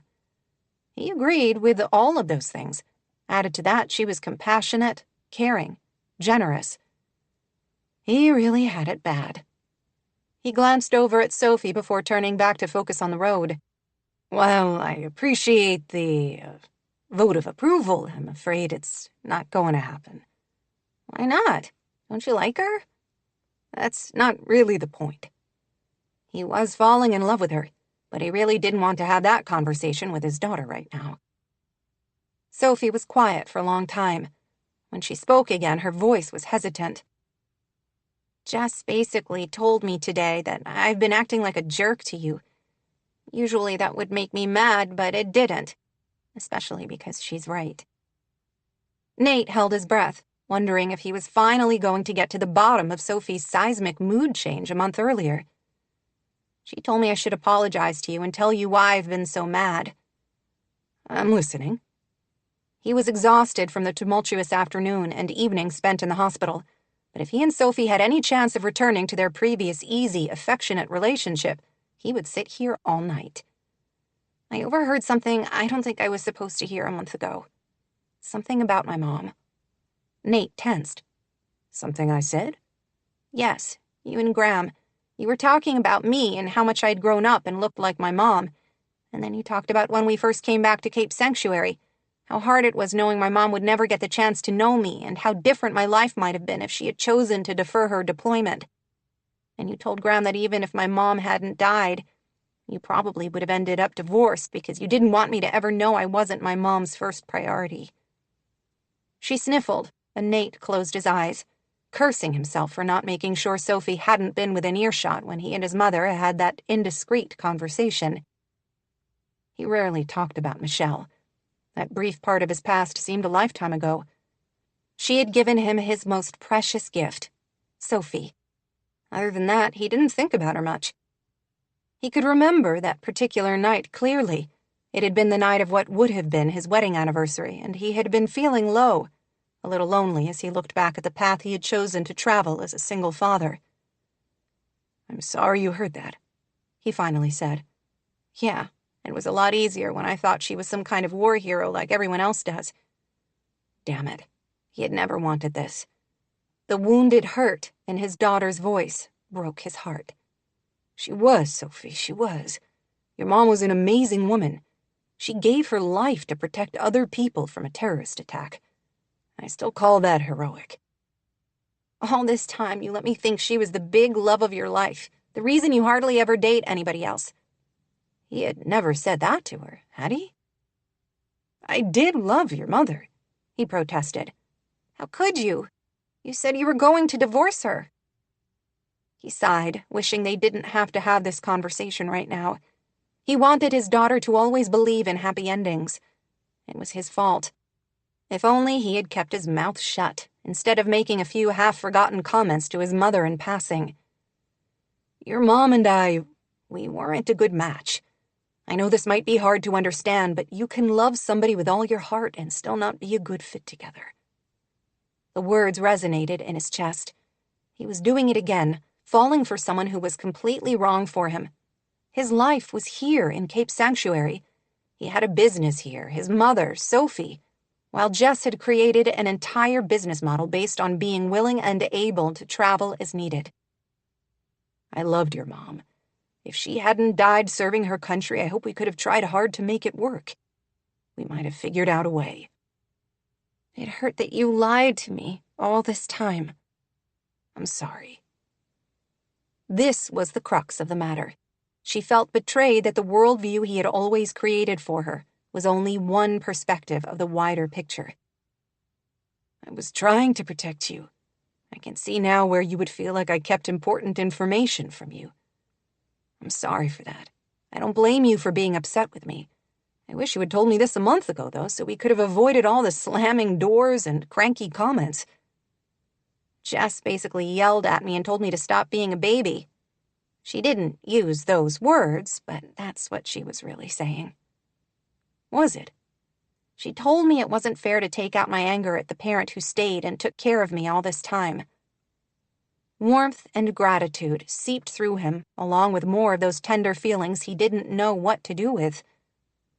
Nate had to swallow hard before he trusted himself to answer. I guess that's one way to look at it. Yeah, I hadn't thought of it that way. She's kind of right. I'm sorry. Next time I'll talk to you before I go home pissy for weeks at a time. I hope there's not a next time. I missed you. Same. She rested her head on his shoulder for a minute, just as she used to do when she was small and sleepy from a long car ride, and Nate felt emotions rise up in his throat again. He had Jess to thank for this too, this rare and precious peace with his child. Just another reason he was falling for her. She was amazing. Strong, feisty, loyal. How was he supposed to simply stand by and let her walk away? 37. Nate. Nate drove home from the hospital late Saturday, completely exhausted. He found it quite odd that he could work on a construction site in the hot summer sun for 12 hours straight and be perfectly fine. Yet a day sitting around in a hospital while his mother underwent testing left him so drained. If he was tired, his mother had been completely wiped out. She was sleeping soundly when he left. He didn't think she would stir for most of the night, even when the nurses came to check on her. He pulled up in front of his house, feeling guilty about leaving Sophie all day, but she would have been bored senseless hanging out in a waiting room. After Sophie had spent a long visit with her grandmother in the morning and had been all but climbing the walls, Jess had popped in to check on Eleanor and had asked Sophie to help her finish a few cleaning projects at Whitaker House. He suspected the request had mostly been a ruse to distract his daughter from driving Eleanor too crazy with her restlessness. It had worked wonders, though. He checked on them around dinner time with a phone call, and Sophie told him they were going to walk down to the beach and do some beachcombing and have a picnic. That had been 3 hours earlier. He imagined Jess must have gone back to her trailer hours ago, but no lights were on when he drove past and pulled around to his house. To his surprise, he found her at his kitchen table, working on a laptop. A fierce yearning hit him hard. How wonderful would it be to come home to her in his kitchen, in his house, in his bed, on a regular basis. She smiled a greeting, obviously with no clue what crazy things were running through his head. "Hi, how's your mom?" "Doing well, for now. She's sleeping. The cardiac docs are saying she can probably go home tomorrow." "Really? That's great news." "It is," he agreed. "The verdict is in, though. She does need a pacemaker, which she's not too happy about. They're talking about putting it in later in the week." "So soon?" "Believe it or not, they're hoping it will be an outpatient procedure and she won't have to stay overnight again." "Wow, that's amazing." "Definitely." He looked around. "Where's Sophie? Is she gone to bed?" Jess gestured over her shoulder to the small family room he had added onto the house, with floor-to-ceiling windows overlooking the water. "Asleep in there, last I checked. We had been watching The Princess Bride, which she said is her favorite movie, but about halfway through she fell asleep, so I came in here to take care of some paperwork." "I don't think she slept well last night. She was too worried about Mom." "I don't blame her. I didn't sleep well either." "Why? Because of his mother, or because of something else?" "I still can't believe my mom never told me she hadn't been feeling well." "I don't think she wanted to admit it," Jess said. "You could be right. She also said she didn't want to worry me so soon after losing my father." Jess gave a soft smile that made him wish he could drag her into his bedroom and spend the night with her wrapped in his arms. "She loves you. You're her miracle baby." He made a face. She told you that? Yes. She told me about the miscarriages and the stillbirth of your sister. It breaks my heart to think of all the pain your parents went through. Yeah, makes me wish I hadn't been such a shitty teenager. You've more than made up for it in the years since, from what your mother says. He raked a hand through his hair, concern again edging through him. Despite the doctor's claims that the pacemaker would help, he still worried. He also couldn't believe his mother had had what appeared to be a mild heart attack, and even she hadn't known it. In the past 36 hours, he had learned more than he ever expected about how women experience heart attacks differently from men, and often discount their symptoms, or attribute them to something else like acid reflux or normal aging. He had learned that while heart disease was the #1 killer of women, it often went undiagnosed. His mother might have had another more serious, even fatal heart attack if Jess hadn't been there to call 911. He didn't even want to think about it. Jess must have sensed some of his turmoil. She rose and rested a comforting hand on his arm. Your mom will be all right. Eleanor is tough. Not as tough as we think. Or as tough as she thinks. Jess was much the same. He suspected she wanted to put out an aura of invincibility, of toughness and strength and independence. But he sensed a softness at her core, a sweetness she probably would do everything she could to deny. Can I do anything else to help get Whitaker House ready for her to come home? Did the doctor say anything about her needing special accommodations? You've spent 2 weeks doing that. Having the excess clutter cleared out will make a huge difference during her recovery and rehabilitation. I'm glad. She folded up her laptop and slipped it back into a simple khaki messenger bag. Sophie and I finished up the last few things at the house this afternoon. I also put her to work mopping the kitchen and vacuuming where she could, just so it's sparkly clean when Eleanor comes home. Thank you. That will help. I won't be around tomorrow unless you need my help with Eleanor coming home. I promised Rachel I would spend the day with her and the kids. We're driving to Redwood National Park. That would be good for her, especially after their fight the night of her birthday. They must have made up, but he hadn't had the chance to talk to her about it. No, go with your sister. We'll be fine. Thank you so much for all your help with Sophie. You saved the day. Again. I was happy to spend time with her. She's pretty terrific. She thinks the same of you. He almost mentioned that Sophie had given him permission to date Jess, but wasn't entirely certain she would appreciate that information. She told me you lectured her about her moodiness the past month, and told her she should be grateful instead of resentful. Thank you for that. She was like a different person this morning. Don't be too hard on her. Being a 13-year-old girl is hard work. I will try to keep that in mind. I don't think 14 through 18 will be much easier. Good luck with that. She smiled, though he thought it looked a little sad. She picked up her bag and threw it over her shoulder. I should take off so you can get some rest.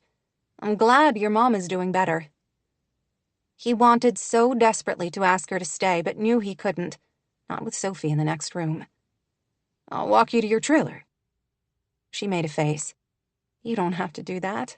I'm a big girl and can probably manage to walk 200 feet by myself. Humor me. Maybe I just don't want anything to happen to you. She looked startled by his words, but finally shrugged and opened the door. Cinder and Charlie immediately came out from the TV room, as if they had been waiting for that signal. They both hurried out into the darkness to take care of business. The night was clear and lovely, the ocean murmuring just down the path as they walked to her trailer, gleaming in the moonlight. I really would have been lost without you these past few days, he said when they reached her door. Thank you. I'm glad I was here to help. So am I. Though he knew it would only leave him aching for more, he leaned down and kissed her. With a sigh, she closed her eyes and returned the kiss. He didn't embrace her, didn't touch her with anything but his mouth, just like the first time they had kissed. It was still one of the most emotional, intense kisses of his life. It was soft, sweet, tender, and he never wanted it to end. They stood together for a long time, while the sea breeze swirled around them, and he fell a little harder. She was the first to break away. He couldn't clearly see her expression in the moonlight, but her eyes looked huge in her face. She opened her mouth to speak, but hesitated, swallowed, and turned away. "Good night," she said. Somehow he had the impression that wasn't what she had been about to say. "Jess." He knew what he wanted to say. "Stay.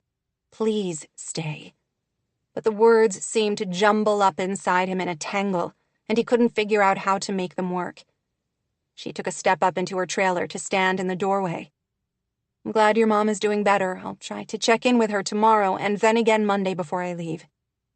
She hurried inside and closed the door behind her, leaving him standing alone with only the night and his regrets to keep him company. 38. Jess. She had to get out of here, fast. Monday couldn't come soon enough. Jess sat on her sofa, wishing with all her heart she had been able to drag him inside with her to spend the night. That kiss. She was still reeling, a full half-hour after he had walked back to the house. She could still taste him, still feel the tenderness and intensity of it. She knew she needed to leave Cape Sanctuary, but had no idea how she was supposed to walk away from a man who kissed her like that, as if she were everything he had ever wanted or needed. She was in love with him. If she had any doubt, that kiss had sealed it. Somehow Nate Whitaker had burst past all her careful defenses like they were nothing. When she went through basic training, she had faced one obstacle course that had kicked her ass time after time. A ridiculously complicated thing with insane jumps, climbs, and nets. Some of the soldiers she trained with didn't even seem to work up a sweat as they made their way through. Nate would have been one of those soldiers. Somehow she knew it. She thought she had been so careful to protect herself, but she had fallen for him anyway. What was she supposed to do now? Nothing. Jess let out a shaky breath. Nothing at all. Okay, so she was in love with Nate. What did that change? Exactly nothing. Monday she would hitch up her trailer and drive away from Cape Sanctuary. It was her only option. Yes, leaving him would hurt, but she would get over it, eventually. Wouldn't she? "I so wish you didn't have to go." Jess, sitting beside Eleanor's bed at Whitaker House on Monday morning, picked up her friend's hand and pressed it. The older woman still seemed frail, with no makeup on and her hair not as carefully fixed as usual. But her color was much better, and she was obviously happy to be home in her own bed. "I know, but my job here is done. I have to move on to the next one." She was aware that every passing moment was leading her inexorably toward that moment when she would drive out of town. Not yet. She had promised she would say goodbye to Eleanor first, so here she was, though she had been half tempted to slip away in the pearly pre-dawn, when she wouldn't have to face any of them. Eleanor turned her hand over and squeezed Jess's fingers. "This old house won't feel the same without you. I will miss our long talks." Jess mustered a smile. "So will I," she answered. It was true. This had been her most enjoyable job ever. She had loved every moment of helping Eleanor. "If only I had 4 or 5 more rooms for you to clean out, but I suppose you're tired of Whitaker House by now and ready to move on." "I'm not tired of it at all. I've loved the house, the town, the scenery. I've especially enjoyed getting to know you. Thank you for sharing your life with me. But the job is done now. It's time for me to go." "You've been so wonderful. Whitaker House has never looked so good. It's almost like a new place now that you've cleared away all the extraneous things." Amazing what a difference decluttering can make, isn't it? Such a difference. Eleanor shifted to a different position, sitting up more. "I'll tell you the truth. Before you came, I had been thinking I should sell this old house and move into something smaller without all that upkeep. Or even trade houses with Nate and let him worry about all the things falling apart here, while I live in that cute house he has fixed up so nicely." "Were you?" "Yes." Eleanor looked around. "But here's the thing. I don't want to sell Whitaker House, especially now that everything seems so fresh and new. Those 2 nights I was in the hospital, I could only think about coming home, sleeping in this bed that Jack and I shared for all those years. I want to die in this house, even if I'm too old to walk to the mailbox and have to hire people to look after me. I don't want to go anywhere. How would it be to feel a connection to one place, to have lived within these same walls nearly all one's life, with the same view and the same trees and the same people? Once, Jess would have thought that was a cloying, mundane existence. She was beginning to wonder if she had been completely wrong. Your focus right now needs to be on resting and healing, especially after you get your new pacemaker. Before you know it, you'll be running down the path to Sunshine Cove with Sophie and the dogs. Eleanor huffed out a laugh. Who knows? Now that I'm going to have all this new energy, maybe I'll take up surfing. Jess had to smile. You should. I would love to see that. Except she wouldn't be here to see it. She might be in San Jose or Boise or Omaha, but she wouldn't be here. They visited for a few more moments until Jess could tell that Eleanor was tiring. She rose. Thank you for everything. I promise I'll stay in touch. We both know I'm the one who should be thanking you. Eleanor sniffled. I will miss you, darling. You've brought so much sunshine and joy back to my house. It has been my pleasure. She hugged her, inhaling the scent of lavender and vanilla that Eleanor favored. She would never be able to smell that particular combination of scents without thinking of this woman who had been so very kind to her. Have you said your goodbyes to Sophie and Nate yet? Eleanor asked when she pulled away. Jess tried to ignore the hard kick to her chest. No, I knocked on their door earlier, but no one answered. They slept here last night to watch over me, but Sophie had a special end-of-year awards assembly this morning at school. I told them I would be fine by myself for an hour. They should be back shortly. You could wait. It would probably be easier not to see them before she left, though she knew that was the coward's way out. I don't think I can wait. It's time for me to go. Oh, they'll be so sorry to miss you. You've touched all of our lives, darling. I won't ever forget my time here with you, she said quietly. You know you're welcome back any time. Thank you. I have something for you. It's in the bottom drawer of my chest. Would you mind grabbing it? Curious, she opened the drawer and pulled out the knitted throw Eleanor had been working on at various times during her stay here. It was made of soft, chunky yarn, in colors that perfectly matched the interior of the Airstream. Oh, I can't take this. Yes, you can. I insist. I wanted to give it to you for your birthday, but I didn't quite finish it in time. I came home after your party last week and completed it. It's beautiful. She ran a hand over the textured knit, already imagining a storm beating against the aluminum of the trailer, while she was safe and warm with a mug of cocoa and this blanket. Thank you. It's a small thing, but I hope when you use it you can remember there are people here in Cape Sanctuary who love you. Jess hugged Eleanor one more time, trying hard not to cry. Leaving a client had never been so hard. She had been running transitions for years, and this was the first time she felt so shredded at finishing a job. This place and these people would live on in her heart. After she said her final goodbye, assuring Eleanor she would check in with her after the pacemaker surgery later that week, she walked through the house one last time. She wanted to be like Eleanor someday, strong, generous, kind. She admired her dignity, her compassion, her sharp, orderly mind. This job and these people had made lasting imprints on her heart, whether she liked it or not. She walked outside to where her pickup was already hitched up to the Airstream. She was almost tempted to walk down to the cove one more time, but knew she was only delaying the inevitable. Better to go now, while she could. She was checking the hitch one last time when she heard a vehicle drive up to the house and saw Nate's truck pull in alongside hers. Oh, if only she had left 5 minutes earlier, she could have missed him completely. As soon as he stopped, Sophie rushed out of the passenger side of the vehicle. She wore a coral-colored dress with a white sweater and an expression of dismay. "Your trailer is all hooked up."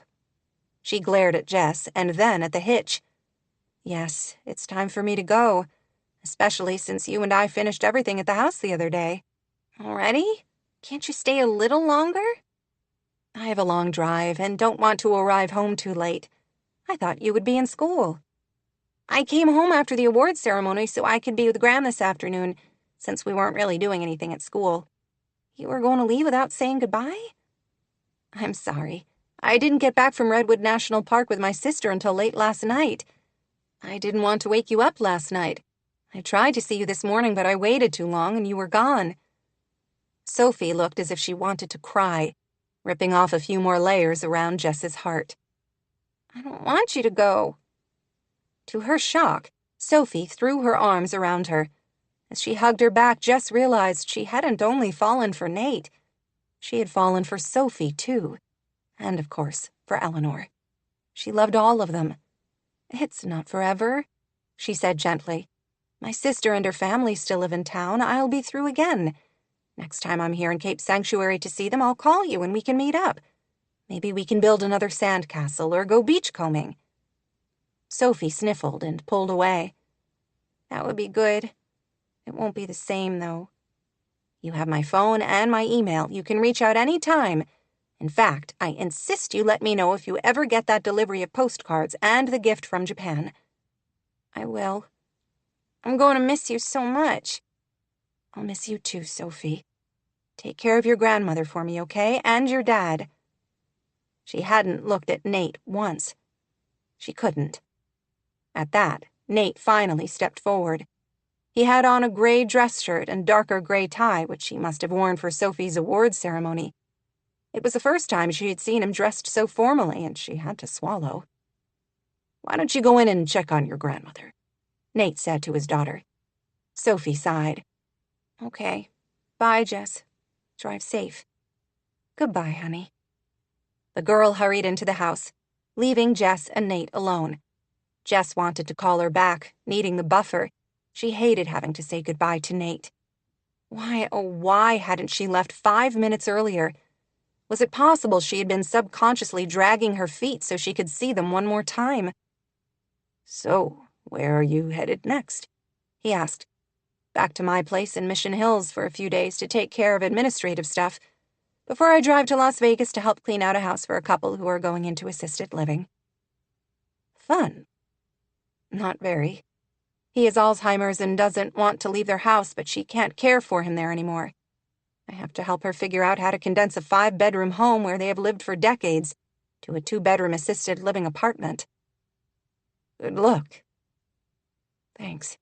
After that, I'm going to St. George, Utah, where a widow is moving in with her son in Salt Lake City and needs help getting her house cleared out and staged to sell. I've got other jobs lined up all summer." She loved her job and knew she did important work, helping people. She still didn't want to leave. "They're all lucky to have you," Nate said gruffly. "Thanks." "What you did for my mother, I still have no idea how to thank you." "It was my pleasure, Nate, really. I loved working on Whitaker House."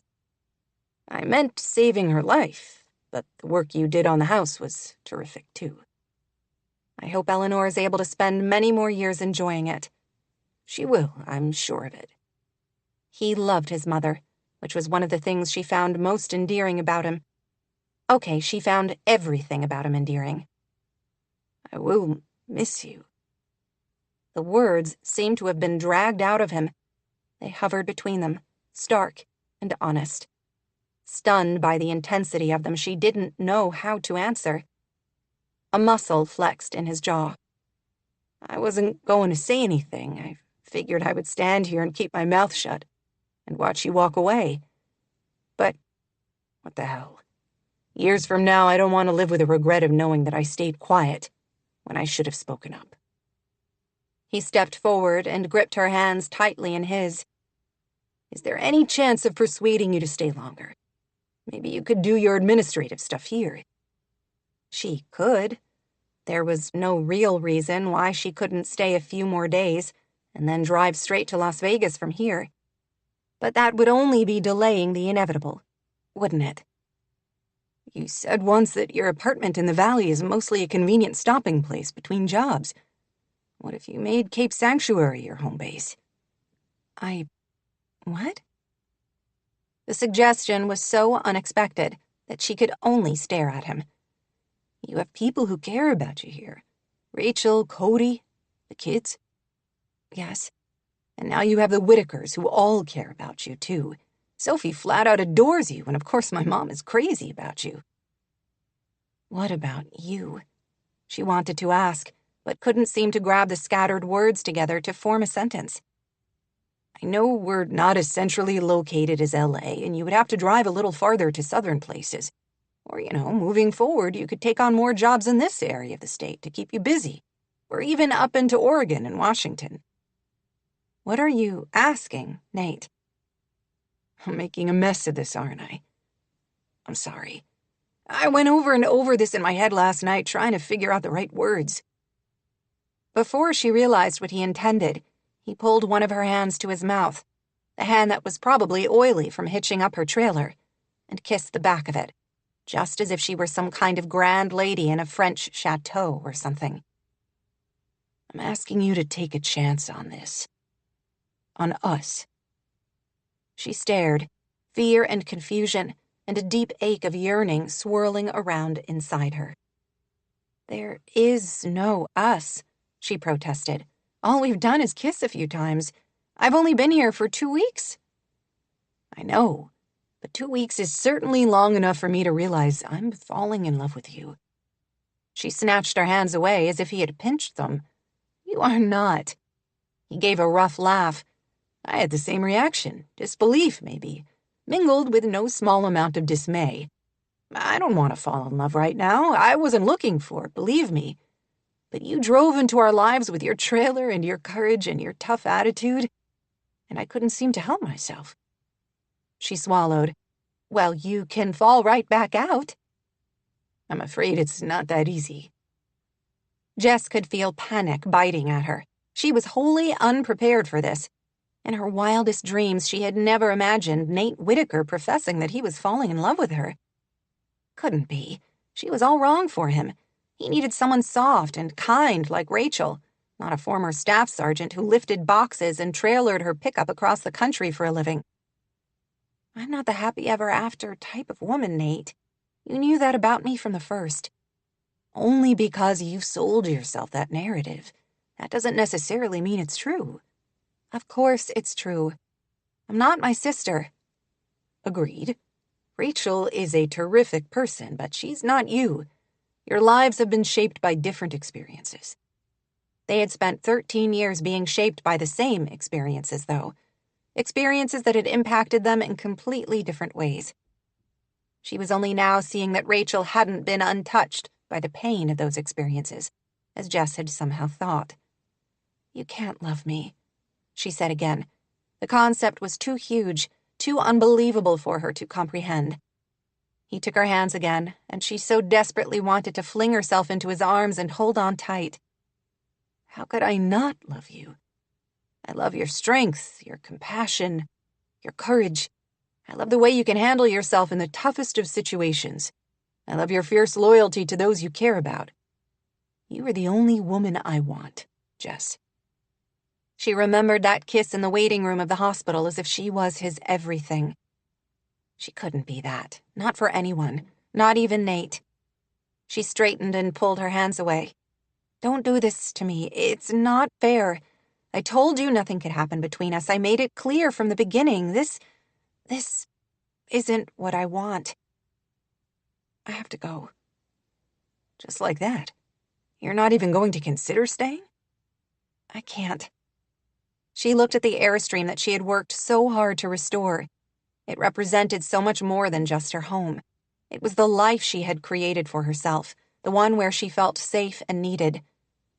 I have to go, she said again. I'm sorry, Nate. To his credit, he didn't try to stop her.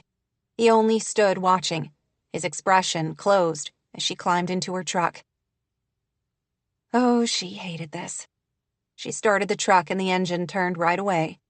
There was nothing else keeping her here. She put the vehicle in gear and pulled away, feeling the tug of the trailer on the engine, like the weight of all she was leaving behind. Fighting tears and the heavy ache of impossibilities, she looked in the rearview window only once to find him standing where she had left him, watching after her.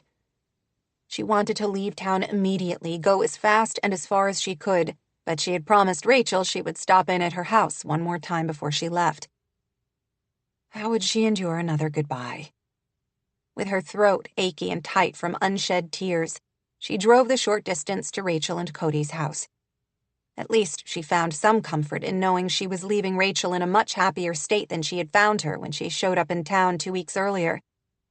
Jess had spent the entire day before with her sister and her family, driving in their minivan through the beautiful national park, and she had been relieved to see Rachel and Cody seem to have found a new closeness together.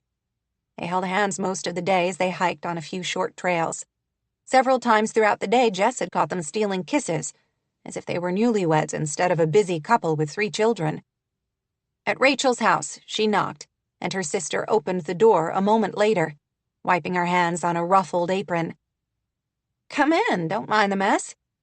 It was a mess, Jess saw, with discarded jackets and toys scattered along the hall. The kitchen was worse.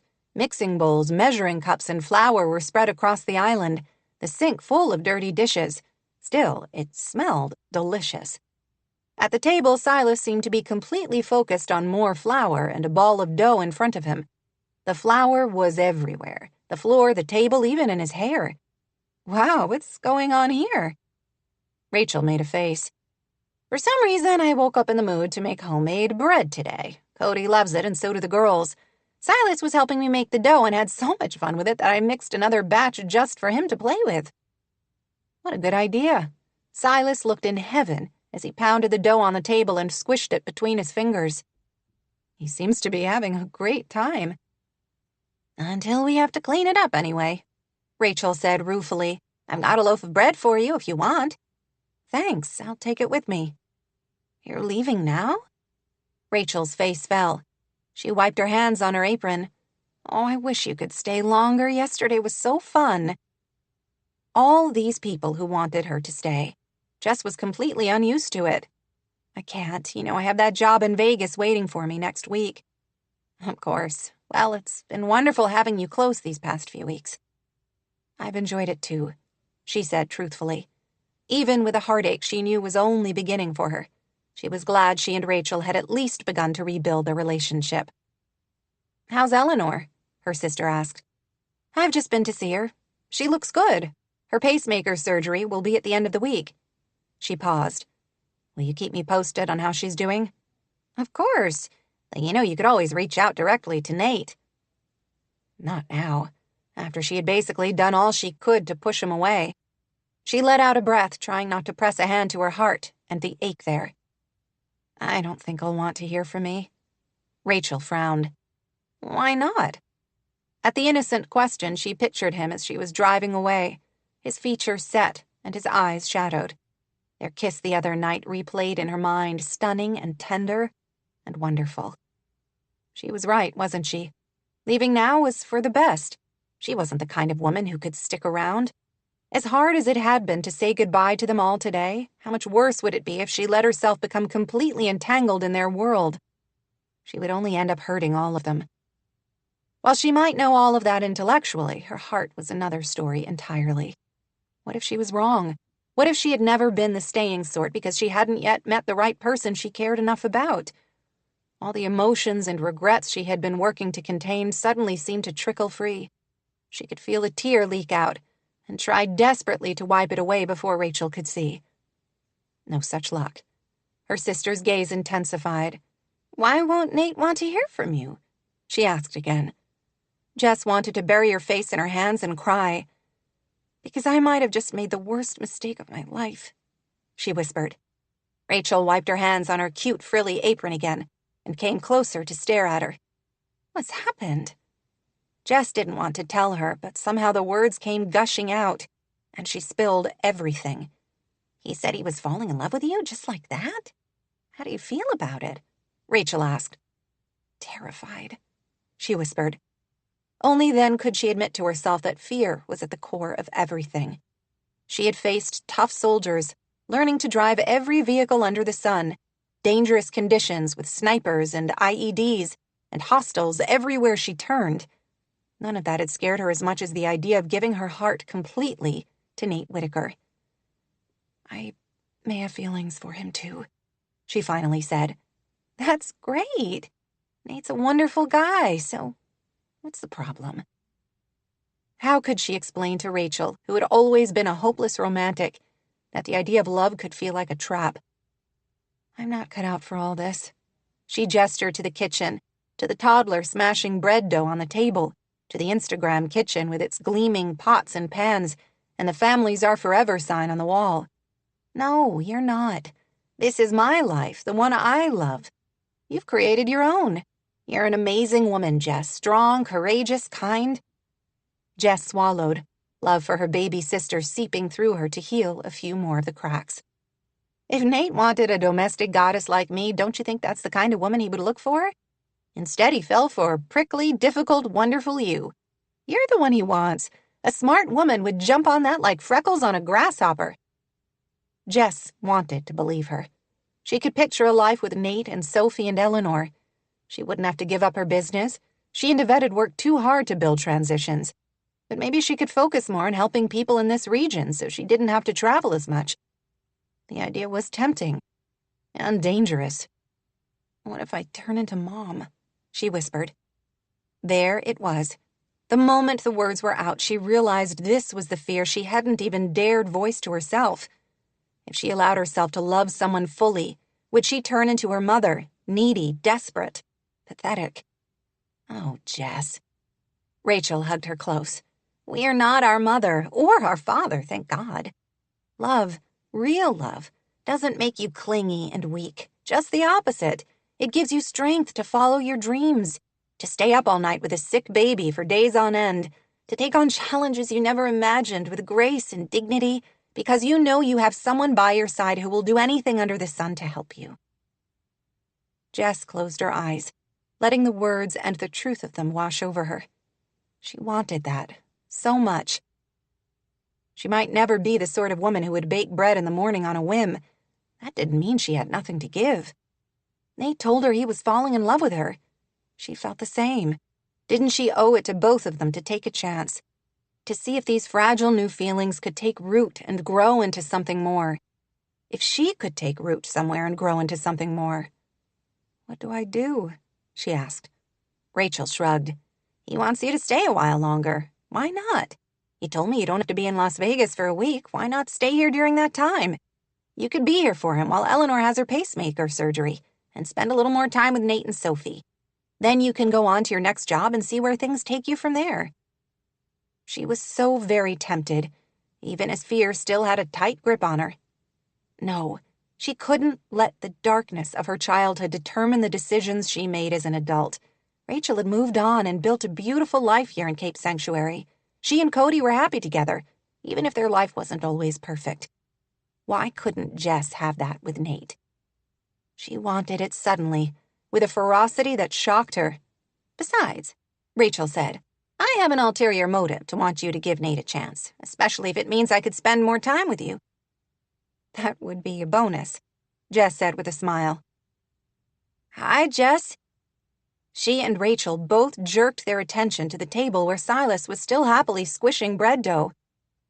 Did he just say my name? Rachel's eyes sparkled. "It sounded like it. Si, who's that?" "Jess!" He pointed a glob of dough at her, and Jess's throat tightened with emotion. "That's right. Good job, buddy." "Jess," he said again. "Jess, Jess, Jess." Each time her nephew said her name, Jess's heart seemed to expand. She was completely capable of love, and here was proof. She loved her sister, Cody, her nieces, and Silas. Why was she so convinced that she couldn't be successful at romantic love? Nate was a wonderful man. While some part of her might think he deserved someone better, someone more like Rachel, he had chosen her, She would be stupid to walk away from a man like him. They would face challenges. She traveled most of the time and didn't know how to change that.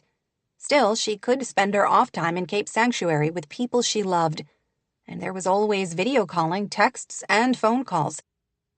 I have to go. Rachel's features fell. Really? I thought... She seemed to catch herself. I understand. Do what you have to do. Safe travels, honey. She shook her head. No, I have to go back to Whitaker House and see if Nate has changed his mind, or if he's still willing to give me a chance. Her sister gave a short laugh of relief and hugged her hard. Good luck, she said, but I don't think you're going to need it. Nate's no fool. Jess could only hope her sister was right. 39. Nate. What's bothering you, darling? Nate turned away from the view of the endless sea out the window of his mother's room, toward the bed where Eleanor and Sophie were playing cards. Nothing, he lied. I just have a lot on my mind right now. I understand. I can tell you what's bothering me if anybody wants to know, Sophie said. I miss Jess. She's been gone for less than an hour, Eleanor said with a small laugh. But I know what you mean. I wish she could have stayed longer. I want to show her the postcards I get from Japan when they come. You can always call her, darling. I know she'll be glad to hear from you. I guess. It won't be the same as having her here. He couldn't do this. Stay and listen to his mother and daughter talk about missing Jess. They couldn't have any idea that he was standing here feeling like his heart had been ripped out of his chest. How would he go on without her? The world suddenly seemed as bleak and gray as a January afternoon. I think I'll go take the dogs on a quick walk down to the cove, he said, seizing on any excuse to escape. That's a good idea, Eleanor said. If you want to go, Sophie, I'll be all right by myself. You two don't need to babysit me all day. Sophie shrugged. I'm okay. I want to see if I can finally beat you. He whistled to the dogs, cuddled together on the floor next to the bed. They both jumped up and eagerly followed him to the door. I'll be back shortly, he said. Take your time. We're fine, Eleanor said. He hooked the dogs' leashes on, wishing he could throw on his wetsuit and grab his board for a little wave therapy. He didn't want to take that much time away from Eleanor.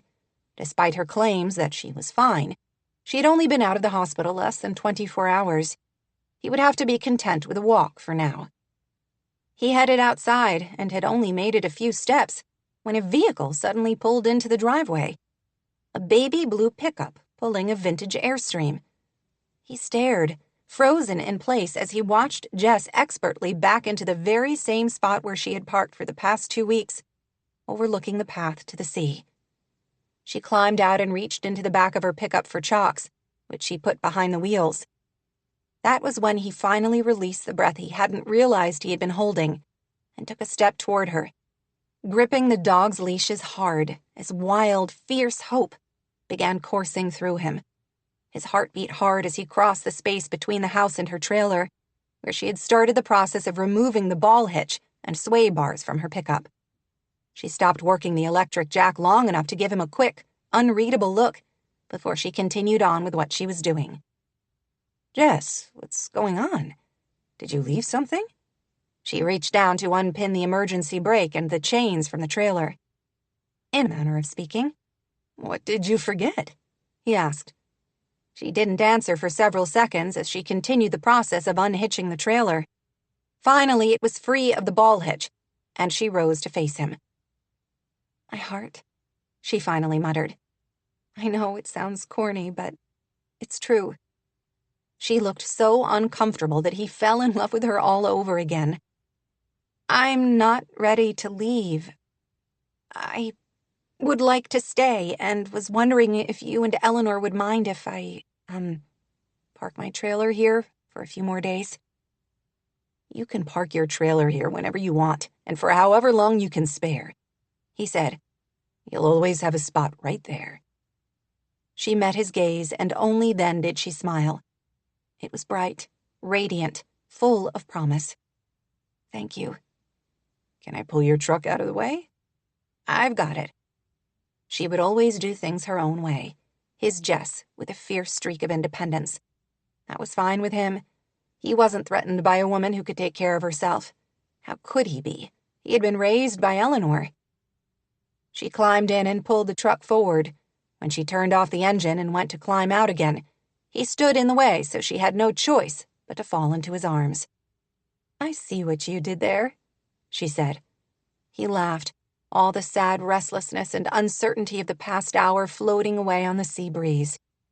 She threw her arms around him and kissed him so hard he fell against the pickup door. "You know those feelings you were talking about?" she finally said when they both came up for air some time later. "You mean when I said I was falling in love with you? Those feelings?" She nodded, looking uncomfortable. "I'm not very good at this, but, there is a very good chance that I'm falling in love with you, too." His joy seemed to expand exponentially. "Is that right?"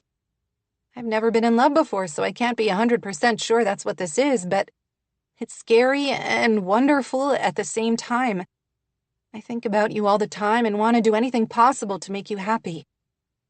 He smiled, deeply touched at her words and the quiet sincerity in them. Love wouldn't come easily to Jess, which made it all the more rare and precious. "That sure sounds like love to me." How was he lucky enough to deserve a woman like her? He had no idea. He only knew that he intended to do everything he could to show her that giving her heart to him didn't have to scare her. He would cherish the gift, honor it, with everything inside him. He had never expected to fall in love with Jess when he found her unhitching her trailer that first day, but right now, it seemed as inevitable and eternal as the sunrise climbing the mountains, as constant as the sea lapping at the cove. She was absolutely the right person for him, the only person. And Nate intended to spend the rest of his life proving it to her.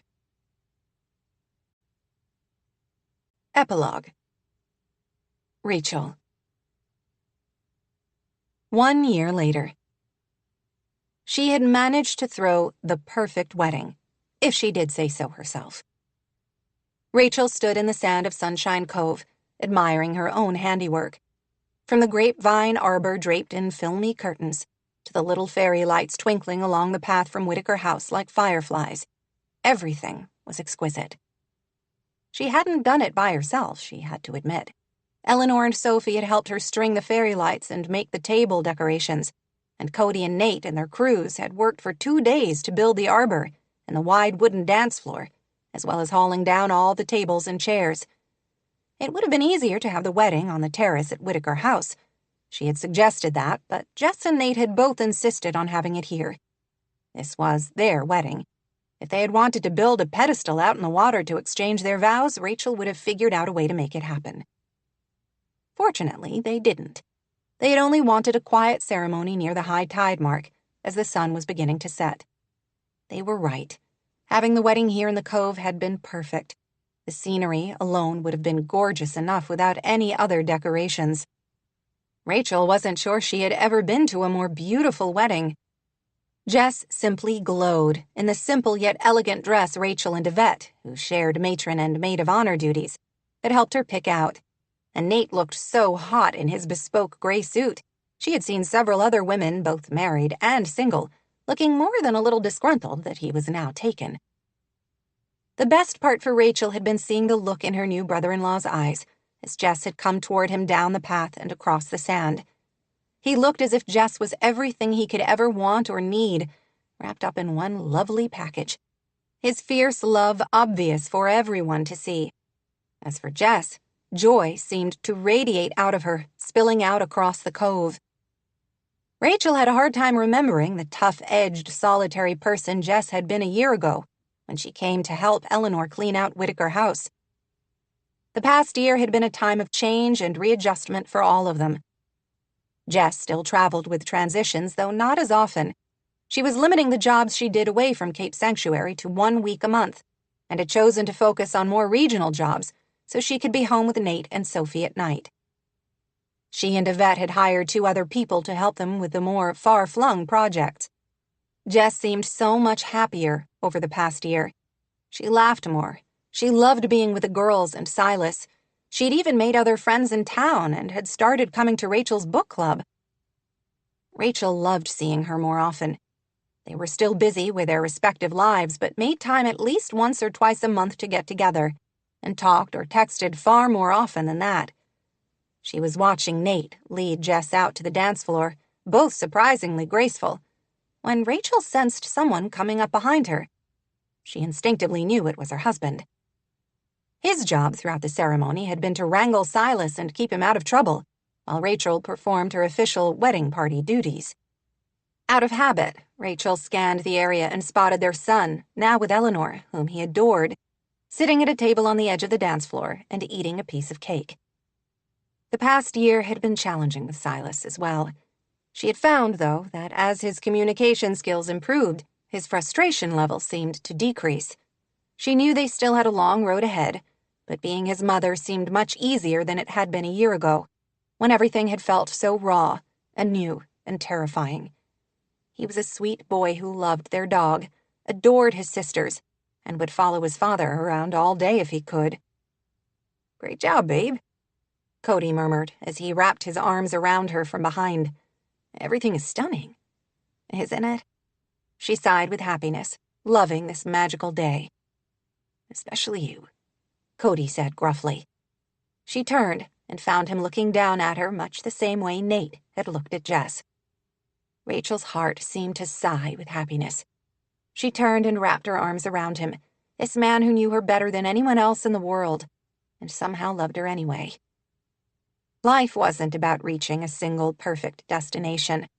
Of all the lessons Rachel had learned through her difficult childhood, and now raising a child with autism, that might be the most powerful. Instead, the path was continuous and ever-changing. It might be treacherous at times, arduous, complicated. Amid the hard, though, one could always discover unexpected beauty and grace. She held her husband, looking over his shoulder at their children, her sister, her foster family, all the people she loved most in the world. No matter how difficult the road they traveled, the way was made easier and certainly more beautiful because of the loved ones who helped them along the way.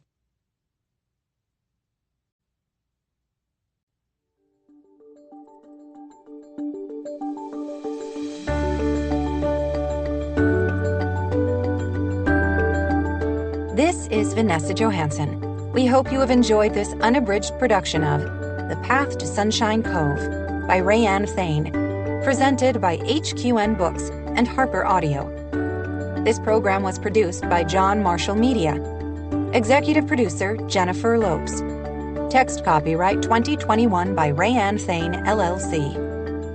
Production copyright 2021 by Harlequin Enterprises Limited. Used under license with Harlequin Books S.A. All rights reserved. Thank you for listening.